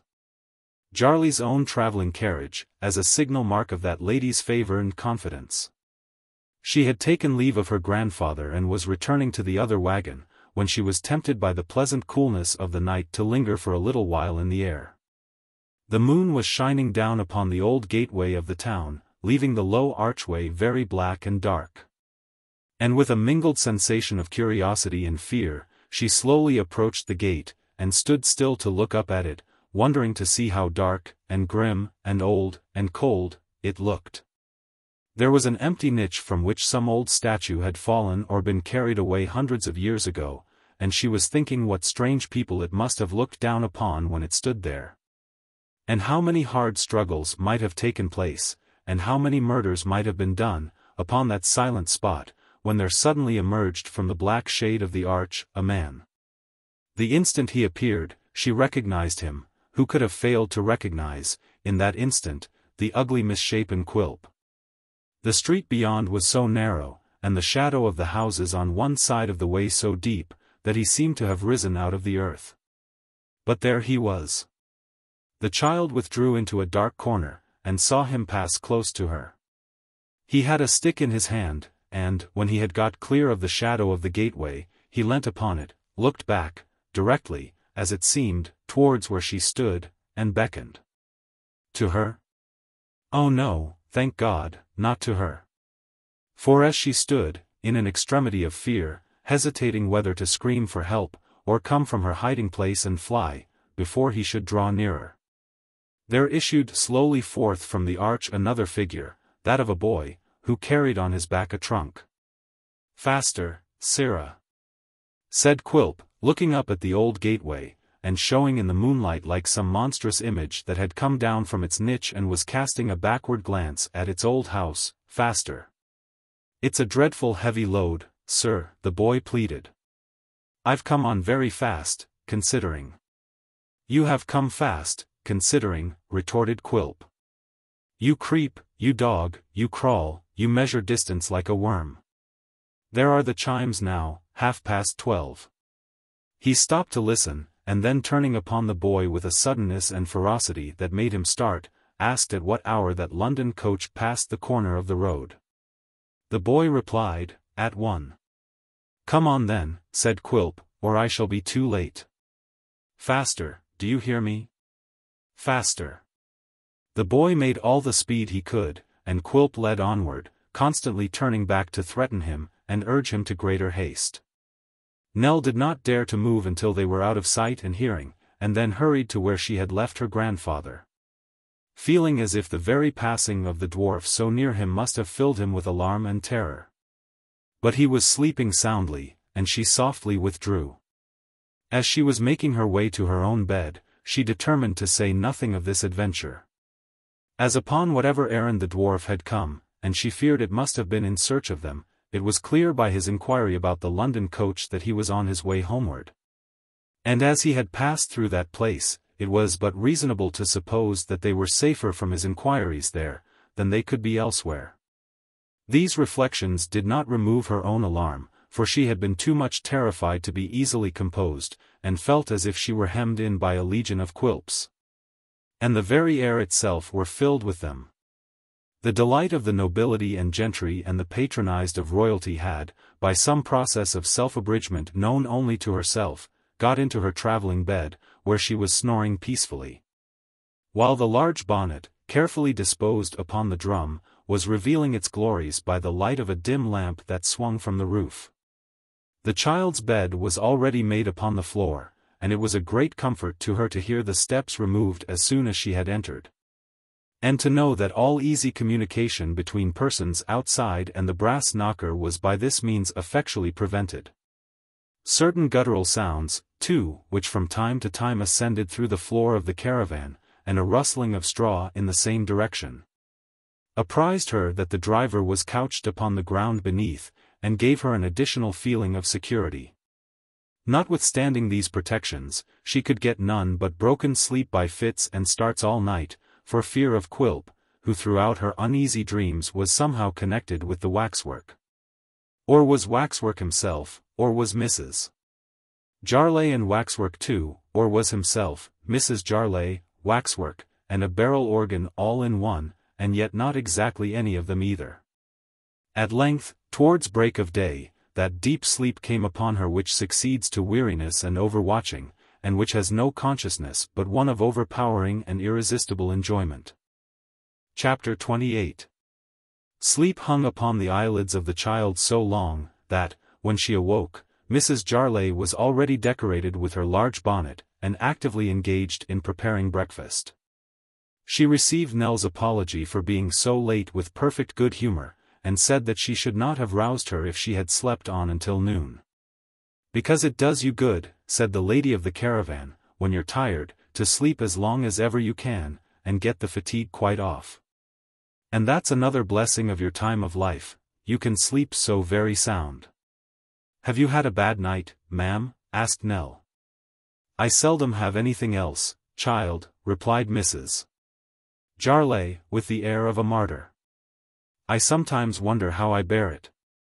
Remembering the snores which had proceeded from that cleft in the caravan in which the proprietress of the waxwork passed the night, Nell rather thought she must have been dreaming of lying awake.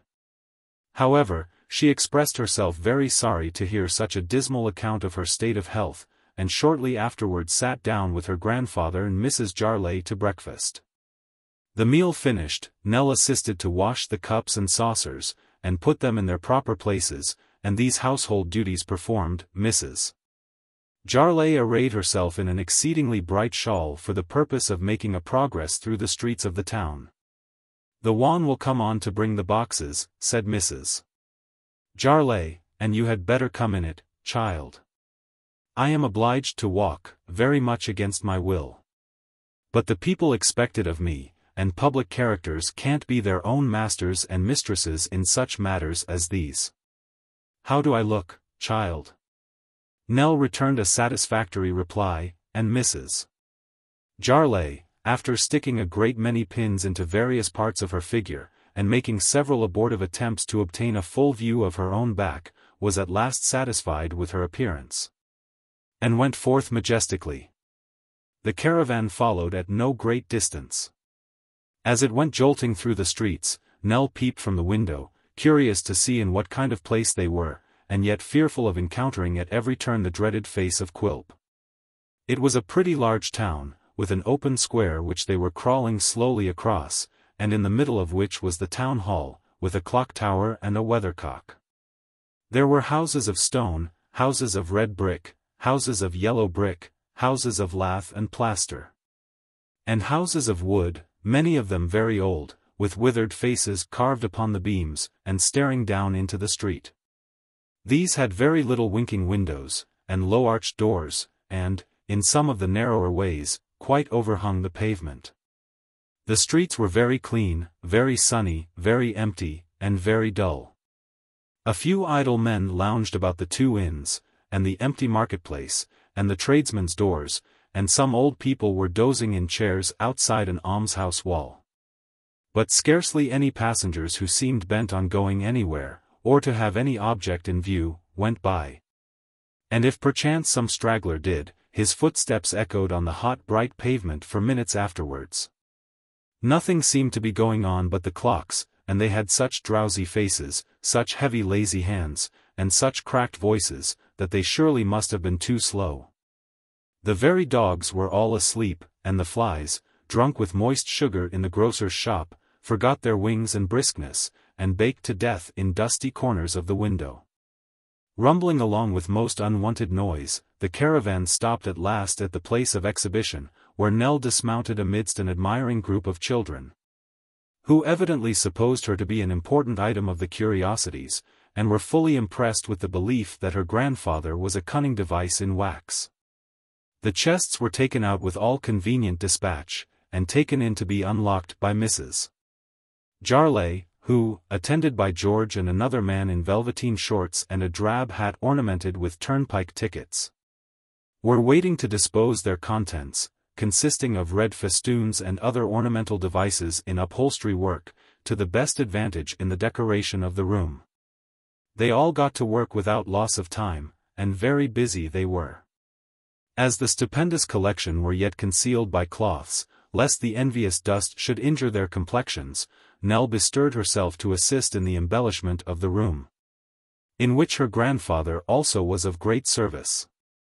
The two men being well used to it, did a great deal in a short time, and Mrs.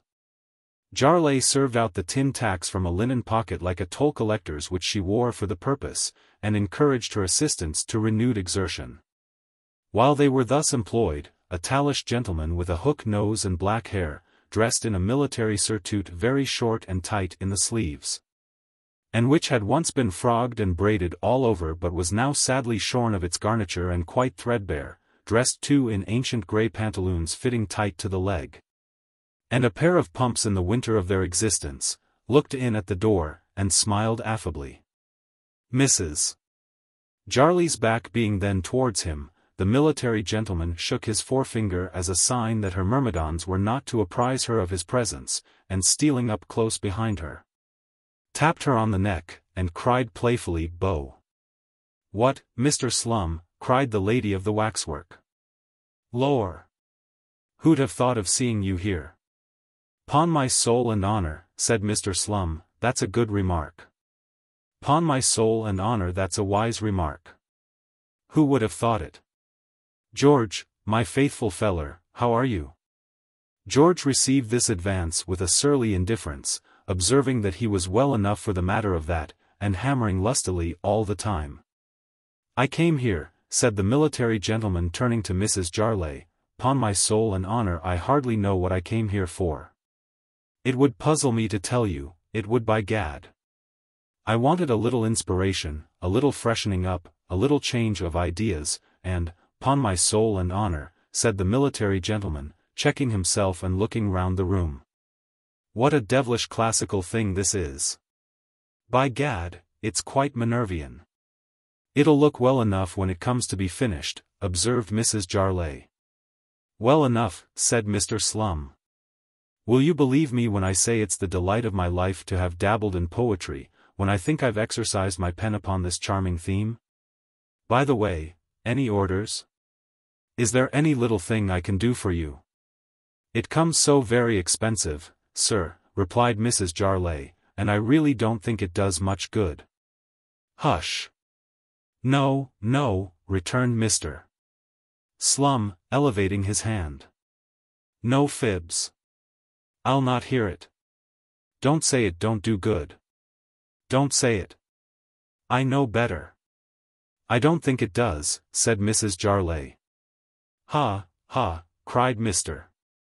Slum, "you're giving way, you're coming down.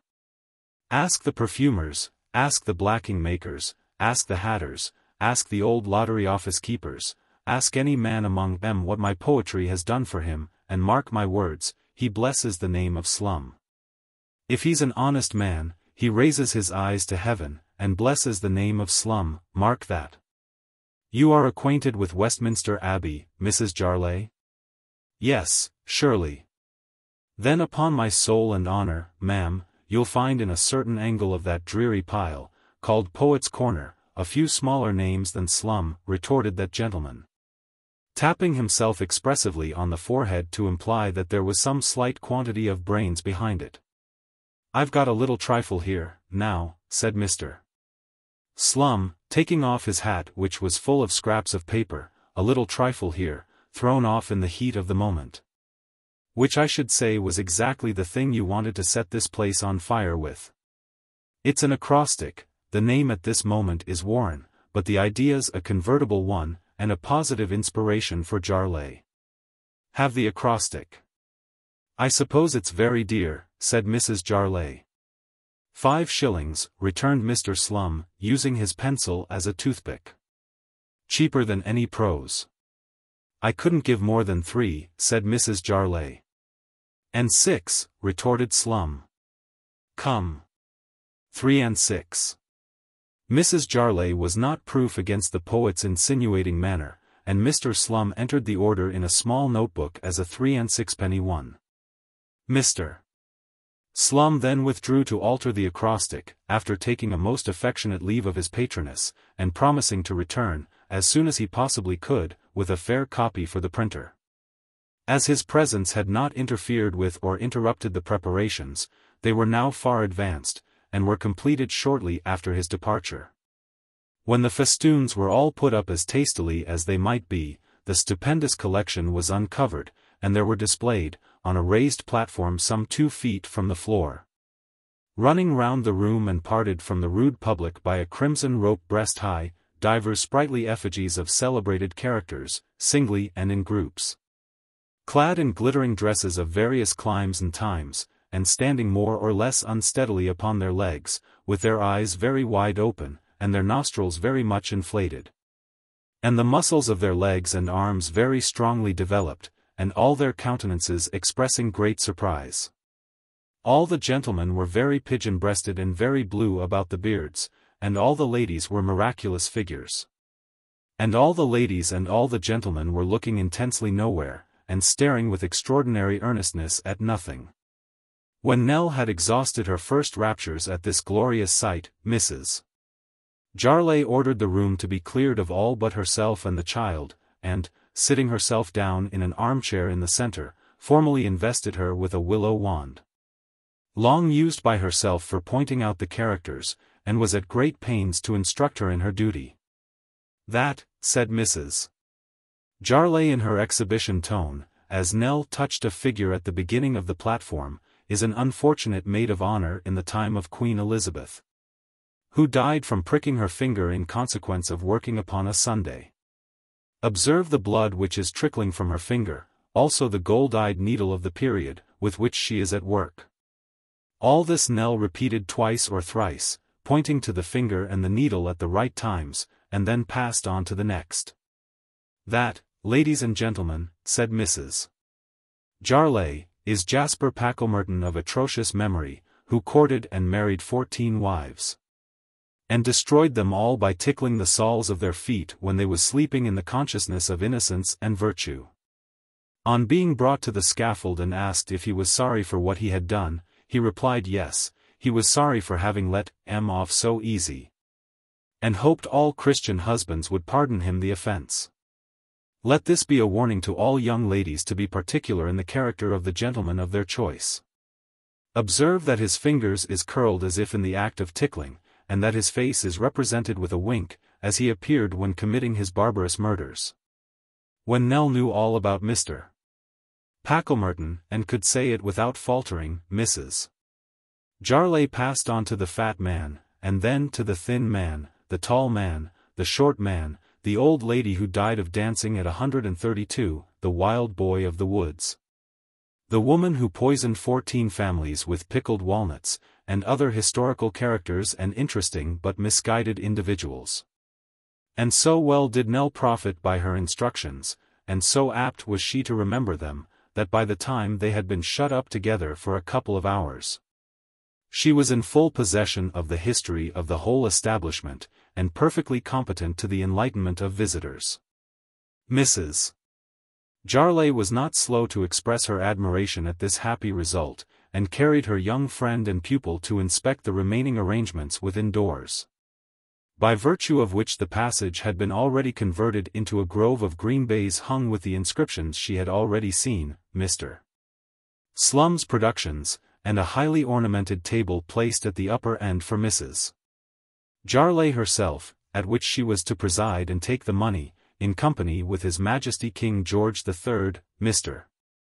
Grimaldi as clown, Mary Queen of Scots, an anonymous gentleman of the Quaker persuasion, and Mr. Pitt holding in his hand a correct model of the bill for the imposition of the window duty.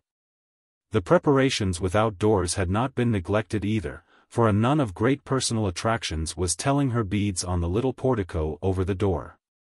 And a brigand with the blackest possible head of hair, and the clearest possible complexion, was at that moment going round the town in a cart, consulting the miniature of a lady. It now only remained that Mr. Slum's compositions should be judiciously distributed, that the pathetic effusions should find their way to all private houses and tradespeople. And that the parody commencing, "If I knowed a donkey," should be confined to the taverns, and circulated only among the lawyers' clerks and choice spirits of the place. When this had been done, and Mrs. Jarley had waited upon the boarding schools in person, with a handbill composed expressly for them, in which it was distinctly proved that waxwork refined the mind, cultivated the taste, and enlarged the sphere of the human understanding, that indefatigable lady sat down to dinner, and drank out of the suspicious bottle to a flourishing campaign. Chapter 29. Unquestionably Mrs. Jarley had an inventive genius. In the midst of the various devices for attracting visitors to the exhibition, little Nell was not forgotten. The light cart in which the brigand usually made his perambulations being gaily dressed with flags and streamers, and the brigand placed therein, contemplating the miniature of his beloved as usual. Nell was accommodated with a seat beside him, decorated with artificial flowers, and in this state and ceremony rode slowly through the town every morning, dispersing handbills from a basket, to the sound of drum and trumpet. The beauty of the child, coupled with her gentle and timid bearing, produced quite a sensation in the little country place. The brigand, heretofore a source of exclusive interest in the streets, became a mere secondary consideration, and to be important only as a part of the show of which she was the chief attraction. Grown-up folks began to be interested in the bright-eyed girl, and some score of little boys fell desperately in love, and constantly left enclosures of nuts and apples, directed in small text, at the waxwork door. This desirable impression was not lost upon Mrs. Jarley, who, lest Nell should become too cheap, soon sent the brigand out alone again, and kept her in the exhibition room, where she described the figures every half-hour to the great satisfaction of admiring audiences. And these audiences were of a very superior description, including a great many young ladies' boarding schools, whose favor Mrs. Jarley had been at great pains to conciliate, by altering the face and costume of Mr. Grimaldi as clown to represent Mr. Lindley Murray as he appeared when engaged in the composition of his English grammar, and turning a murderess of great renown into Mrs. Hannah More, both of which likenesses were admitted by Miss Monflathers, who was at the head of the head boarding day establishment in the town, and who condescended to take a private view with 8 chosen young ladies, to be quite startling from their extreme correctness. Mr. Pitt in a nightcap and bedgown, and without his boots, represented the poet Cooper with perfect exactness. And Mary Queen of Scots in a dark wig, white shirt collar, and male attire, was such a complete image of Lord Byron that the young ladies quite screamed when they saw it. Miss Monflathers, however, rebuked this enthusiasm, and took occasion to reprove Mrs. Jarley for not keeping her collection more select, observing that his lordship had held certain free opinions quite incompatible with waxwork honours, and adding something about a dean and chapter, which Mrs. Jarley did not understand. Although her duties were sufficiently laborious, Nell found in the lady of the caravan a very kind and considerate person, who had not only a peculiar relish for being comfortable herself, but for making everybody about her comfortable also. Which latter taste, it may be remarked, is, even in persons who live in much finer places than caravans, a far more rare and uncommon one than the first, and is not by any means its necessary consequence. As her popularity procured her various little fees from the visitors on which her patroness never demanded any toll, and as her grandfather too was well treated and useful, she had no cause of anxiety in connection with the waxwork, beyond that which sprung from her recollection of Quilp, and her fears that he might return and one day suddenly encounter them. Quilp indeed was a perpetual nightmare to the child, who was constantly haunted by a vision of his ugly face and stunted figure. She slept, for their better security, in the room where the waxwork figures were. And she never retired to this place at night, but she tortured herself, she could not help it, with imagining a resemblance, in some one or other of their death-like faces, to the dwarf. And this fancy would sometimes so gain upon her that she would almost believe he had removed the figure and stood within the clothes. Then there were so many of them with their great glassy eyes, and, as they stood one behind the other all about her bed, they looked so like living creatures. And yet so unlike in their grim stillness and silence, that she had a kind of terror of them for their own sakes, and would often lie watching their dusky figures until she was obliged to rise and light a candle, or go and sit at the open window and feel a companionship in the bright stars. At these times, she would recall the old house and the window at which she used to sit alone. And then she would think of poor Kit and all his kindness, until the tears came into her eyes, and she would weep and smile together. Often and anxiously at this silent hour, her thoughts reverted to her grandfather, and she would wonder how much he remembered of their former life, and whether he was ever really mindful of the change in their condition and of their late helplessness and destitution. When they were wandering about, she seldom thought of this, but now she could not help considering what would become of them if he fell sick, or her own strength were to fail her. He was very patient and willing, happy to execute any little task, and glad to be of use. But he was in the same listless state, with no prospect of improvement, a mere child, a poor, thoughtless, vacant creature, a harmless fond old man, susceptible of tender love and regard for her, and of pleasant and painful impressions, but alive to nothing more. It made her very sad to know that this was so sad to see it that sometimes when he sat idly by, smiling and nodding to her when she looked round, or when he caressed some little child and carried it to and fro, as he was fond of doing by the hour together, perplexed by its simple questions, yet patient under his own infirmity, and seeming almost conscious of it too, and humbled even before the mind of an infant, so sad it made her to see him thus, that she would burst into tears, and, withdrawing into some secret place, fall down upon her knees and pray that he might be restored. But the bitterness of her grief was not in beholding him in this condition, when he was at least content and tranquil, nor in her solitary meditations on his altered state, though these were trials for a young heart. Cause for deeper and heavier sorrow was yet to come. One evening, a holiday night with them, Nell and her grandfather went out to walk. They had been rather closely confined for some days, and the weather being warm, they strolled a long distance. Clear of the town, they took a footpath which struck through some pleasant fields, judging that it would terminate in the road they quitted and enable them to return that way. It made, however, a much wider circuit than they had supposed, and thus they were tempted onward until sunset, when they reached the track of which they were in search, and stopped to rest. It had been gradually getting overcast, and now the sky was dark and lowering, save where the glory of the departing sun piled up masses of gold and burning fire, decaying embers of which gleamed here and there through the black veil, and shone redly down upon the earth.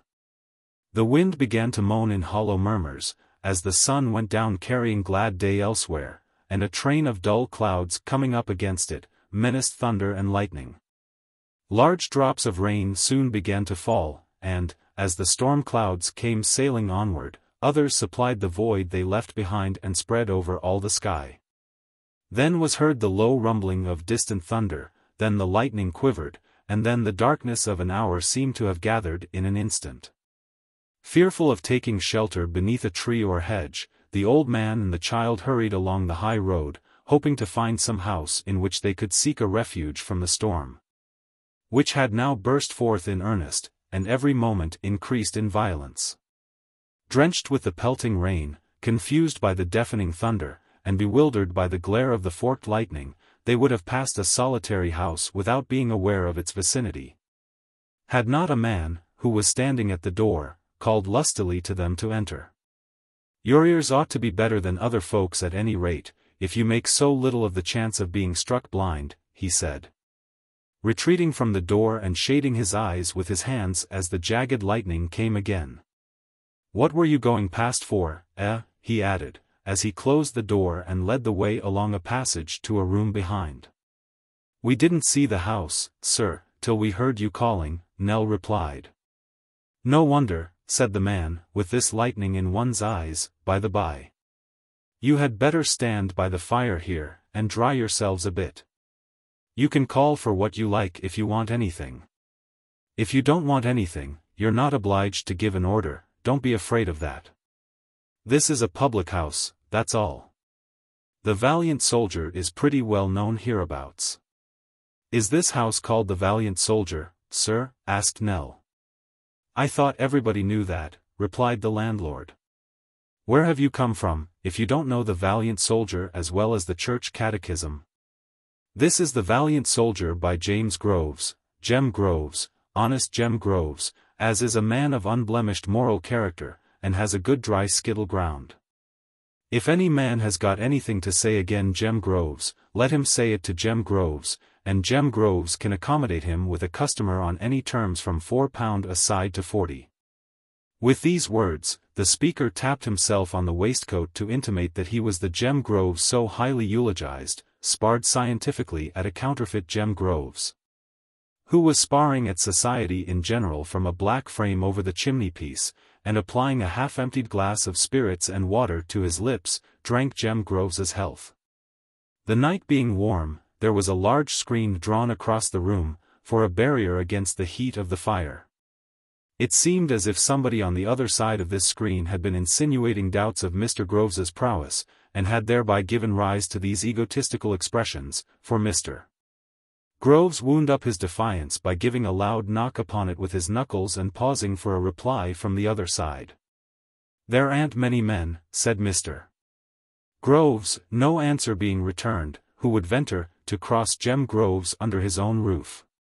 There's only one man, I know, that has nerve enough for that, and that man's not 100 miles from here neither.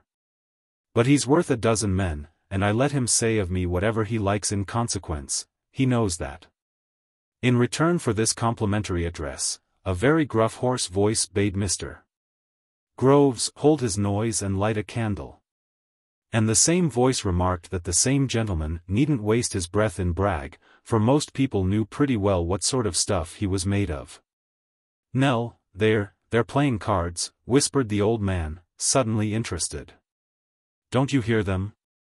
Look sharp with that candle, said the voice. It's as much as I can do to see the pips on the cards as it is, and get this shutter closed as quick as you can, will you? Your beer will be the worse for tonight's thunder I expect, game. 7 and 6pence to me, old Isaac. Hand over. Do you hear, Nell, do you hear them, whispered the old man again, with increased earnestness, as the money chinked upon the table.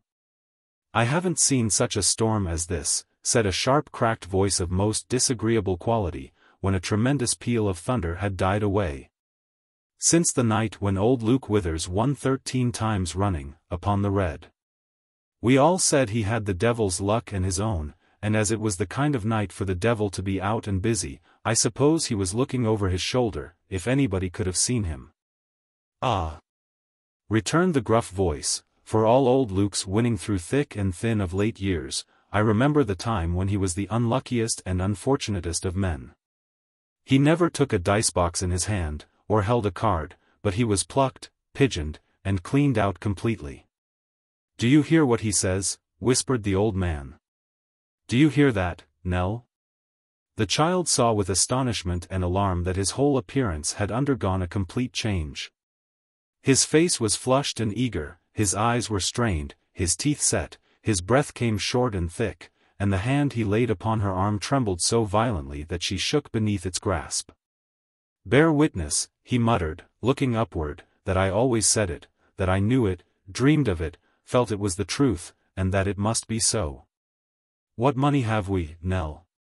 Come, I saw you with money yesterday. What money have we? Give it to me. No, no, let me keep it, grandfather, said the frightened child. Let us go away from here. Do not mind the rain. Pray let us go. Give it to me, I say, returned the old man fiercely. Hush, hush, don't cry, Nell. If I spoke sharply, dear, I didn't mean it. It's for thy good. I have wronged thee, Nell, but I will right thee yet, I will indeed. Where is the money? Do not take it, said the child. Pray do not take it, dear. For both our sakes let me keep it, or let me throw it away, better let me throw it away, than you take it now. Let us go, do let us go. Give me the money, returned the old man, I must have it. There, that's my dear Nell. I'll write thee one day, child, I'll write thee, never fear. She took from her pocket a little purse. He seized it with the same rapid impatience which had characterized his speech, and hastily made his way to the other side of the screen. It was impossible to restrain him, and the trembling child followed close behind. The landlord had placed a light upon the table, and was engaged in drawing the curtain of the window. The speakers whom they had heard were two men, who had a pack of cards and some silver money between them, while upon the screen itself the games they had played were scored in chalk. The man with the rough voice was a burly fellow of middle age, with large black whiskers, broad cheeks, a coarse wide mouth, and bull neck, which was pretty freely displayed as his shirt collar was only confined by a loose red neckerchief. He wore his hat, which was of a brownish white, and had beside him a thick knotted stick. The other man, whom his companion had called Isaac, was of a more slender figure, stooping, and high in the shoulders, with a very ill-favored face, and a most sinister and villainous squint. Now, old gentleman, said Isaac, looking round. Do you know either of us? This side of the screen is private, sir. No offense, I hope, returned the old man. But by G, sir, there is offense, said the other interrupting him, when you intrude yourself upon a couple of gentlemen who are particularly engaged. I had no intention to offend, said the old man, looking anxiously at the cards, I thought that. But you had no right to think, sir, retorted the other. What the devil has a man at your time of life to do with thinking? Now, bully boy, said the stout man, raising his eyes from his cards for the first time, can't you let him speak? The landlord, who had apparently resolved to remain neutral until he knew which side of the question the stout man would espouse, chimed in at this place with, to be sure. Can't you let him speak, Isaac List? Can't I let him speak, sneered Isaac in reply, mimicking as nearly as he could, in his shrill voice, the tones of the landlord. Yes, I can let him speak, Jemmy Groves. Well then, do it, will you, said the landlord. Mr. List's squint assumed a portentous character, which seemed to threaten a prolongation of this controversy, when his companion, who had been looking sharply at the old man, put a timely stop to it. Who knows, said he, with a cunning look, but the gentleman may have civilly meant to ask if he might have the honor to take a hand with us. I did mean it, cried the old man. That is what I mean. That is what I want now. I thought so, returned the same man. Then who knows but the gentleman, anticipating our objection to play for love, civilly desired to play for money? The old man replied by shaking the little purse in his eager hand, and then throwing it down upon the table, and gathering up the cards as a miser would clutch at gold. Oh! That indeed, said Isaac, if that's what the gentleman meant, I beg the gentleman's pardon. Is this the gentleman's little purse? A very pretty little purse. Rather a light purse, added Isaac, throwing it into the air and catching it dexterously, but enough to amuse a gentleman for half an hour or so. We'll make a four-handed game of it, and take in Groves, said the stout man. Come, Jemmy. The landlord, who conducted himself like one who was well used to such little parties, approached the table and took his seat. The child, in a perfect agony, drew her grandfather aside, and implored him, even then, to come away. Come, and we may be so happy, said the child. We will be happy, replied the old man hastily. Let me go, Nell. The means of happiness are on the cards and in the dice. We must rise from little winnings to great. There's little to be won here. But great will come in time. I shall but win back my own, and it's all for thee, my darling. God help us, cried the child. Oh! What hard fortune brought us here? Hush! Rejoined the old man, laying his hand upon her mouth, fortune will not bear chiding. We must not reproach her, or she shuns us, I have found that out. Now, mister, said the stout man. If you're not coming yourself, give us the cards, will you?" "I am coming," cried the old man. "Sit thee down, Nell, sit thee down and look on. Be of good heart, it's all for thee, all, every penny. I don't tell them, no, no, or else they wouldn't play, dreading the chance that such a cause must give me. Look at them. See what they are and what thou art. Who doubts that we must win?" "The gentleman has thought better of it, and isn't coming," said Isaac, making as though he would rise from the table. "I'm sorry the gentleman's daunted, nothing venture, nothing have, but the gentleman knows best. Why, I am ready." "You have all been slow but me," said the old man. "I wonder who's more anxious to begin than I." As he spoke he drew a chair to the table, and the other three closing round it at the same time, the game commenced. The child sat by, and watched its progress with a troubled mind. Regardless of the run of luck, and mindful only of the desperate passion which had its hold upon her grandfather, losses and gains were to her alike. Exulting in some brief triumph, or cast down by a defeat, there he sat so wild and restless, so feverishly and intensely anxious, so terribly eager, so ravenous for the paltry stakes, that she could have almost better borne to see him dead.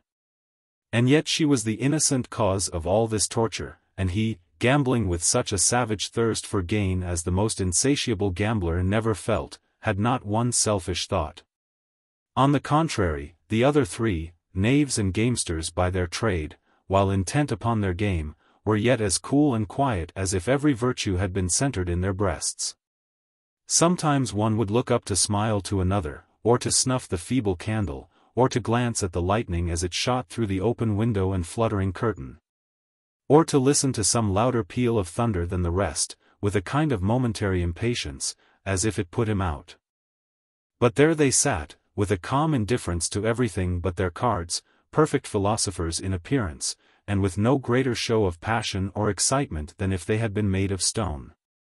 The storm had raged for full 3 hours, the lightning had grown fainter and less frequent.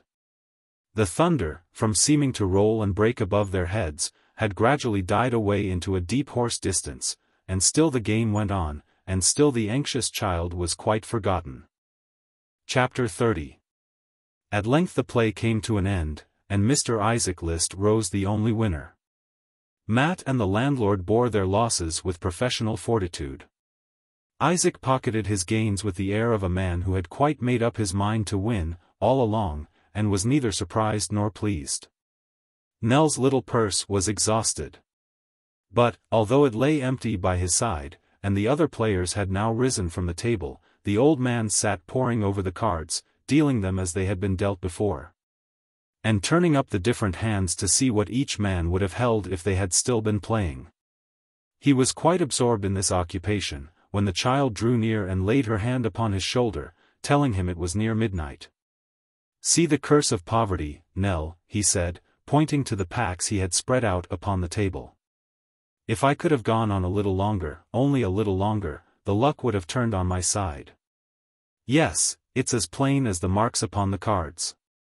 See here, and there, and here again. Put them away," urged the child. "Try to forget them." "Try to forget them," he rejoined, raising his haggard face to hers, and regarding her with an incredulous stare. "To forget them? How are we ever to grow rich if I forget them?" The child could only shake her head. "No, no, Nell," said the old man, patting her cheek, "they must not be forgotten. We must make amends for this as soon as we can. Patience, patience, and we'll right thee yet, I promise thee. Lose today, win tomorrow.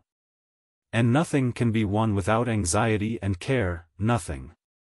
Come, I am ready." "Do you know what the time is?" said Mr. Groves, who was smoking with his friends. "Past 12 o'clock. And a rainy night," added the stout man. "The Valiant Soldier," by James Groves. "Good beds. Cheap entertainment for man and beast," said Mr. Groves, quoting his signboard. 12:30 o'clock. "It's very late," said the uneasy child. "I wish we had gone before. What will they think of us?" It will be 2 o'clock by the time we get back. What would it cost, sir, if we stopped here? 2 good beds, 1 and 6pence, supper and beer 1 shilling, total, 2 shillings and 6pence, replied the valiant soldier. Now, Nell had still the piece of gold sewn in her dress. And when she came to consider the lateness of the hour, and the somnolent habits of Mrs. Jarley, and to imagine the state of consternation in which they would certainly throw that good lady by knocking her up in the middle of the night, and when she reflected, on the other hand, that if they remained where they were, and rose early in the morning, they might get back before she awoke, and could plead the violence of the storm by which they had been overtaken. As a good apology for their absence, she decided, after a great deal of hesitation, to remain. She therefore took her grandfather aside, and telling him that she had still enough left to defray the cost of their lodging, proposed that they should stay there for the night. "If I had had but that money before, if I had only known of it a few minutes ago," muttered the old man. "We will decide to stop here if you please," said Nell, turning hastily to the landlord. "I think that's prudent," returned Mr. Groves. "You shall have your suppers directly."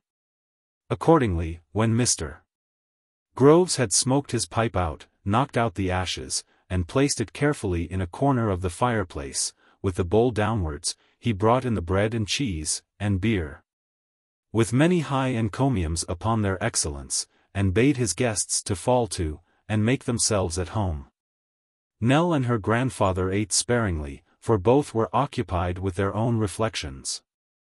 The other gentlemen, for whose constitutions beer was too weak and tame a liquid, consoled themselves with spirits and tobacco.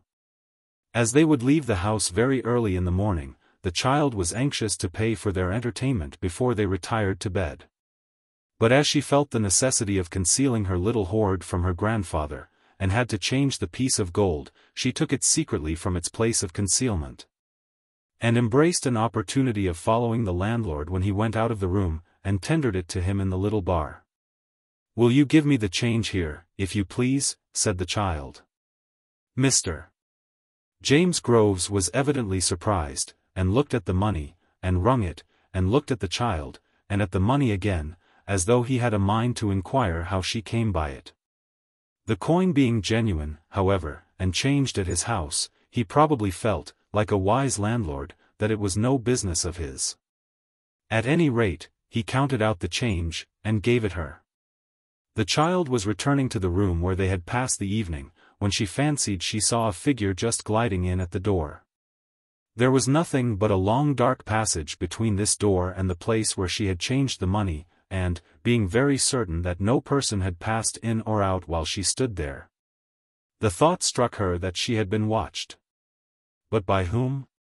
When she re-entered the room, she found its inmates exactly as she had left them. The stout fellow lay upon 2 chairs, resting his head on his hand, and the squinting man reposed in a similar attitude on the opposite side of the table. Between them sat her grandfather, looking intently at the winner with a kind of hungry admiration, and hanging upon his words as if he were some superior being. She was puzzled for a moment, and looked round to see if anyone else were there. No.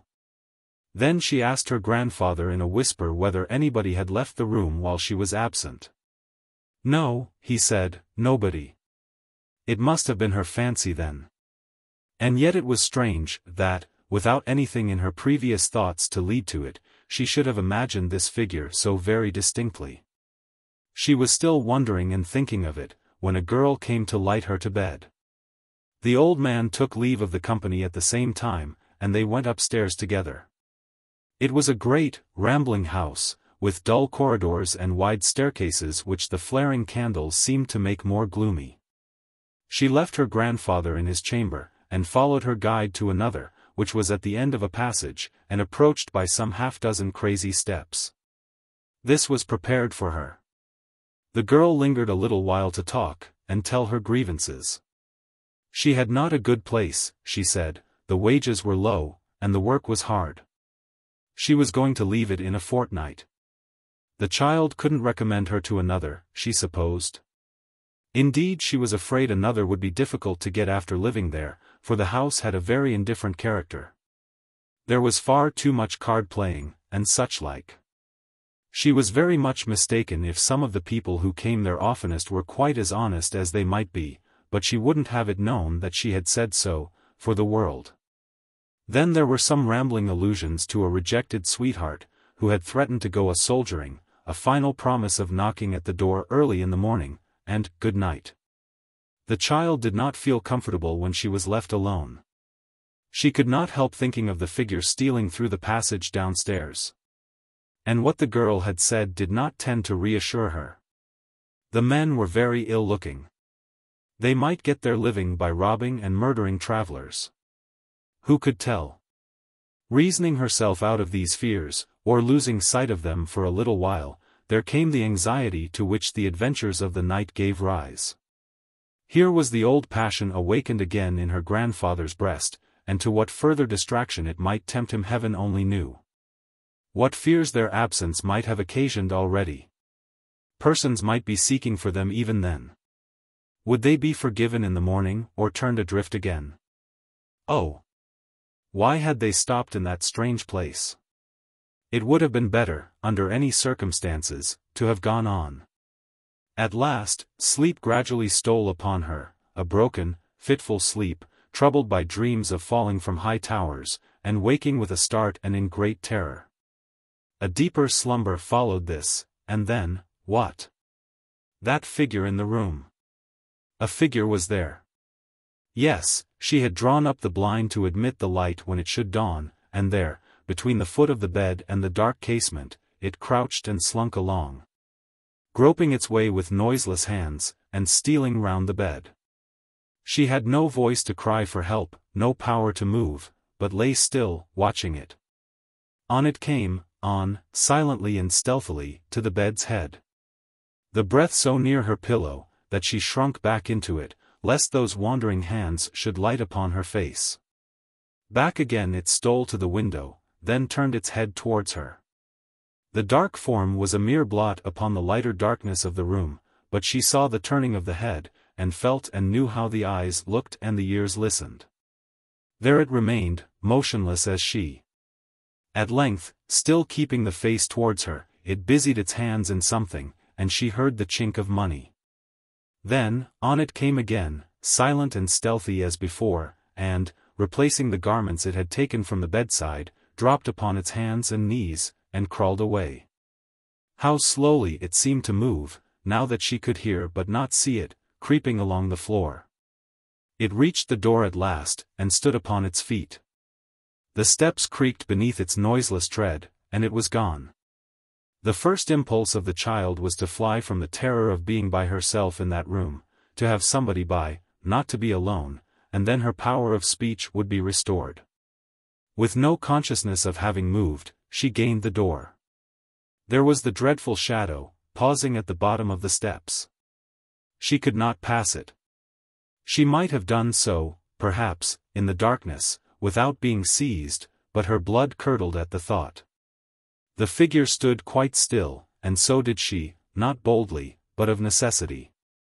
For going back into the room was hardly less terrible than going on. The rain beat fast and furiously without, and ran down in plashing streams from the thatched roof. Some summer insect, with no escape into the air, flew blindly to and fro, beating his body against the walls and ceiling, and filling the silent place with his murmurs. The figure moved again. The child involuntarily did the same. Once in her grandfather's room, she would be safe. It crept along the passage until it came to the very door she longed so ardently to reach. The child, in the agony of being so near, had almost darted forward with the design of bursting into the room and closing it behind her, when the figure stopped again. The idea flashed suddenly upon her, what if it entered there, and had a design upon the old man's life? She turned faint and sick. It did. It went in. There was a light inside. The figure was now within the chamber, and she, still dumb, quite dumb, and almost senseless, stood looking on. The door was partly open. Not knowing what she meant to do, but meaning to preserve him or be killed herself, she staggered forward and looked in. What sight was that which met her view? The bed had not been lain on, but was smooth and empty. And at a table sat the old man himself, the only living creature there, his white face pinched and sharpened by the greediness which made his eyes unnaturally bright, counting the money of which his hands had robbed her. Chapter 31. With steps more faltering and unsteady than those with which she had approached the room, the child withdrew from the door, and groped her way back to her own chamber. The terror she had lately felt was nothing compared with that which now oppressed her. No strange robber, no treacherous host conniving at the plunder of his guests, or stealing to their beds to kill them in their sleep, no nightly prowler, however terrible and cruel, could have awakened in her bosom half the dread which the recognition of her silent visitor inspired. The grey-headed old man gliding like a ghost into her room and acting the thief while he supposed her fast asleep, then bearing off his prize and hanging over it with the ghastly exultation she had witnessed, was worse, immeasurably worse, and far more dreadful, for the moment, to reflect upon, than anything her wildest fancy could have suggested. If he should return, there was no lock or bolt upon the door, and if, distrustful of having left some money yet behind, he should come back to seek for more, a vague awe and horror surrounded the idea of his slinking in again with stealthy tread, and turning his face toward the empty bed, while she shrank down close at his feet to avoid his touch, which was almost insupportable. She sat and listened. Hark! A footstep on the stairs, and now the door was slowly opening. It was but imagination, yet imagination had all the terrors of reality. Nay, it was worse, for the reality would have come and gone, and there an end, but in imagination it was always coming, and never went away. The feeling which beset the child was one of dim uncertain horror. She had no fear of the dear old grandfather, in whose love for her this disease of the brain had been engendered. But the man she had seen that night, wrapped in the game of chance, lurking in her room, and counting the money by the glimmering light, seemed like another creature in his shape. A monstrous distortion of his image, a something to recoil from, and be the more afraid of, because it bore a likeness to him, and kept close about her, as he did. She could scarcely connect her own affectionate companion, save by his loss, with this old man, so like yet so unlike him. She had wept to see him dull and quiet. How much greater cause she had for weeping now. The child sat watching and thinking of these things, until the phantom in her mind so increased in gloom and terror, that she felt it would be a relief to hear the old man's voice, or, if he were asleep, even to see him, and banish some of the fears that clustered round his image. She stole down the stairs and passage again. The door was still ajar as she had left it, and the candle burning as before. She had her own candle in her hand, prepared to say, if he were waking, that she was uneasy and could not rest, and had come to see if his were still alight. Looking into the room, she saw him lying calmly on his bed, and so took courage to enter. Fast asleep, no passion in the face, no avarice, no anxiety, no wild desire. All gentle, tranquil, and at peace. This was not the gambler, or the shadow in her room, this was not even the worn and jaded man whose face had so often met her own in the grey morning light. This was her dear old friend, her harmless fellow-traveller, her good, kind grandfather. She had no fear as she looked upon his slumbering features, but she had a deep and weighty sorrow, and it found its relief in tears. "God bless him," said the child, stooping softly to kiss his placid cheek. "I see too well now, that they would indeed part us if they found us out, and shut him up from the light of the sun and sky. He has only me to help him. God bless us both." Lighting her candle, she retreated as silently as she had come, and, gaining her own room once more, sat up during the remainder of that long, miserable night. At last the day turned her waning candle pale, and she fell asleep. She was quickly roused by the girl who had shown her up to bed. And, as soon as she was dressed, prepared to go down to her grandfather. But first she searched her pocket and found that her money was all gone, not a sixpence remained. The old man was ready, and in a few seconds they were on their road. The child thought he rather avoided her eye, and appeared to expect that she would tell him of her loss. She felt she must do that, or he might suspect the truth. "Grandfather," she said in a tremulous voice, after they had walked about a mile in silence, "do you think they are honest people at the house yonder?" "Why," returned the old man trembling. "Do I think them honest? Yes, they played honestly." "I'll tell you why I ask," rejoined Nell. "I lost some money last night, out of my bedroom I am sure. Unless it was taken by somebody in jest, only in jest, dear grandfather, which would make me laugh heartily if I could but know it." "Who would take money in jest?" returned the old man in a hurried manner. "Those who take money, take it to keep. Don't talk of jest." "Then it was stolen out of my room, dear," said the child, whose last hope was destroyed by the manner of this reply. "But is there no more, Nell?" said the old man, "no more anywhere? Was it all taken, every farthing of it, was there nothing left?" "Nothing," replied the child. "We must get more," said the old man, "we must earn it, Nell, hoard it up, scrape it together, come by it somehow. Never mind this loss. Tell nobody of it, and perhaps we may regain it. Don't ask how, we may regain it, and a great deal more, but tell nobody, or trouble may come of it. And so they took it out of thy room, when thou wert asleep." He added in a compassionate tone, very different from the secret, cunning way in which he had spoken until now. "Poor Nell, poor little Nell." The child hung down her head and wept. The sympathizing tone in which he spoke was quite sincere, she was sure of that. It was not the lightest part of her sorrow to know that this was done for her.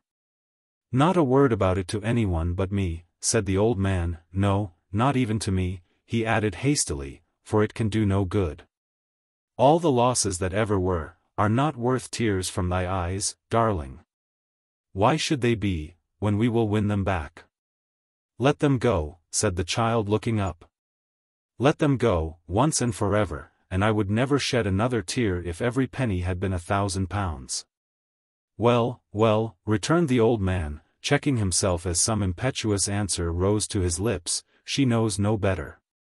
I should be thankful for it." "But listen to me," said the child earnestly, "will you listen to me?" I'll listen," returned the old man, still without looking at her, a pretty voice. "It has always a sweet sound to me. It always had when it was her mother's, poor child."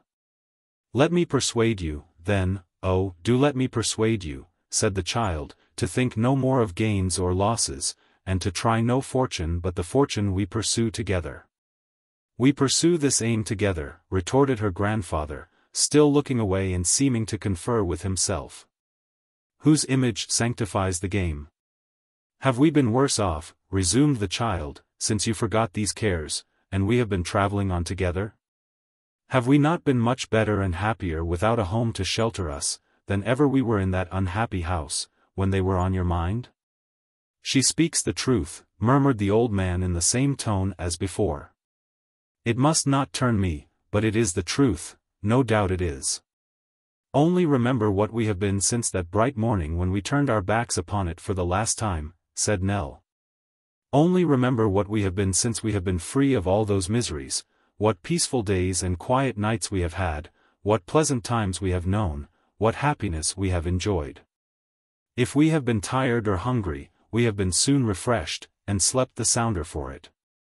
Think what beautiful things we have seen, and how contented we have felt. And why was this blessed change?" He stopped her with a motion of his hand, and bade her talk to him no more just then, for he was busy. After a time he kissed her cheek, still motioning her to silence, and walked on, looking far before him, and sometimes stopping and gazing with a puckered brow upon the ground, as if he were painfully trying to collect his disordered thoughts. Once she saw tears in his eyes.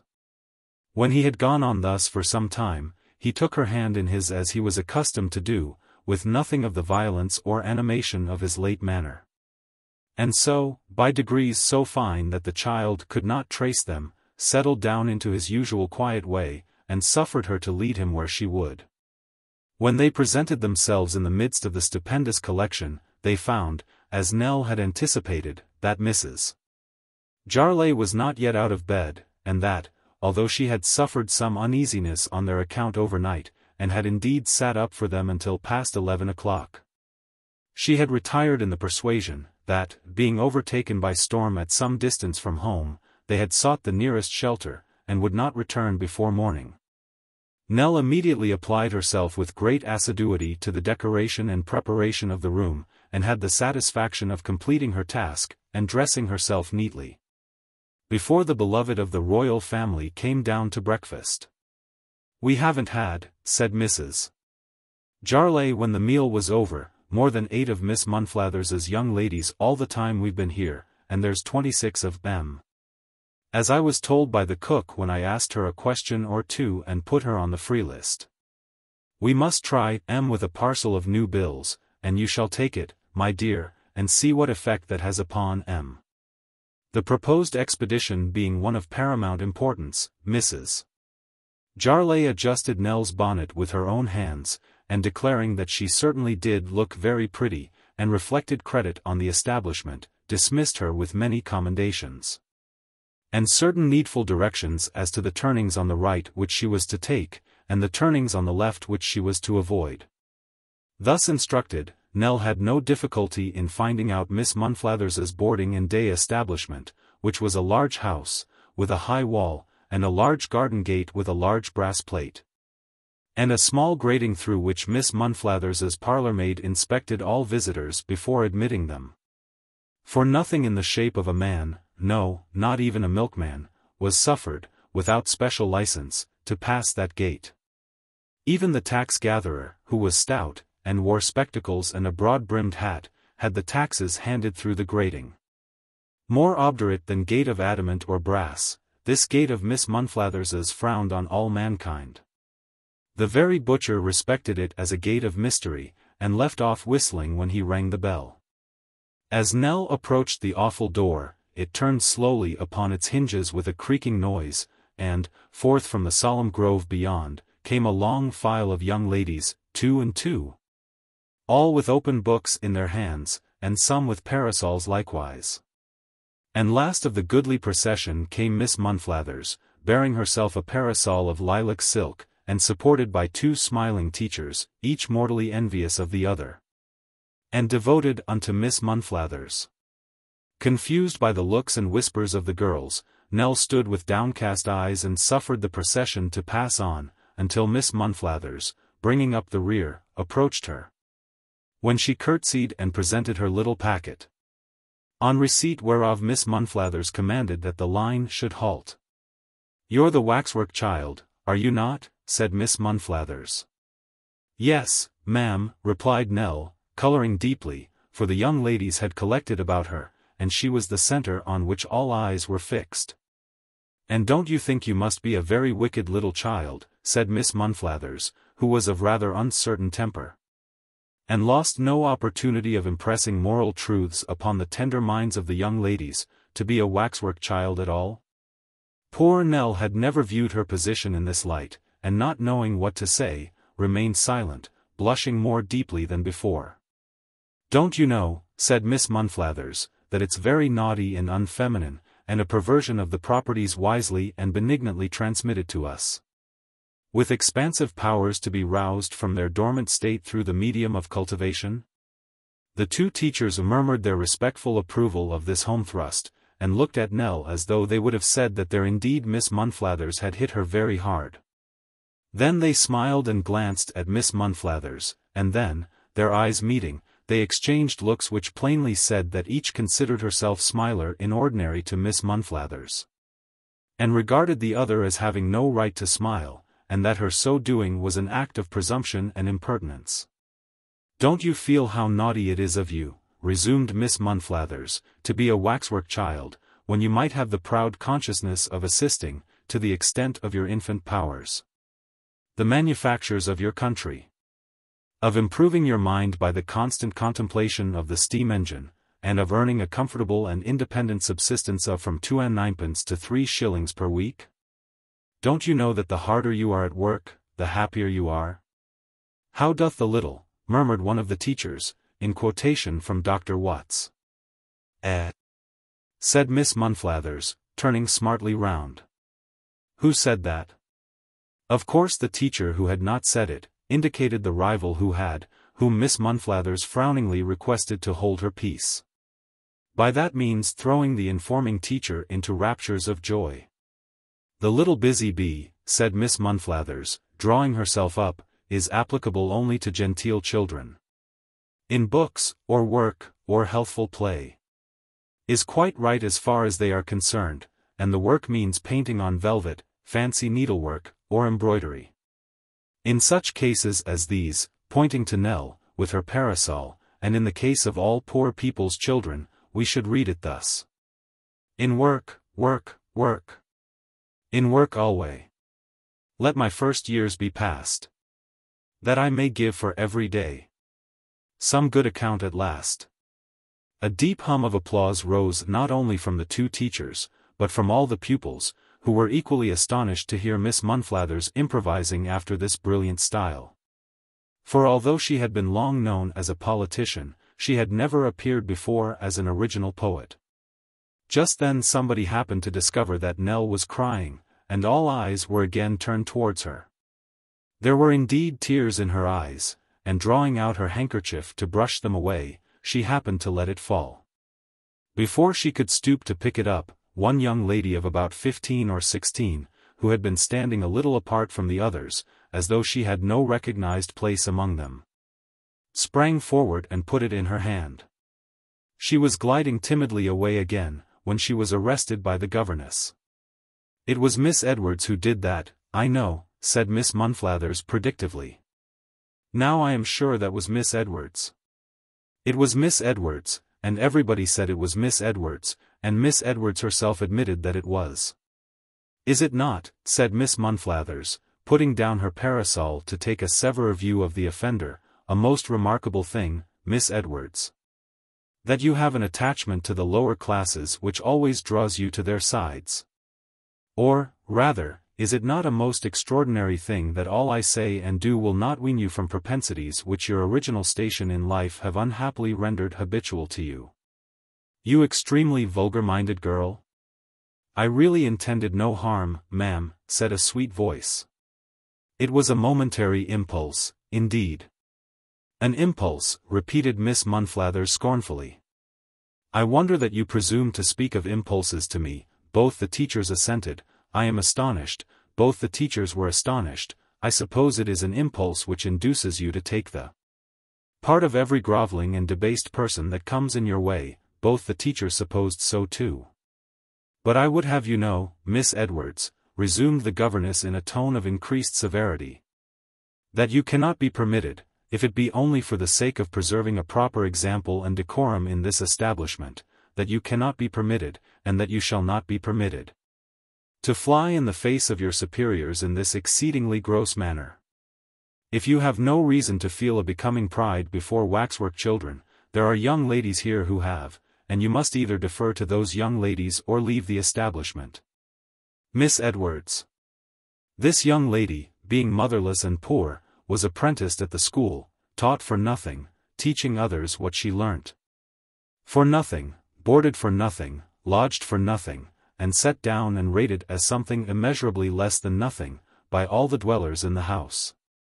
The servant maids felt her inferiority, for they were better treated, free to come and go, and regarded in their stations with much more respect. The teachers were infinitely superior, for they had paid to go to school in their time, and were paid now. The pupils cared little for a companion who had no grand stories to tell about home, no friends to come with post-horses, and be received in all humility, with cake and wine, by the governess, no deferential servant to attend and bear her home for the holidays. Nothing genteel to talk about, and nothing to display. But why was Miss Monflathers always vexed and irritated with the poor apprentice? How did that come to pass? Why, the gayest feather in Miss Monflathers's cap, and the brightest glory of Miss Monflathers's school, was a baronet's daughter, the real live daughter of a real live baronet, who, by some extraordinary reversal of the laws of nature, was not only plain in features but dull in intellect, while the poor apprentice had both a ready wit, and a handsome face and figure. It seems incredible. Here was Miss Edwards, who only paid a small premium which had been spent long ago, every day outshining and excelling the baronet's daughter. Who learned all the extras, or was taught them all, and whose half-yearly bill came to double that of any other young ladies in the school. Making no account of the honor and reputation of her pupilage.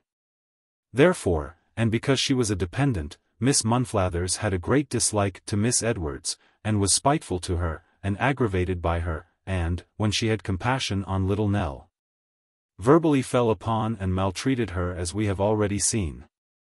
"You will not take the air today, Miss Edwards," said Miss Monflathers. "Have the goodness to retire to your own room, and not to leave it without permission." The poor girl was moving hastily away, when she was suddenly, in nautical phrase, brought to by a subdued shriek from Miss Monflathers. "She has passed me without any salute," cried the governess, raising her eyes to the sky. "She has actually passed me without the slightest acknowledgment of my presence." The young lady turned and curtsied. Nell could see that she raised her dark eyes to the face of her superior, and that their expression, and that of her whole attitude for the instant, was one of mute but most touching appeal against this ungenerous usage. Miss Monflathers only tossed her head in reply, and the great gate closed upon a bursting heart. "As for you, you wicked child," said Miss Monflathers, turning to Nell, "tell your mistress that if she presumes to take the liberty of sending to me any more, I will write to the legislative authorities and have her put in the stocks, or compelled to do penance in a white sheet. And you may depend upon it that you shall certainly experience the treadmill if you dare to come here again. Now ladies, on." The procession filed off, 2 and 2, with the books and parasols, and Miss Monflathers, calling the baronet's daughter to walk with her and smooth her ruffled feelings, discarded the 2 teachers, who by this time had exchanged their smiles for looks of sympathy, and left them to bring up the rear, and hate each other a little more for being obliged to walk together. Chapter 32. Mrs. Jarley's wrath on first learning that she had been threatened with the indignity of stocks and penance, past all description. The genuine and only Jarley exposed to public scorn, jeered by children, and flouted by beadles. The delight of the nobility and gentry shorn of a bonnet which a lady mayoress might have sighed to wear, and arrayed in a white sheet as a spectacle of mortification and humility. And Miss Monflathers, the audacious creature who presumed, even in the dimmest and remotest distance of her imagination, to conjure up the degrading picture, "I am most inclined," said Mrs. Jarley, bursting with the fullness of her anger and the weakness of her means of revenge, "to turn atheist when I think of it." But instead of adopting this course of retaliation, Mrs. Jarley, on second thoughts, brought out the suspicious bottle, and ordering glasses to be set forth upon her favorite drum, and sinking into a chair behind it, called her satellites about her, and to them several times recounted word for word the affronts she had received.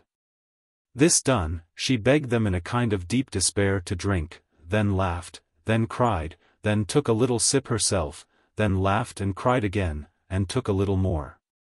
And so by degrees the worthy lady went on, increasing in smiles and decreasing in tears, until at last she could not laugh enough at Miss Monflathers, who, from being an object of dire vexation, became one of sheer ridicule and absurdity. "For which of us is best off, I wonder," quoth Mrs. Jarley, "she or me? It's only talking when all is said and done, and if she talks of me in the stocks, why I can talk of her in the stocks, which is a good deal funnier if we come to that. Lord, what does it matter, after all?" Having arrived at this comfortable frame of mind, to which she had been greatly assisted by certain short interjectional remarks of the philosophic George, Mrs. Jarley consoled Nell with many kind words, and requested as a personal favor that whenever she thought of Miss Monflathers she would do nothing else but laugh at her, all the days of her life. So ended Mrs. Jarley's wrath, which subsided long before the going down of the sun.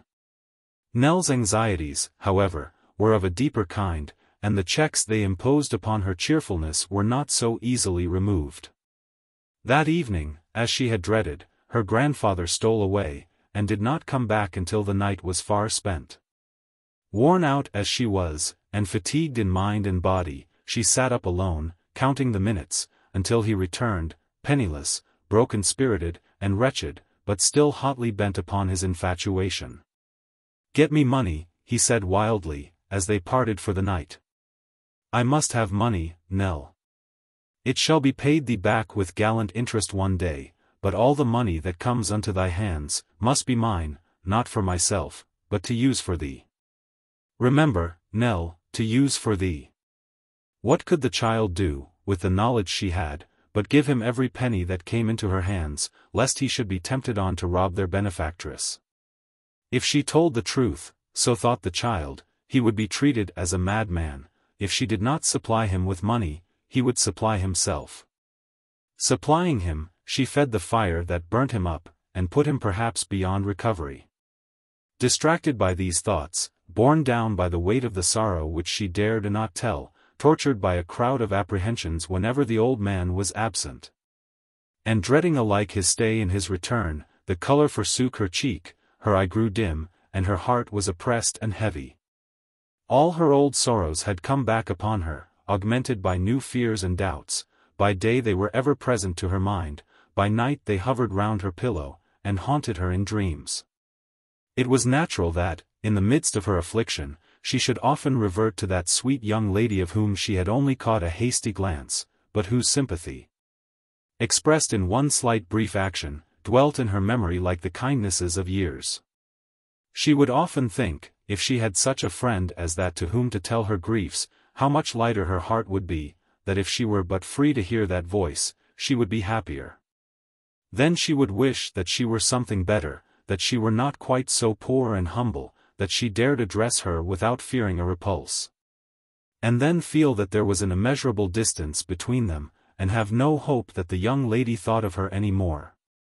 It was now holiday time at the schools, and the young ladies had gone home, and Miss Monflathers was reported to be flourishing in London and damaging the hearts of middle-aged gentlemen. But nobody said anything about Miss Edwards, whether she had gone home, or whether she had any home to go to, whether she was still at the school, or anything about her.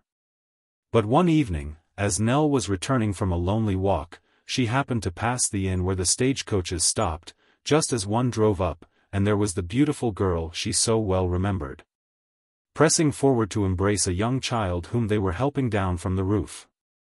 Well, this was her sister, her little sister, much younger than Nell, whom she had not seen, so the story went afterwards, for 5 years, and to bring whom to that place on a short visit. She had been saving her poor means all that time. Nell felt as if her heart would break when she saw them meet. They went a little apart from the knot of people who had congregated about the coach, and fell upon each other's neck, and sobbed, and wept with joy. Their plain and simple dress, the distance which the child had come alone, their agitation and delight, and the tears they shed, would have told their history by themselves. They became a little more composed in a short time, and went away, not so much hand in hand as clinging to each other. "Are you sure you're happy, sister?" said the child as they passed where Nell was standing. "Quite happy now," she answered. "But always," said the child. "Ah, sister, why do you turn away your face?" Nell could not help following at a little distance. They went to the house of an old nurse, where the elder sister had engaged a bedroom for the child. "I shall come to you early every morning," she said, "and we can be together all the day. Why not at night time too?" Dear sister, would they be angry with you for that? Why were the eyes of little Nell wet, that night, with tears like those of the two sisters? Why did she bear a grateful heart because they had met, and feel it pain to think that they would shortly part? Let us not believe that any selfish reference, unconscious though it might have been, to her own trials awoke this sympathy, but thank God that the innocent joys of others can strongly move us. And that we, even in our fallen nature, have one source of pure emotion which must be prized in heaven. By morning's cheerful glow, but oftener still by evening's gentle light, the child. With a respect for the short and happy intercourse of these two sisters which forbade her to approach and say a thankful word, although she yearned to do so. Followed them at a distance in their walks and rambles, stopping when they stopped, sitting on the grass when they sat down, rising when they went on. And feeling it a companionship and delight to be so near them. Their evening walk was by a river's side. Here, every night, the child was too, unseen by them, unthought of, unregarded. But feeling as if they were her friends, as if they had confidences and trusts together, as if her load were lightened and less hard to bear. As if they mingled their sorrows, and found mutual consolation. It was a weak fancy perhaps, the childish fancy of a young and lonely creature. But, night after night, and still the sisters loitered in the same place, and still the child followed with a mild and softened heart. She was much startled, on returning home one night, to find that Mrs. Jarley had commanded an announcement to be prepared, to the effect that the stupendous collection would only remain in its present quarters one day longer. In fulfillment of which threat, for all announcements connected with public amusements are well known to be irrevocable and most exact, the stupendous collection shut up next day. "Are we going from this place directly, ma'am?" said Nell. "Look here, child," returned Mrs. Jarley. "That'll inform you." And so saying, Mrs. Jarley produced another announcement, wherein it was stated, that, in consequence of numerous inquiries at the waxwork door, and in consequence of crowds having been disappointed in obtaining admission, the exhibition would be continued for 1 week longer, and would reopen next day. "For now that the schools are gone, and the regular sightseers exhausted," said Mrs. Jarley, "we come to the general public, and they want stimulating." Upon the following day at noon, Mrs. Jarley established herself behind the highly ornamented table, attended by the distinguished effigies before mentioned, and ordered the doors to be thrown open for the readmission of a discerning and enlightened public. But the first day's operations were by no means of a successful character, inasmuch as the general public, though they manifested a lively interest in Mrs. Jarley personally, and such of her waxen satellites as were to be seen for nothing, were not affected by any impulses moving them to the payment of 6d. a head. Thus, notwithstanding that a great many people continued to stare at the entry and the figures therein displayed, and remained there with great perseverance, by the hour at a time, to hear the barrel organ played and to read the bills, and notwithstanding that they were kind enough to recommend their friends to patronize the exhibition in the like manner, until the doorway was regularly blockaded by half the population of the town, who, when they went off duty, were relieved by the other half. It was not found that the treasury was any the richer, or that the prospects of the establishment were at all encouraging. In this depressed state of the classical market, Mrs. Jarley made extraordinary efforts to stimulate the popular taste, and whet the popular curiosity. Certain machinery in the body of the nun on the leads over the door was cleaned up and put in motion, so that the figure shook its head paralytically all day long. To the great admiration of a drunken, but very Protestant, barber over the way, who looked upon the said paralytic motion as typical of the degrading effect wrought upon the human mind by the ceremonies of the Romish Church, and discoursed upon that theme with great eloquence and morality. The two carters constantly passed in and out of the exhibition room, under various disguises, protesting aloud that the sight was better worth the money than anything they had beheld in all their lives, and urging the bystanders, with tears in their eyes, not to neglect such a brilliant gratification. Mrs. Jarley sat in the pay place, chinking silver moneys from noon till night, and solemnly calling upon the crowd to take notice that the price of admission was only 6d. And that the departure of the whole collection, on a short tour among the crowned heads of Europe, was positively fixed for that day week. "So be in time, be in time, be in time," said Mrs. Jarley, at the close of every such address. "Remember that this is Jarley's stupendous collection of upwards of 100 figures, and that it is the only collection in the world, all others being impostors and deceptions. Be in time, be in time, be in time." Chapter 33. As the course of this tale requires that we should become acquainted, somewhere hereabouts, with a few particulars connected with the domestic economy of Mr. Sampson Brass, and as a more convenient place than the present is not likely to occur for that purpose, the historian takes the friendly reader by the hand, and springing with him into the air, and cleaving the same at a greater rate than ever Don Cleophas Leandro Perez Zambullo and his familiar travelled through that pleasant region in company, alights with him upon the pavement of Bevis Marks. The intrepid aeronauts alight before a small dark house, once the residence of Mr. Sampson Brass. In the parlour window of this little habitation, which is so close upon the footway that the passenger who takes the wall brushes the dim glass with his coat sleeve, much to its improvement. For it is very dirty, in this parlour window in the days of its occupation by Sampson Brass, there hung, all awry and slack, and discoloured by the sun, a curtain of faded green, so threadbare from long service as by no means to intercept the view of the little dark room, but rather to afford a favourable medium through which to observe it accurately. There was not much to look at. A rickety table, with spare bundles of papers, yellow and ragged from long carriage in the pocket, ostentatiously displayed upon its top. A couple of stools set face to face on opposite sides of this crazy piece of furniture. A treacherous old chair by the fireplace, whose withered arms had hugged full many a client and helped to squeeze him dry. A second-hand wig box, used as a depository for blank writs and declarations and other small forms of law, once the sole contents of the head which belonged to the wig which belonged to the box, as they were now of the box itself. 2 or 3 common books of practice.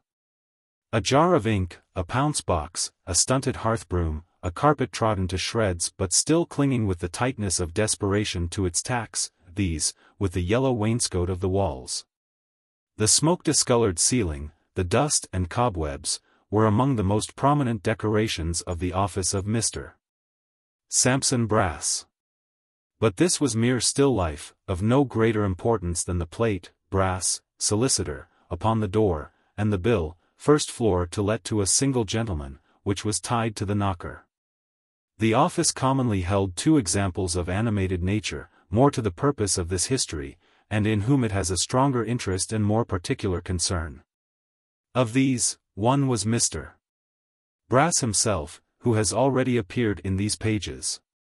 The other was his clerk, assistant, housekeeper, secretary, confidential plotter, adviser, intriguer, and bill of cost increaser, Miss Brass, a kind of Amazon at common law, of whom it may be desirable to offer a brief description. Miss Sally Brass, then, was a lady of 35 or thereabouts, of a gaunt and bony figure, and a resolute bearing, which if it repressed the softer emotions of love, and kept admirers at a distance, certainly inspired a feeling akin to awe in the breasts of those male strangers who had the happiness to approach her. In face she bore a striking resemblance to her brother, Sampson, so exact, indeed, was the likeness between them, that had it consorted with Miss Brass's maiden modesty and gentle womanhood to have assumed her brother's clothes in a frolic and sat down beside him, it would have been difficult for the oldest friend of the family to determine which was Sampson and which Sally, especially as the lady carried upon her upper lip certain reddish demonstrations, which, if the imagination had been assisted by her attire, might have been mistaken for a beard. These were, however, in all probability, nothing more than eyelashes in a wrong place, as the eyes of Miss Brass were quite free from any such natural impertinencies. In complexion Miss Brass was sallow, rather a dirty sallow, so to speak, but this hue was agreeably relieved by the healthy glow which mantled in the extreme tip of her laughing nose. Her voice was exceedingly impressive, deep and rich in quality, and, once heard, not easily forgotten. Her usual dress was a green gown, in color not unlike the curtain of the office window, made tight to the figure, and terminating at the throat, where it was fastened behind by a peculiarly large and massive button. Feeling, no doubt, that simplicity and plainness are the soul of elegance, Miss Brass wore no collar or kerchief except upon her head, which was invariably ornamented with a brown gauze scarf, like the wing of the fabled vampire, and which, twisted into any form that happened to suggest itself, formed an easy and graceful headdress. Such was Miss Brass in person. In mind, she was of a strong and vigorous turn, having from her earliest youth devoted herself with uncommon ardor to the study of the law. Not wasting her speculations upon its eagle flights, which are rare, but tracing it attentively through all the slippery and eel-like crawlings in which it commonly pursues its way. Nor had she, like many persons of great intellect, confined herself to theory, or stopped short where practical usefulness begins. Inasmuch as she could engross, fair copy, fill up printed forms with perfect accuracy, and in short transact any ordinary duty of the office down to pouncing a skin of parchment or mending a pen.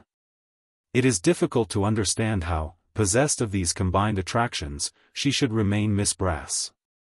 But whether she had steeled her heart against mankind, or whether those who might have wooed and won her, were deterred by fears that, being learned in the law, she might have too near her fingers' ends those particular statutes which regulate what are familiarly termed actions for breach, certain it is that she was still in a state of celibacy, and still in daily occupation of her old stool opposite to that of her brother Sampson. And equally certain it is, by the way, that between these two stools a great many people had come to the ground. One morning Mr. Sampson Brass sat upon his stool copying some legal process, and viciously digging his pen deep into the paper, as if he were writing upon the very heart of the party against whom it was directed. And Miss Sally Brass sat upon her stool making a new pen preparatory to drawing out a little bill, which was her favorite occupation. And so they sat in silence for a long time, until Miss Brass broke silence.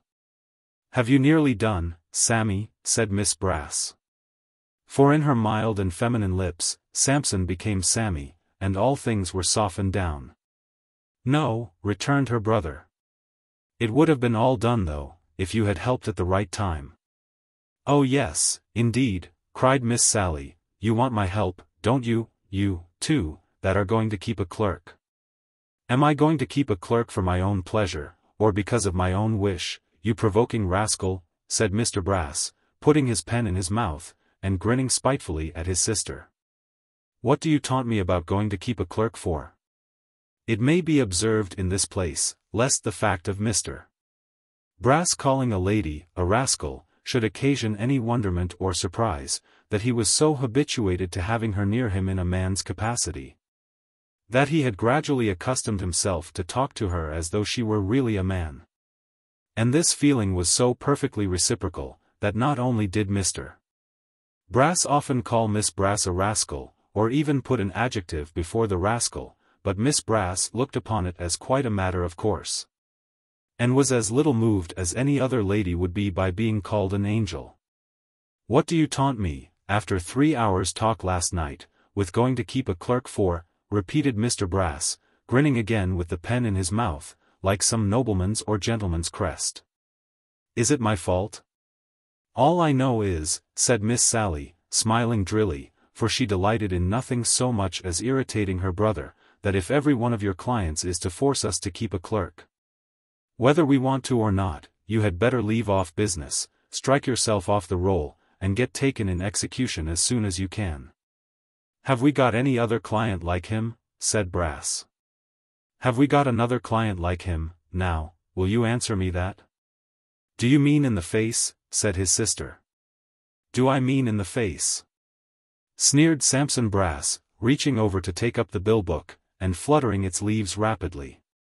"Look here, Daniel Quilp, Esquire, Daniel Quilp, Esquire, Daniel Quilp, Esquire, all through.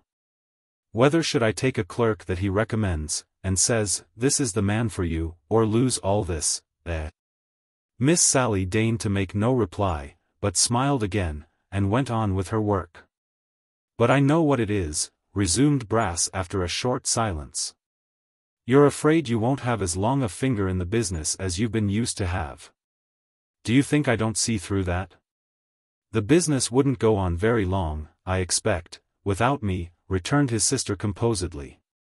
"Don't you be a fool and provoke me, Sammy, but mind what you're doing, and do it." Sampson Brass, who was at heart in great fear of his sister, sulkily bent over his writing again, and listened as she said, "If I determined that the clerk ought not to come, of course he wouldn't be allowed to come. You know that well enough, so don't talk nonsense. Mr. Brass received this observation with increased meekness, merely remarking, under his breath, that he didn't like that kind of joking. And that Miss Sally would be a much better fellow if she forbore to aggravate him. To this compliment Miss Sally replied, that she had a relish for the amusement, and had no intention to forego its gratification. Mr. Brass not caring, as it seemed, to pursue the subject any further, they both plied their pens at a great pace, and there the discussion ended. While they were thus employed, the window was suddenly darkened, as by some person standing close against it. As Mr. Brass and Miss Sally looked up to ascertain the cause, the top sash was nimbly lowered from without, and Quilp thrust in his head. "Hullo!" he said, standing on tiptoe on the windowsill, and looking down into the room. "Is there anybody at home? Is there any of the devils we're here? Is Brass at a premium, eh?" "Ha, ha, ha!" laughed the lawyer in an affected ecstasy. "Oh, very good, sir. Oh, very good indeed. Quite eccentric. Dear me, what humor he has. Is that my Sally?" croaked the dwarf, ogling the fair Miss Brass.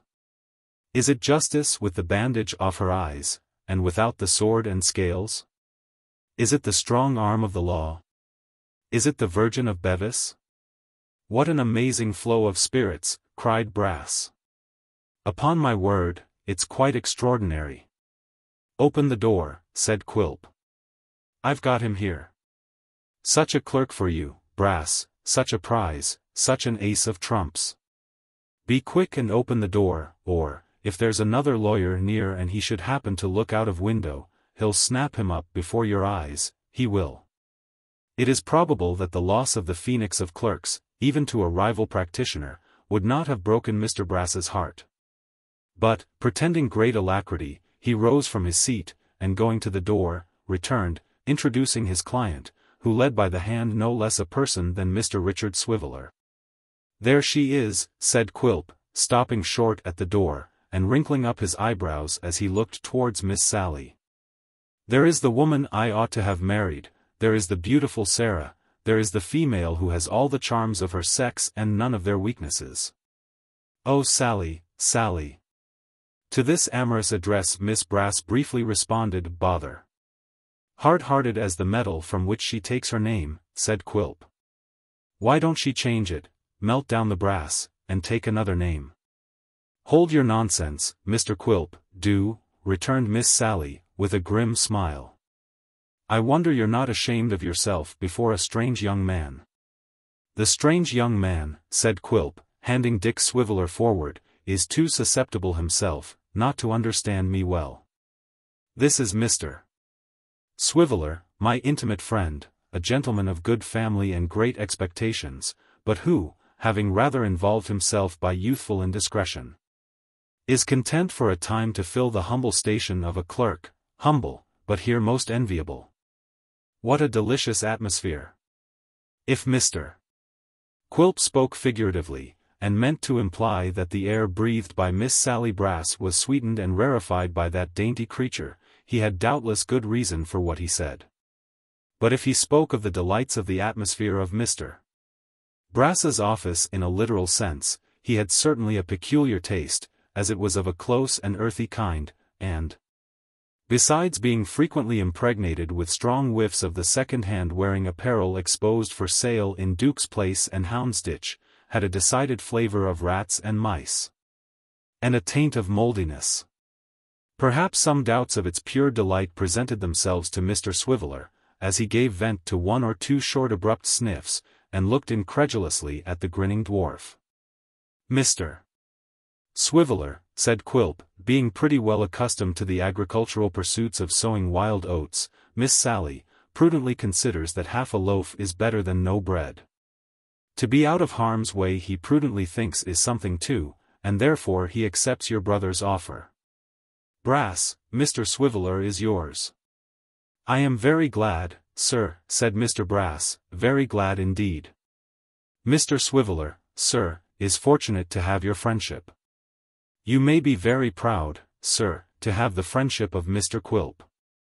Dick murmured something about never wanting a friend or a bottle to give him, and also gasped forth his favorite allusion to the wing of friendship and its never molting a feather. But his faculties appeared to be absorbed in the contemplation of Miss Sally Brass, at whom he stared with blank and rueful looks, which delighted the watchful dwarf beyond measure. As to the divine Miss Sally herself, she rubbed her hands as men of business do, and took a few turns up and down the office with her pen behind her ear. "I suppose," said the dwarf, turning briskly to his legal friend, "that Mr. Swiveller enters upon his duties at once?" "It's Monday morning." "At once, if you please, sir, by all means," returned Brass. "Miss Sally will teach him law, the delightful study of the law," said Quilp. "She'll be his guide, his friend, his companion, his Blackstone, his Coke upon Littleton, his young lawyer's best companion." "He is exceedingly eloquent," said Brass, like a man abstracted, and looking at the roofs of the opposite houses, with his hands in his pockets. "He has an extraordinary flow of language. Beautiful, really." "With Miss Sally," Quilp went on, "and the beautiful fictions of the law, his days will pass like minutes. Those charming creations of the poet, John Doe and Richard Roe, when they first dawn upon him, will open a new world for the enlargement of his mind and the improvement of his heart." "Oh, beautiful, beautiful. Beautiful indeed," cried Brass. "It's a treat to hear him." "Where will Mr. Swiveller sit?" said Quilp, looking round. "Why, we'll buy another stool, sir," returned Brass. "We hadn't any thoughts of having a gentleman with us, sir, until you were kind enough to suggest it, and our accommodation's not extensive. We'll look about for a second-hand stool, sir. In the meantime, if Mr. Swiveller will take my seat, and try his hand at a fair copy of this ejectment, as I shall be out pretty well all the morning." "Walk with me," said Quilp. "I have a word or two to say to you on points of business." "Can you spare the time?" "Can I spare the time to walk with you, sir?" "You're joking, sir, you're joking with me," replied the lawyer, putting on his hat. "I'm ready, sir, quite ready. My time must be fully occupied indeed, sir, not to leave me time to walk with you. It's not everybody, sir, who has an opportunity of improving himself by the conversation of Mr. Quilp."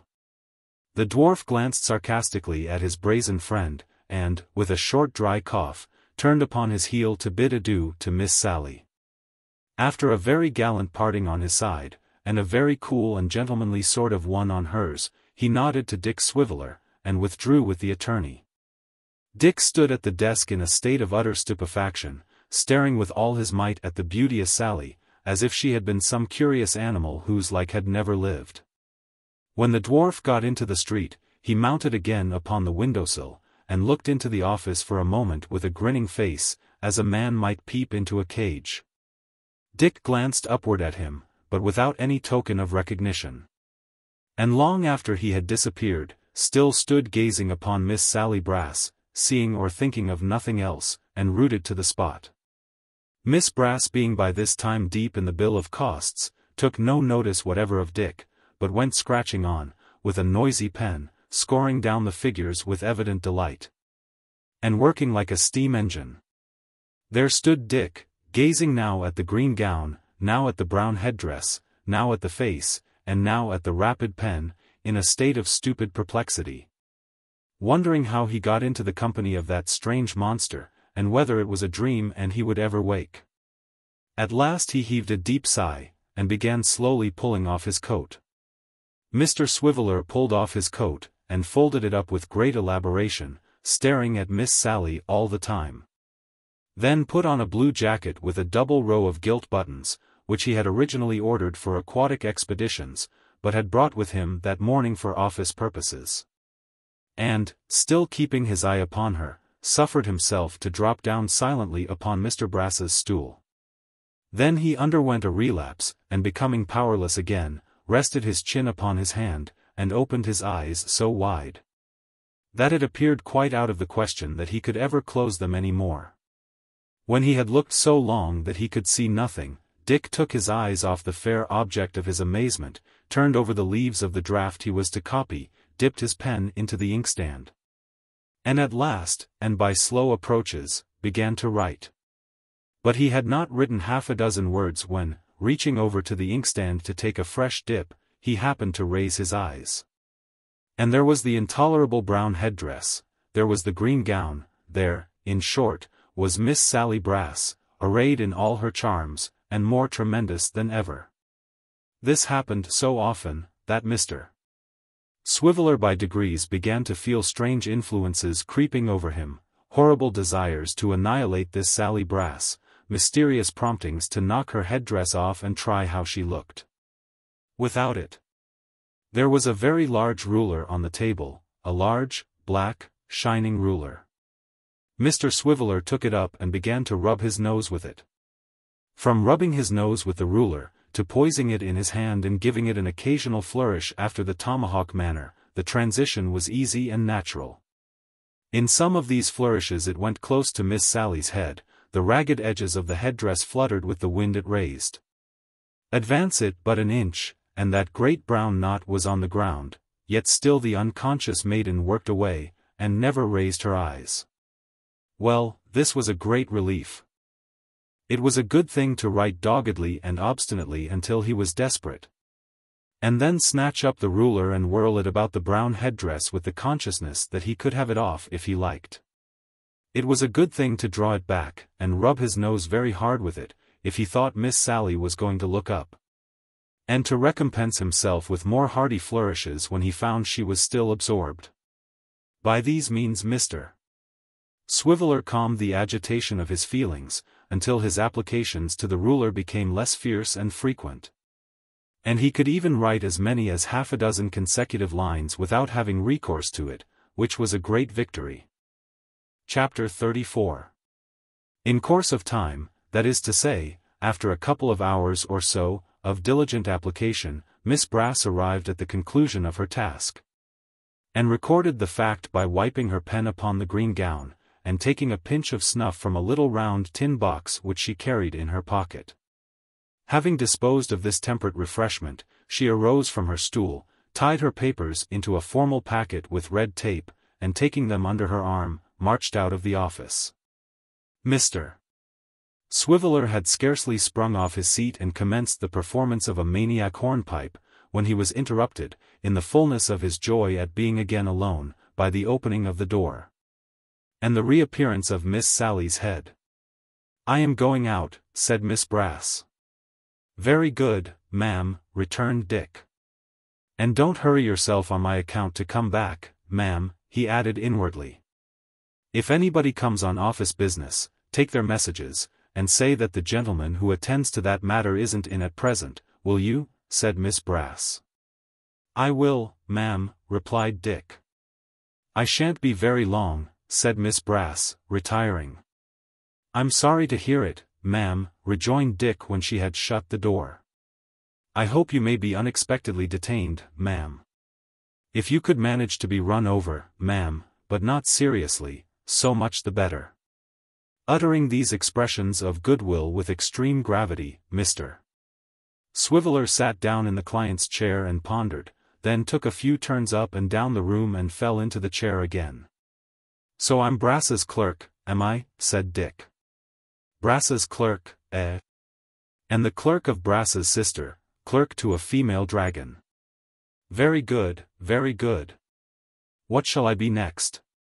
Shall I be a convict in a felt hat and a grey suit, trotting about a dockyard with my number neatly embroidered on my uniform, and the order of the Garter on my leg? Restrained from chafing my ankle by a twisted Belcher handkerchief? Shall I be that? Will that do, or is it too genteel? Whatever you please, have it your own way of course." As he was entirely alone, it may be presumed that, in these remarks, Mr. Swiveller addressed himself to his fate or destiny, whom, as we learn by the precedents, it is the custom of heroes to taunt in a very bitter and ironical manner when they find themselves in situations of an unpleasant nature. This is the more probable from the circumstance of Mr.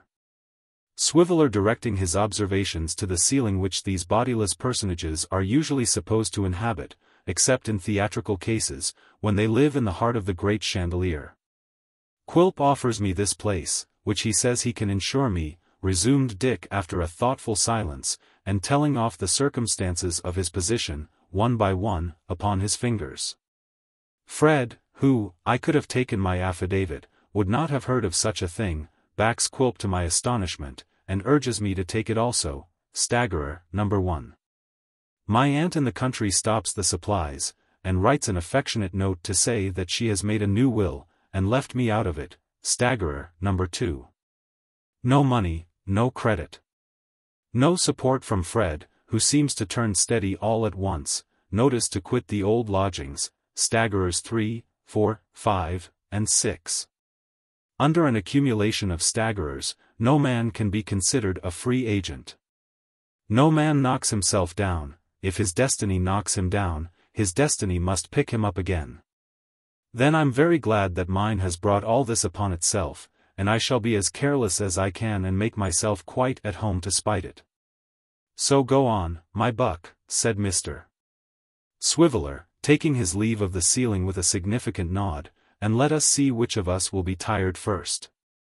Dismissing the subject of his downfall with these reflections, which were no doubt very profound, and are indeed not altogether unknown in certain systems of moral philosophy, Mr.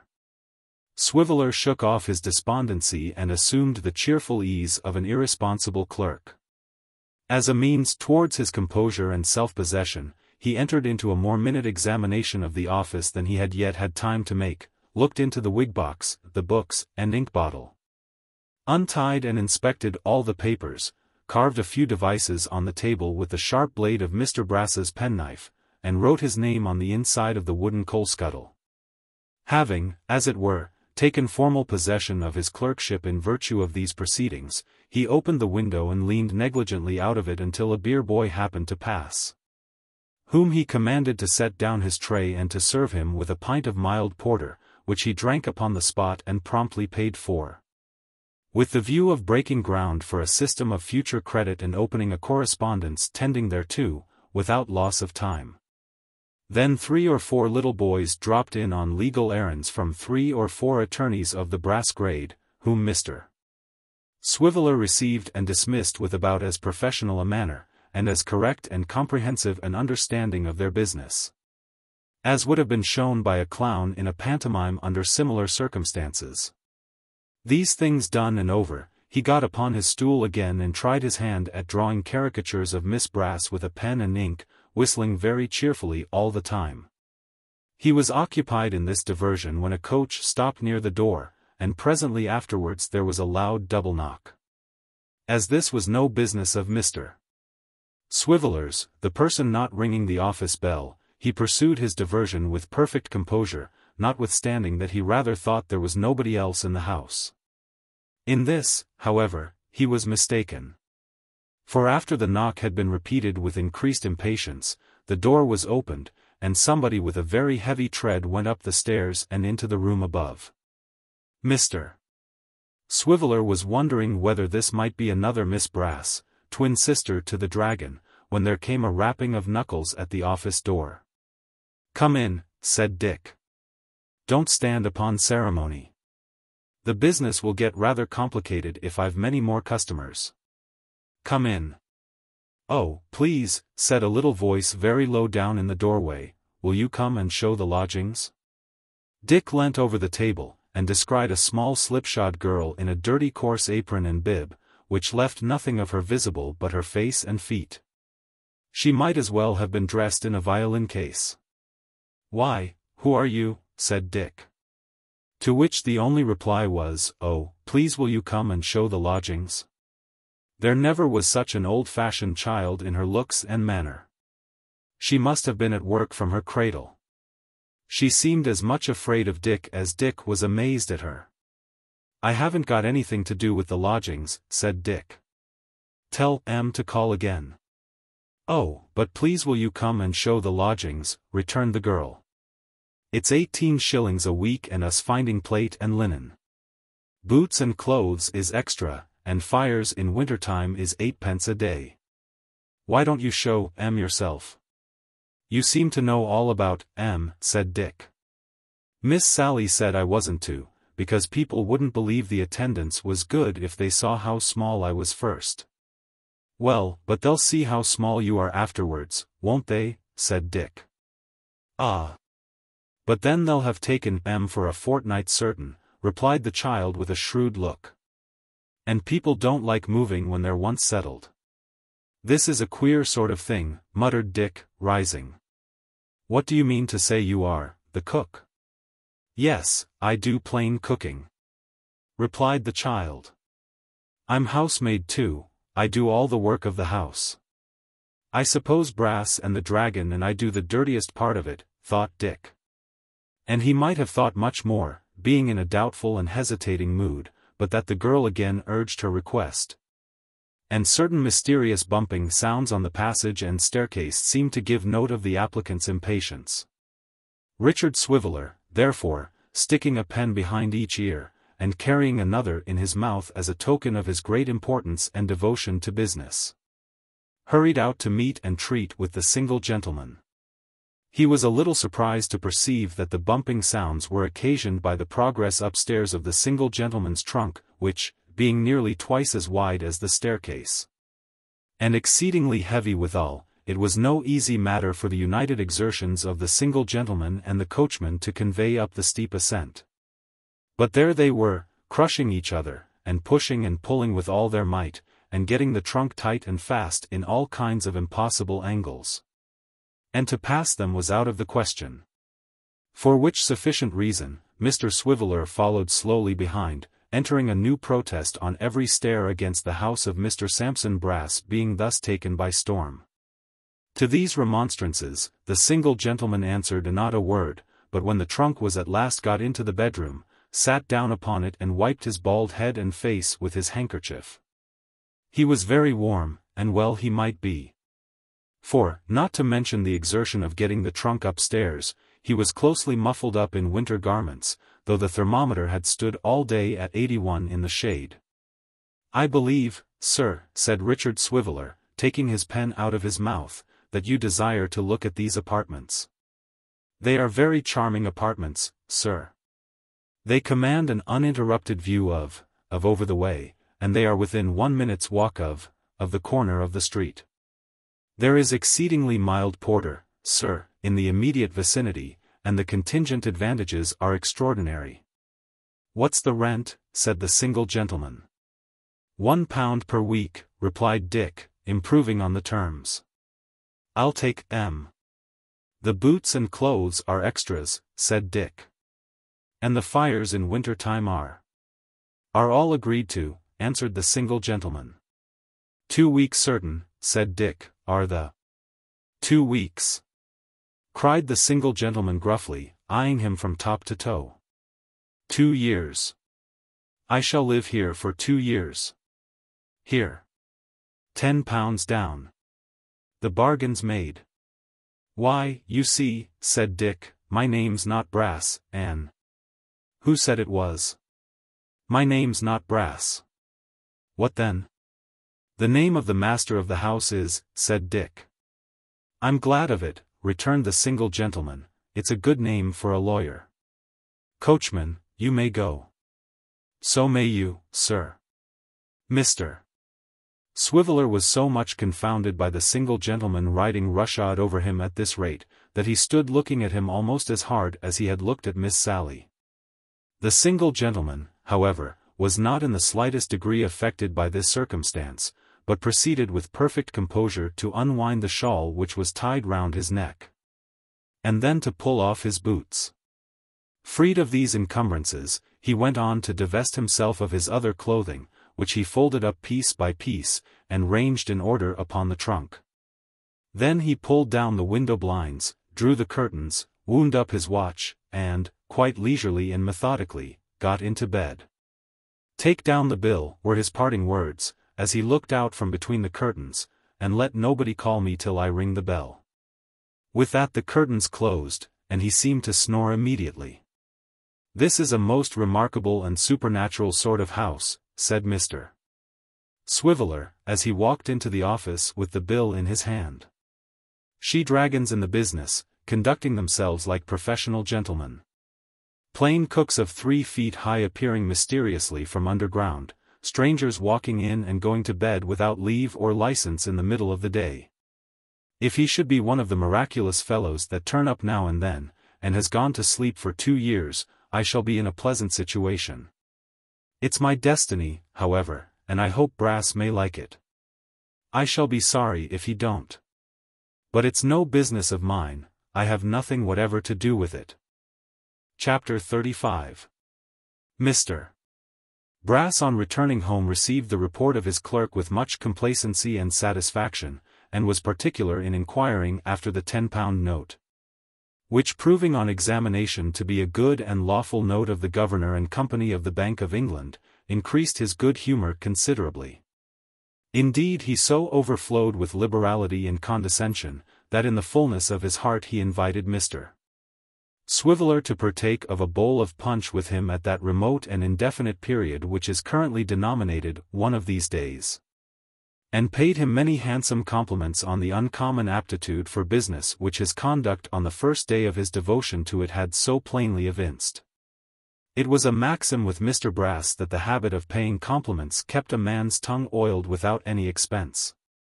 And, as that useful member ought never to grow rusty or creak in turning on its hinges in the case of a practitioner of the law, in whom it should be always glib and easy, he lost few opportunities of improving himself by the utterance of handsome speeches and eulogistic expressions.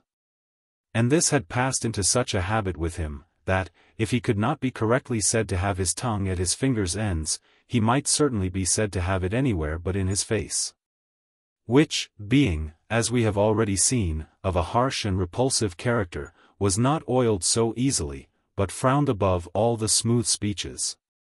One of nature's beacons, warning off those who navigated the shoals and breakers of the world, or of that dangerous strait the law, and admonishing them to seek less treacherous harbors and try their fortune elsewhere. While Mr. Brass by turns overwhelmed his clerk with compliments, and inspected the £10 note, Miss Sally showed little emotion and that of no pleasurable kind. For as the tendency of her legal practice had been to fix her thoughts on small gains and gripings, and to whet and sharpen her natural wisdom, she was not a little disappointed that the single gentleman had obtained the lodgings at such an easy rate, arguing that when he was seen to have set his mind upon them, he should have been at the least charged double or treble the usual terms, and that, in exact proportion as he pressed forward, Mr. Swiveller should have hung back. But neither the good opinion of Mr. Brass, nor the dissatisfaction of Miss Sally, wrought any impression upon that young gentleman, who, throwing the responsibility of this and all other acts and deeds thereafter to be done by him upon his unlucky destiny, was quite resigned and comfortable, fully prepared for the worst, and philosophically indifferent to the best. "Good morning, Mr. Richard," said Brass, on the second day of Mr. Swiveller's clerkship. "Sally found you a second-hand stool, sir, yesterday evening in Whitechapel. She's a rare fellow at a bargain, I can tell you, Mr. Richard. You'll find that a first-rate stool, sir, take my word for it." "It's rather a crazy one to look at," said Dick. "You'll find it a most amazing stool to sit down upon, you may depend," returned Mr. Brass. "It was bought in the open street just opposite the hospital, and as it has been standing there a month or two, it has got rather dusty and a little brown from being in the sun, that's all." "I hope it hasn't got any fevers or anything of that sort in it," said Dick, sitting himself down discontentedly, between Mr. Sampson and the chaste Sally. "One of the legs is longer than the others." "Then we get a bit of timber in, sir," retorted Brass. "Ha, ha, ha. We get a bit of timber in, sir, and that's another advantage of my sister's going to market for us. Miss Brass, Mr. Richard is the—" "Will you keep quiet?" interrupted the fair subject of these remarks, looking up from her papers. "How am I to work if you keep on chattering?" "What an uncertain chap you are," returned the lawyer. "Sometimes you're all for a chat. At another time you're all for work. A man never knows what humor he'll find you in. I'm in a working humor now, said Miss Sally, so don't disturb me if you please. And don't take him, Miss Sally pointed with the feather of her pen to Richard, off his business. He won't do more than he can help, I dare say. Mr. Brass had evidently a strong inclination to make an angry reply, but was deterred by prudent or timid considerations, as he only muttered something about aggravation and a vagabond. Not associating the terms with any individual, but mentioning them as connected with some abstract ideas which happened to occur to him. They went on writing for a long time in silence after this, in such a dull silence that Mr. Swiveller, who required excitement, had several times fallen asleep, and written divers strange words in an unknown character with his eyes shut. When Miss Sally at length broke in upon the monotony of the office by pulling out the little tin box, taking a noisy pinch of snuff, and then expressing her opinion that Mr. Richard Swiveller had done it. Done what, ma'am? Said Richard. Do you know, returned Miss Brass, that the lodger isn't up yet, that nothing has been seen or heard of him since he went to bed yesterday afternoon? Well, ma'am, said Dick, I suppose he may sleep his £10 out, in peace and quietness, if he likes. Ah! I begin to think he'll never wake, observed Miss Sally. It's a very remarkable circumstance, said Brass, laying down his pen, really, very remarkable. Mr. Richard, you'll remember, if this gentleman should be found to have hung himself to the bedpost, or any unpleasant accident of that kind should happen, you'll remember, Mr. Richard, that this £10 note was given to you in part payment of 2 years' rent? You'll bear that in mind, Mr. Richard. You had better make a note of it, sir, in case you should ever be called upon to give evidence. Mr. Swiveller took a large sheet of foolscap, and with a countenance of profound gravity, began to make a very small note in one corner. We can never be too cautious, said Mr. Brass. There is a deal of wickedness going about the world, a deal of wickedness. Did the gentleman happen to say, sir, but never mind that at present, sir, finish that little memorandum first. Dick did so, and handed it to Mr. Brass, who had dismounted from his stool and was walking up and down the office. Oh, this is the memorandum, is it? Said Brass, running his eye over the document. Very good. Now, Mr. Richard, did the gentleman say anything else? No. Are you sure, Mr. Richard, said Brass, solemnly, that the gentleman said nothing else? Devil a word, sir, replied Dick. Think again, sir, said Brass.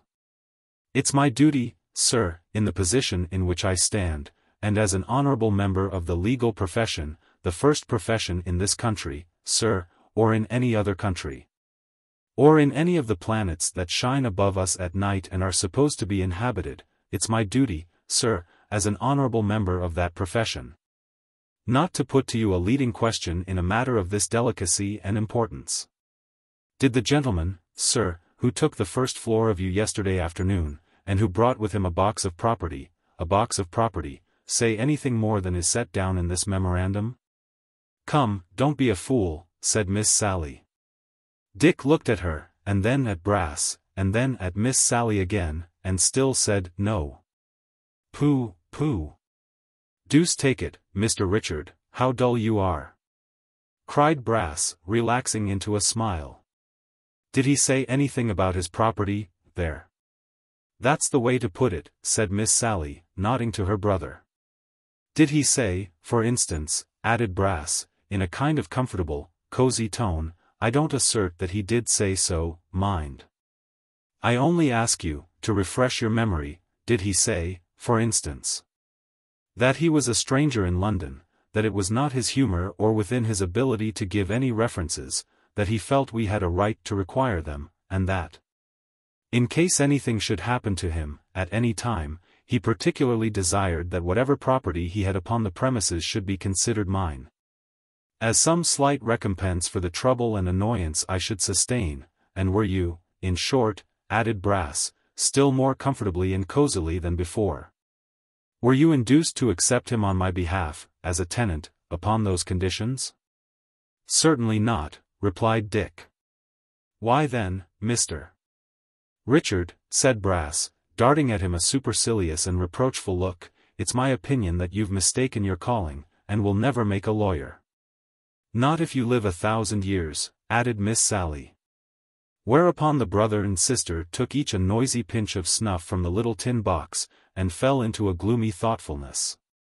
Nothing further passed up to Mr. Swiveller's dinner time, which was at 3 o'clock, and seemed about 3 weeks in coming. At the first stroke of the hour, the new clerk disappeared. At the last stroke of 5, he reappeared, and the office, as if by magic, became fragrant with the smell of gin and water and lemon peel.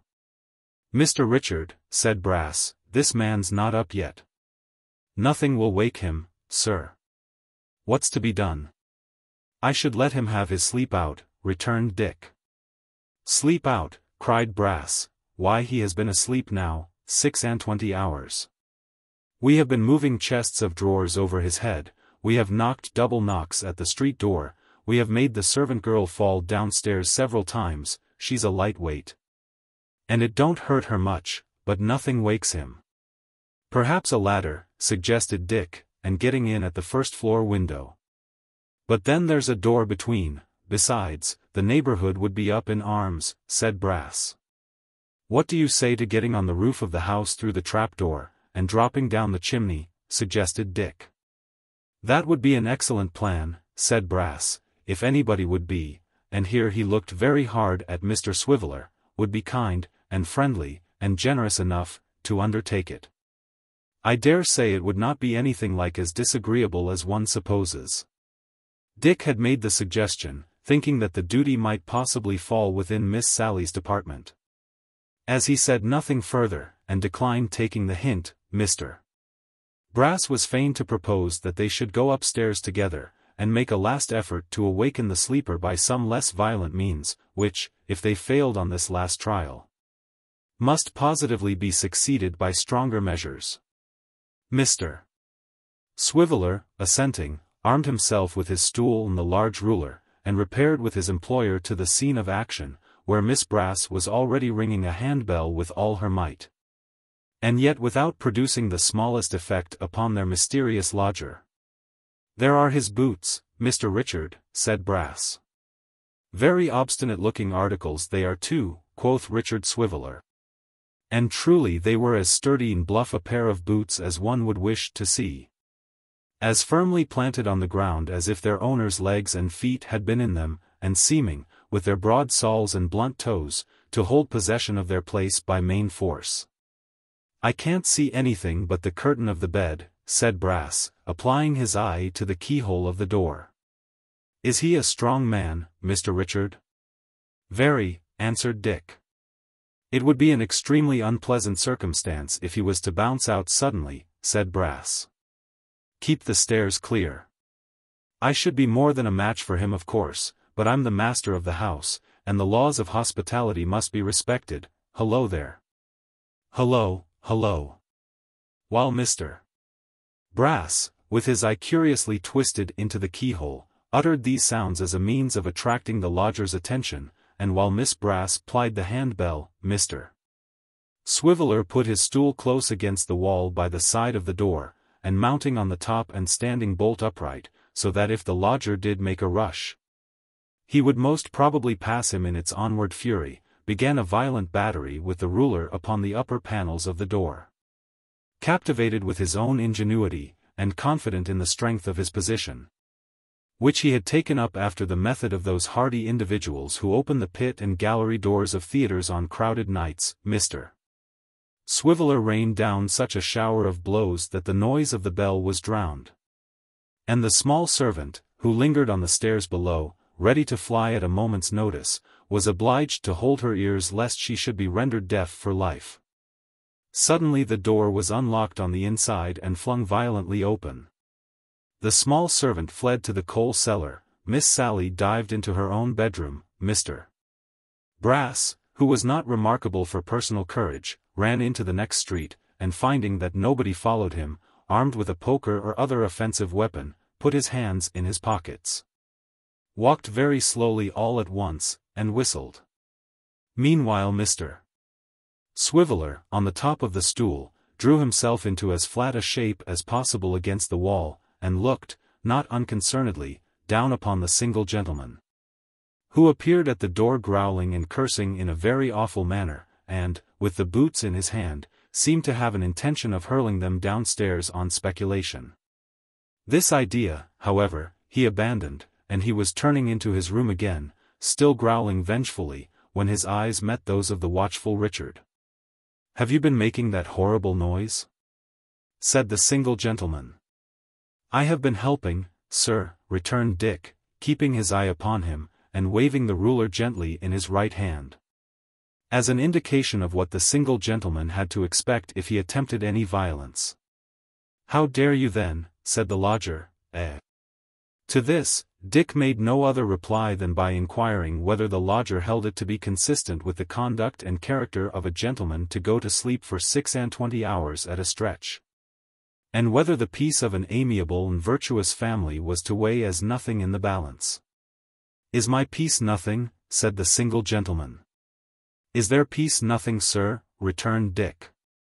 "I don't wish to hold out any threats, sir. Indeed the law does not allow of threats, for to threaten is an indictable offence, but if ever you do that again, take care you're not sat upon by the coroner and buried in a cross-road before you wake." "We have been distracted with fears that you were dead, sir," said Dick, gently sliding to the ground, "and the short and the long of it is that we cannot allow single gentlemen to come into this establishment and sleep like double gentlemen without paying extra for it." "Indeed," cried the lodger. "Yes, sir, indeed," returned Dick, yielding to his destiny and saying whatever came uppermost. "An equal quantity of slumber was never got out of one bed and bedstead, and if you're going to sleep in that way, you must pay for a double-bedded room." Instead of being thrown into a greater passion by these remarks, the lodger lapsed into a broad grin and looked at Mr. Swiveller with twinkling eyes. He was a brown-faced sunburnt man, and appeared browner and more sunburnt from having a white nightcap on. As it was clear that he was a choleric fellow in some respects, Mr. Swiveller was relieved to find him in such good humour, and, to encourage him in it, smiled himself. The lodger, in the testiness of being so rudely roused, had pushed his nightcap very much on one side of his bald head. This gave him a rakish eccentric air which, now that he had leisure to observe it, charmed Mr. Swiveller exceedingly. Therefore, by way of propitiation, he expressed his hope that the gentleman was going to get up, and further that he would never do so any more. "Come here, you impudent rascal," was the lodger's answer as he re-entered his room. Mr. Swiveller followed him in, leaving the stool outside, but reserving the ruler in case of a surprise. He rather congratulated himself upon his prudence when the single gentleman, without notice or explanation of any kind, double-locked the door. "Can you drink anything?" was his next inquiry. Mr. Swiveller replied that he had very recently been assuaging the pangs of thirst, but that he was still open to a modest quencher, if the materials were at hand. Without another word spoken on either side, the lodger took from his great trunk a kind of temple, shining as of polished silver, and placed it carefully on the table. Greatly interested in his proceedings, Mr. Swiveller observed him closely. Into one little chamber of this temple he dropped an egg, into another some coffee, into a third a compact piece of raw steak from a neat tin case, into a fourth he poured some water.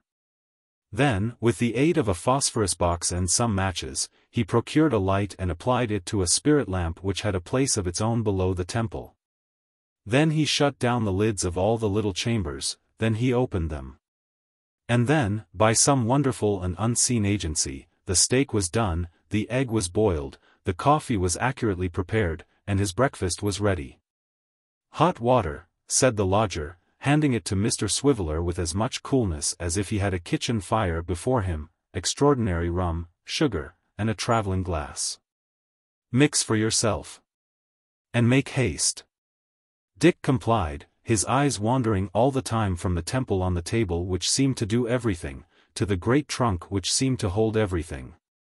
The lodger took his breakfast like a man who was used to work these miracles, and thought nothing of them. "The man of the house is a lawyer, is he not?" said the lodger. Dick nodded. The rum was amazing. "The woman of the house, what's she?" "A dragon," said Dick. The single gentleman, perhaps because he had met with such things in his travels, or perhaps because he was a single gentleman, evinced no surprise, but merely inquired, "Wife or sister?" "Sister," said Dick. "So much the better," said the single gentleman, "he can get rid of her when he likes." "I want to do as I like, young man," he added after a short silence. "To go to bed when I like, get up when I like, come in when I like, go out when I like, to be asked no questions and be surrounded by no spies. In this last respect, servants are the devil. There's only one here." "And a very little one," said Dick. "And a very little one," repeated the lodger. "Well, the place will suit me, will it?" "Yes," said Dick. "Sharks, I suppose?" said the lodger. Dick nodded assent, and drained his glass. "Let them know my humor," said the single gentleman, rising. "If they disturb me, they lose a good tenant. If they know me to be that, they know enough. If they try to know more, it's a notice to quit. It's better to understand these things at once. Good day." "I beg your pardon," said Dick, halting in his passage to the door, which the lodger prepared to open. "When he who adores thee has left but the name." "What do you mean?" "But the name," said Dick, "has left but the name, in case of letters or parcels." "I never have any," returned the lodger. "Or in case anybody should call." "Nobody ever calls on me. If any mistake should arise from not having the name, don't say it was my fault, sir," added Dick, still lingering. "Oh, blame not the bard." "I'll blame nobody," said the lodger, with such irascibility that in a moment Dick found himself upon the staircase, and the locked door between them. Mr. Brass and Miss Sally were lurking hard by, having been, indeed, only routed from the keyhole by Mr. Swiveller's abrupt exit. As their utmost exertions had not enabled them to overhear a word of the interview, however, in consequence of a quarrel for precedence, which, though limited of necessity to pushes and pinches and such quiet pantomime, had lasted the whole time, they hurried him down to the office to hear his account of the conversation. This, Mr. Swiveller gave them, faithfully as regarded the wishes and character of the single gentleman, and poetically as concerned the great trunk, of which he gave a description more remarkable for brilliancy of imagination than a strict adherence to truth, declaring, with many strong asseverations, that it contained a specimen of every kind of rich food and wine, known in these times, and in particular that it was of a self-acting kind and served up whatever was required, as he supposed by clockwork. He also gave them to understand that the cooking apparatus roasted a fine piece of sirloin of beef weighing about 6 pounds avoirdupois, in 2 minutes and a quarter, as he had himself witnessed, and proved by his sense of taste. And further that, however the effect was produced, he had distinctly seen water boil and bubble up when the single gentleman winked, from which facts he, Mr. Swiveller, was led to infer that the lodger was some great conjurer or chemist, or both, whose residence under that roof could not fail at some future day to shed a great credit and distinction upon the name of Brass, and add a new interest to the history of Bevis Marks. There was one point which Mr. Swiveller deemed it unnecessary to enlarge upon, and that was the fact of the modest quencher, which, by reason of its intrinsic strength and its coming close upon the heels of the temperate beverage he had discussed at dinner, awakened a slight degree of fever, and rendered necessary 2 or 3 other modest quenchers at the public-house in the course of the evening. Chapter 36. As the single gentleman, after some weeks' occupation of his lodgings, still declined to correspond by word or gesture either with Mr. Brass or his sister Sally, but invariably chose Richard Swiveller as his channel of communication. And as he proved himself in all respects a highly desirable inmate, paying for everything beforehand, giving very little trouble, making no noise, and keeping early hours, Mr. Richard imperceptibly rose to an important position in the family, as one who had influence over this mysterious lodger, and could negotiate with him, for good or evil, when nobody else durst approach his person. If the truth must be told, even Mr. Swiveller's approaches to the single gentleman were of a very distant kind, and met with small encouragement. But as he never returned from a monosyllabic conference with the unknown, without quoting such expressions as, "Swiveller, I know I can rely upon you, I have no hesitation in saying, Swiveller, that I entertain a regard for you, Swiveller, you are my friend, and will stand by me I am sure," with many other short speeches of the same familiar and confiding kind, purporting to have been addressed by the single gentleman to himself, and to form the staple of their ordinary discourse. Neither Mr. Brass nor Miss Sally for a moment questioned the extent of his influence, but accorded to him their fullest and most unqualified belief. But quite apart from and independent of this source of popularity, Mr. Swiveller had another, which promised to be equally enduring, and to lighten his position considerably. He found favor in the eyes of Miss Sally Brass.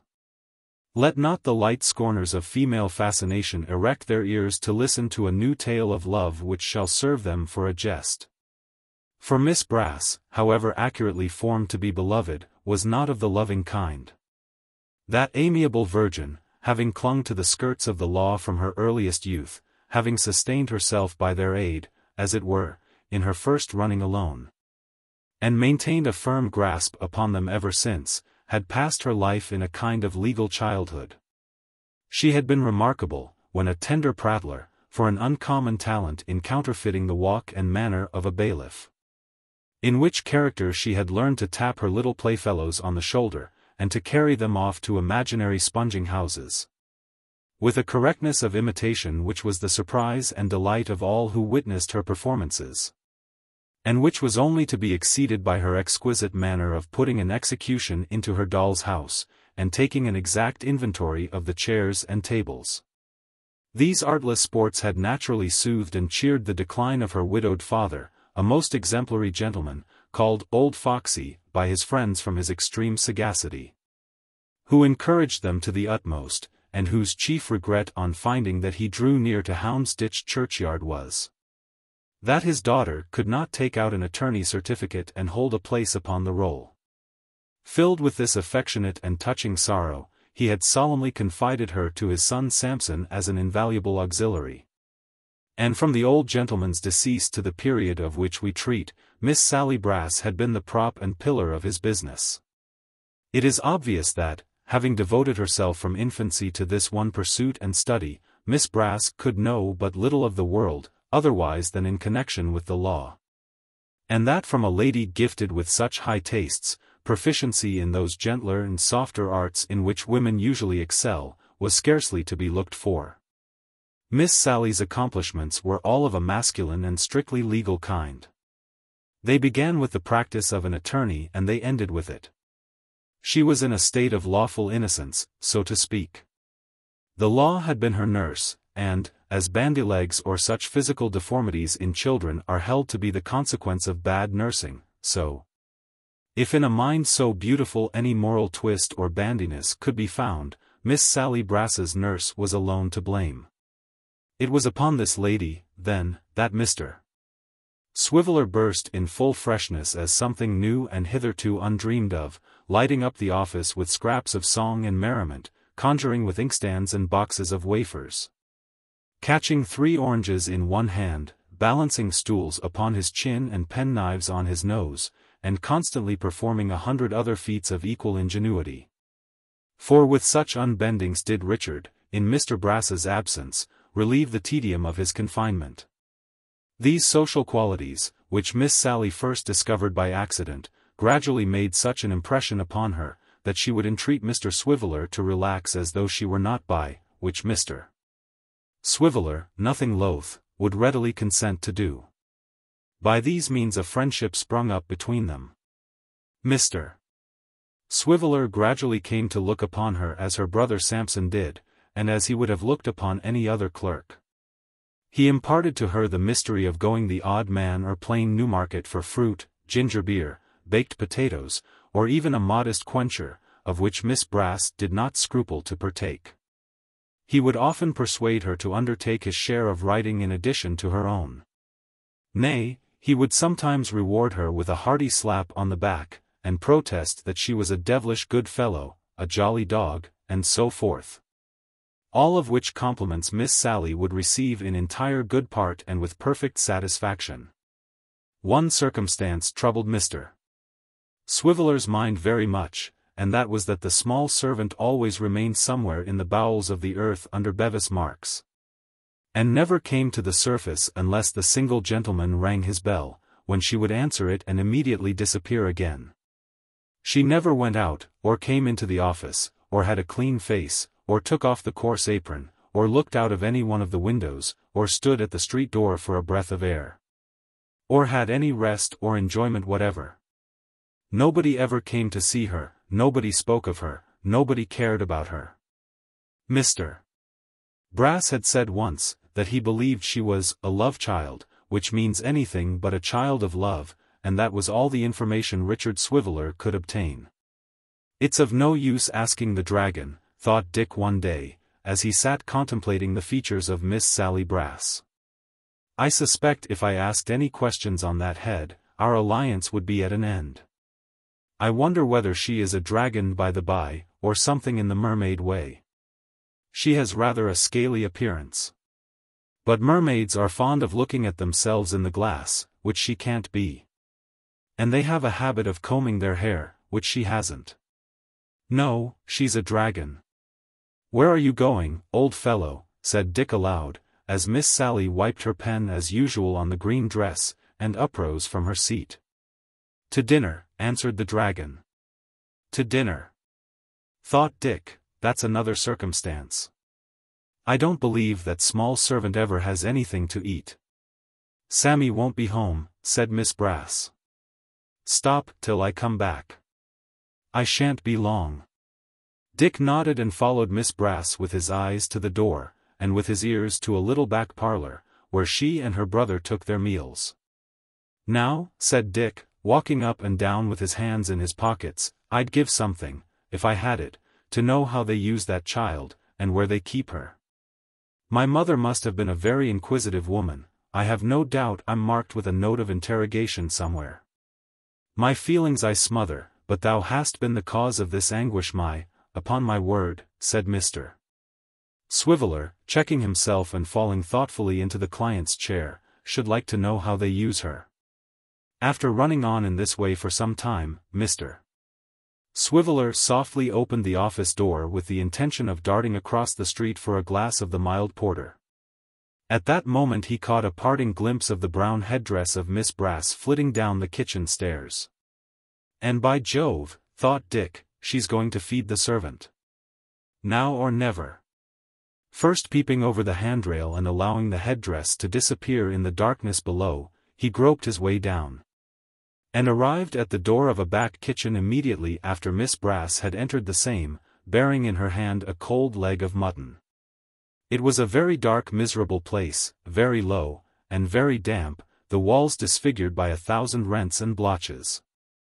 The water was trickling out of a leaky butt, and a most wretched cat was lapping up the drops with the sickly eagerness of starvation.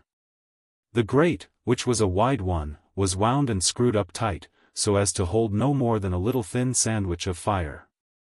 Everything was locked up. The coal cellar, the candle box, the salt box, the meat safe, were all padlocked. There was nothing that a beetle could have lunched upon. The pinched and meager aspect of the place would have killed a chameleon. He would have known at the first mouthful that the air was not eatable, and must have given up the ghost in despair. The small servant stood with humility in presence of Miss Sally, and hung her head. "Are you there?" said Miss Sally. "Yes, ma'am," was the answer in a weak voice. "Go further away from the leg of mutton or you'll be picking it, I know," said Miss Sally.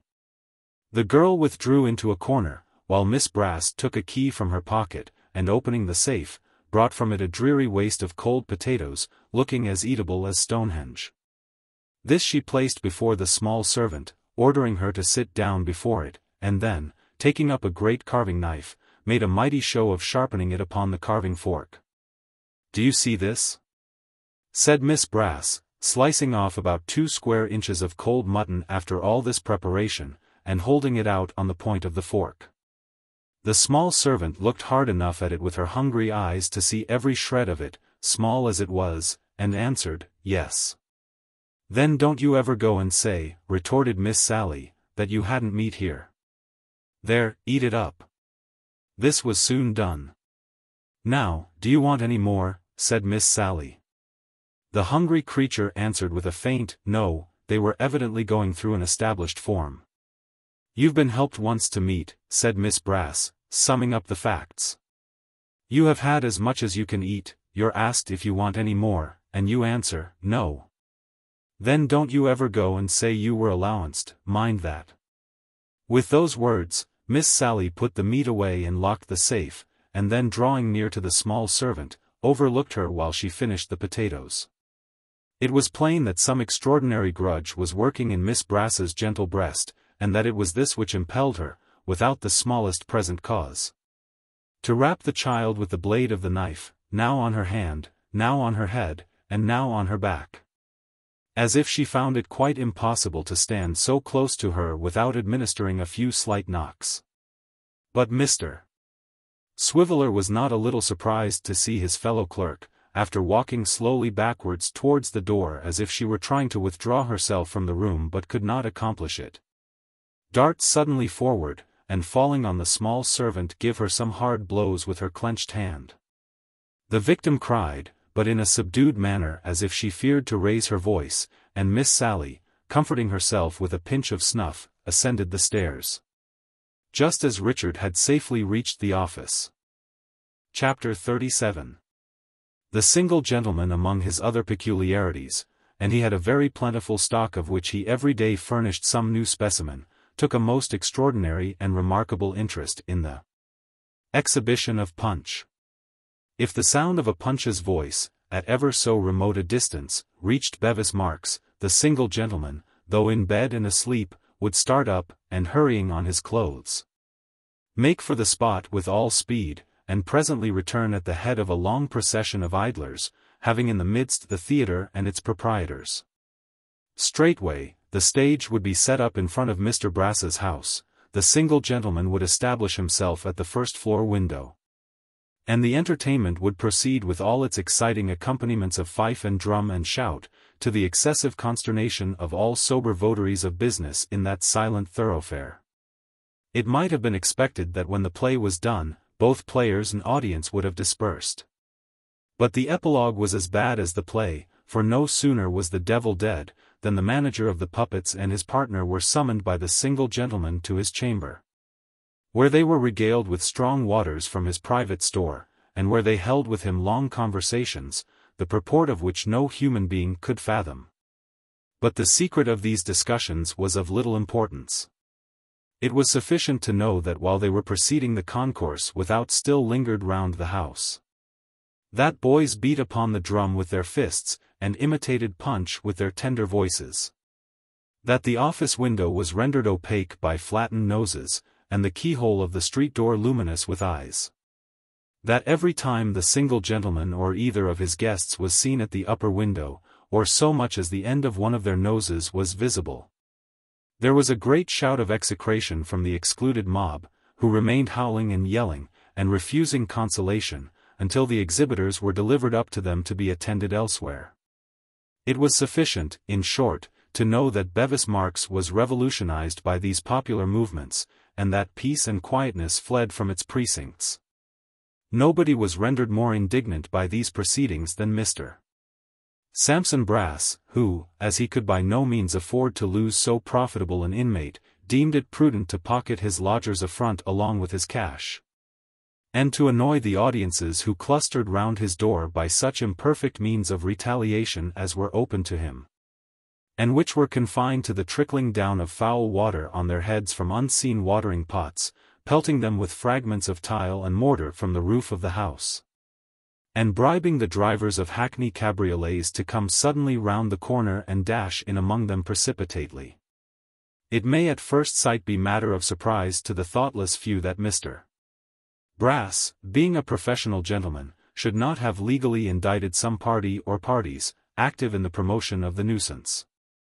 But they will be good enough to remember that as doctors seldom take their own prescriptions and divines do not always practice what they preach, so lawyers are shy of meddling with the law on their own account, knowing it to be an edged tool of uncertain application, very expensive in the working, and rather remarkable for its properties of close shaving, than for its always shaving the right person. "Come," said Mr. Brass one afternoon, "this is 2 days without a punch. I'm in hopes he has run through them all, at last." "Why are you in hopes?" returned Miss Sally. "What harm do they do?" "Here's a pretty sort of fellow," cried Brass, laying down his pen in despair.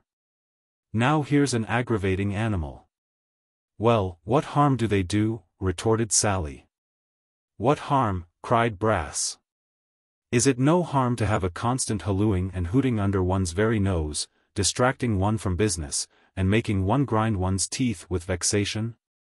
Is it no harm to be blinded and choked up, and have the king's highway stopped, with a set of screamers and roarers whose throats must be made of brass?" suggested Mr. Swiveller. "Ah! Of brass," said the lawyer, glancing at his clerk, to assure himself that he had suggested the word in good faith and without any sinister intention. "Is that no harm?"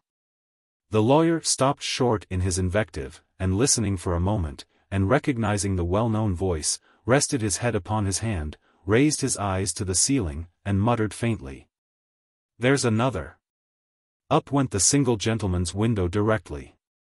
"There's another," repeated Brass. "And if I could get a brake and 4 blood horses to cut into the marks when the crowd is at its thickest, I'd give 18 pence and never grudge it." The distant squeak was heard again. The single gentleman's door burst open. He ran violently down the stairs, out into the street, and so past the window, without any hat, towards the quarter whence the sound proceeded, bent, no doubt, upon securing the stranger's services directly. "I wish I only knew who his friends were," muttered Sampson, filling his pocket with papers. "If they'd just get up a pretty little commission de lunatico at the Gray's Inn Coffee House and give me the job, I'd be content to have the lodgings empty for one while, at all events." With which words, and knocking his hat over his eyes as if for the purpose of shutting out even a glimpse of the dreadful visitation, Mr. Brass rushed from the house and hurried away. As Mr. Swiveller was decidedly favorable to these performances, upon the ground that looking at a punch, or indeed looking at anything out of window, was better than working. And as he had been for this reason at some pains to awaken in his fellow clerk a sense of their beauties and manifold deserts, both he and Miss Sally rose as with one accord and took up their positions at the window, upon the sill whereof, as in a post of honor, sundry young ladies and gentlemen who were employed in the dry nurture of babies, and who made a point of being present, with their young charges, on such occasions, had already established themselves as comfortably as the circumstances would allow. The glass being dim, Mr. Swiveller, agreeably to a friendly custom which he had established between them, hitched off the brown headdress from Miss Sally's head, and dusted it carefully therewith. By the time he had handed it back and its beautiful wearer had put it on again, which she did with perfect composure and indifference, the lodger returned with the show and showman at his heels, and a strong addition to the body of spectators. The exhibitor disappeared with all speed behind the drapery, and his partner, stationing himself by the side of the theatre, surveyed the audience with a remarkable expression of melancholy, which became more remarkable still when he breathed a hornpipe tune into that sweet musical instrument which is popularly termed a mouth-organ, without at all changing the mournful expression of the upper part of his face, though his mouth and chin were, of necessity, in lively spasms. The drama proceeded to its close, and held the spectators enchained in the customary manner.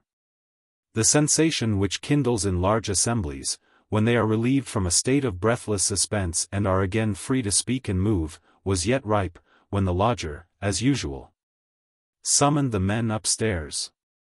"Both of you," he called from the window, for only the actual exhibitor, a little fat man, prepared to obey the summons. "I want to talk to you." "Come both of you." "Come, Tommy," said the little man. "I ain't a talker," replied the other. "Tell him so." "What should I go and talk for? Don't you see the gentleman's got a bottle and glass up there?" returned the little man. "And couldn't you have said so at first?" retorted the other with sudden alacrity. "Now, what are you waiting for? Are you going to keep the gentleman expecting us all day? Haven't you no manners?" With this remonstrance, the melancholy man, who was no other than Mr. Thomas Codlin, pushed past his friend and brother in the craft, Mr. Harris, otherwise Short or Trotters, and hurried before him to the single gentleman's apartment. "Now my men," said the single gentleman, "you have done very well. What will you take? Tell that little man behind to shut the door." "Shut the door, can't you?" said Mr. Codlin, turning gruffly to his friend. "You might have knowed that the gentleman wanted the door shut, without being told, I think." Mr. Short obeyed, observing under his breath that his friend seemed unusually cranky, and expressing a hope that there was no dairy in the neighborhood, or his temper would certainly spoil its contents. The gentleman pointed to a couple of chairs, and intimated by an emphatic nod of his head that he expected them to be seated. Messrs. Codlin and Short, after looking at each other with considerable doubt and indecision, at length sat down, each on the extreme edge of the chair pointed out to him, and held their hats very tight, while the single gentleman filled a couple of glasses from a bottle on the table beside him, and presented them in due form. "You're pretty well browned by the sun, both of you," said their entertainer. "Have you been traveling?" Mr. Short replied in the affirmative with a nod and a smile. Mr. Codlin added a corroborative nod and a short groan, as if he still felt the weight of the temple upon his shoulders. "To fairs, markets, races, and so forth, I suppose?" pursued the single gentleman. "Yes, sir," returned Short, "pretty nigh all over the west of England." "I have talked to men of your craft from north, east, and south," returned their host, in rather a hasty manner, "but I never lighted on any from the west before." "It's our reg'lar summer circuit is the west, master," said Short, "that's where it is. We take the east of London in the spring and winter, and the west of England in the summer time. Many's the hard days walking in rain and mud, and with never a penny earned, we've had down in the west. Let me fill your glass again." "Much obleeged to you, sir, I think I will," said Mr. Codlin, suddenly thrusting in his own and turning Short's aside. "I'm the sufferer, sir, in all the traveling, and in all the staying at home.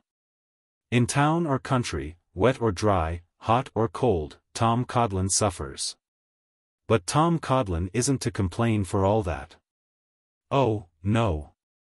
Short may complain, but if Codlin grumbles by so much as a word, oh dear, down with him directly.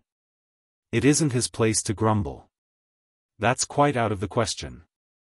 Codlin ain't without his usefulness," observed Short with an arch look, "but he don't always keep his eyes open.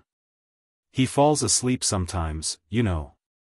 Remember them last races, Tommy." "Will you never leave off aggravating a man?" said Codlin. "It's very likely I was asleep when 5 and 10pence was collected, in one round, isn't it? I was attending to my business, and couldn't have my eyes in 20 places at once, like a peacock, no more than you could.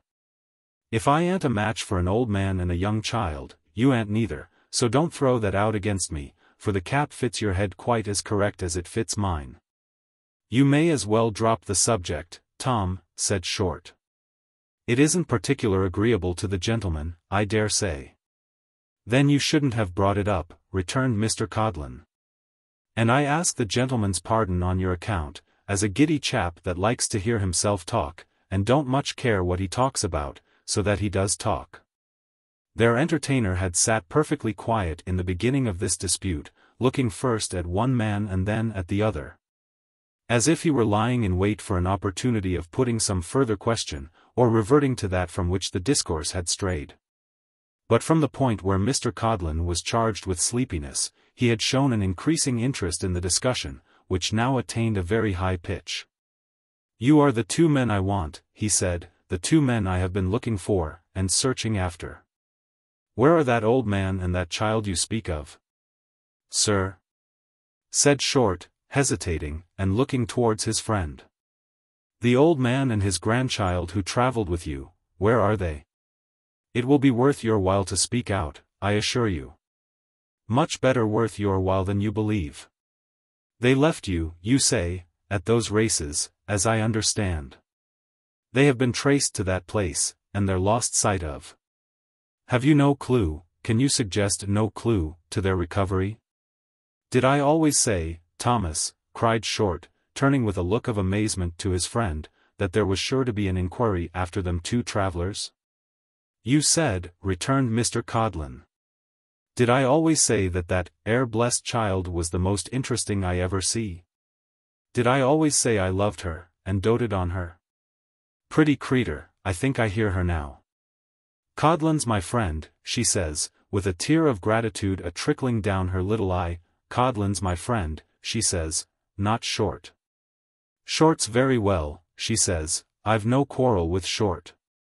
He means to be kind, I dare say, but Codlin, she says, has the feelings for my money, though he mayn't look it." Repeating these words with great emotion, Mr.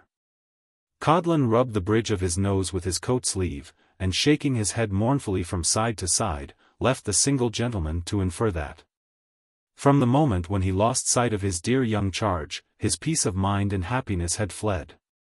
"Good God," said the single gentleman, pacing up and down the room, "have I found these men at last, only to discover that they can give me no information or assistance? It would have been better to have lived on in hope from day to day, and never to have lighted on them, than to have my expectations scattered." "Stay a minute," said Short. "A man of the name of Jerry, you know Jerry, Thomas?" "Oh, don't talk to me of Jerrys," replied Mr. Codlin. "How can I care a pinch of snuff for Jerrys, when I think of that darling child? Codlin's my friend, she says, dear, good, kind Codlin, as is always a devising pleasures for me. I don't object to Short, she says, but I cotton to Codlin. Once," said that gentleman reflectively, "she called me Father Codlin. I thought I should have bust." "A man of the name of Jerry, sir," said Short, turning from his selfish colleague to their new acquaintance, "what keeps a company of dancing dogs, told me in a accidental sort of way that he had seen the old gentleman in connection with a travelling waxwork, unbeknown to him.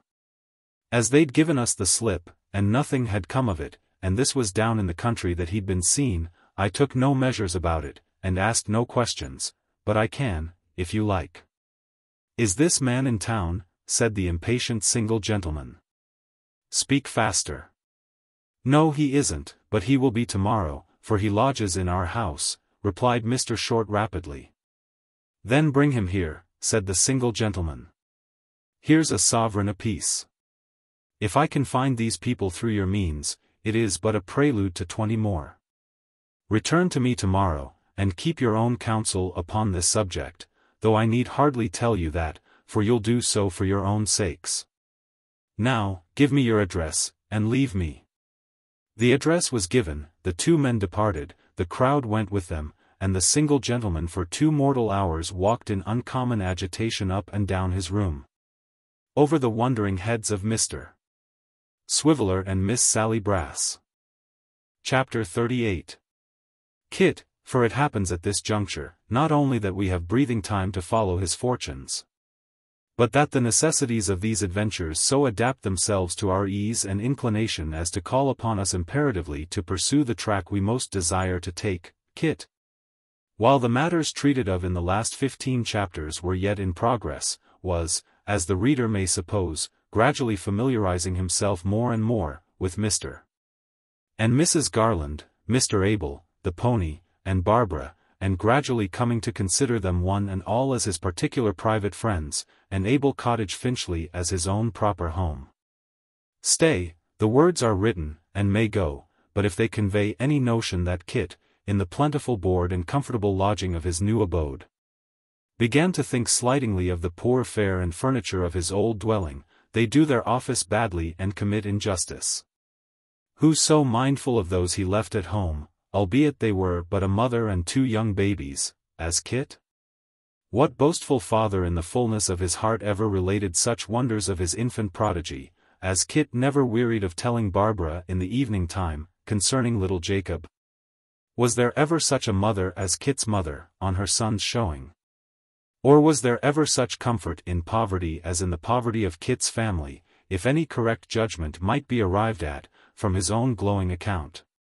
And let us linger in this place for an instant to remark that if ever household affections and loves are graceful things, they are graceful in the poor.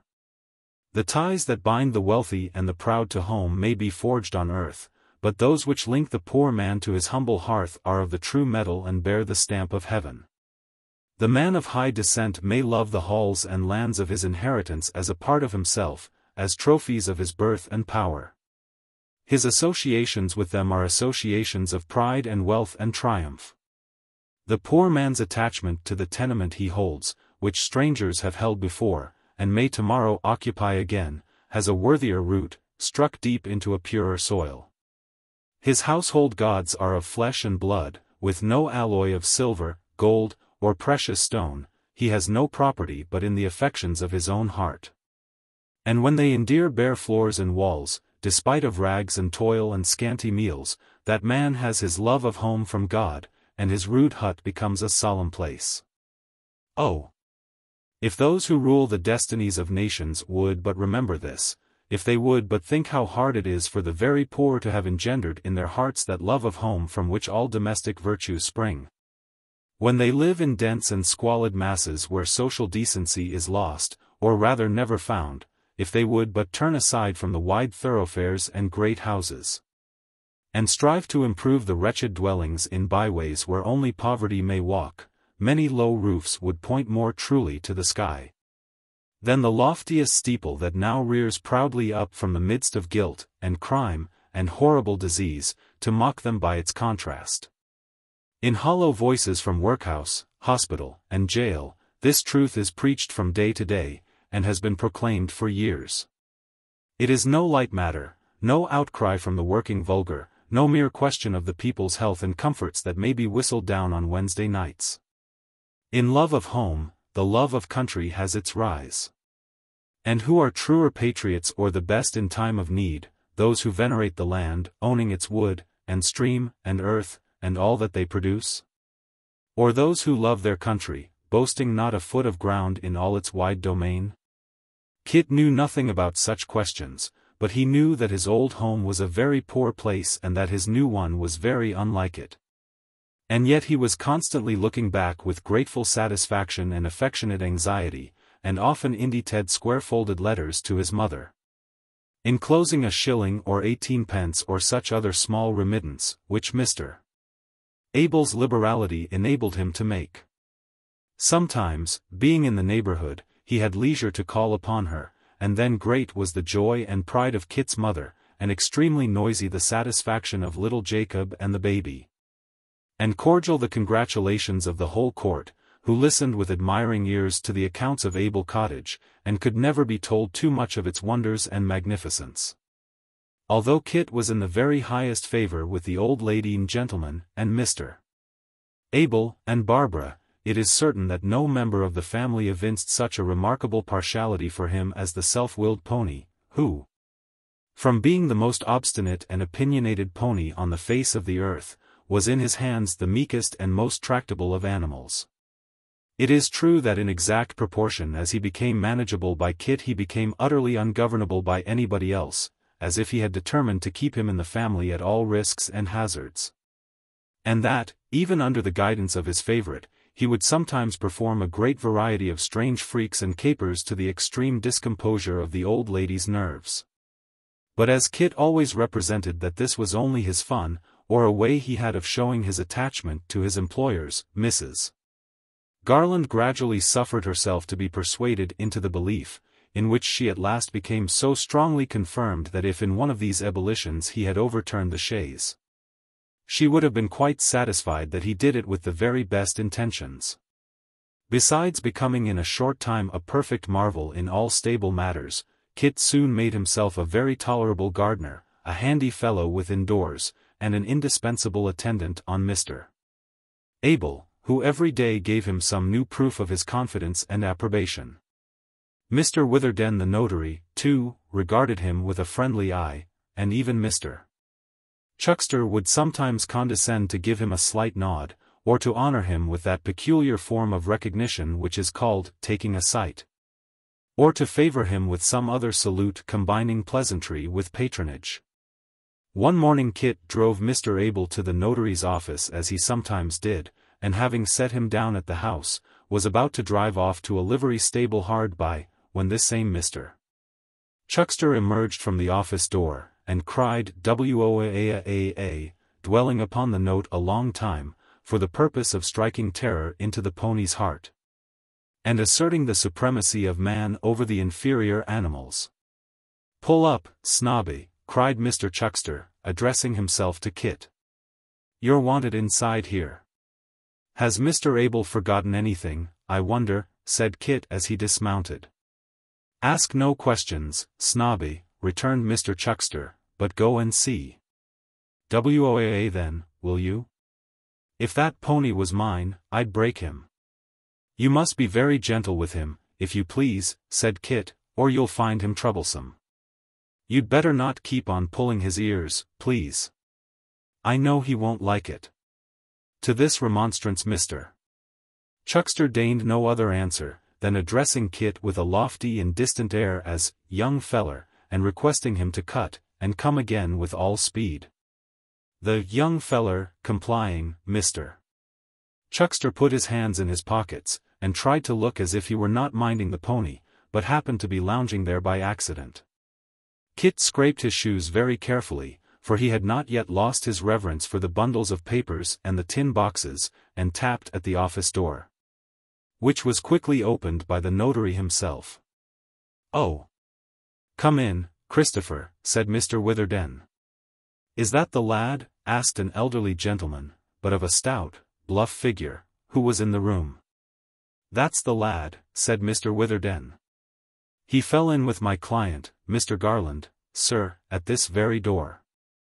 I have reason to think he is a good lad, sir, and that you may believe what he says. Let me introduce Mr.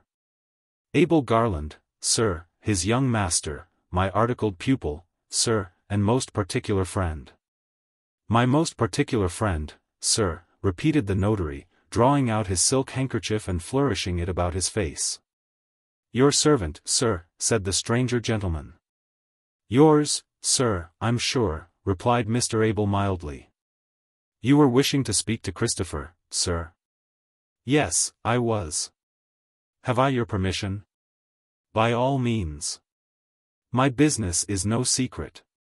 "Or I should rather say it need be no secret here," said the stranger, observing that Mr. Abel and the notary were preparing to retire. "It relates to a dealer in curiosities with whom he lived, and in whom I am earnestly and warmly interested. I have been a stranger to this country, gentlemen, for very many years, and if I am deficient in form and ceremony, I hope you will forgive me." "No forgiveness is necessary, sir." "None whatever," replied the notary, and so said Mr. Abel. "I have been making inquiries in the neighborhood in which his old master lived," said the stranger, "and I learnt that he had been served by this lad. I found out his mother's house, and was directed by her to this place as the nearest in which I should be likely to find him. That's the cause of my presenting myself here this morning." "I am very glad of any cause, sir," said the notary, "which procures me the honor of this visit." "Sir," retorted the stranger, "you speak like a mere man of the world, and I think you something better. Therefore, pray do not sink your real character in paying unmeaning compliments to me." "Hem," coughed the notary. "You're a plain speaker, sir." "And a plain dealer," returned the stranger. "It may be my long absence and inexperience that lead me to the conclusion, but if plain speakers are scarce in this part of the world, I fancy that plain dealers are still scarcer. If my speaking should offend you, sir, my dealing, I hope, will make amends." Mr. Witherden seemed a little disconcerted by the elderly gentleman's mode of conducting the dialogue. And as for Kit, he looked at him in open-mouthed astonishment, wondering what kind of language he would address to him, if he talked in that free and easy way to a notary. It was with no harshness, however, though with something of constitutional irritability and haste, that he turned to Kit and said, "If you think, my lad, that I am pursuing these inquiries with any other view than that of serving and reclaiming those I am in search of, you do me a very great wrong, and deceive yourself. Don't be deceived, I beg of you, but rely upon my assurance. The fact is, gentlemen," he added, turning again to the notary and his pupil, "that I am in a very painful and wholly unexpected position.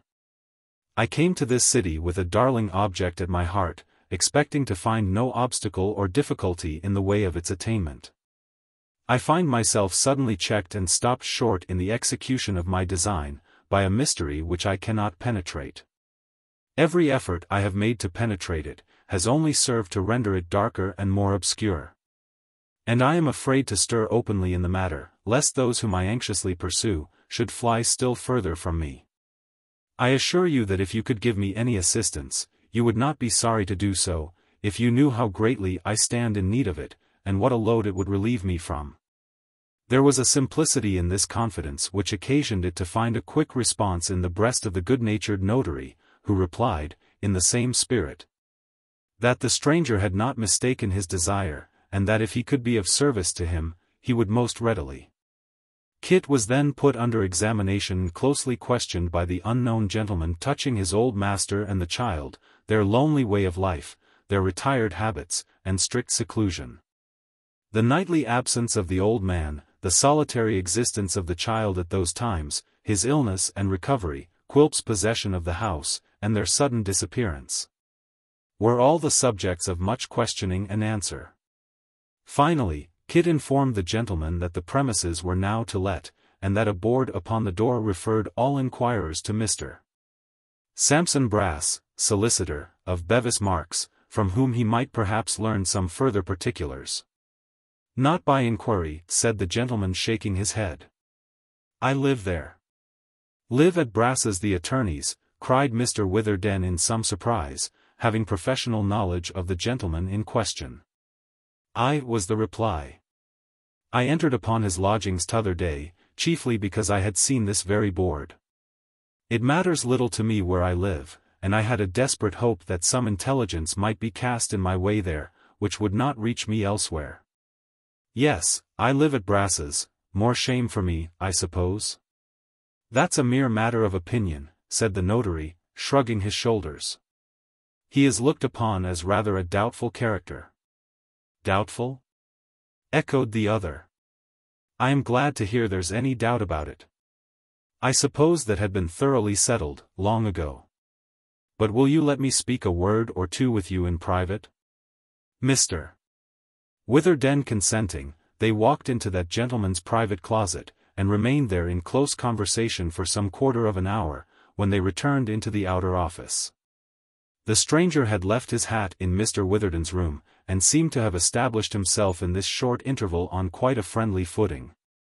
"I'll not detain you any longer now," he said, putting a crown into Kit's hand, and looking towards the notary. "You shall hear from me again. Not a word of this, you know, except to your master and mistress." "Mother, sir, would be glad to know," said Kit, faltering. "Glad to know what?" "Anything, so that it was no harm, about Miss Nell." "Would she? Well then, you may tell her if she can keep a secret. But mind, not a word of this to anybody else. Don't forget that. Be particular." "I'll take care, sir," said Kit. "Thankee, sir, and good morning." Now, it happened that the gentleman, in his anxiety to impress upon Kit that he was not to tell anybody what had passed between them, followed him out to the door to repeat his caution. And it further happened that at that moment the eyes of Mr. Richard Swiveller were turned in that direction, and beheld his mysterious friend and Kit together. It was quite an accident, and the way in which it came about was this. Mr. Chuckster, being a gentleman of a cultivated taste and refined spirit, was one of that lodge of glorious Apollos whereof Mr. Swiveller was perpetual grand. Mr.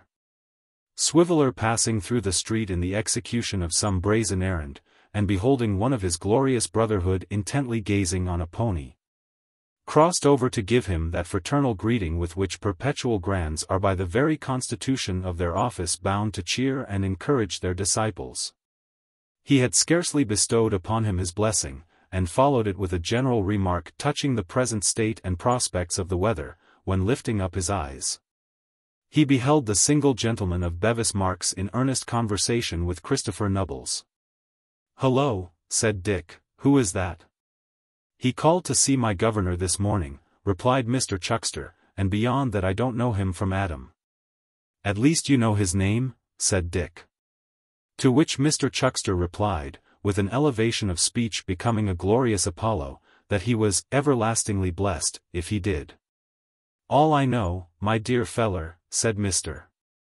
Chuckster, running his fingers through his hair, "is, that he is the cause of my having stood here 20 minutes, for which I hate him with a mortal and undying hatred, and would pursue him to the confines of eternity, if I could afford the time."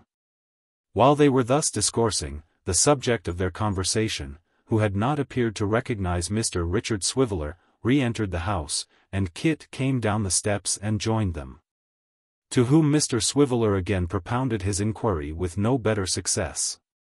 "He is a very nice gentleman, sir," said Kit, "and that's all I know about him." Mr. Chuckster waxed wroth at this answer, and without applying the remark to any particular case, mentioned as a general truth that it was expedient to break the heads of snobs, and to tweak their noses. Without expressing his concurrence in this sentiment, Mr. Swiveller after a few moments of abstraction inquired which way Kit was driving, and being informed, declared it was his way, and that he would trespass on him for a lift. Kit would gladly have declined the proffered honor, but as Mr. Swiveller was already established in the seat beside him, he had no means of doing so otherwise than by a forcible ejectment, and therefore drove briskly off, so briskly indeed as to cut short the leave-taking between Mr. Chuckster and his grand master, and to occasion the former gentleman some inconvenience from having his corns squeezed by the impatient pony. As Whisker was tired of standing, and Mr. Swiveller was kind enough to stimulate him still further by shrill whistles, and various sporting cries, they rattled off at too sharp a pace to admit of much conversation, especially as the pony, incensed by Mr. Swiveller's admonitions, took a particular fancy for the lampposts and cart wheels, and evinced a strong desire to run on the pavement and rasp himself against brick walls. It was not, therefore, until they had arrived at the stable, and the chaise had been extricated from a very small doorway into which the pony dragged it under the impression that he could take it along with him into his usual stall, that Mr. Swiveller found time to talk. "It's hard work," said Richard. "What do you say to some beer?" Kit at first declined, but presently consented, and they adjourned to the neighboring bar together. "We'll drink our friend what's his name," said Dick, holding up the bright frothy pot. "That was talking to you this morning, you know. I know him, a good fellow, but eccentric, very. Here's what's his name."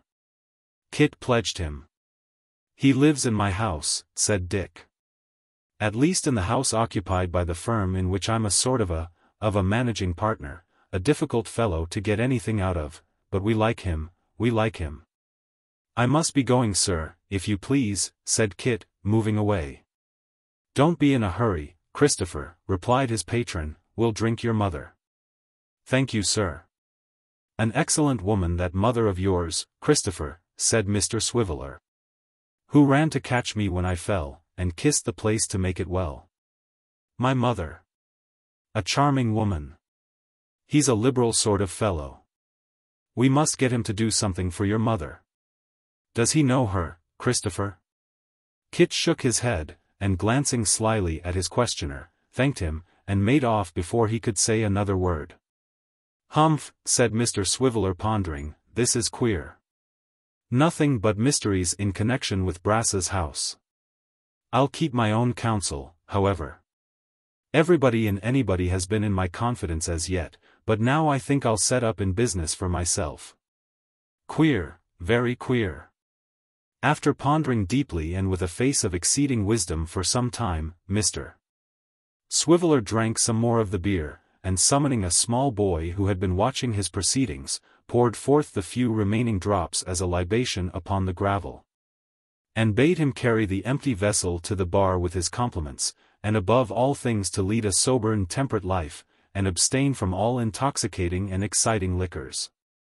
Having given him this piece of moral advice for his trouble, which as he wisely observed was far better than halfpence, the perpetual Grand Master of the glorious Apollos thrust his hands into his pockets and sauntered away, still pondering as he went. Chapter 39. All that day, though he waited for Mr. Abel until evening, Kit kept clear of his mother's house, determined not to anticipate by the slightest approach the pleasures of the morrow, but to let them come in their full rush of delight. For tomorrow was the great and long-looked-for epoch in his life. Tomorrow was the end of his first quarter, the day of receiving for the first time 1/4 part of his annual income of £6 in one vast sum of 30 shillings. Tomorrow was to be a half-holiday devoted to a whirl of entertainments. And little Jacob was to know what oysters meant, and to see a play. All manner of incidents combined in favor of the occasion. Not only had Mr. and Mrs. Garland forewarned him that they intended to make no deduction for his outfit from the great amount, but to pay it him unbroken in all its gigantic grandeur. Not only had the unknown gentleman increased the stock by the sum of 5 shillings, which was a perfect godsend and in itself a fortune. Not only had these things come to pass which nobody could have calculated upon, or in their wildest dreams have hoped. But it was Barbara's quarter too, Barbara's quarter, that very day, and Barbara had a half-holiday as well as Kit, and Barbara's mother was going to make one of the party. And to take tea with Kit's mother, and cultivate her acquaintance. To be sure Kit looked out of his window very early that morning to see which way the clouds were flying, and to be sure Barbara would have been at hers too if she had not sat up so late overnight, starching and ironing small pieces of muslin, and crimping them into frills, and sewing them on to other pieces to form magnificent holes for next day's wear. But they were both up very early for all that, and had small appetites for breakfast and less for dinner. And were in a state of great excitement when Barbara's mother came in with astonishing accounts of the fineness of the weather out of doors, but with a very large umbrella notwithstanding. For people like Barbara's mother seldom make holiday without one, and when the bell rung for them to go upstairs and receive their quarter's money in gold and silver. Well, wasn't Mr. Garland kind when he said, "Christopher, here's your money, and you have earned it well," and wasn't Mrs. Garland kind when she said, "Barbara, here's yours, and I'm much pleased with you," and didn't Kit sign his name bold to his receipt, and didn't Barbara sign her name all a-trembling to hers? And wasn't it beautiful to see how Mrs. Garland poured out Barbara's mother a glass of wine? And didn't Barbara's mother speak up when she said, "Here's blessing you, ma'am, as a good lady, and you, sir, as a good gentleman, and Barbara my love to you, and here's towards you, Mr. Christopher," and wasn't she as long drinking it as if it had been a tumblerful, and didn't she look genteel standing there with her gloves on? And wasn't there plenty of laughing and talking among them as they reviewed all these matters upon the top of the coach, and didn't they pity the people who hadn't got a holiday? But Kit's mother again, wouldn't anybody have supposed she had come of a good stock and been a lady all her life? There she was, quite ready to receive them, with a display of tea things that might have warmed the heart of a china shop. And little Jacob and the baby in such a state of perfection that their clothes looked as good as new, though heaven knows they were old enough. Didn't she say before they had sat down 5 minutes that Barbara's mother was exactly the sort of lady she expected? And didn't Barbara's mother say that Kit's mother was the very picture of what she had expected, and didn't Kit's mother compliment Barbara's mother on Barbara? And didn't Barbara's mother compliment Kit's mother on Kit, and wasn't Barbara herself quite fascinated with little Jacob, and did ever a child show off when he was wanted, as that child did? Or make such friends as he made? "And we are both widows too," said Barbara's mother. We must have been made to know each other." "I haven't a doubt about it," returned Mrs. Nubbles. "And what a pity it is we didn't know each other sooner." "But then you know it's such a pleasure," said Barbara's mother, "to have it brought about by one son and daughter, that it's fully made up for, now ain't it?" To this, Kit's mother yielded her full assent, and tracing things back from effects to causes, they naturally reverted to their deceased husbands, respecting whose lives, deaths, and burials. They compared notes, and discovered sundry circumstances that tallied with wonderful exactness. Such as Barbara's father having been exactly 4 years and 10 months older than Kit's father, and one of them having died on a Wednesday and the other on a Thursday. And both of them having been of a very fine make and remarkably good-looking, with other extraordinary coincidences. These recollections being of a kind calculated to cast a shadow on the brightness of the holiday, Kit diverted the conversation to general topics. And they were soon in great force again and as merry as before. Among other things, Kit told them about his old place, and the extraordinary beauty of Nell, of whom he had talked to Barbara 1,000 times already. But the last-named circumstance failed to interest his hearers to anything like the extent he had supposed. And even his mother said, looking accidentally at Barbara at the same time, that there was no doubt Miss Nell was very pretty, but she was but a child after all. And there were many young women quite as pretty as she. And Barbara mildly observed that she should think so, and that she never could help believing Mr. Christopher must be under a mistake, which Kit wondered at very much, not being able to conceive what reason she had for doubting him. Barbara's mother too observed that it was very common for young folks to change at about 14 or 15, and whereas they had been very pretty before, to grow up quite plain. Which truth she illustrated by many forcible examples, especially one of a young man who being a builder with great prospects had been particular in his attentions to Barbara. But whom Barbara would have nothing to say to, which, though everything happened for the best, she almost thought was a pity. Kit said he thought so too, and so he did honestly, and he wondered what made Barbara so silent all at once, and why his mother looked at him as if he shouldn't have said it. However, it was high time now to be thinking of the play, for which great preparation was required in the way of shawls and bonnets. Not to mention one handkerchief full of oranges and another of apples, which took some time tying up, in consequence of the fruit having a tendency to roll out at the corners. At length everything was ready, and they went off very fast. Kit's mother carrying the baby, who was dreadfully wide awake, and Kit holding little Jacob in one hand, and escorting Barbara with the other, a state of things which occasioned the two mothers, who walked behind, to declare that they looked quite family folks, and caused Barbara to blush and say, "Now don't, mother."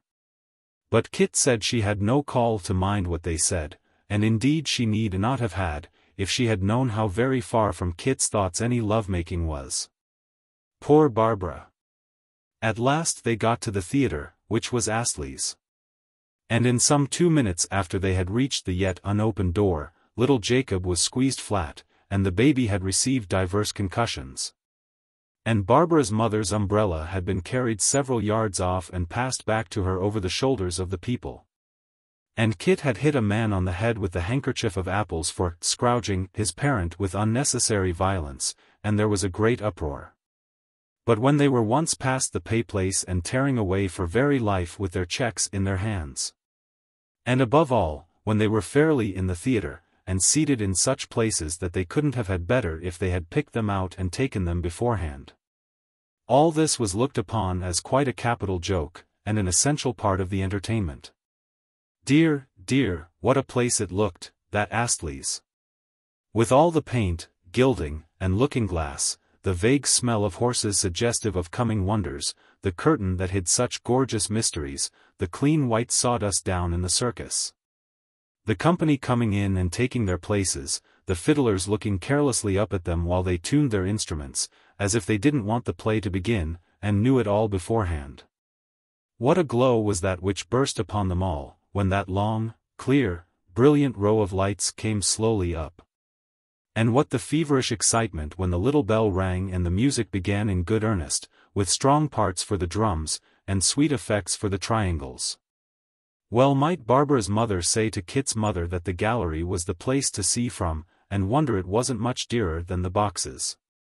And well might Barbara feel doubtful whether to laugh or cry, in her flutter of delight. Then the play itself. The horses which little Jacob believed from the first to be alive, and the ladies and gentlemen of whose reality he could be by no means persuaded. Having never seen or heard anything at all like them, the firing, which made Barbara wink, the forlorn lady, who made her cry, the tyrant, who made her tremble, the man who sung the song with the lady's maid and danced the chorus, who made her laugh, the pony who reared up on his hind legs when he saw the murderer, and wouldn't hear of walking on all fours again until he was taken into custody, the clown who ventured on such familiarities with the military man in boots, the lady who jumped over the 9-and-20 ribbons and came down safe upon the horse's back, everything was delightful, splendid, and surprising. Little Jacob applauded till his hands were sore, Kit cried encore at the end of everything, the 3-act piece included.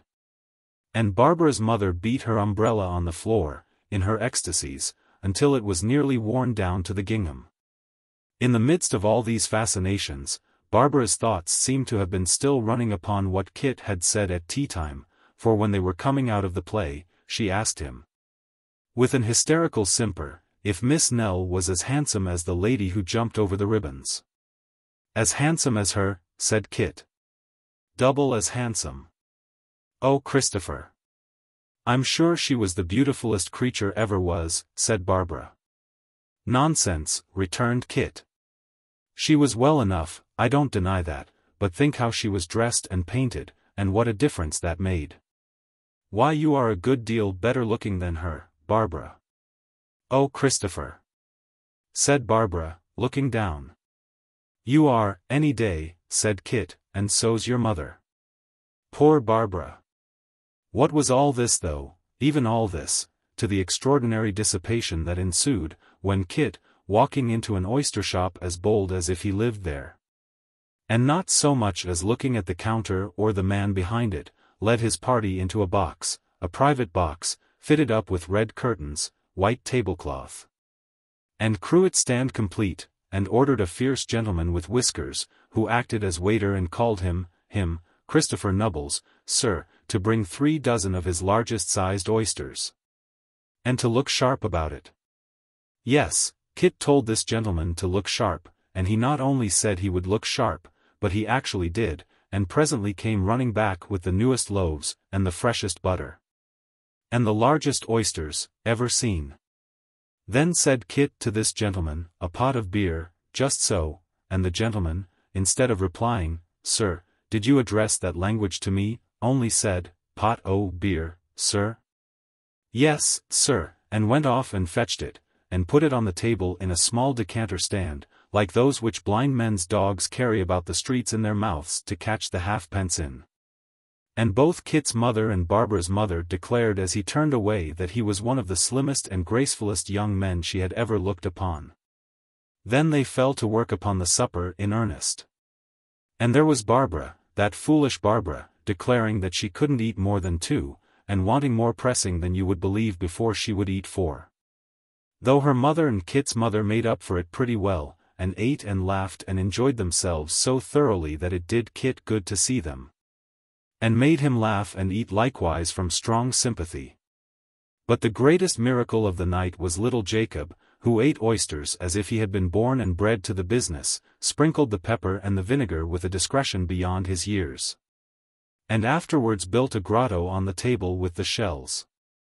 There was the baby too, who had never closed an eye all night, but had sat as good as gold, trying to force a large orange into his mouth, and gazing intently at the lights in the chandelier. There he was, sitting up in his mother's lap, staring at the gas without winking, and making indentations in his soft visage with an oyster shell, to that degree that a heart of iron must have loved him. In short, there never was a more successful supper, and when Kit ordered in a glass of something hot to finish with, and proposed Mr. and Mrs. Garland before sending it round, there were not 6 happier people in all the world.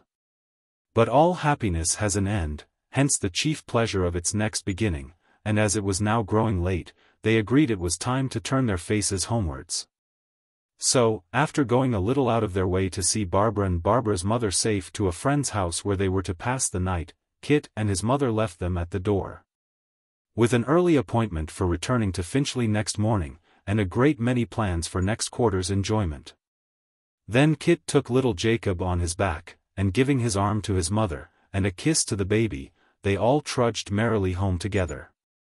Chapter 40. Full of that vague kind of penitence which holidays awaken next morning, Kit turned out at sunrise, and, with his faith in last night's enjoyments a little shaken by cool daylight and the return to everyday duties and occupations, went to meet Barbara and her mother at the appointed place. And being careful not to awaken any of the little household, who were yet resting from their unusual fatigues, Kit left his money on the chimney-piece, with an inscription in chalk calling his mother's attention to the circumstance, and informing her that it came from her dutiful son. And went his way, with a heart something heavier than his pockets, but free from any very great oppression notwithstanding. Oh, these holidays! Why will they leave us some regret? Why cannot we push them back only a week or two in our memories, so as to put them at once at that convenient distance whence they may be regarded either with a calm indifference or a pleasant effort of recollection?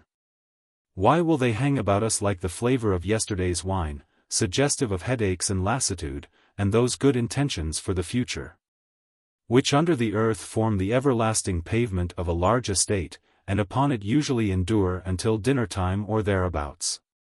Who will wonder that Barbara had a headache, or that Barbara's mother was disposed to be cross, or that she slightly underrated Astley's, and thought the clown was older than they had taken him to be last night? Kit was not surprised to hear her say so, not he. He had already had a misgiving that the inconstant actors in that dazzling vision had been doing the same thing the night before last, and would do it again that night, and the next, and for weeks and months to come, though he would not be there. Such is the difference between yesterday and today. We are all going to the play, or coming home from it. However, the sun himself is weak when he first rises, and gathers strength and courage as the day gets on.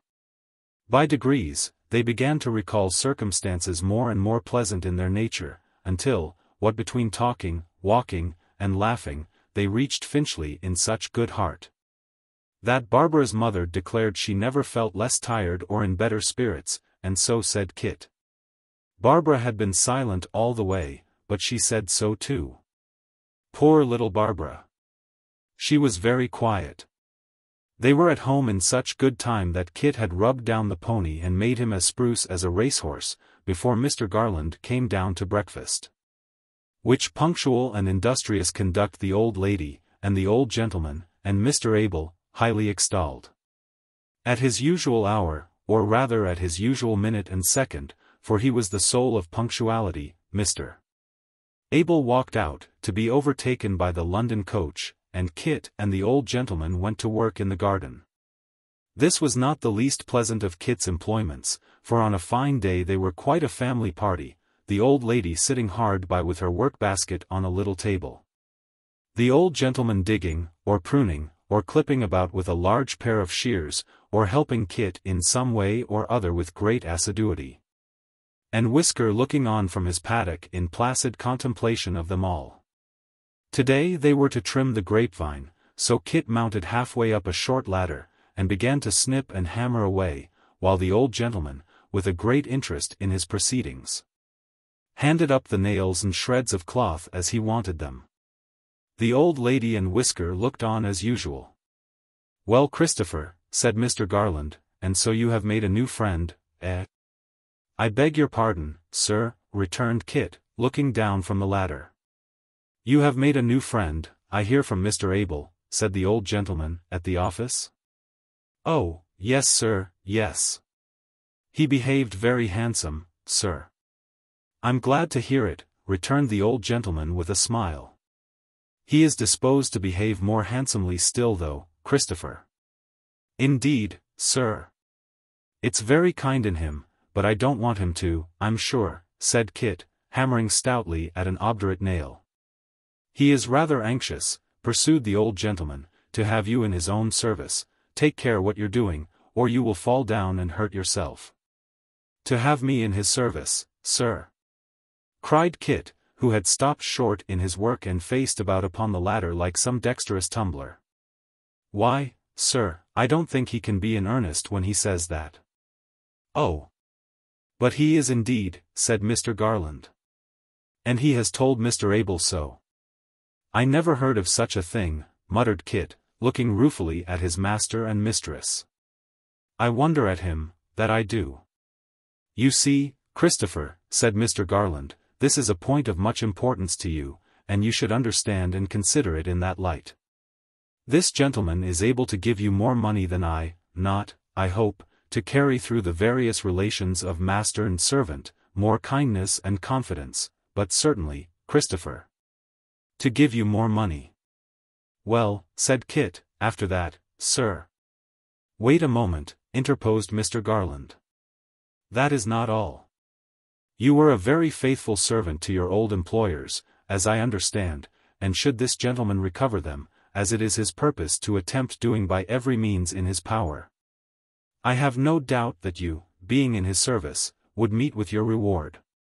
Besides," added the old gentleman with stronger emphasis, "besides having the pleasure of being again brought into communication with those to whom you seem to be so very strongly and disinterestedly attached. You must think of all this, Christopher, and not be rash or hasty in your choice." Kit did suffer one twinge, one momentary pang in keeping the resolution he had already formed, when this last argument passed swiftly into his thoughts, and conjured up the realization of all his hopes and fancies. But it was gone in a minute, and he sturdily rejoined that the gentleman must look out for somebody else, as he did think he might have done at first. "He has no right to think that I'd be led away to go to him, sir," said Kit, turning round again after half a minute's hammering. "Does he think I'm a fool?"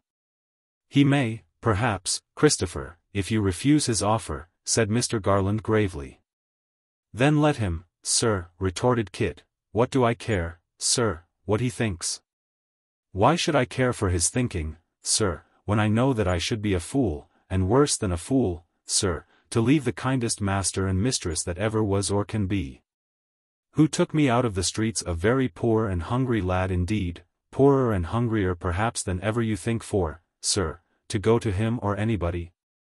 If Miss Nell was to come back, ma'am," added Kit, turning suddenly to his mistress, "why that would be another thing, and perhaps if she wanted me, I might ask you now and then to let me work for her when all was done at home. But when she comes back, I see now that she'll be rich as old master always said she would, and being a rich young lady, what could she want of me? No, no," added Kit, shaking his head sorrowfully, "she'll never want me any more, and bless her, I hope she never may, though I should like to see her too."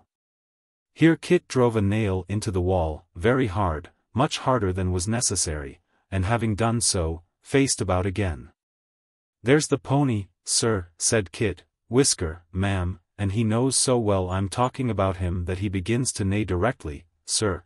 Would he let anybody come near him but me, ma'am? Here's the garden, sir, and Mr. Abel, ma'am. Would Mr. Abel part with me, sir, or is there anybody that could be fonder of the garden, ma'am? It would break mother's heart, sir, and even little Jacob would have sense enough to cry his eyes out, ma'am, if he thought that Mr. Abel could wish to part with me so soon, after having told me only the other day that he hoped we might be together for years to come."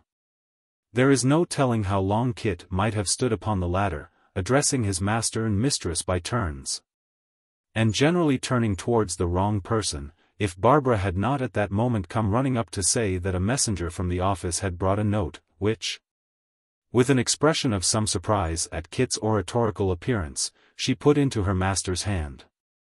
"Oh," said the old gentleman after reading it, "ask the messenger to walk this way." Barbara tripping off to do as she was bid, he turned to Kit and said that they would not pursue the subject any further, and that Kit could not be more unwilling to part with them than they would be to part with Kit. A sentiment which the old lady very generously echoed. "At the same time, Christopher," added Mr. Garland, glancing at the note in his hand, if the gentleman should want to borrow you now and then for an hour or so, or even a day or so, at a time, we must consent to lend you. And you must consent to be lent. Oh! Here is the young gentleman. How do you do, sir? This salutation was addressed to Mr. Chuckster, who, with his hat extremely on one side, and his hair a long way beyond it, came swaggering up the walk. Hope I see you well, sir, returned that gentleman. Hope I see you well, ma'am. Charming box this, sir. Delicious country, to be sure. You want to take Kit back with you, I find, observed Mr. Garland. I've got a chariot cab waiting on purpose, replied the clerk. A very spanking grey in that cab, sir, if you're a judge of horseflesh. Declining to inspect the spanking grey, on the plea that he was but poorly acquainted with such matters, and would but imperfectly appreciate his beauties, Mr. Garland invited Mr. Chuckster to partake of a slight repast in the way of lunch, and that gentleman readily consenting, certain cold viands, flanked with ale and wine, were speedily prepared for his refreshment. At this repast, Mr. Chuckster exerted his utmost abilities to enchant his entertainers, and impress them with a conviction of the mental superiority of those who dwelt in town. With which view he led the discourse to the small scandal of the day, in which he was justly considered by his friends to shine prodigiously. Thus, he was in a condition to relate the exact circumstances of the difference between the Marquis of Misler and Lord Bobby, which it appeared originated in a disputed bottle of champagne. And not in a pigeon pie, as erroneously reported in the newspapers. Neither had Lord Bobby said to the Marquis of Misler, Misler, one of us two tells a lie, and I'm not the man, as incorrectly stated by the same authorities. But, Misler, you know where I'm to be found, and, damn, sir, find me if you want me, which, of course, entirely changed the aspect of this interesting question. And placed it in a very different light. He also acquainted them with the precise amount of the income guaranteed by the Duke of Thigsbury to Violetta Stetta of the Italian Opera, which it appeared was payable quarterly. And not half-yearly, as the public had been given to understand, and which was exclusive, and not inclusive, as had been monstrously stated, of jewellery, perfumery, hair powder for 5 footmen. And 2 daily changes of kid gloves for a page. Having entreated the old lady and gentleman to set their minds at rest upon these absorbing points, for they might rely on his statement being the correct one, Mr. Chuckster entertained them with theatrical chit-chat and the court circular. And so wound up a brilliant and fascinating conversation which he had maintained alone, and without any assistance whatever, for upwards of 3/4 of an hour. And now that the nag has got his wind again, said Mr. Chuckster rising in a graceful manner, I'm afraid I must cut my stick. Neither Mr. nor Mrs. Garland offered any opposition to his tearing himself away, feeling, no doubt, that such a man could ill be spared from his proper sphere of action, and therefore Mr. Chuckster and Kit were shortly afterwards upon their way to town, Kit being perched upon the box of the cabriolet beside the driver, and Mr.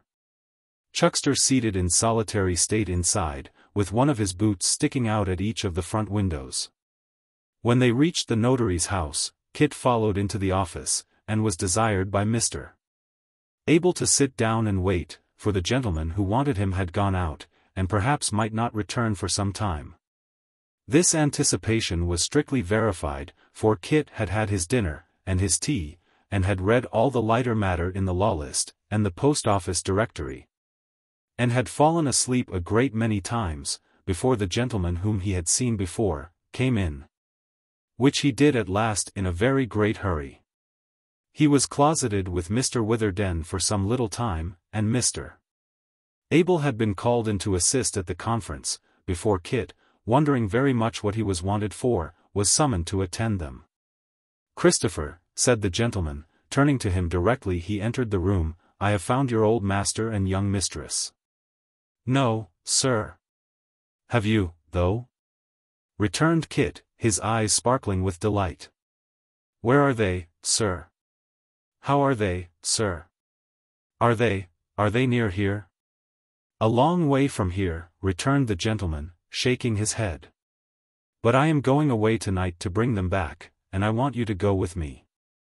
Me, sir? Cried Kit, full of joy and surprise. The place, said the strange gentleman, turning thoughtfully to the notary, indicated by this man of the dogs, is, how far from here? 60 miles. From 60 to 70. Humph. If we travel post all night, we shall reach there in good time tomorrow morning. Now, the only question is, as they will not know me, and the child, God bless her, would think that any stranger pursuing them had a design upon her grandfather's liberty, can I do better than take this lad, whom they both know and will readily remember, as an assurance to them of my friendly intentions? Certainly not, replied the notary. Take Christopher by all means. I beg your pardon, sir, said Kit, who had listened to this discourse with a lengthening countenance, but if that's the reason, I'm afraid I should do more harm than good, Miss Nell, sir. She knows me, and would trust in me, I am sure. But old master, I don't know why, gentlemen, nobody does, would not bear me in his sight after he had been ill, and Miss Nell herself told me that I must not go near him or let him see me any more. I should spoil all that you were doing if I went, I'm afraid. I'd give the world to go, but you had better not take me, sir. Another difficulty, cried the impetuous gentleman. Was ever man so beset as I? Is there nobody else that knew them, nobody else in whom they had any confidence?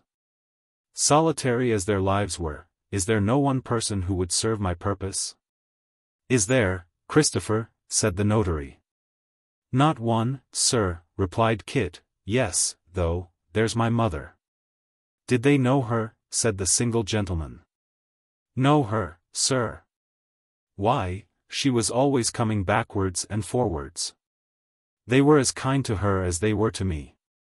Bless you, sir, she expected they'd come back to her house. Then where the devil is the woman? Said the impatient gentleman, catching up his hat. Why isn't she here? Why is that woman always out of the way when she is most wanted? In a word, the single gentleman was bursting out of the office, bent upon laying violent hands on Kit's mother, forcing her into a post-chaise, and carrying her off. When this novel kind of abduction was with some difficulty prevented by the joint efforts of Mr. Abel and the notary, who restrained him by dint of their remonstrances, and persuaded him to sound Kit upon the probability of her being able and willing to undertake such a journey on so short a notice. This occasioned some doubts on the part of Kit, and some violent demonstrations on that of the single gentleman, and a great many soothing speeches on that of the notary and Mr. Abel.